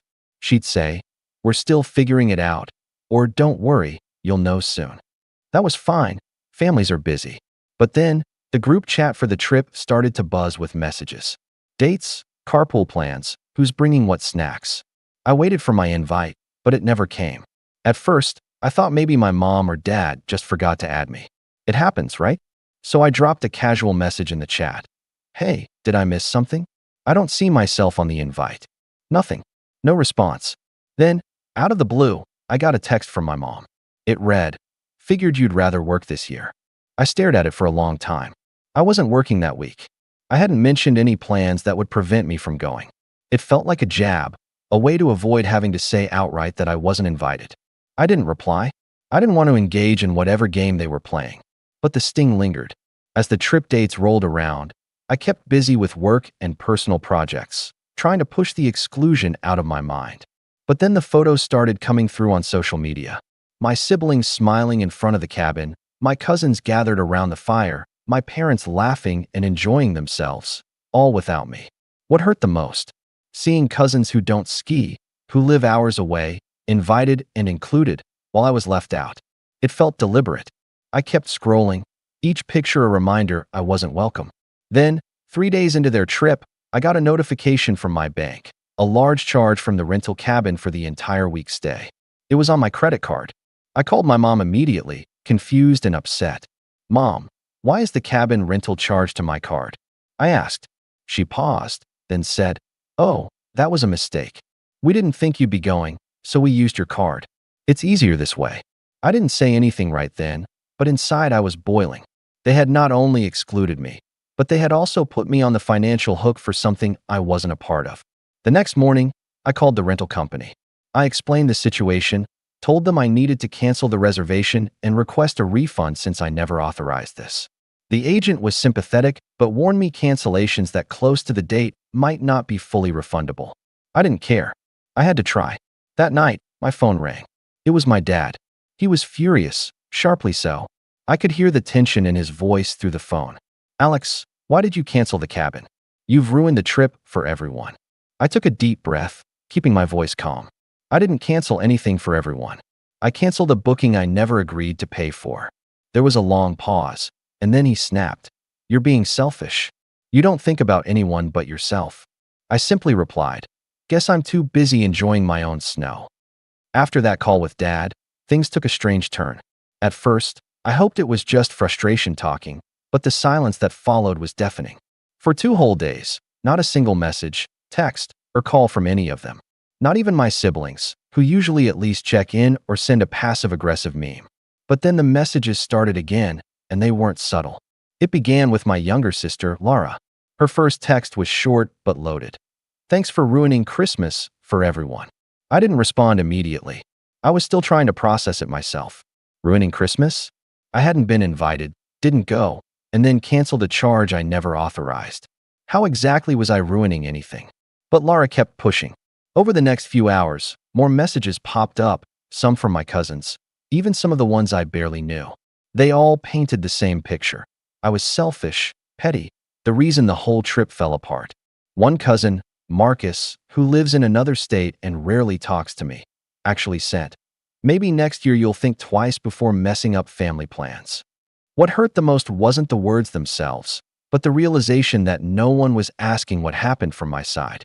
The story had already been told without me, and I was the villain in it. That night, I tried to call my mom. She answered on the 3rd ring, her tone cold and clipped. "Alex, this has gone far enough," she said immediately. "You don't get to sabotage something for the entire family just because you feel left out." I swallowed the urge to argue and kept my voice steady. "Mom, I never wanted to sabotage anything. You left me out intentionally, then charged me for the cabin without telling me. How am I supposed to just accept that?" She sighed heavily. "This isn't about the money. It's about trust. You broke it when you canceled the cabin." I didn't break anything. I corrected a mistake. "You're making this into a bigger deal than it is. You're making everyone miserable." After that call, I knew this wasn't going to be something we could just smooth over. There was something deeper going on, a shift in how they saw me, and it wasn't good. Over the next week, I started noticing little things that I hadn't before. Messages from my dad and siblings would go unanswered by me, and within hours, they'd be back in the group chat talking about how Alex is acting like a spoiled child. Laura started posting pictures on social media tagging everyone from the trip, but deliberately leaving me out. At work, I was distracted, frustrated. I tried talking to a close friend about it, and she told me to consider if this was just my family's way of excluding me on purpose. But even then, I wasn't ready to believe it. Families fight. That's normal, right? Then came the next blow. 2 weeks after the canceled trip, I received an unexpected package in the mail. It was a photo album from the trip, sent anonymously. It was one of those fancy, leather-bound ones with thick, glossy pages. Inside were pictures of everyone smiling, skiing, and having a great time. But the last few pages had something else. Pictures from family gatherings over the past year, with little captions written in my mother's handwriting. The captions weren't kind. One read, "Alex's attitude continues to push us away." Another, "Doesn't care about family, only about themselves." I was stunned. My own mother had been writing this and had sent it to me without a word. It was passive-aggressive and cruel, but also kind of an invitation to a silent war. At this point, I wanted answers. I scheduled a video call with my dad, hoping to clear the air, but that conversation went sideways fast. "I don't know what you expect from us," he said flatly, no warmth in his voice. "You don't even make an effort anymore. You missed every family dinner last month, barely returned calls. What do you want? A trophy?" I was caught off guard. "Dad, I've been trying to stay out of the drama. But you excluded me, and then punished me for standing up for myself." "That's your perception, Alex. But we have to think about the whole family. Your behavior is selfish." The call ended with more silence than resolution. Meanwhile, Lara's behavior got worse. She started calling mutual family friends, planting stories about how Alex just can't handle being an adult, and that I was disrespectful to the family. I found out because one friend called me, concerned, asking if I was okay. Work was my escape, but even there I was starting to feel the pressure. I'm not close to my coworkers, so I didn't share what was happening, but I was irritable and distracted. My husband noticed, but I told him to hold off on worrying until I figured things out. Then came the unexpected visit. One Saturday afternoon, there was a knock on my door. It was my aunt, Joan, Mom's sister. She smiled warmly, but her eyes didn't reach it. "Alex, I thought it was time we talked," she said, stepping inside without waiting for an invitation. I didn't want to play along. "About what?" "About you and the family. Your mom and dad are worried. You've been pushing everyone away." I leaned against the wall, arms crossed. "I'm only reacting to being pushed away first." Joan's smile faded. "You have to understand, family means sacrifice. Sometimes you don't get what you want." "That sounds like a threat," I said. "No, it's reality," she replied. "You want back in? You need to prove you belong." That visit stayed with me long after she left. It wasn't just about the ski trip anymore. It was about control, about who gets to decide who matters. I started to realize that this was bigger than a canceled vacation or some hurt feelings. It was a family trying to keep me out, not because of anything I did, but because I wasn't willing to be the good family member who stays quiet and accepts being sidelined. I thought about pushing back, but how? They had the history, the numbers, the stories everyone believed. I was alone in my version of the truth. Yet, I couldn't just sit and take it. So, I started gathering evidence, texts, messages, financial statements, even the anonymous photo album. I documented everything meticulously, and I started planning. The next day, I got another call from Dad, this time even colder than before. "Alex, if you keep digging, you'll regret it." I simply said, "I'm done being invisible. I'll tell you one thing. I'm enjoying my own snow." He hung up.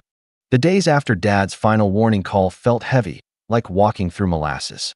I kept replaying his words over and over in my head. "If you keep digging, you'll regret it."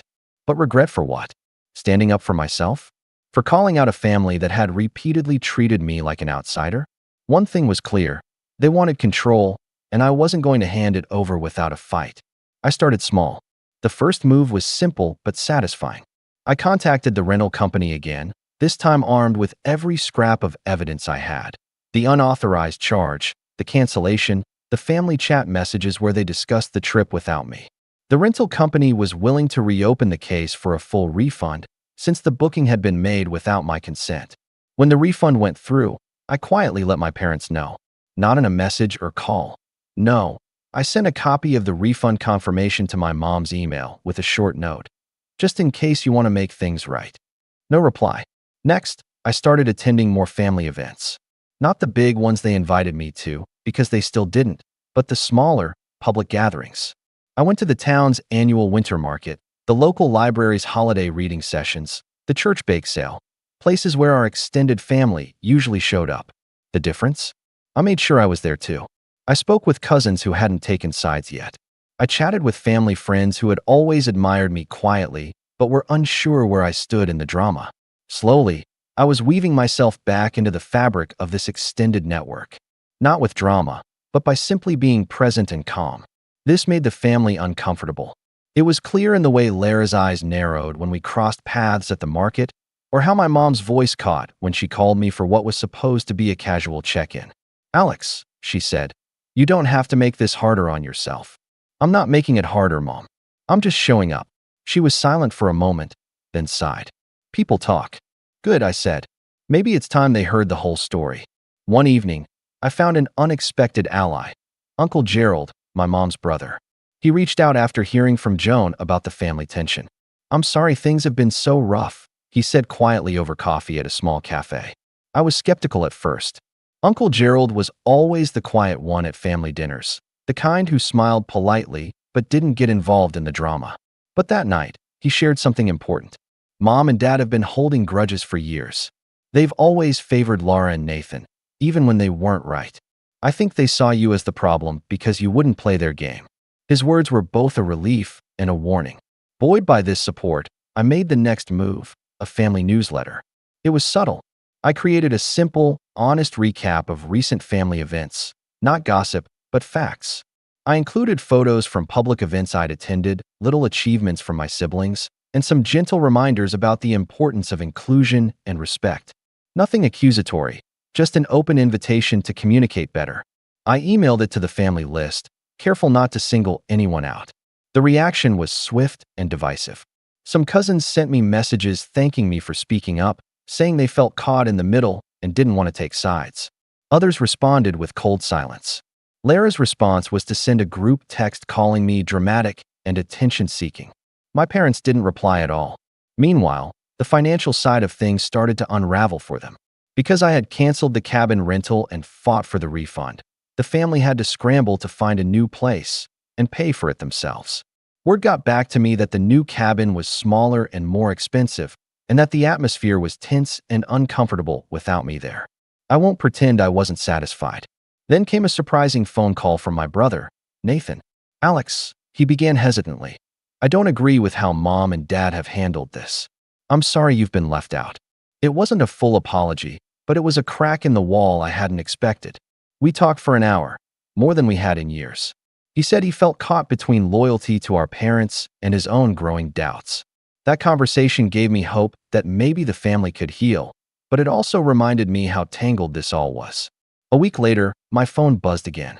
This time, it was a group chat message from the family, something they hadn't done in months. "Alex, we're meeting to discuss the holidays. Please come." The message was terse and businesslike. No warmth, no real invitation. But it was an opening. I responded simply, "I'll be there." The meeting took place at a local community center, neutral ground. I showed up early, nerves prickling my skin but determined. My parents arrived late, and the tension in the room was palpable. Laura and Nathan sat on either side, their expressions guarded. Cousins whispered, watching carefully. The conversation started stiffly. My mom spoke first, clearly on the defensive. "We need to put this behind us.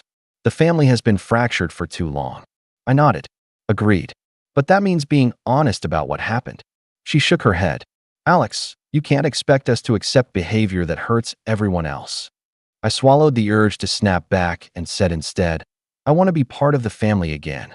But that means everyone needs to be included, not just the people you choose." That's when things shifted. My dad leaned forward, voice low and hard. "You think this is a democracy? This is our family, and we make decisions. If you want back in, you have to respect that." I looked around the room. I could see some of the cousins shifting uncomfortably. Joan's smile was tight. "But I don't respect exclusion. And I don't respect being used." The room was quiet. Then Laura spoke, cold and sharp. "You're not the victim here. You've made your choice." And just like that, the meeting ended. Driving home, I felt a strange mix of exhaustion and relief. The family wasn't ready to change. They were entrenched, convinced they were right, painting me as the problem. But I had made my position clear. And I wasn't done. I realized the only way forward was to outmaneuver them, quietly, deliberately. They thought they had all the cards, but I was learning to play the game on my terms. At home that night, I sat down and began drafting a plan, not just to defend myself, but to reclaim what they tried to take from me. My place in this family, my dignity, and the truth. And I wasn't going to stop until they saw that leaving me out was their biggest mistake. After that tense meeting, the reality settled in more firmly than ever. My family wasn't going to change their minds or suddenly open their arms to me. They had already made their decision. I was the problem, the one to blame, the enemy within. And that realization could have crushed me, but instead, it sparked a quiet fire. I wasn't about to let their narrative be the final chapter of my story. For the next several weeks, I deliberately kept my composure. I showed up at public family events, those gatherings they hadn't officially invited me to, but where I knew people would be. At the local winter festival, at small birthday parties, community dinners, even casual meetups at the coffee shop where my cousins hung out. I kept my tone friendly, my smile genuine, but my boundaries firm. I refused to engage in the backhanded remarks or whispered gossip I overheard. Instead, I focused on strengthening my support network outside the immediate family circle, cultivating friendships at work, reconnecting with distant relatives who hadn't yet picked sides, and quietly letting the community see me for who I really was, not the villain I'd been painted as. Simultaneously, I began to collect every piece of evidence I could find.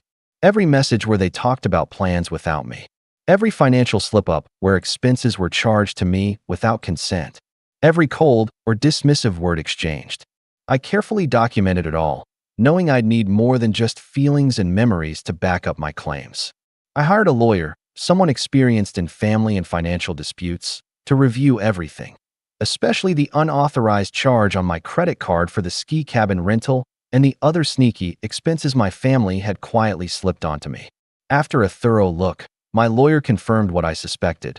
This wasn't just unfair or rude, it was legally questionable. I had every right to dispute the charges and hold them accountable. Then, one morning, I got a call from the rental company. The refund for the cabin charge had been fully processed. They also offered to provide a written statement confirming that the booking was made without my authorization. I immediately forwarded that documentation to my lawyer. It felt like a small but crucial victory, tangible proof that I hadn't just been imagined out of a story. With my lawyer's guidance, we drafted and sent a formal letter to my parents. It demanded reimbursement for any unauthorized charges and warned that any further unauthorized use of my finances would result in legal action. The letter was polite but firm, an official notice that I wasn't playing their game anymore. As expected, the family's response was hostile. My mom sent a group text accusing me of bullying and trying to ruin the family. Laura, my sister, took it to social media, posting publicly that I was disrupting the peace and choosing conflict over family. My dad, predictably, threatened legal action if I didn't back down and drop the matter. But this time I was ready. Their attacks didn't unsettle me. If anything, they strengthened my resolve. Next, I took a more subtle, strategic approach. I began speaking to several family friends and community members, quietly sharing my side of the story. I presented my evidence without dramatics or blame, just the facts laid bare. I explained the sequence of events and the exclusion I endured. Slowly, people who had taken my family's version at face value began to pause and question. The narrative wasn't as one-sided as they'd believed. The shift was gradual but unmistakable. Invitations to community events I'd been shut out of started coming again.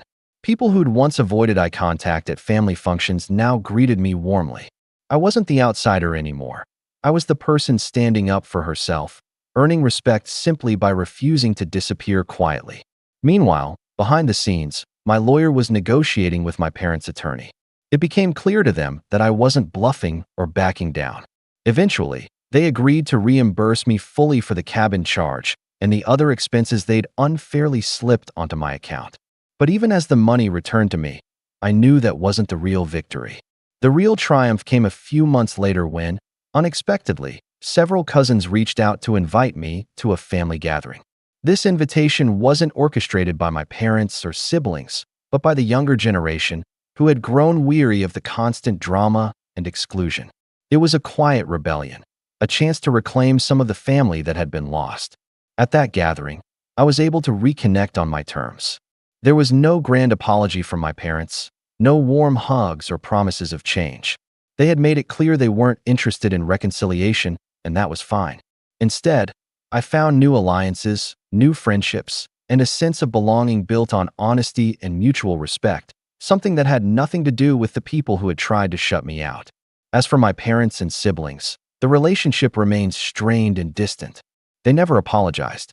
They made it abundantly clear they never will.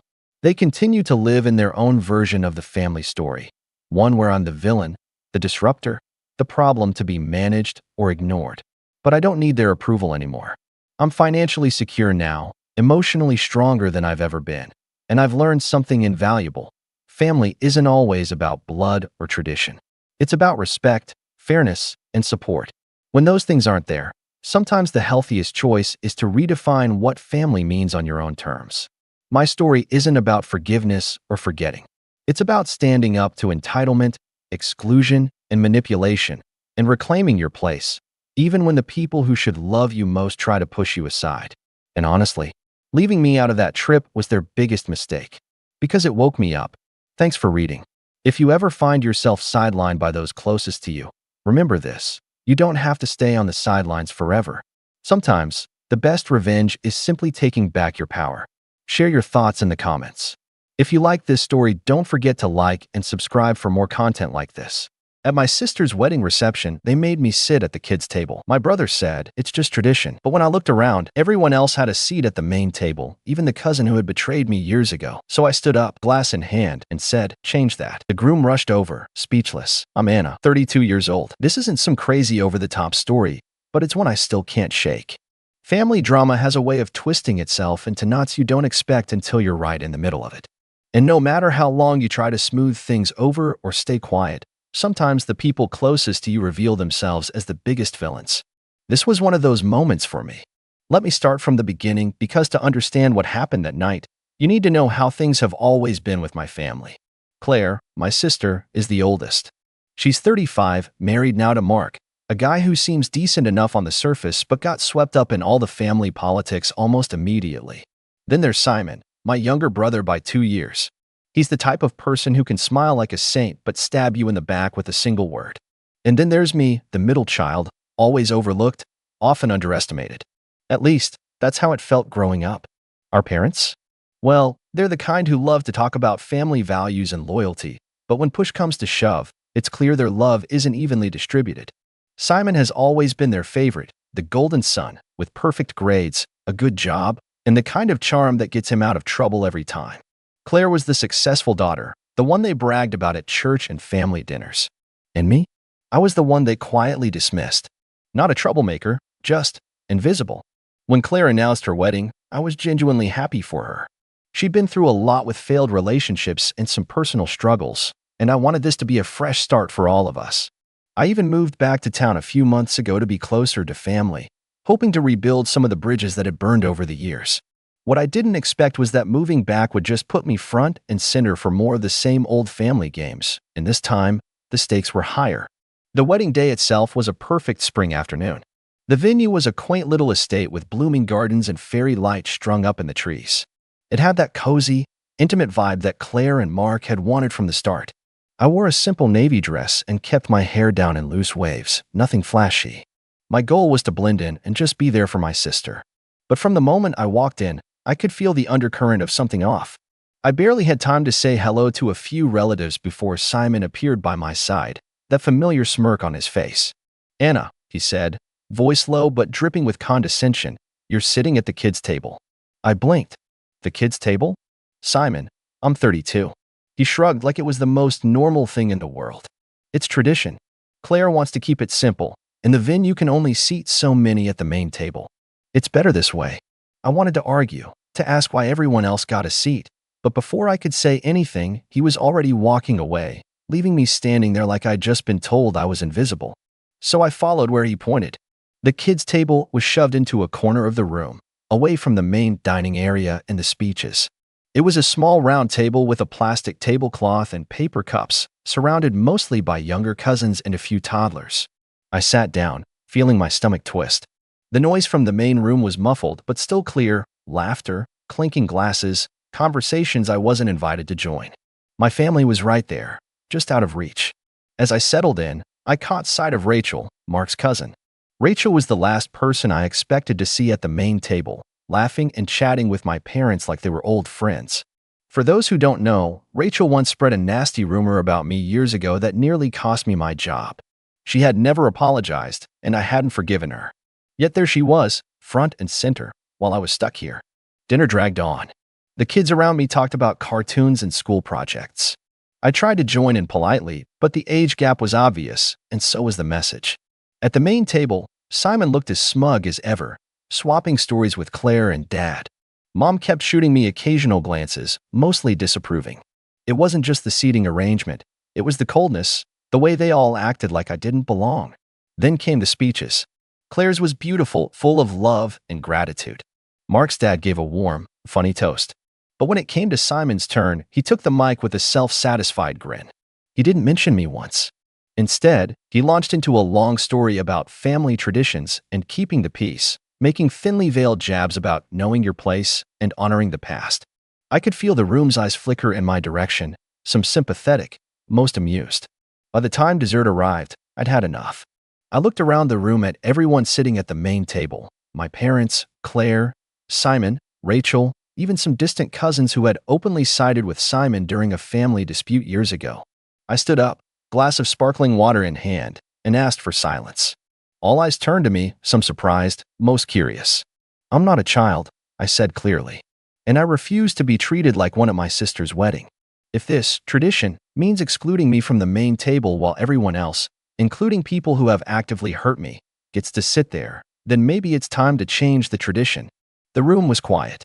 Mark, the groom, rushed over, looking torn between calming things down and backing me up. Claire's face was a mixture of shock and anger. Simon's smirk vanished, replaced by something colder. The room was silent for what felt like an eternity after I spoke. The clinking of forks paused, the low murmur of conversation ceased, and all eyes were locked on me. Mark stood beside me, still holding his smile but clearly unsure how to respond. Claire's jaw was tight, and I saw her fingers clench around the stem of her champagne flute. Simon looked like he was trying to hide a sneer but failing miserably. Then, Claire's voice broke the silence. It was quiet but sharp, cutting through the tension. Anna, this isn't the time or place. Her tone had that old authoritative edge, the one I'd learned to fear growing up. You're embarrassing everyone. I shook my head, my voice steady despite the pit in my stomach. I'm not here to embarrass anyone. I'm here because I deserve to be treated like an adult, not like a child who doesn't belong. I glanced at the adults at the main table. Even Rachel is here, and I don't understand why she's more welcome than I am. That comment got a few raised eyebrows and some exchanged glances, but no one spoke. Mark, the groom, finally found his voice, stepping a little closer to me. Anna, Claire, and the family worked hard to make this a special day. Maybe it's best if you sit down and we all enjoy the rest of the evening. I looked at him calm, polite, but firm. With all due respect, Mark, I don't want to disrupt anything. I just want what's fair. If this tradition means I'm excluded, then I want to be part of the main table, like everyone else. His eyes darted to Claire, who was now staring daggers at me. That's when the real venom came out. Mom leaned forward, her voice low but full of that sharp edge that always made me freeze. Anna, you've always had a flair for drama, haven't you? This isn't about tradition, it's about respect. You've made choices over the years that don't exactly make you the easiest person to celebrate. Her words stung, not just because they were harsh, but because this wasn't new. It was the same story they'd told me in different ways my entire life. I wasn't easy to celebrate. I was the black sheep, the disappointment, the one who never quite measured up. I took a breath and looked directly at Mom. Respect is earned, yes. But respect also means not being pushed to the sidelines without explanation. If you want to talk about choices, let's talk about how the family welcomed Rachel back after everything she did to me, or how Simon uses tradition as an excuse to keep me invisible. Simon's face turned a shade paler, but he recovered quickly. Enough, Anna. You're making a scene. Claire's wedding isn't your platform for grievances. Funny, I replied, voice calm, because this scene is exactly what you made when you decided where I'd sit. The air felt thick. The guests who hadn't been part of the family awkwardly shifted in their seats, unsure where to look or how to respond. Then Claire stood up, looking like she was trying to keep control. Anna, this is my day. If you don't want to sit at the kids' table, maybe you shouldn't be here at all. The words hit like a punch. That was the moment I realized this wasn't just about seating arrangements. This was about exclusion, about years of resentment and grudges that had been festering under the surface. I stared at her, disbelief washing over me. I came because I wanted to be part of your life again, not to be kicked out like some unwanted guest. That's when Rachel, the cousin, laughed. Not a quiet chuckle, but a loud, sharp laugh that echoed around the room. Oh, please, she said, smirking. You think you deserve a seat here? After what you did? I froze. What had I done? Then I remembered the rumors she'd spread years ago that nearly cost me my job, the cruel whispers she encouraged. She was still holding that grudge, using it as ammo. I wanted to respond, but the weight of the room's eyes made me hesitate. Mark, still trying to keep peace, stepped between us. Let's all just calm down. Anna, why don't you come sit here with us? We can figure this out after the reception. I looked around at the main table, then back at the kids' table where I'd been shoved. Then I looked at Mark. No, I'm standing for now. The silence that followed was thick with tension. The rest of the evening was a blur of sideways glances, whispered conversations, and deliberate cold shoulders. No one came to speak with me, except Mark once or twice, but even his support seemed strained, like he was caught between his new wife's family and what felt right. Simon spent most of the night pretending I wasn't there, chatting loudly with friends and relatives, while Claire stayed glued to Mark, barely acknowledging me beyond obligatory nods. When it was time for the cake cutting, Claire made a big show of inviting everyone up to the front, except me. I was left standing by the back wall, watching as the family posed for photos, laughing and celebrating like I was some stranger. I thought about leaving, but something inside me held me there. I wasn't going to be pushed out without a fight. Then, as the last song played and people started to drift away, Simon came over. His voice was cold. You made a scene. Claire's furious. Mom's worried you'll cause more problems. Maybe you should just leave and give everyone some peace. I looked at him, no longer afraid. You know what? I think I will. But not before I make one thing clear. I'm not the problem here. I turned and walked out into the cool night, feeling both defeated and strangely free. The morning after the wedding, I woke up to a dozen missed calls and texts. Most were from unknown numbers or distant relatives I barely recognized, but a few were from people I thought I could trust, or at least those who had once seemed like family. I decided to ignore them for a bit, still reeling from the night before. But then my phone buzzed again. It was a message from Mark. Anna, can we talk? I'm worried about Claire. Things got out of hand last night. I sighed, unsure what to say. Part of me wanted to tell him everything. How I'd been treated like a kid, how Rachel sat at the main table while I was shoved to the side, how Simon and Claire had made it clear I didn't belong. Instead, I typed back. I'm not sure what to say. I came to support Claire. I didn't expect this. Mark replied quickly, I know. I'm sorry. I'll try to talk to Claire. That was the closest thing I got to an olive branch. But the rest of the day? It was worse. By noon, my phone was flooded with messages, not all friendly. A few relatives I hadn't spoken to in years sent curt texts, hinting that I should stay out of family matters, or that I was making things harder for Claire. The cruelest message came from Mom. You embarrassed us all. If you keep this up, you're not welcome here. I read it twice before putting my phone down and staring out the window.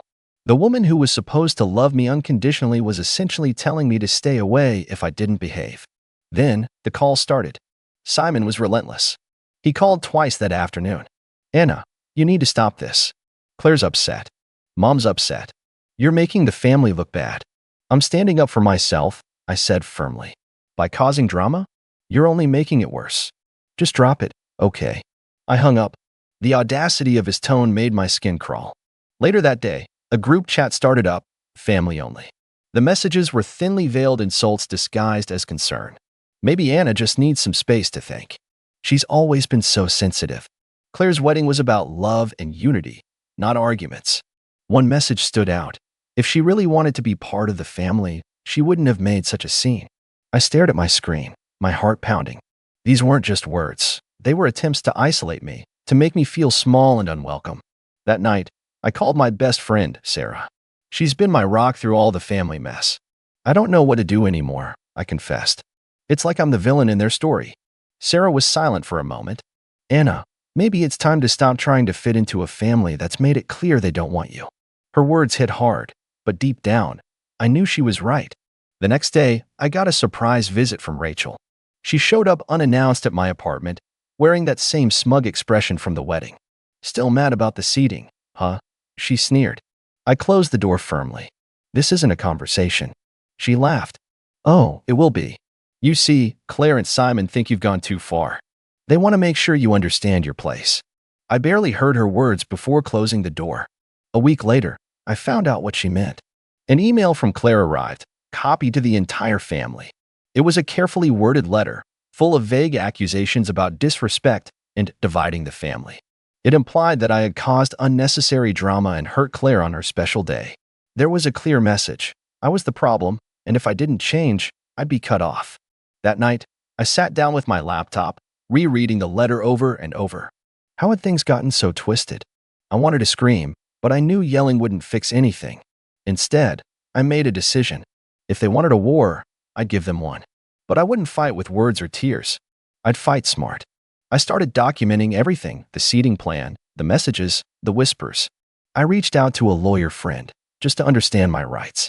I began quietly talking to distant relatives who had once admired me but were afraid to speak up. And most importantly, I started planning how to take back control. Simon's next move came quickly. He spread rumors at work that I was unstable and unprofessional, making it hard for me to get projects approved. Claire kept up the public image of the perfect sister, while privately trying to convince mutual friends that I was the problem. Mom? She barely spoke to me, except when she needed to guilt me into silence. But here's the thing, they underestimated me. Because the person they thought was fragile was quietly building strength. The person they thought was invisible was becoming impossible to ignore. One evening, I received a call from Mark. His voice was hesitant. Anna, Claire's been asking questions about your side of things. She's confused. Maybe there's more going on than she realized. I was surprised. Maybe Mark wasn't completely lost to the family drama after all. I decided to take a chance. I invited Mark over to my apartment the next day. We talked for hours. I shared my side, the years of feeling sidelined, the way Simon and Claire used tradition as a weapon, the pain of being excluded. Mark listened, really listened. By the end of the night, Mark said something I hadn't expected. Claire needs to hear this. Maybe it's time for some honesty. I nodded, feeling the first flicker of hope. It began with small things, quiet moves that only I noticed at first. I started by reaching out to people who had been quietly hurt by my family's behavior but never spoke up. Aunts, uncles, distant cousins, people who had seen the undercurrent of toxic dynamics but kept their distance, afraid to choose sides. One by one, I pieced together stories of the family's manipulation, favoritism, and greed that stretched back decades. Each conversation added more layers to what I already knew, but also gave me allies I never expected. Then came the legal groundwork. I wasn't naive enough to think that going head-to-head with my family's lawyers, because yes, they wasted no time pulling out legal threats to try to intimidate me, would be a quick fix. But I found a lawyer who understood the emotional and financial stakes, someone who helped me see ways to protect myself and even challenge some of their control. That alone felt like a win. Meanwhile, I kept my eyes and ears open at family gatherings, which, admittedly, were few and far between after the wedding debacle. At the last reunion, I noticed Claire's carefully constructed facade cracking. Her forced smiles and polished speeches couldn't hide the resentment simmering underneath. Simon tried his usual charm offensive, but even his closest friends were noticing how tense he'd become. I started dropping hints at those gatherings, casual comments about fairness, transparency, and respect that weren't so casual once you knew the backstory. Most interestingly, I found ways to expose their favoritism without outright confrontation. For instance, at one dinner, I brought up the topic of family inheritance and trusts. I asked pointed questions about how decisions were made and who was included or excluded. The room stiffened. Claire tried to laugh it off, but I caught her glaring at Simon. It was clear they hadn't expected me to be so informed. But the biggest breakthrough came from social media. I created a private blog, accessible only to close family members and a few allies, where I chronicled my side of the story with meticulous detail and evidence. Emails, texts, photos, recordings from some of those whispered family meetings, all laid bare. At first, some ignored it. Others were shocked. A few couldn't deny the truth any longer. One evening, my phone buzzed. It was a message from my Aunt Marianne, a woman who had been quietly critical of Claire and Simon's control but afraid to speak. She said, "Anna, I never wanted to get involved, but your blog made me see things I couldn't deny. I'm on your side." That message meant the world. It was the first sign that the tide was turning. Then came the most satisfying moment. At the family's annual charity gala, a major event where Claire and Simon loved to show off their perfect family image, I was invited as a guest, thanks to Marianne's quiet sponsorship. Claire acted as if I was invisible, but as the evening went on, whispers about the blog started spreading. By the time the charity auction rolled around, several donors pulled Claire aside, expressing concerns about the family's reputation. Later, I overheard Claire demanding to know who had leaked the information. She never suspected me. Around that same time, Simon's business ventures, which he had proudly boasted about, began facing scrutiny. I had quietly tipped off a few contacts about questionable practices he was involved in, and suddenly, regulatory agencies were knocking on his door. Simon's charm couldn't smooth over this one. Through all this, Mom remained cold but increasingly nervous. She sent messages trying to patch things up, but I ignored them. I wasn't done. I knew I couldn't stop at exposing them. I wanted them to feel what it was like to be sidelined, betrayed, and powerless. So I started organizing a family meeting under the pretense of healing and moving forward. Claire and Simon showed up, cautiously polite. What they didn't know was that I'd invited key family members who had been quietly gathering evidence and stories against them. The room was tense as I stood up. Before we talk about healing, maybe we should talk about honesty, I began, voice steady. I laid out the blog, the emails, the texts, the whispers. Faces went from polite interest to shock, then to anger. Claire interrupted, voice tight. This is a betrayal. No, I said, this is years of being ignored, dismissed, and pushed aside. Simon tried to cut me off, but my allies spoke up, one after another, sharing their experiences of being manipulated, silenced, or used. The meeting devolved into chaos, with Claire accusing people of lying and Simon storming out. When it finally ended, the family was split. Some wanted to rebuild, others wanted to cut ties. But one thing was clear, I was no longer invisible. After that explosive family meeting, the atmosphere changed dramatically. The fractures I exposed weren't small cracks. They were deep chasms, and there was no pretending they could be bridged easily. Claire and Simon, who had once held all the cards, found themselves isolated from a large portion of the family. Their polished images cracked beyond repair. The so-called perfect siblings were now seen for what they really were: manipulative, controlling, and utterly selfish. In the weeks that followed, the family gatherings I dreaded turned into something different, not warm reunions, but battlegrounds where old grudges were aired openly. Claire refused to speak to me and discouraged anyone else from contacting me. Simon's business troubles worsened as more people came forward with complaints, some encouraged by whispers I carefully spread. His once bright reputation in the community dimmed rapidly. Mom's messages turned bitter. She stopped pretending she cared. Instead, she sent cold reminders about how I'd ruined the family. I didn't engage with them anymore. The difference was clear. I was no longer fighting to be accepted. I was fighting to be free. On the legal front, thanks to my lawyer and the documentation I'd gathered, I managed to protect myself from any financial or legal fallout they tried to bring my way. The family trusts and inheritances they'd hoped to use as leverage were re-examined, with some clauses restructured to ensure I wasn't cut out unfairly. That was a silent victory, one they never saw coming. Some relatives who had once stood quietly on the sidelines began reaching out to me. They expressed relief that someone finally had the courage to challenge the toxic patterns. Aunt Marianne remained a close ally. She and I started rebuilding parts of the family that hadn't been completely poisoned by Claire and Simon's influence. Meanwhile, Rachel, who had shown up at my apartment months ago with her smug attitude, slowly faded from the picture. Even she realized the family's power dynamic had shifted. As for me, I focused on my life outside the family chaos. I pursued new opportunities with a clarity I hadn't had before. Without their shadows looming over me, I was able to make decisions that truly served my happiness. The wedding seating incident, which once felt like the worst moment of my life, became the spark that ignited a long overdue reckoning. I never forgave Claire, Simon, or Mom for what they put me through. Forgiveness would have meant excusing their manipulation and cruelty, and I wasn't willing to do that. In the end, the family I thought I belonged to didn't want me. But by standing up and fighting back, I built a new version of family, one based on respect, honesty, and genuine support. And that made all the difference. So, if you're reading this and struggling with your own toxic family, know this: you don't have to accept the roles they assign you. You can fight back, find your voice, and create your own path.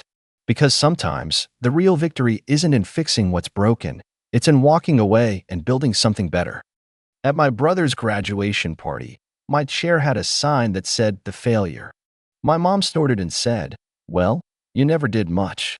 So I raised my glass and said, "Here's to being the only one who pays the bills." She scoffed until I pulled out the deed to her house and said one final thing before leaving. I'm 32, and I can't remember a time when my family didn't make me feel like I was falling short. Maybe I was always a little different from the rest of them. I didn't follow the same path my parents laid out. I didn't go to the same prestigious college that Thomas, my younger brother, did. I wasn't on track for some high-paying job with a title that made my mom and dad proud. To them, I was just the disappointment. It's funny because I always thought I could make peace with it. For years, I tried to do what I could to not rock the boat, tried to show up to the big events, even when I knew it'd make me feel small. But last weekend, something snapped. It was my brother's graduation party, and for once, I felt like I couldn't sit quietly on the sidelines anymore. Let me backtrack a little. Growing up, Thomas was always the favorite. He was the charming, ambitious one who checked all the boxes. My parents never hid their preference for him. It wasn't that they outright told me I was a failure or anything like that, but their actions spoke louder than words. When they talked about his future, it was like they saw him as the culmination of all their hopes and dreams. Meanwhile, I just tried to get through life. I was never a troublemaker, but I wasn't exactly the golden child, either. I dropped out of college a year before graduating, and after that, I worked a few dead-end jobs before finally landing a position at a local design firm. It paid the bills, but I couldn't deny that it wasn't the career my parents expected for me.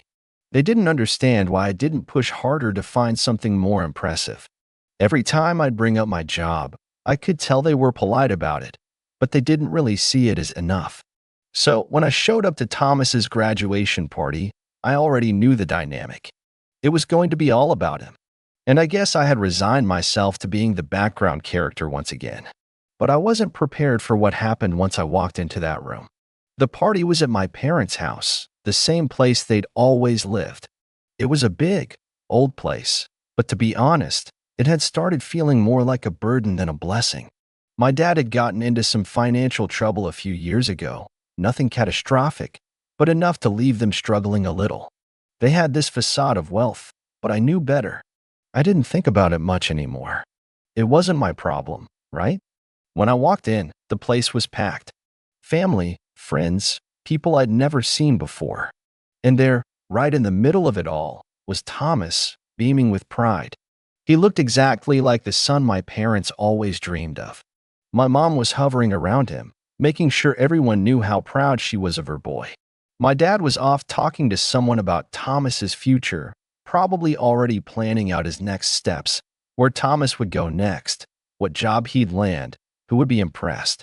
I tried to find my seat, but when I pulled out the chair at the table, I noticed something.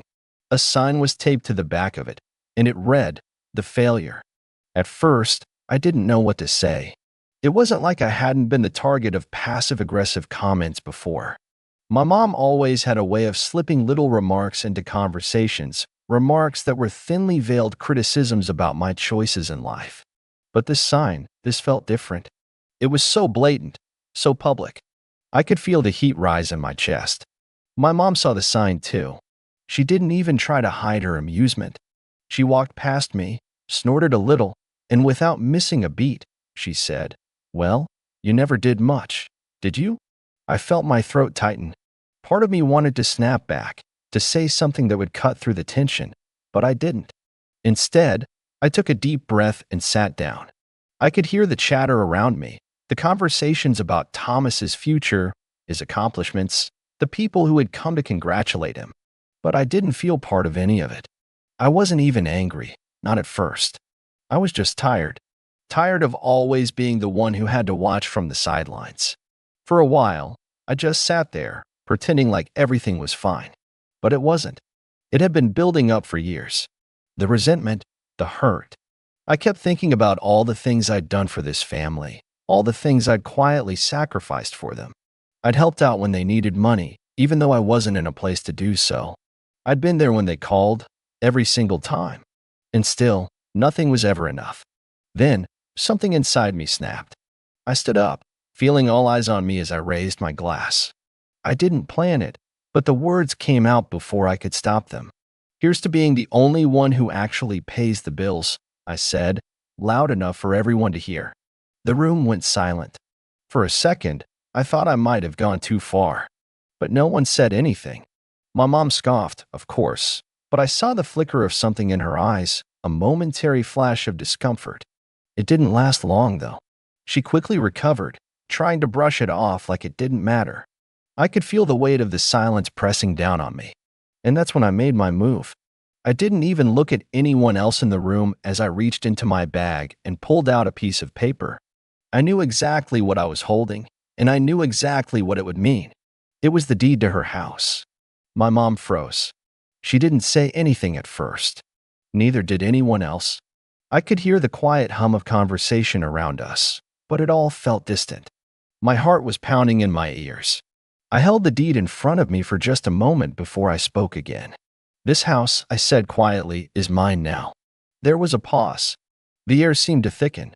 My mom's face shifted, her eyes narrowing as if she was trying to process what I was saying. I knew she didn't want to believe it, but I wasn't done. I couldn't be. Before I left, I turned around one last time, locking eyes with her. "You can thank me later," I said, and then I walked out. The tension in the house that night was thick, and as I stepped outside, I could feel the weight of what I had just done.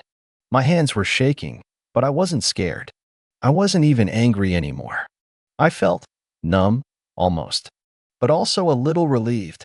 I had said my piece, and for the first time in years, I wasn't hiding from them anymore.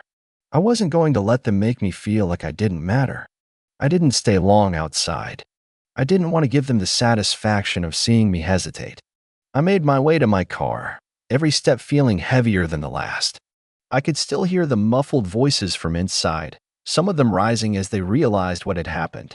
I didn't know how long I'd been gone when my phone buzzed, but I didn't need to look at it.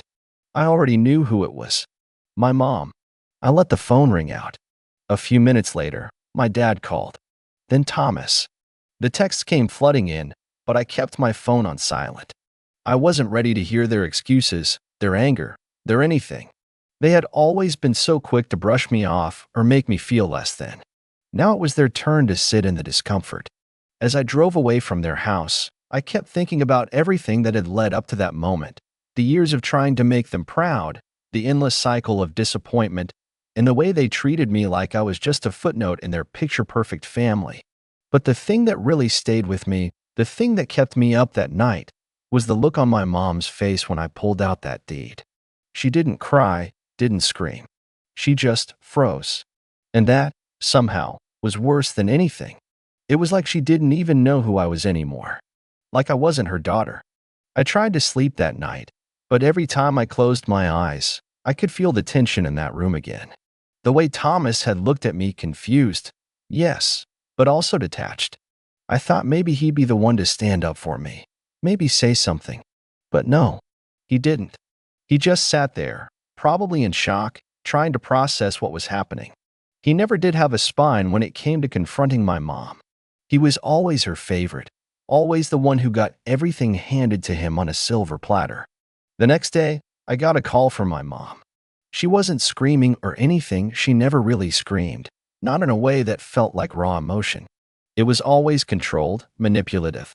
Her voice was tight, the calm before the storm. "You think you can just waltz in here and take my house, then walk out like nothing happened," she said. "You've crossed a line this time, and you'll regret it." I felt the anger rise in me, but I kept my voice steady. I wasn't going to let her pull me back into that cycle of guilt and manipulation. "I didn't take your house. I just made sure it's in the right hands now," I said. "You've had plenty of chances to take care of things, but you never did." She scoffed, her voice dripping with that same disdain she always had when I didn't meet her expectations. "You're just like your father, always looking for the easy way out. You think this will change anything?" I didn't respond right away. I wasn't sure if I should even try to explain. I'd learned long ago that trying to reason with her was like talking to a wall. She never listened. She just twisted things until they fit her narrative. And the thing was, I wasn't even sure what she wanted from me anymore. She had everything she needed, at least, on the surface. The call ended with her threatening legal action. She said I would pay for this, but the words were empty. They had always been empty. It was her way of trying to scare me into submission, of making me feel like I was the one who was wrong. I didn't respond right away. But that night, I got another call, this one from Thomas. I braced myself for what he was going to say. He was always the mediator in our family, the one who tried to keep the peace, but I could hear the hesitation in his voice when he spoke. He wasn't sure if he should defend me or take his mother's side. "Listen, I don't know what's going on with you, but Mom's really upset," he said. "She doesn't get why you do something like this. She said you're trying to ruin everything she's worked for." I didn't even know where to start. It was the same old argument. She'd worked for it? She'd worked for what, exactly? The house that my dad had been too proud to sell when they needed the money? The house that had become a symbol of their financial mismanagement? "I'm not trying to ruin anything, Thomas," I said, keeping my tone level. "I'm just tired of pretending that everything is fine. It's time for a change." He was quiet for a long time, and I could hear the hesitation in his silence. It wasn't the silence of someone who was just listening. It was the silence of someone who didn't know where their loyalties lay. Finally, he spoke again, his voice softer, almost apologetic. "Look, I get that you're upset, but this isn't the way to handle it," he said. "Mom's still our mom. You can't just take everything away from her." I felt a wave of frustration wash over me. It's not about taking things from her, Thomas. It's about her never taking responsibility for anything. It's about how she's always treated me like I'm invisible, like I don't matter. He didn't respond right away. The silence stretched on, and I could almost hear him trying to figure out what to say next. "You've always been the strong one," he finally said. "But I don't know if you're seeing things clearly. Maybe it's not as bad as you think." His words hit me harder than I expected.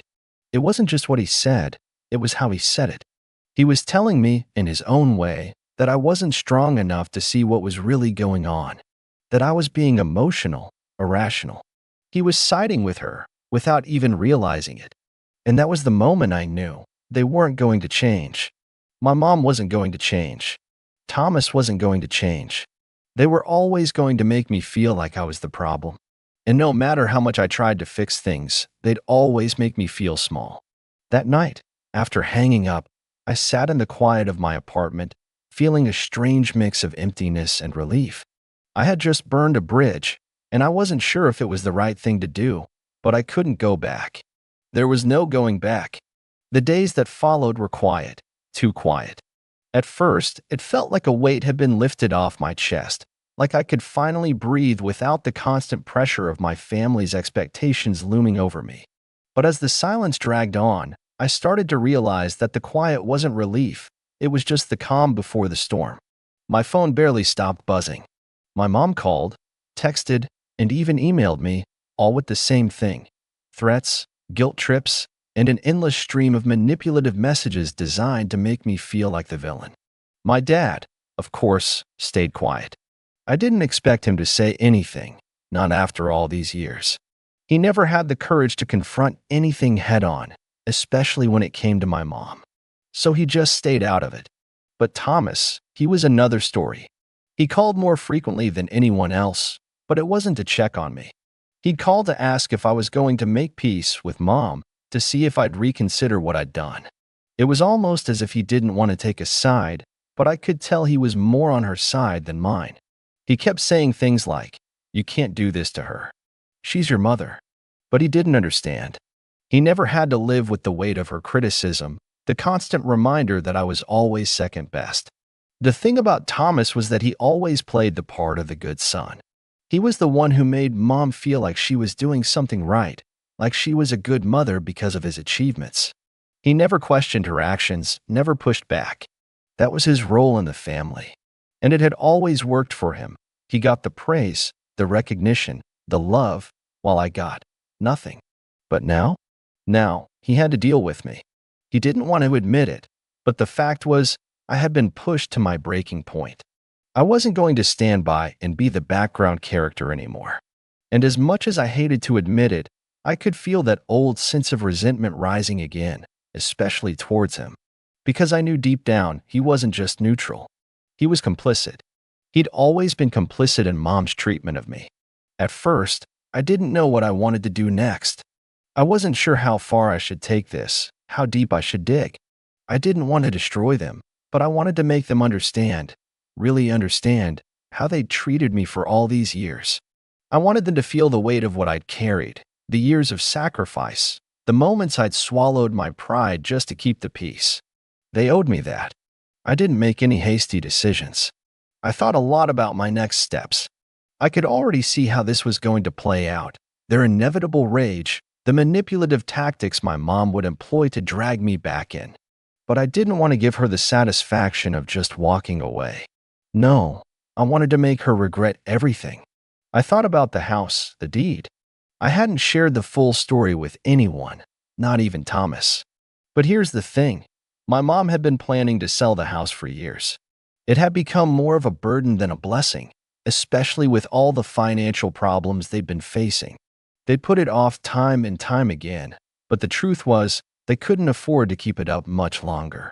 My dad was hoping Thomas would step in, but Thomas was too focused on his own future to care about their problems. So here's what I decided. I would play the long game. I wasn't going to take the house away from them just yet. Instead, I would make them face the reality of their own situation. I would let them believe they still had control. I'd give them just enough rope to hang themselves. I knew my mom would want the house to stay in the family, even though she'd acted like it was a burden. It was a symbol of her success, her status. But the truth was, she wasn't going to be able to keep it much longer without serious financial help, and she didn't have any way of getting it. That's where I would come in. The first thing I did was call a few real estate agents. I wanted to get an idea of the house's true market value, its condition, what I could sell it for if I ever needed to. The numbers were eye-opening. The house had serious issues, structural problems, an outdated roof, plumbing that was practically falling apart. Sure, there was some value to the land, but the house itself was more of a burden than a blessing. I hadn't told them yet, but I was already putting together a plan, a way to show them the consequences of their actions. I wasn't going to do anything drastic, not yet, but I was going to make them understand what it felt like to lose control. One morning, about a week after the party, I got a call from my mom. She was furious, her voice trembling with rage. "Don't think for a second that you've won, because you haven't," she said, her tone sharp. "You think you can just take everything from me and walk away like nothing happened? You're wrong. I'll take you to court if I have to. I'll fight you for everything you have." Her threats were nothing new. I'd heard them 1,000 times before. But there was something different in her voice this time. It was a mix of fear and desperation. She knew I had leverage now. She knew that the house wasn't just a symbol of her success anymore. It was a ticking time bomb. I didn't say much. I didn't need to. I let her rant for a few more minutes before I calmly told her, "I think you're going to need more than just threats this time, Mom. Maybe you should start thinking about your next move." I could almost hear her pulse racing on the other end of the line, but I hung up before she could say anything else. That afternoon, I paid a visit to the bank. I wanted to make sure the deed to the house was secure in my name, just in case she tried anything. I wasn't taking any chances. The bank confirmed that everything was in order, and I felt a strange sense of power wash over me. But it wasn't enough. Not yet. I wanted to make them sweat. I wanted them to feel the pressure of knowing that everything they had was on the line. I didn't need to go to court. I didn't need to get lawyers involved. I just needed to let them stew in their own mess, let them realize that the life they'd built on the backs of their kids was falling apart. And when they did, that's when I'd finally make my move. But until then, I kept my cards close to my chest. I didn't need to rush. The longer I let them think they still had the upper hand, the sweeter my revenge would be when it finally came.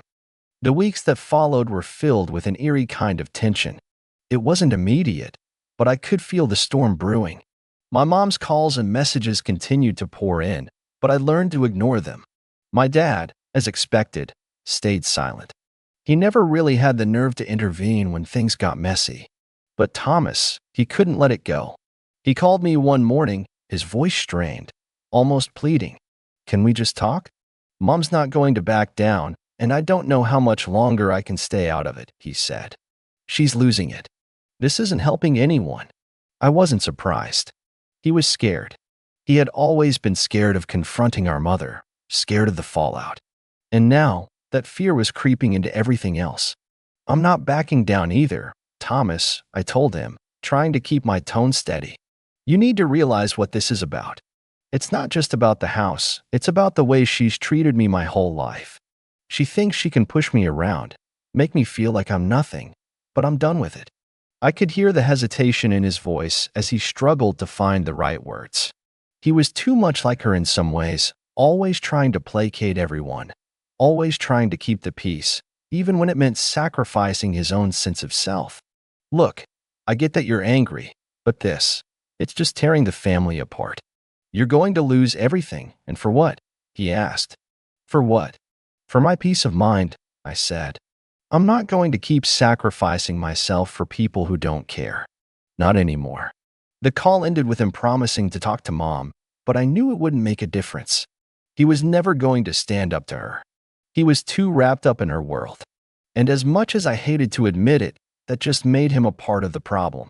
Days turned into weeks, and the pressure kept building. My mom didn't stop with her threats. She called lawyers, tried to talk to the bank, even tried to convince Thomas to talk to me about settling. It was exhausting, honestly. I could see her desperation growing with every passing day, and that made me more determined than ever to finish what I had started. I wasn't going to let her manipulate me anymore. I wasn't going to let her make me feel small again. Then, one afternoon, I got a letter in the mail. It was from one of the law firms she had hired. The letter was full of the usual threats. She was going to fight me for the deed. She was going to take me to court, blah, blah, blah. But buried in the fine print was a little detail I wasn't expecting. My mom had tried to put the house in both her and Thomas's name without telling me. They were trying to circumvent the deed I had in my possession, and if they had succeeded, I'd have been left with nothing. That was the moment I knew I had to end this, once and for all. No more waiting, no more second-guessing. The next day, I called a real estate lawyer and made sure everything was in place.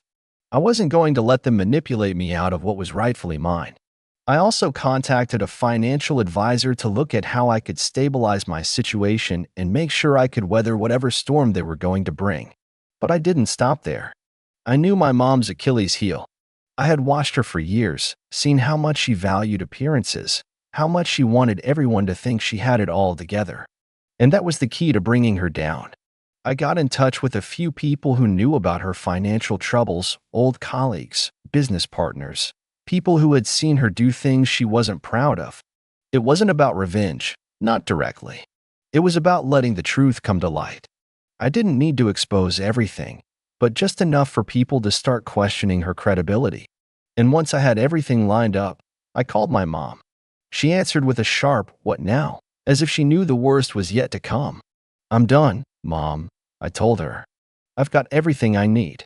I'm not playing this game anymore." There was silence on the other end of the line, but I could feel her seething. "You think you can just take it all from me, don't you? I've worked my whole life for that house, for this family, and you're just going to tear it all down." I didn't let her guilt trip me this time. "You've worked your whole life for a facade, Mom, and I'm done living in it. The house is mine now. You'll have to find another way to survive." I could hear her trying to catch her breath, her anger bubbling to the surface. But I wasn't done. "I've already contacted a few people about your financial situation and the things you've tried to hide over the years. It's only a matter of time before the truth comes out. You've spent your whole life trying to control me, trying to control this family, but it's over now. This is your wake-up call." I hung up before she could say anything else, before she could try to turn the tables. And then, for the first time in years, I felt a sense of relief. I had finally taken control of my own life. They couldn't take that from me anymore. Within a few days, things started to spiral for my mom. The people I had contacted began to talk, and the truth about her financial mismanagement and the shady deals she had made started to spread. People who had once respected her began to back away, and her so-called perfect life started to unravel. The pressure was mounting, and I could see it in the way she spoke to Thomas. He was caught between his loyalty to her and his growing realization that things were far worse than he had been led to believe. But even then, my mom didn't back down. She still called, still sent messages, but now there was a different kind of urgency in her voice. She was scared, and that was all I needed. A few weeks later, I was sitting in my apartment when I got a call from Thomas. He didn't even wait for me to say hello before he started talking. "Mom's asking for a meeting," he said. "She wants to talk things through." She says she'll make it right if you'll just come back to the table. I almost laughed. Make it right? I repeated, incredulously. Thomas, she's had every chance to make things right. She's the one who pushed me to this point. You don't understand, he said, his voice strained. She's not who you think she is anymore. Everything's falling apart. She needs you. I didn't respond right away. For a moment, I considered it. Maybe it would be easier to just end this, to go back to playing the dutiful daughter, to let her win like she always did. But then I thought about everything I had been through, the years of feeling invisible, the lies, the manipulations. No, Thomas. I'm done, I said, my voice firm. I've made my peace. This is over. And just like that, I walked away. I didn't need to fight anymore. I had already won. After that, my mom's situation only worsened. Without the house, without the support she'd always counted on from me and Thomas, she was forced to confront the reality of her financial troubles. It wasn't long before she was forced to sell the house and make some tough decisions. It was bittersweet, though. I didn't want to see her go through hardship, but at the same time, she needed to face the consequences of her actions. As for Thomas, he eventually came to realize how much he'd been manipulated by our mother. He began to see things from my perspective, though it took a while. He wasn't completely on my side, but the realization that Mom wasn't the infallible figure he'd always thought she was began to change their dynamic. For me, though, the whole ordeal was about taking back control. I didn't need her or anyone else to validate me anymore. I had my own life, my own future, and no amount of manipulation or guilt could take that away. I'm Marcus, 40, and I've spent the last 5 years building a life far away from the small town I grew up in. My family and I have never been close, at least not in the way people usually think of family. My dad, Robert, has always been controlling, and my Aunt Clara and her kids have a knack for stirring the pot whenever they get the chance. Honestly, there's been tension bubbling under the surface for years, but I thought maybe, just maybe, things could be different this Christmas. The whole week leading up to the holiday, I'd been thinking about what it would be like to walk through that front door, sit down at the table, and maybe hear something kind from my dad. I had even bought a few gifts and cooked a special dessert I remembered my mom used to make. My business has been doing well, and I thought this might finally earn me a place back in the family's good graces. When I pulled into the driveway late Christmas Eve, the snow was just starting to fall, coating the world in a quiet white blanket. I noticed right away that the house was bustling with activity. The windows were lit up, and through the curtains, I could see Aunt Clara laughing with Jenna and Leo, my cousins. Their voices were just loud enough to carry across the yard. I'd always suspected they didn't like me much, but seeing them together like that, whispering and glancing toward the door, felt like a bad omen. I took a deep breath and stepped up to the door. The moment I rang the bell, I heard footsteps from inside. When it opened, there stood my dad, looking sharp but colder than the winter air outside. He didn't even smile. Instead, he looked me over like I was a stranger, or worse, a nuisance. "You're not welcome here," he said, voice steady, without any hint of hesitation. It wasn't just the words, but the way he said them. There was a finality to it that cut deeper than I expected. I glanced behind him, and there was Aunt Clara, her smile tight, eyes glinting with satisfaction. Jenna and Leo peeked around the corner, whispering and nudging each other. It was clear they had planned this, like some cruel little show to remind me where I stood. For a moment, I just stood there, stunned. The house I'd once called home, now a place that rejected me outright. No explanation, no chance to say hello, just flat-out rejection. I didn't argue or beg. Instead, I turned around slowly and walked back to my car. As I settled into the driver's seat, my hands trembled slightly as I pulled out my phone and dialed. 15 minutes later, my phone started buzzing nonstop. Calls, texts, emails from family members I hadn't even spoken to in years. The moment I answered the first call, the barrage of accusations, insults, and demands began. Aunt Clara was on the line, sounding outraged, spinning some twisted version of events that painted me as the villain. My cousins chimed in through messages, mocking me, calling me selfish and ungrateful. And then there was my dad, calling repeatedly, insisting I explain myself, blaming me for ruining family Christmas. But I wasn't going to give them the satisfaction. I knew something bigger was going on. They wanted to keep me out, to control me, to make sure I stayed on the outside looking in. I sat there in my car, phone in hand, heart pounding as the arguments escalated. The family I thought I might reconcile with had already declared war, and I was just getting started.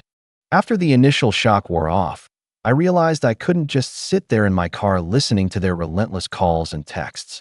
I had to figure out what was really going on, why my family had suddenly turned so cold and cruel after years of barely tolerating me. I needed answers. I started scrolling through the messages one by one. Aunt Clara's texts were the worst. She claimed I'd disrespected the family by staying away so long, accused me of trying to show off my success, and insisted that my absence had left a hole that no one wanted to fill anymore. Jenna and Leo were less subtle. Their messages were filled with snide remarks about how I was never really a part of the family, how I'd forgotten my roots, and even mocking my business as a flash in the pan. At some point, my phone lit up with a call from my dad. I debated ignoring it, but something made me pick up. "Marcus, we need to talk. This isn't just about Christmas. You've been making decisions that hurt this family for years." His voice was cold, but carried that familiar tone of authority, the kind that brooked no argument. "What decisions, Dad?" I asked, trying to keep my voice steady. "I left because I felt unwelcome. You barely answer my calls. You never asked how I was doing." There was a pause. "Then," he said, "it's not that simple. You think you can just walk back into our lives after 5 years and expect a warm welcome? This family has its own struggles. We've had to pick up the pieces after your reckless choices." That hit me hard because I had no idea what he was talking about. Reckless choices? Like what? Your business, your decisions, your attitude. You think we haven't noticed how you've changed? How you think you're better than us? I swallowed. That wasn't true. I'd worked hard. I'd sacrificed a lot. But instead of getting support, I got suspicion and resentment. The conversation ended abruptly, and I was left staring at my phone, feeling like I'd just been branded a villain in my own family's story. I decided to call my sister, Emma. She's always been the one family member I thought I could trust, even though she lived closer to them and was often caught in the middle of their drama. She picked up after a few rings. "Marcus, I'm so sorry you had to deal with that," she said quietly. "Dad and Clara have been acting strange for months. It's like they're trying to rewrite history, make you the bad guy." I felt a spark of hope. Maybe Emma could help me understand what was really happening. "What do you mean?" I asked. Emma sighed. "It's complicated. Aunt Clara's been spreading rumors about you, saying you're only interested in the money now, that you never cared about the family. Dad's been listening more to her than to any of us. And Jenna and Leo, they've been egging her on." I nodded slowly, anger bubbling beneath the surface. I'd always known Clara was manipulative, but this felt like a coordinated attack. "Have they said anything specific? Anything I should know about?" I asked. Emma hesitated. "There's talk about a family business, something you never got involved in. Dad's been struggling to keep it afloat, and Clara's been pushing for control. They think if you come back, you'll try to take over or interfere." That didn't surprise me. The family business had always been a sore subject between me and my dad. He wanted me to join after college, but I had my own dreams. I tried to explain that, but apparently it was seen as betrayal. "So they're using that as an excuse to shut me out?" I asked. "Basically," Emma said. "And Clara's been quietly making moves behind the scenes, making sure everyone believes you're the problem." I sat back in my seat, the cold night air brushing in through the slightly cracked window. This wasn't just a Christmas grudge, it was a full-on war. And I wasn't sure how far they were willing to go. The calls and texts kept coming, but now I had a clearer picture. My family wasn't just hurt or disappointed, they were actively working against me. I knew I had two choices: walk away again and let them have their distorted version of the truth, or fight back and expose what was really going on. Before I could decide, my phone buzzed with another message. It was from Aunt Clara. "You should stay away, Marcus. For your own good." Her words felt like a challenge. That's when I made my next call, one I hadn't made in years. I dialed the number of my lawyer, someone I trusted to keep my affairs in order. If my family wanted a war, they were about to find out I wasn't going to lose without a fight. As the call connected, my phone rang again. This time it was Jenna. I ignored it. The next hour was a blur of calls, texts, and heated messages from family members trying to pull me back into the drama they'd created. But I stayed focused on the call with my lawyer, laying out everything that had happened and asking what legal options I had to protect myself and my business from their schemes. By the time I hung up, the snow outside had thickened, covering the roads with a fresh blanket. I knew the next days would be tough. The family I thought I could reconnect with had made it clear they wanted me out for good. The night I made that call to my lawyer was the moment everything changed. Before then, I'd been reactive, caught off guard by my family's sudden coldness and their obvious plotting. But now, I shifted gears, from being the rejected son to the one with a plan. The lawyer, a steady, no-nonsense woman named Rachel, listened carefully as I laid out the tangled mess of family drama and business tensions. The family business was a small chain of local hardware stores that my dad and uncle had started decades ago. But over the years, Clara had quietly inserted herself into the board, despite not being a shareholder. Jenna and Leo were junior managers, more figureheads than real decision-makers, but Clara's influence was growing. Rachel explained that although I hadn't owned shares or held an official role, the company's bylaws granted shareholders the right to vote on key decisions, and if I could prove my stake, or show that Clara had acted improperly in pushing me out, I might regain some control. What grabbed my attention was the possibility of uncovering financial mismanagement. Clara's smug tone and the way she'd gloated behind closed doors hinted at something more than just family power plays. Maybe there was money missing, or at least misused. Over the next few days, I quietly started digging. Using contacts from my business and some discreet legal maneuvering Rachel suggested, I accessed corporate filings, tax records, and internal communications. It was slow work, not the flashy revenge stories you hear about, but methodical and thorough. What I found stunned me. For years, Aunt Clara had been siphoning money from the business, disguising it as consulting fees paid to companies she secretly owned. Jenna and Leo were complicit, approving expenses and invoices without question. Dad seemed oblivious, or maybe he chose to look the other way. When I brought this up to Emma during a late-night call, she didn't seem surprised. Clara's always been like that. She sees the family as hers to control, and she doesn't care who gets hurt. That's when I realized the family Christmas exclusion was just the opening move. They wanted to push me out completely, to erase me from any claim to the business and the family legacy. But I wasn't going to let that happen. I told Rachel to prepare documents to challenge Clara's actions legally, to freeze suspicious accounts, and to demand an audit. At the same time, I started reaching out to former employees and longtime customers, people who'd noticed changes or felt uncomfortable with how the business was run recently. Meanwhile, Aunt Clara and the cousins kept up their personal attacks. One afternoon, as I sat at a coffee shop reviewing files, my phone lit up with a text from Jenna. "You think you're smart, Marcus? You're nothing but a disgruntled outsider. This family will bury you." I didn't respond. Instead, I forwarded the message to Rachel and told her everything. The threats, the lies, the smear campaign. Things escalated quickly after that. The week before New Year's, I received a formal letter from Clara's lawyer accusing me of defamation and threatening to sue if I didn't cease interference with the family business. It was clear they were getting desperate, but I had more than legal weapons. I had proof, and I was ready to use it. On New Year's Eve, I sent an anonymous tip to the local business bureau and the city's tax office, attaching a summary of the suspicious financial activity.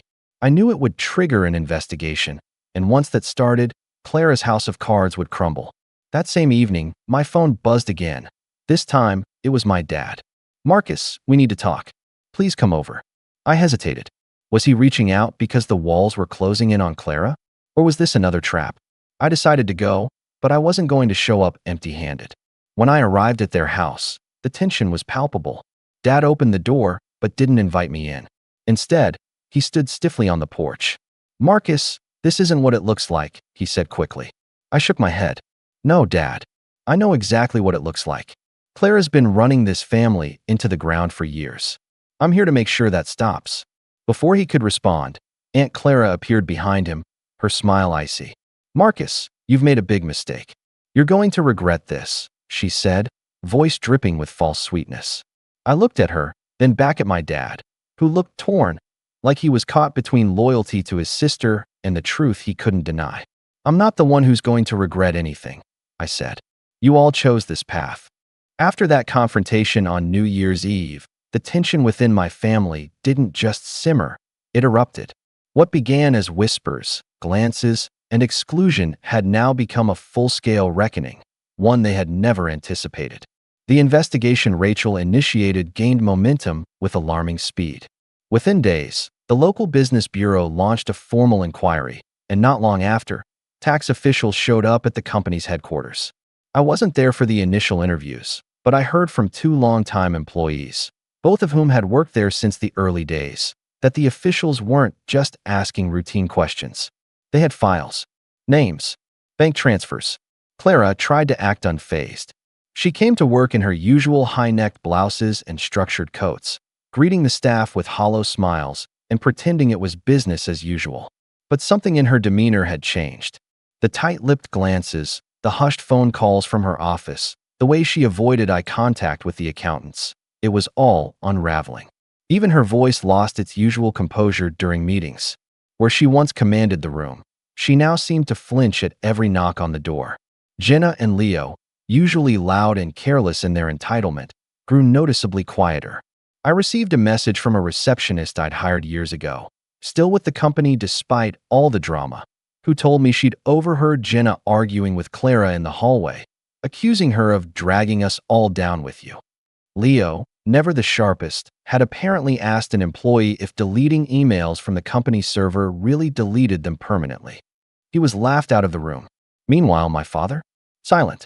Not a word since that doorstep exchange. When the news broke that a legal audit was underway and that Clara's consulting contracts were being reviewed by tax authorities, he disappeared behind a wall of avoidance. No calls, no texts, not even a short message to acknowledge what was happening. I wasn't surprised. He'd always had a talent for standing by when things got uncomfortable, as long as his reputation stayed intact. But while they scrambled, I worked. Rachel and I put together a portfolio, nearly 100 pages, detailing every suspicious transaction, every false invoice, every instance where Clara had approved payments to shell companies tied to her. Cross-referenced emails, duplicate receipts, missing payroll documentation, it was all there. We didn't present it all at once.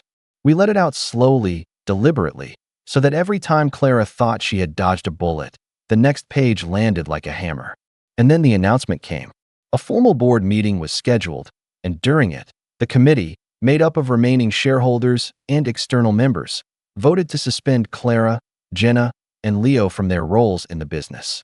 Effective immediately, they were to surrender all company access, remove personal belongings, and step away pending legal proceedings. It was unanimous. At the same meeting, the board nominated me as interim director. For a moment, I sat there stunned. The kid they had mocked for leaving, the one they had locked out on Christmas, was now being handed the keys to the family legacy. Except now, it wasn't theirs. It was mine. The hearing came a few weeks later. Clara and her children arrived with a legal team, dressed in dark suits and wearing masks of composure, but they looked tired. Worn. No more smugness. Clara tried to twist the narrative, claiming I'd returned out of jealousy, trying to sabotage the business out of spite. She even attempted to suggest that the consulting firms were legitimate and that she'd simply made administrative errors. But the evidence crushed every word she said. The judge, a stern, methodical man with no patience for theatrics, reviewed the documents and questioned her directly. Do you expect this court to believe that over $140,000 in consulting fees went unnoticed for 2 years and that none of it was for personal gain? Clara hesitated. Jenna looked at the floor. Leo fidgeted. The verdict was final and unflinching. Clara, Jenna, and Leo were ordered to repay all misappropriated funds with interest. Their names were to be removed from any and all official business records. Furthermore, they were barred from any involvement in the company, in any form, advisory, managerial, or financial, for a minimum of 5 years. If they violated those terms, the penalties would be criminal. After the hearing, I stepped out into the parking lot and looked up at the gray winter sky. It wasn't triumphant. It wasn't joyful, but it was just. And that was enough. My father finally reached out a week later. He asked to meet, and I agreed, more out of curiosity than anything else. We sat down at a quiet diner on the edge of town. He looked older than I remembered, smaller somehow. He didn't touch his coffee. I didn't know how bad it had gotten, he said. I thought Clara could handle things. I didn't respond. I just waited. I didn't think you'd come back, he admitted after a long pause. And I didn't think you'd do all this. I didn't come back for revenge, I said calmly. I came back because I deserved better, and I wasn't going to let you or her take any more from me. He nodded slowly but didn't apologize. He offered no real explanation, just silence. And then, what happens now? I rebuild, I said. Without any of you.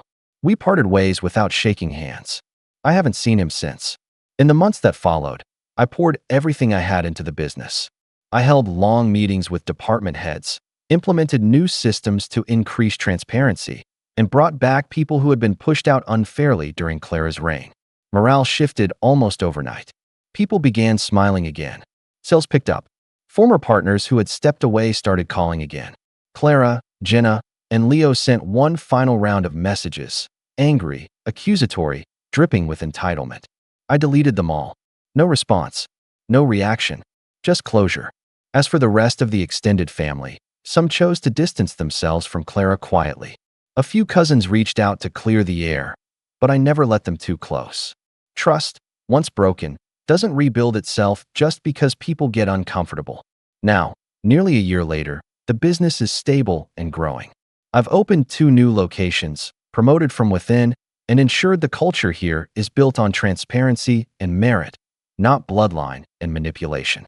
That Christmas, when I stood on the porch and my father told me I wasn't welcome, I could have walked away. I could have swallowed the hurt, gone home, and never looked back. But I didn't. I turned around. I made one call, and I changed everything.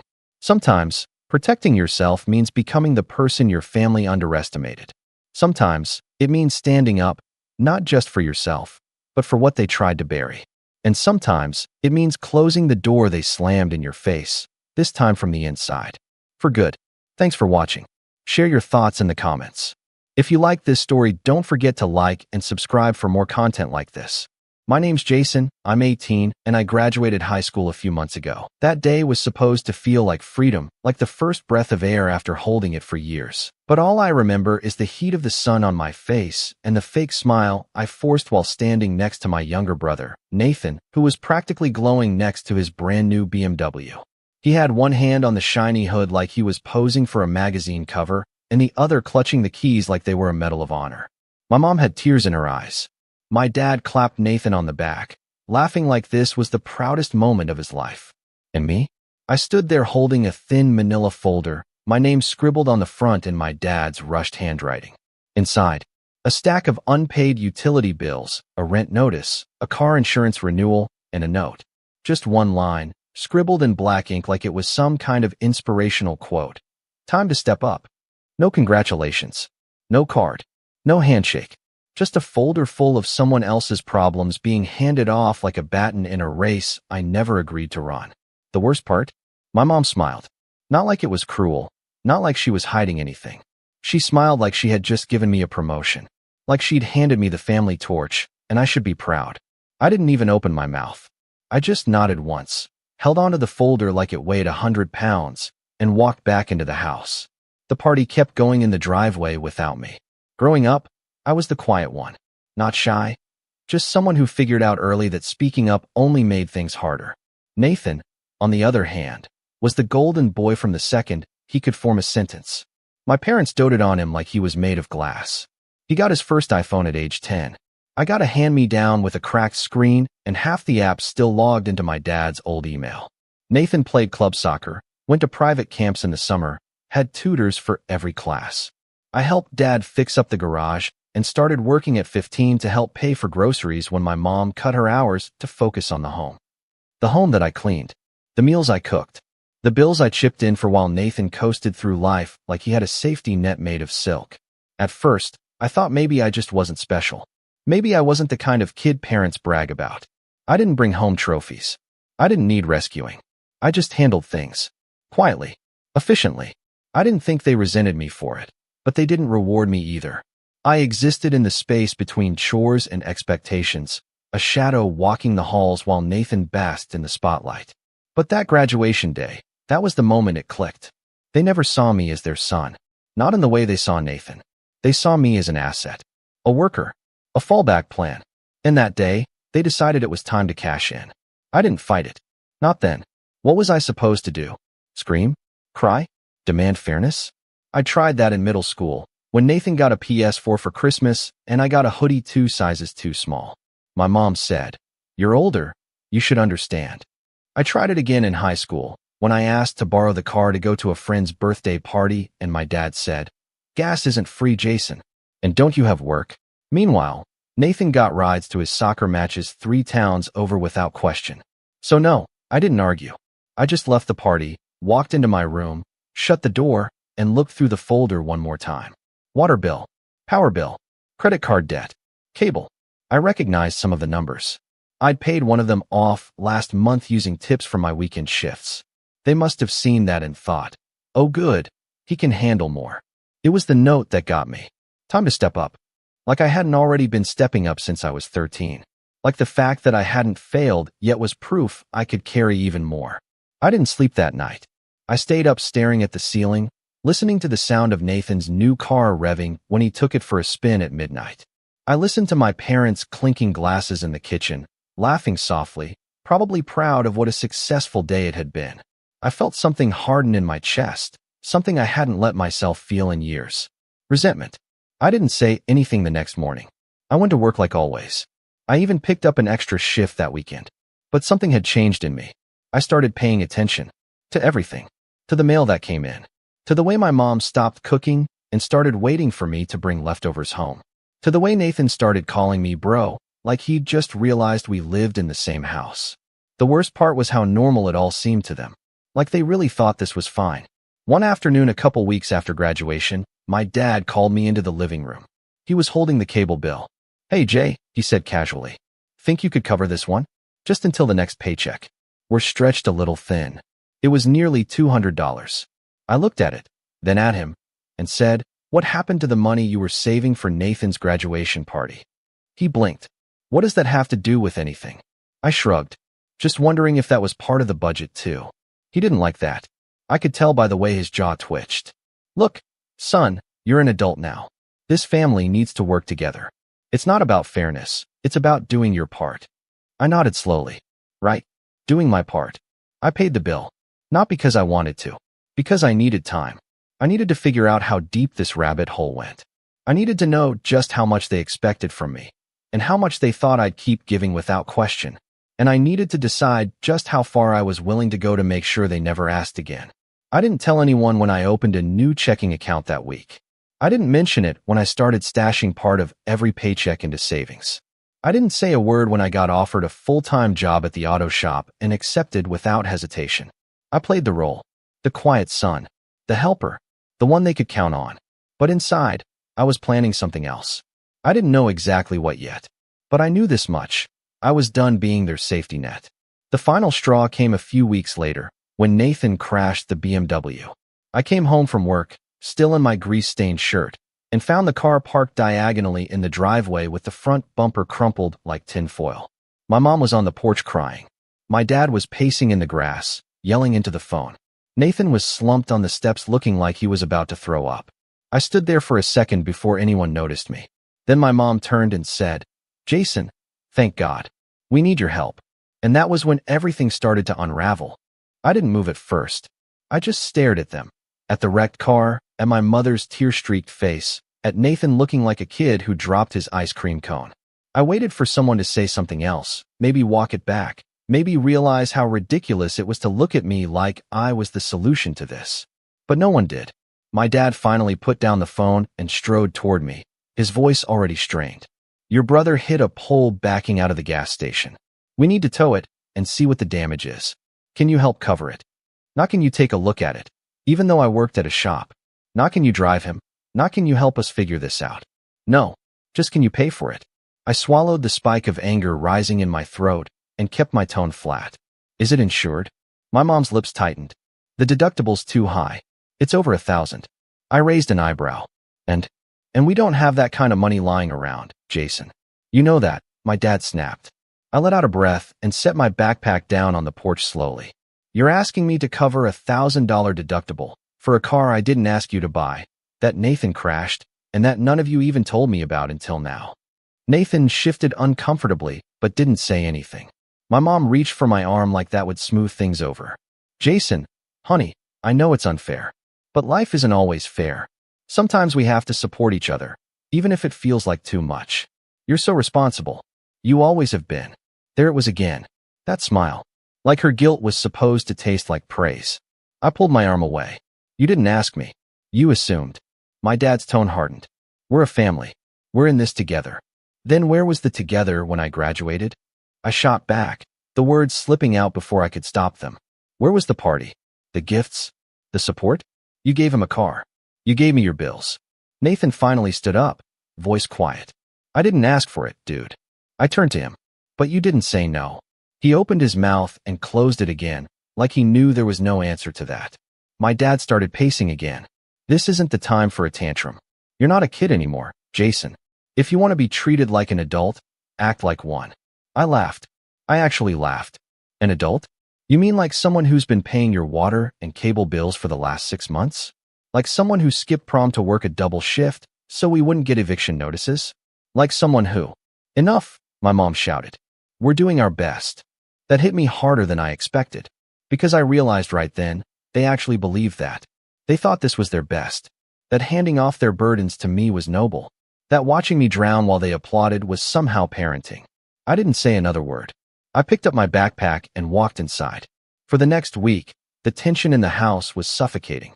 My parents kept trying to act like nothing had happened. My mom made meatloaf and asked if I wanted to join for dinner. My dad came into my room to ask how work was going. Nathan avoided me like I was radioactive. I ignored all of them. I went to work. I came home. I kept building my savings. I started sleeping with earbuds in so I wouldn't hear their conversations through the walls. Then came the real betrayal. I got home from work one night and found my bedroom door open. That might not sound like a big deal, but I always lock my room. Always. Ever since I was 16 and started keeping my work tools in there, valuable stuff, like torque wrenches, power drills, diagnostic meters. Things I'd bought myself. Things that were mine. The lock was broken, like someone had forced it.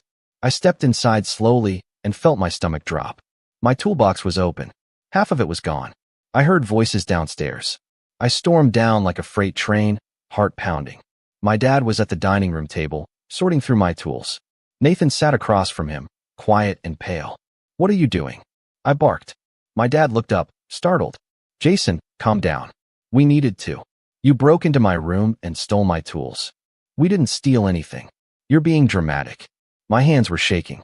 You broke my lock. You went through my stuff. And you didn't even ask? We needed to take the car to the shop, and the quote was insane, he said, gesturing to the tools like that justified everything. You have good gear. Better than what the shop was using. I figured we could do it ourselves. With my tools. Without permission. My mom appeared in the doorway, arms crossed. It's not a big deal. We were going to put everything back. I couldn't believe what I was hearing. That's not the point. You broke into my room. You didn't ask. And Nathan? You just sat there. He looked down. I told him it was a bad idea. Oh, great. So you watched it happen.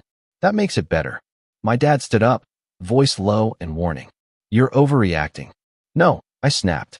I'm reacting just enough. You treat me like a bank. Like a handyman. Like I'm not even part of this family unless you need something. My mom's face twisted. How dare you say that? I turned to her slowly. How dare you? You gave him a car and gave me your debt. You praise me for being responsible. But the second I say no, you act like I'm ungrateful. She blinked rapidly. We raised you. We gave you a home. I laughed again, bitter this time. You gave me a prison cell. With chores. Nathan stood up suddenly. All right, this is getting out of hand. I stared at him. Out of hand. This is your mess. I didn't ask for anything, he shouted. I didn't tell them to break into your room. I didn't even want the stupid car. Then give it back. He froze. What? Sell it. Pay for the repairs. Pay for the bills. Step up, like the note said. He didn't answer.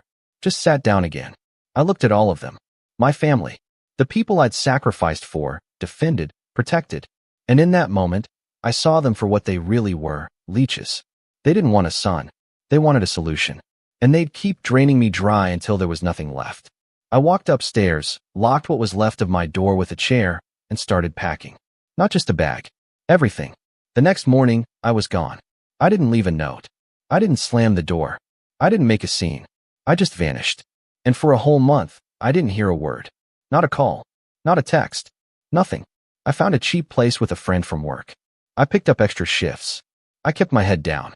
And for the first time in my life, I felt free. Then, exactly 32 days later, I got a call from an unknown number. I let it ring once, twice, then picked up. It was my mom. Her voice was shaky. "Jason, please, we didn't think you'd actually leave." I closed my eyes, and for the first time in years, I smiled. I didn't answer her. I just held the phone to my ear in silence, listening to her shallow breathing on the other end. "We didn't think you'd actually leave," she said again, as if repeating it would somehow rewind time. I finally spoke, my voice low and calm.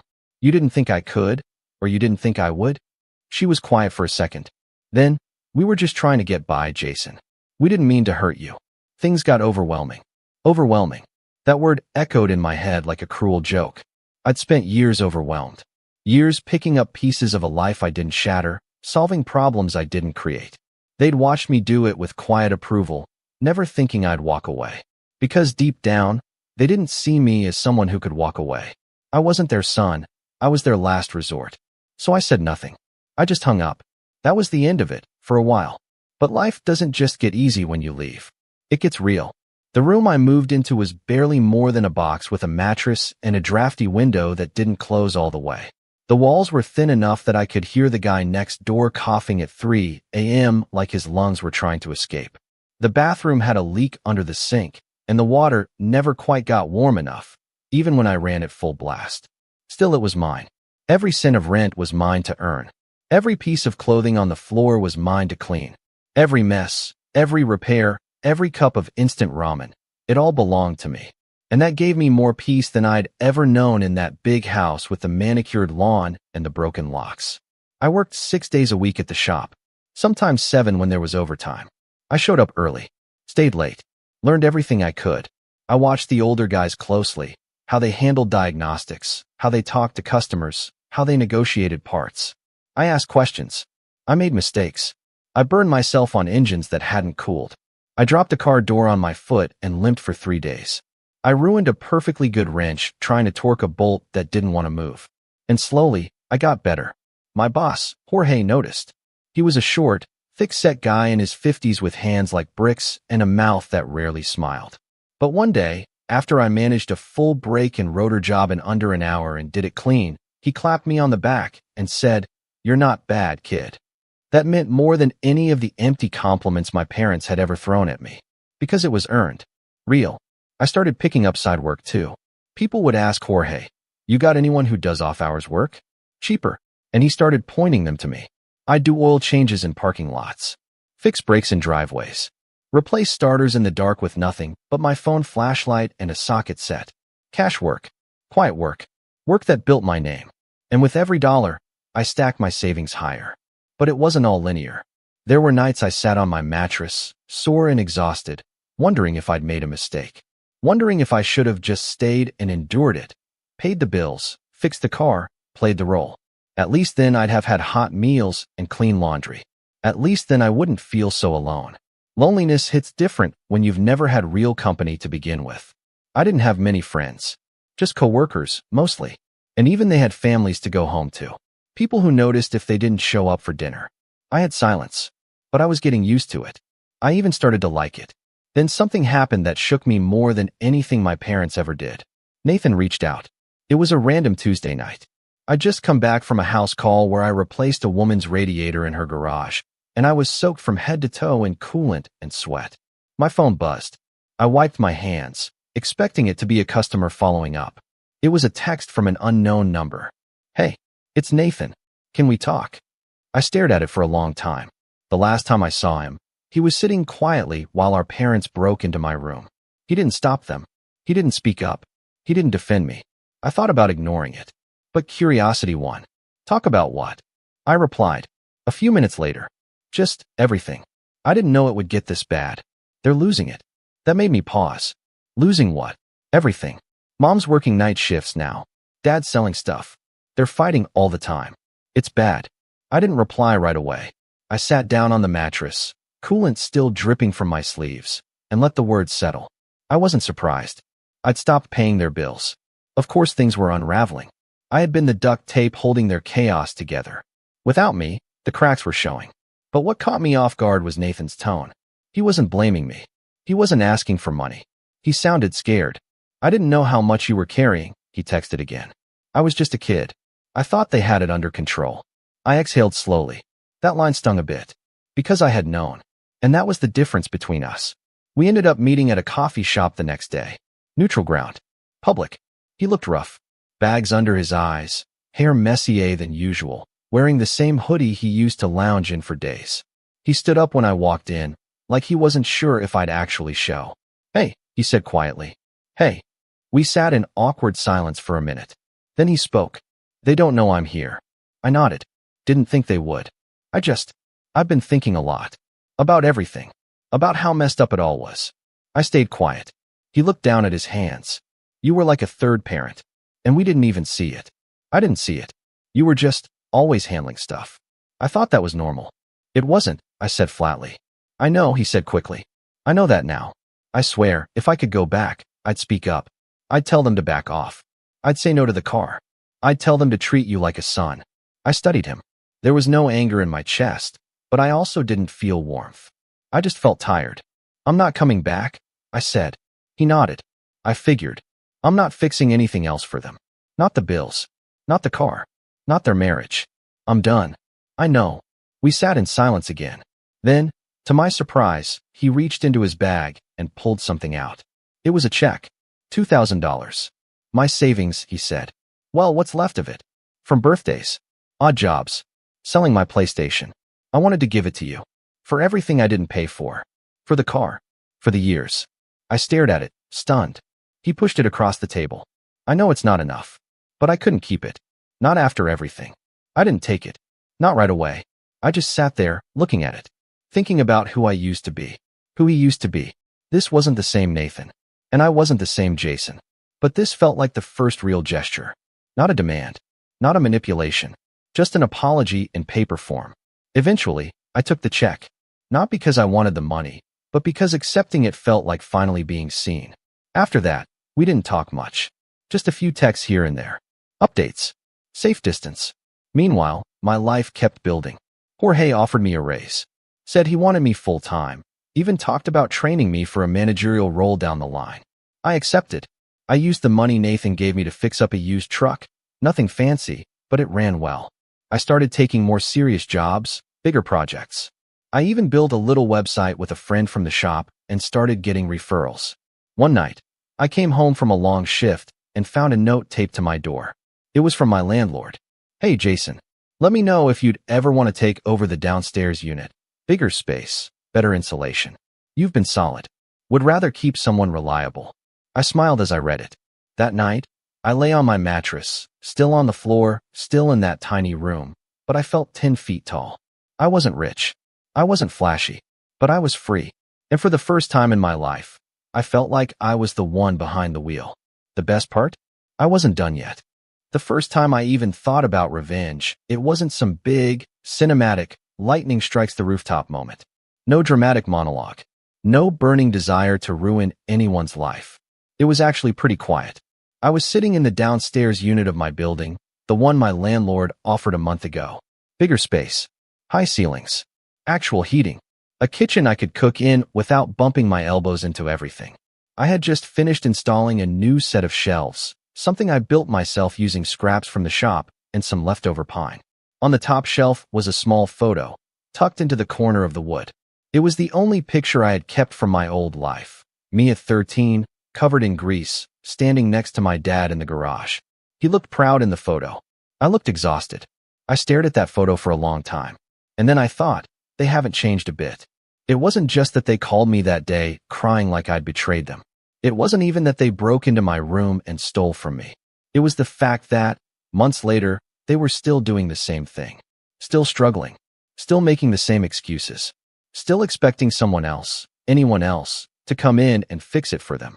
I'd gotten a few updates from Nathan. He kept our conversations light, but every now and then he'd drop something that made it clear the situation at home was getting worse. Mom had picked up overnight shifts at a care facility, brutal hours for someone in her late 40s with chronic back pain. Dad tried flipping used lawn mowers for a while before crashing the family credit card into the ground buying parts. The house was in foreclosure. Utilities were being shut off one by one.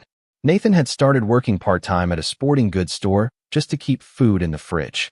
I wasn't surprised, but I was tired of the idea that people like them could just stumble through life, messing up everything in their path, and expect someone like me to keep handing over glue and duct tape to fix it all. That's when I decided I wouldn't just move on. I would make a point. Not out of spite. Not out of rage. Out of principle. Because sometimes the only way people learn is when the bridge they burned becomes the only road they need. So I started planning. Step 1. Gather intel. I texted Nathan and asked if we could meet up again, somewhere casual. He suggested a diner near his job. It was quiet, low traffic, perfect. We grabbed coffee, chatted for a while. I let him do most of the talking. Eventually, I leaned back and asked casually, "So, how bad is it?" He didn't even pretend not to know what I meant. Just sighed. "Pretty bad. Dad maxed out 2 cards. Mom's about 2 weeks away from quitting. Says her body can't keep up with the shifts anymore." I nodded. "What about the house?" He looked down into his cup. "They got the second foreclosure notice last week. They don't know I know. I saw the letter. So what's the plan?" He let out a bitter laugh. "There isn't one. I think they're hoping something will just work out. Like, someone will swoop in and save them." I didn't say anything, but I knew that's exactly what they were hoping. Because that's what I always used to do. He went on. "They mentioned selling stuff. The garage is basically empty now. Dad even talked about selling the lawnmower. Not the new one. The old one. Like that'll do anything." I could tell he was embarrassed. And I wasn't about to let him feel like he was the problem. Not this time. I leaned in slightly. "Listen, I'm not coming back. You know that, right?" He nodded slowly. "I figured. But," I continued, "I have an idea. Something that could help you. Not them. You." His eyes narrowed slightly. "What kind of idea?" "A way for you to get out. For good. Without guilt. Without looking back." He didn't answer, but I could see the spark. The flicker of hope. Step 2. Set the trap. I went home that night and pulled out an old notebook I used to use at the shop when I was first learning diagnostics. I flipped past the engine diagrams and oil viscosity charts until I found a blank page. Then I started writing. I made a list of everything I knew about my parents' finances. The habits, the triggers, the pressure points.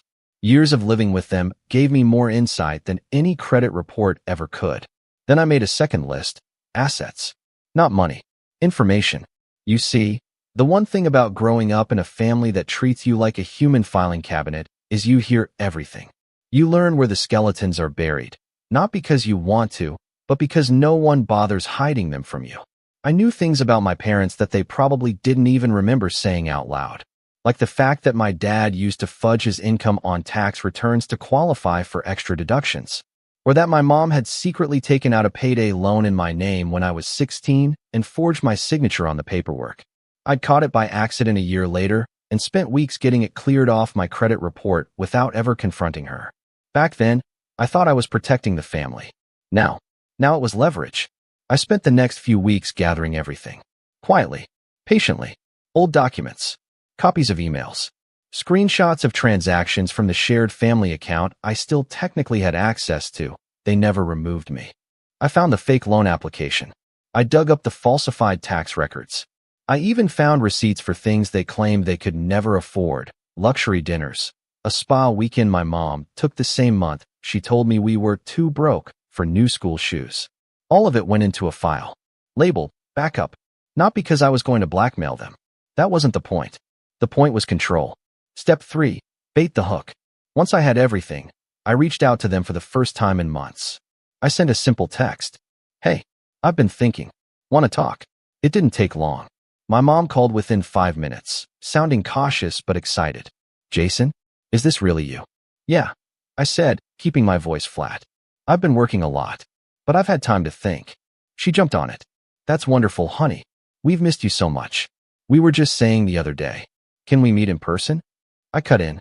"I'd rather talk face to face." She hesitated. "Of course. Yes. Whatever you need." I picked a spot, a neutral cafe in the middle of town. Public. Calm. No drama.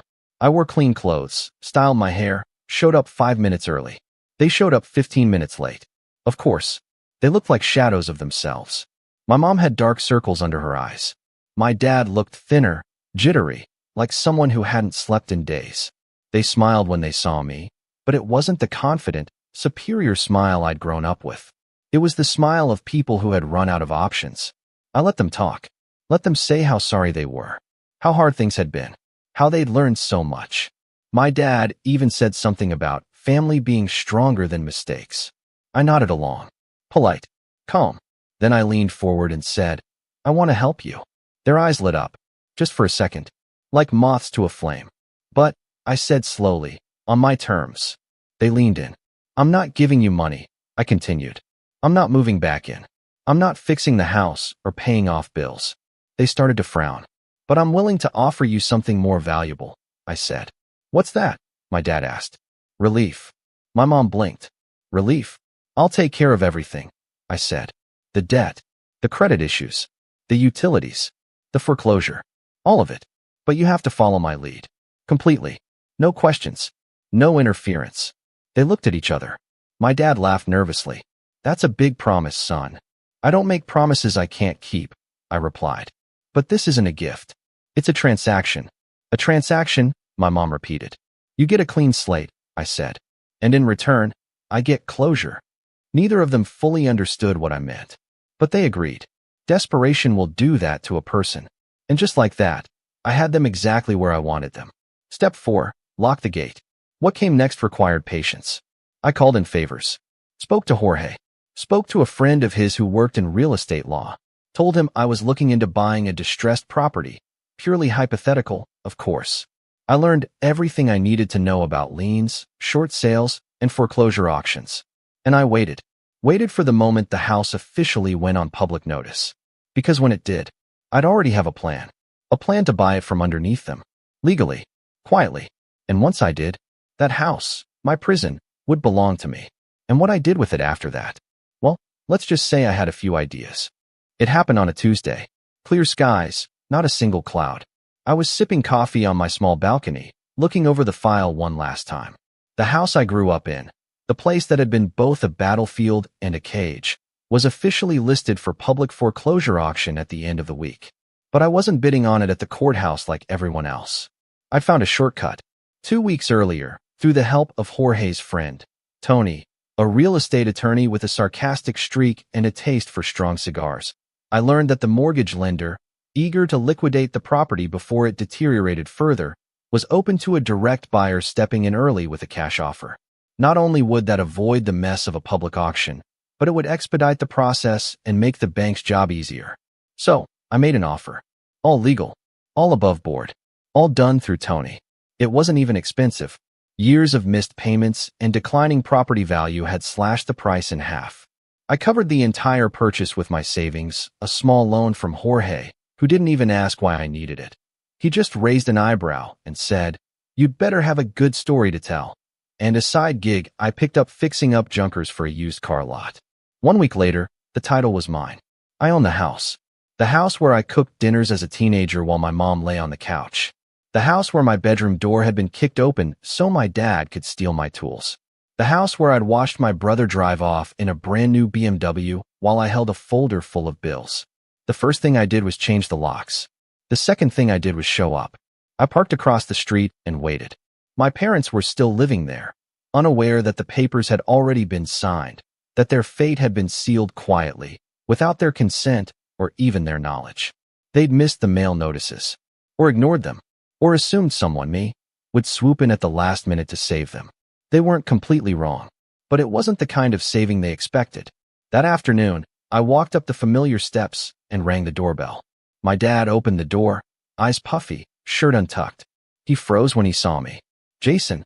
I held up a manila envelope. "Hey, we need to talk." My mom came around the corner, wiping her hands on a dish towel. "Is everything okay?" I stepped inside uninvited. Walked straight to the kitchen. It was messier than I remembered. Cluttered counters, unopened mail, dishes piled high. I set the envelope on the table. They hovered like I was a stranger in their home. Because now, I was. "I bought the house," I said calmly. My mom frowned. "What do you mean?" "I own it. The mortgage lender sold it to me directly.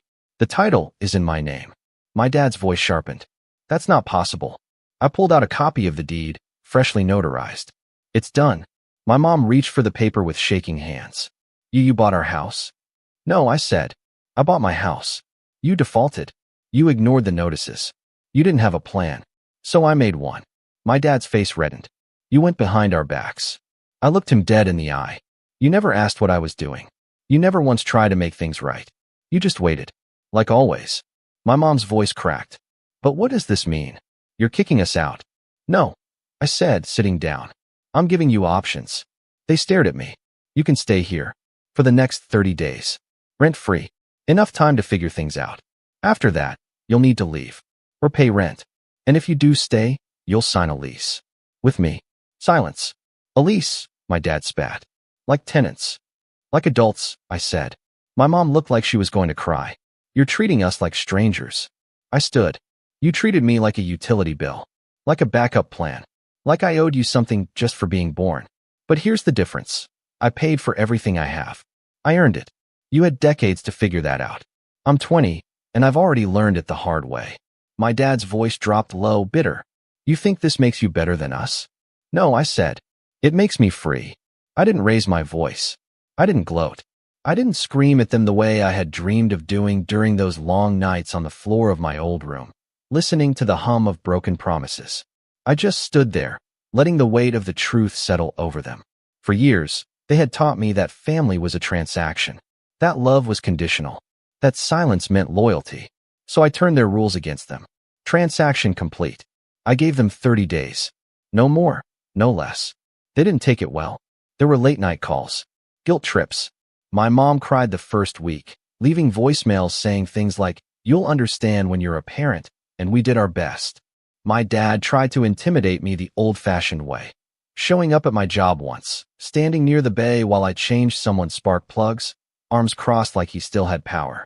He left when Jorge came out and said, "You got a problem, or are you just lost?" Nathan stayed quiet. He texted once to say he was staying with a friend for a bit. I didn't blame him. I told him the door was open, figuratively, not literally. Week 3, I came by to do a routine inspection. Legally, as the landlord, I had that right. I knocked, waited, then let myself in. The house was still a mess. But something had changed. There were boxes. They were packing. My parents didn't say much. My mom avoided eye contact. My dad nodded stiffly. I walked through the house room by room, documenting damage, taking photos. I wasn't being petty. I was being precise. I knew what they were capable of. In my old bedroom, now empty except for a sagging air mattress, I stood quietly for a minute. The door was still broken. They never fixed it. I took a picture and walked out. On the final day, they left before I arrived. No note. No call. Just silence. I walked through the house alone. It felt smaller, dustier, but lighter too. In the kitchen, they'd left behind a chipped coffee mug, a magnet on the fridge shaped like a smiling sun, and a single sheet of paper. It was a list. Old grocery staples. Chicken, rice, eggs, laundry detergent. I stared at it for a while. Then I crumpled it and tossed it in the trash. I didn't need reminders. I kept the house. Rented it out to a small family, quiet couple, one kid, polite. Paid on time. Took care of the place. I gave them a fair rate, fixed the plumbing, replaced the roof within the first 6 months. It became theirs in spirit, even if the deed still had my name on it. As for me, I grew. I bought better tools. Upgraded my truck. Took night classes in small business management. Started planning to open my own shop one day. Nothing fancy, just a place where people could bring in broken things and leave with working ones. Word got around. That kid who fixed up his parents' house. Solid guy. I started getting more referrals. More work. More trust. And peace. More peace than I ever thought possible. Sometimes I'd see my parents around town. At the grocery store. At the DMV. Once, at a gas station, my mom looked at me like she might say something, but she didn't. Just turned away. I didn't mind. They had taught me everything I needed to know. About debt. About duty. About what not to become. People like to say revenge is bitter, that it leaves a hole in you. But mine was clean, quiet, calculated. Not out of hatred, but out of clarity. Because the best revenge isn't ruining someone else's life. It's rebuilding yours so completely that they can't touch it, can't even reach it, no matter how badly they want to. And in the end, I didn't burn the bridge. I bought it, and I made sure they could never cross it again.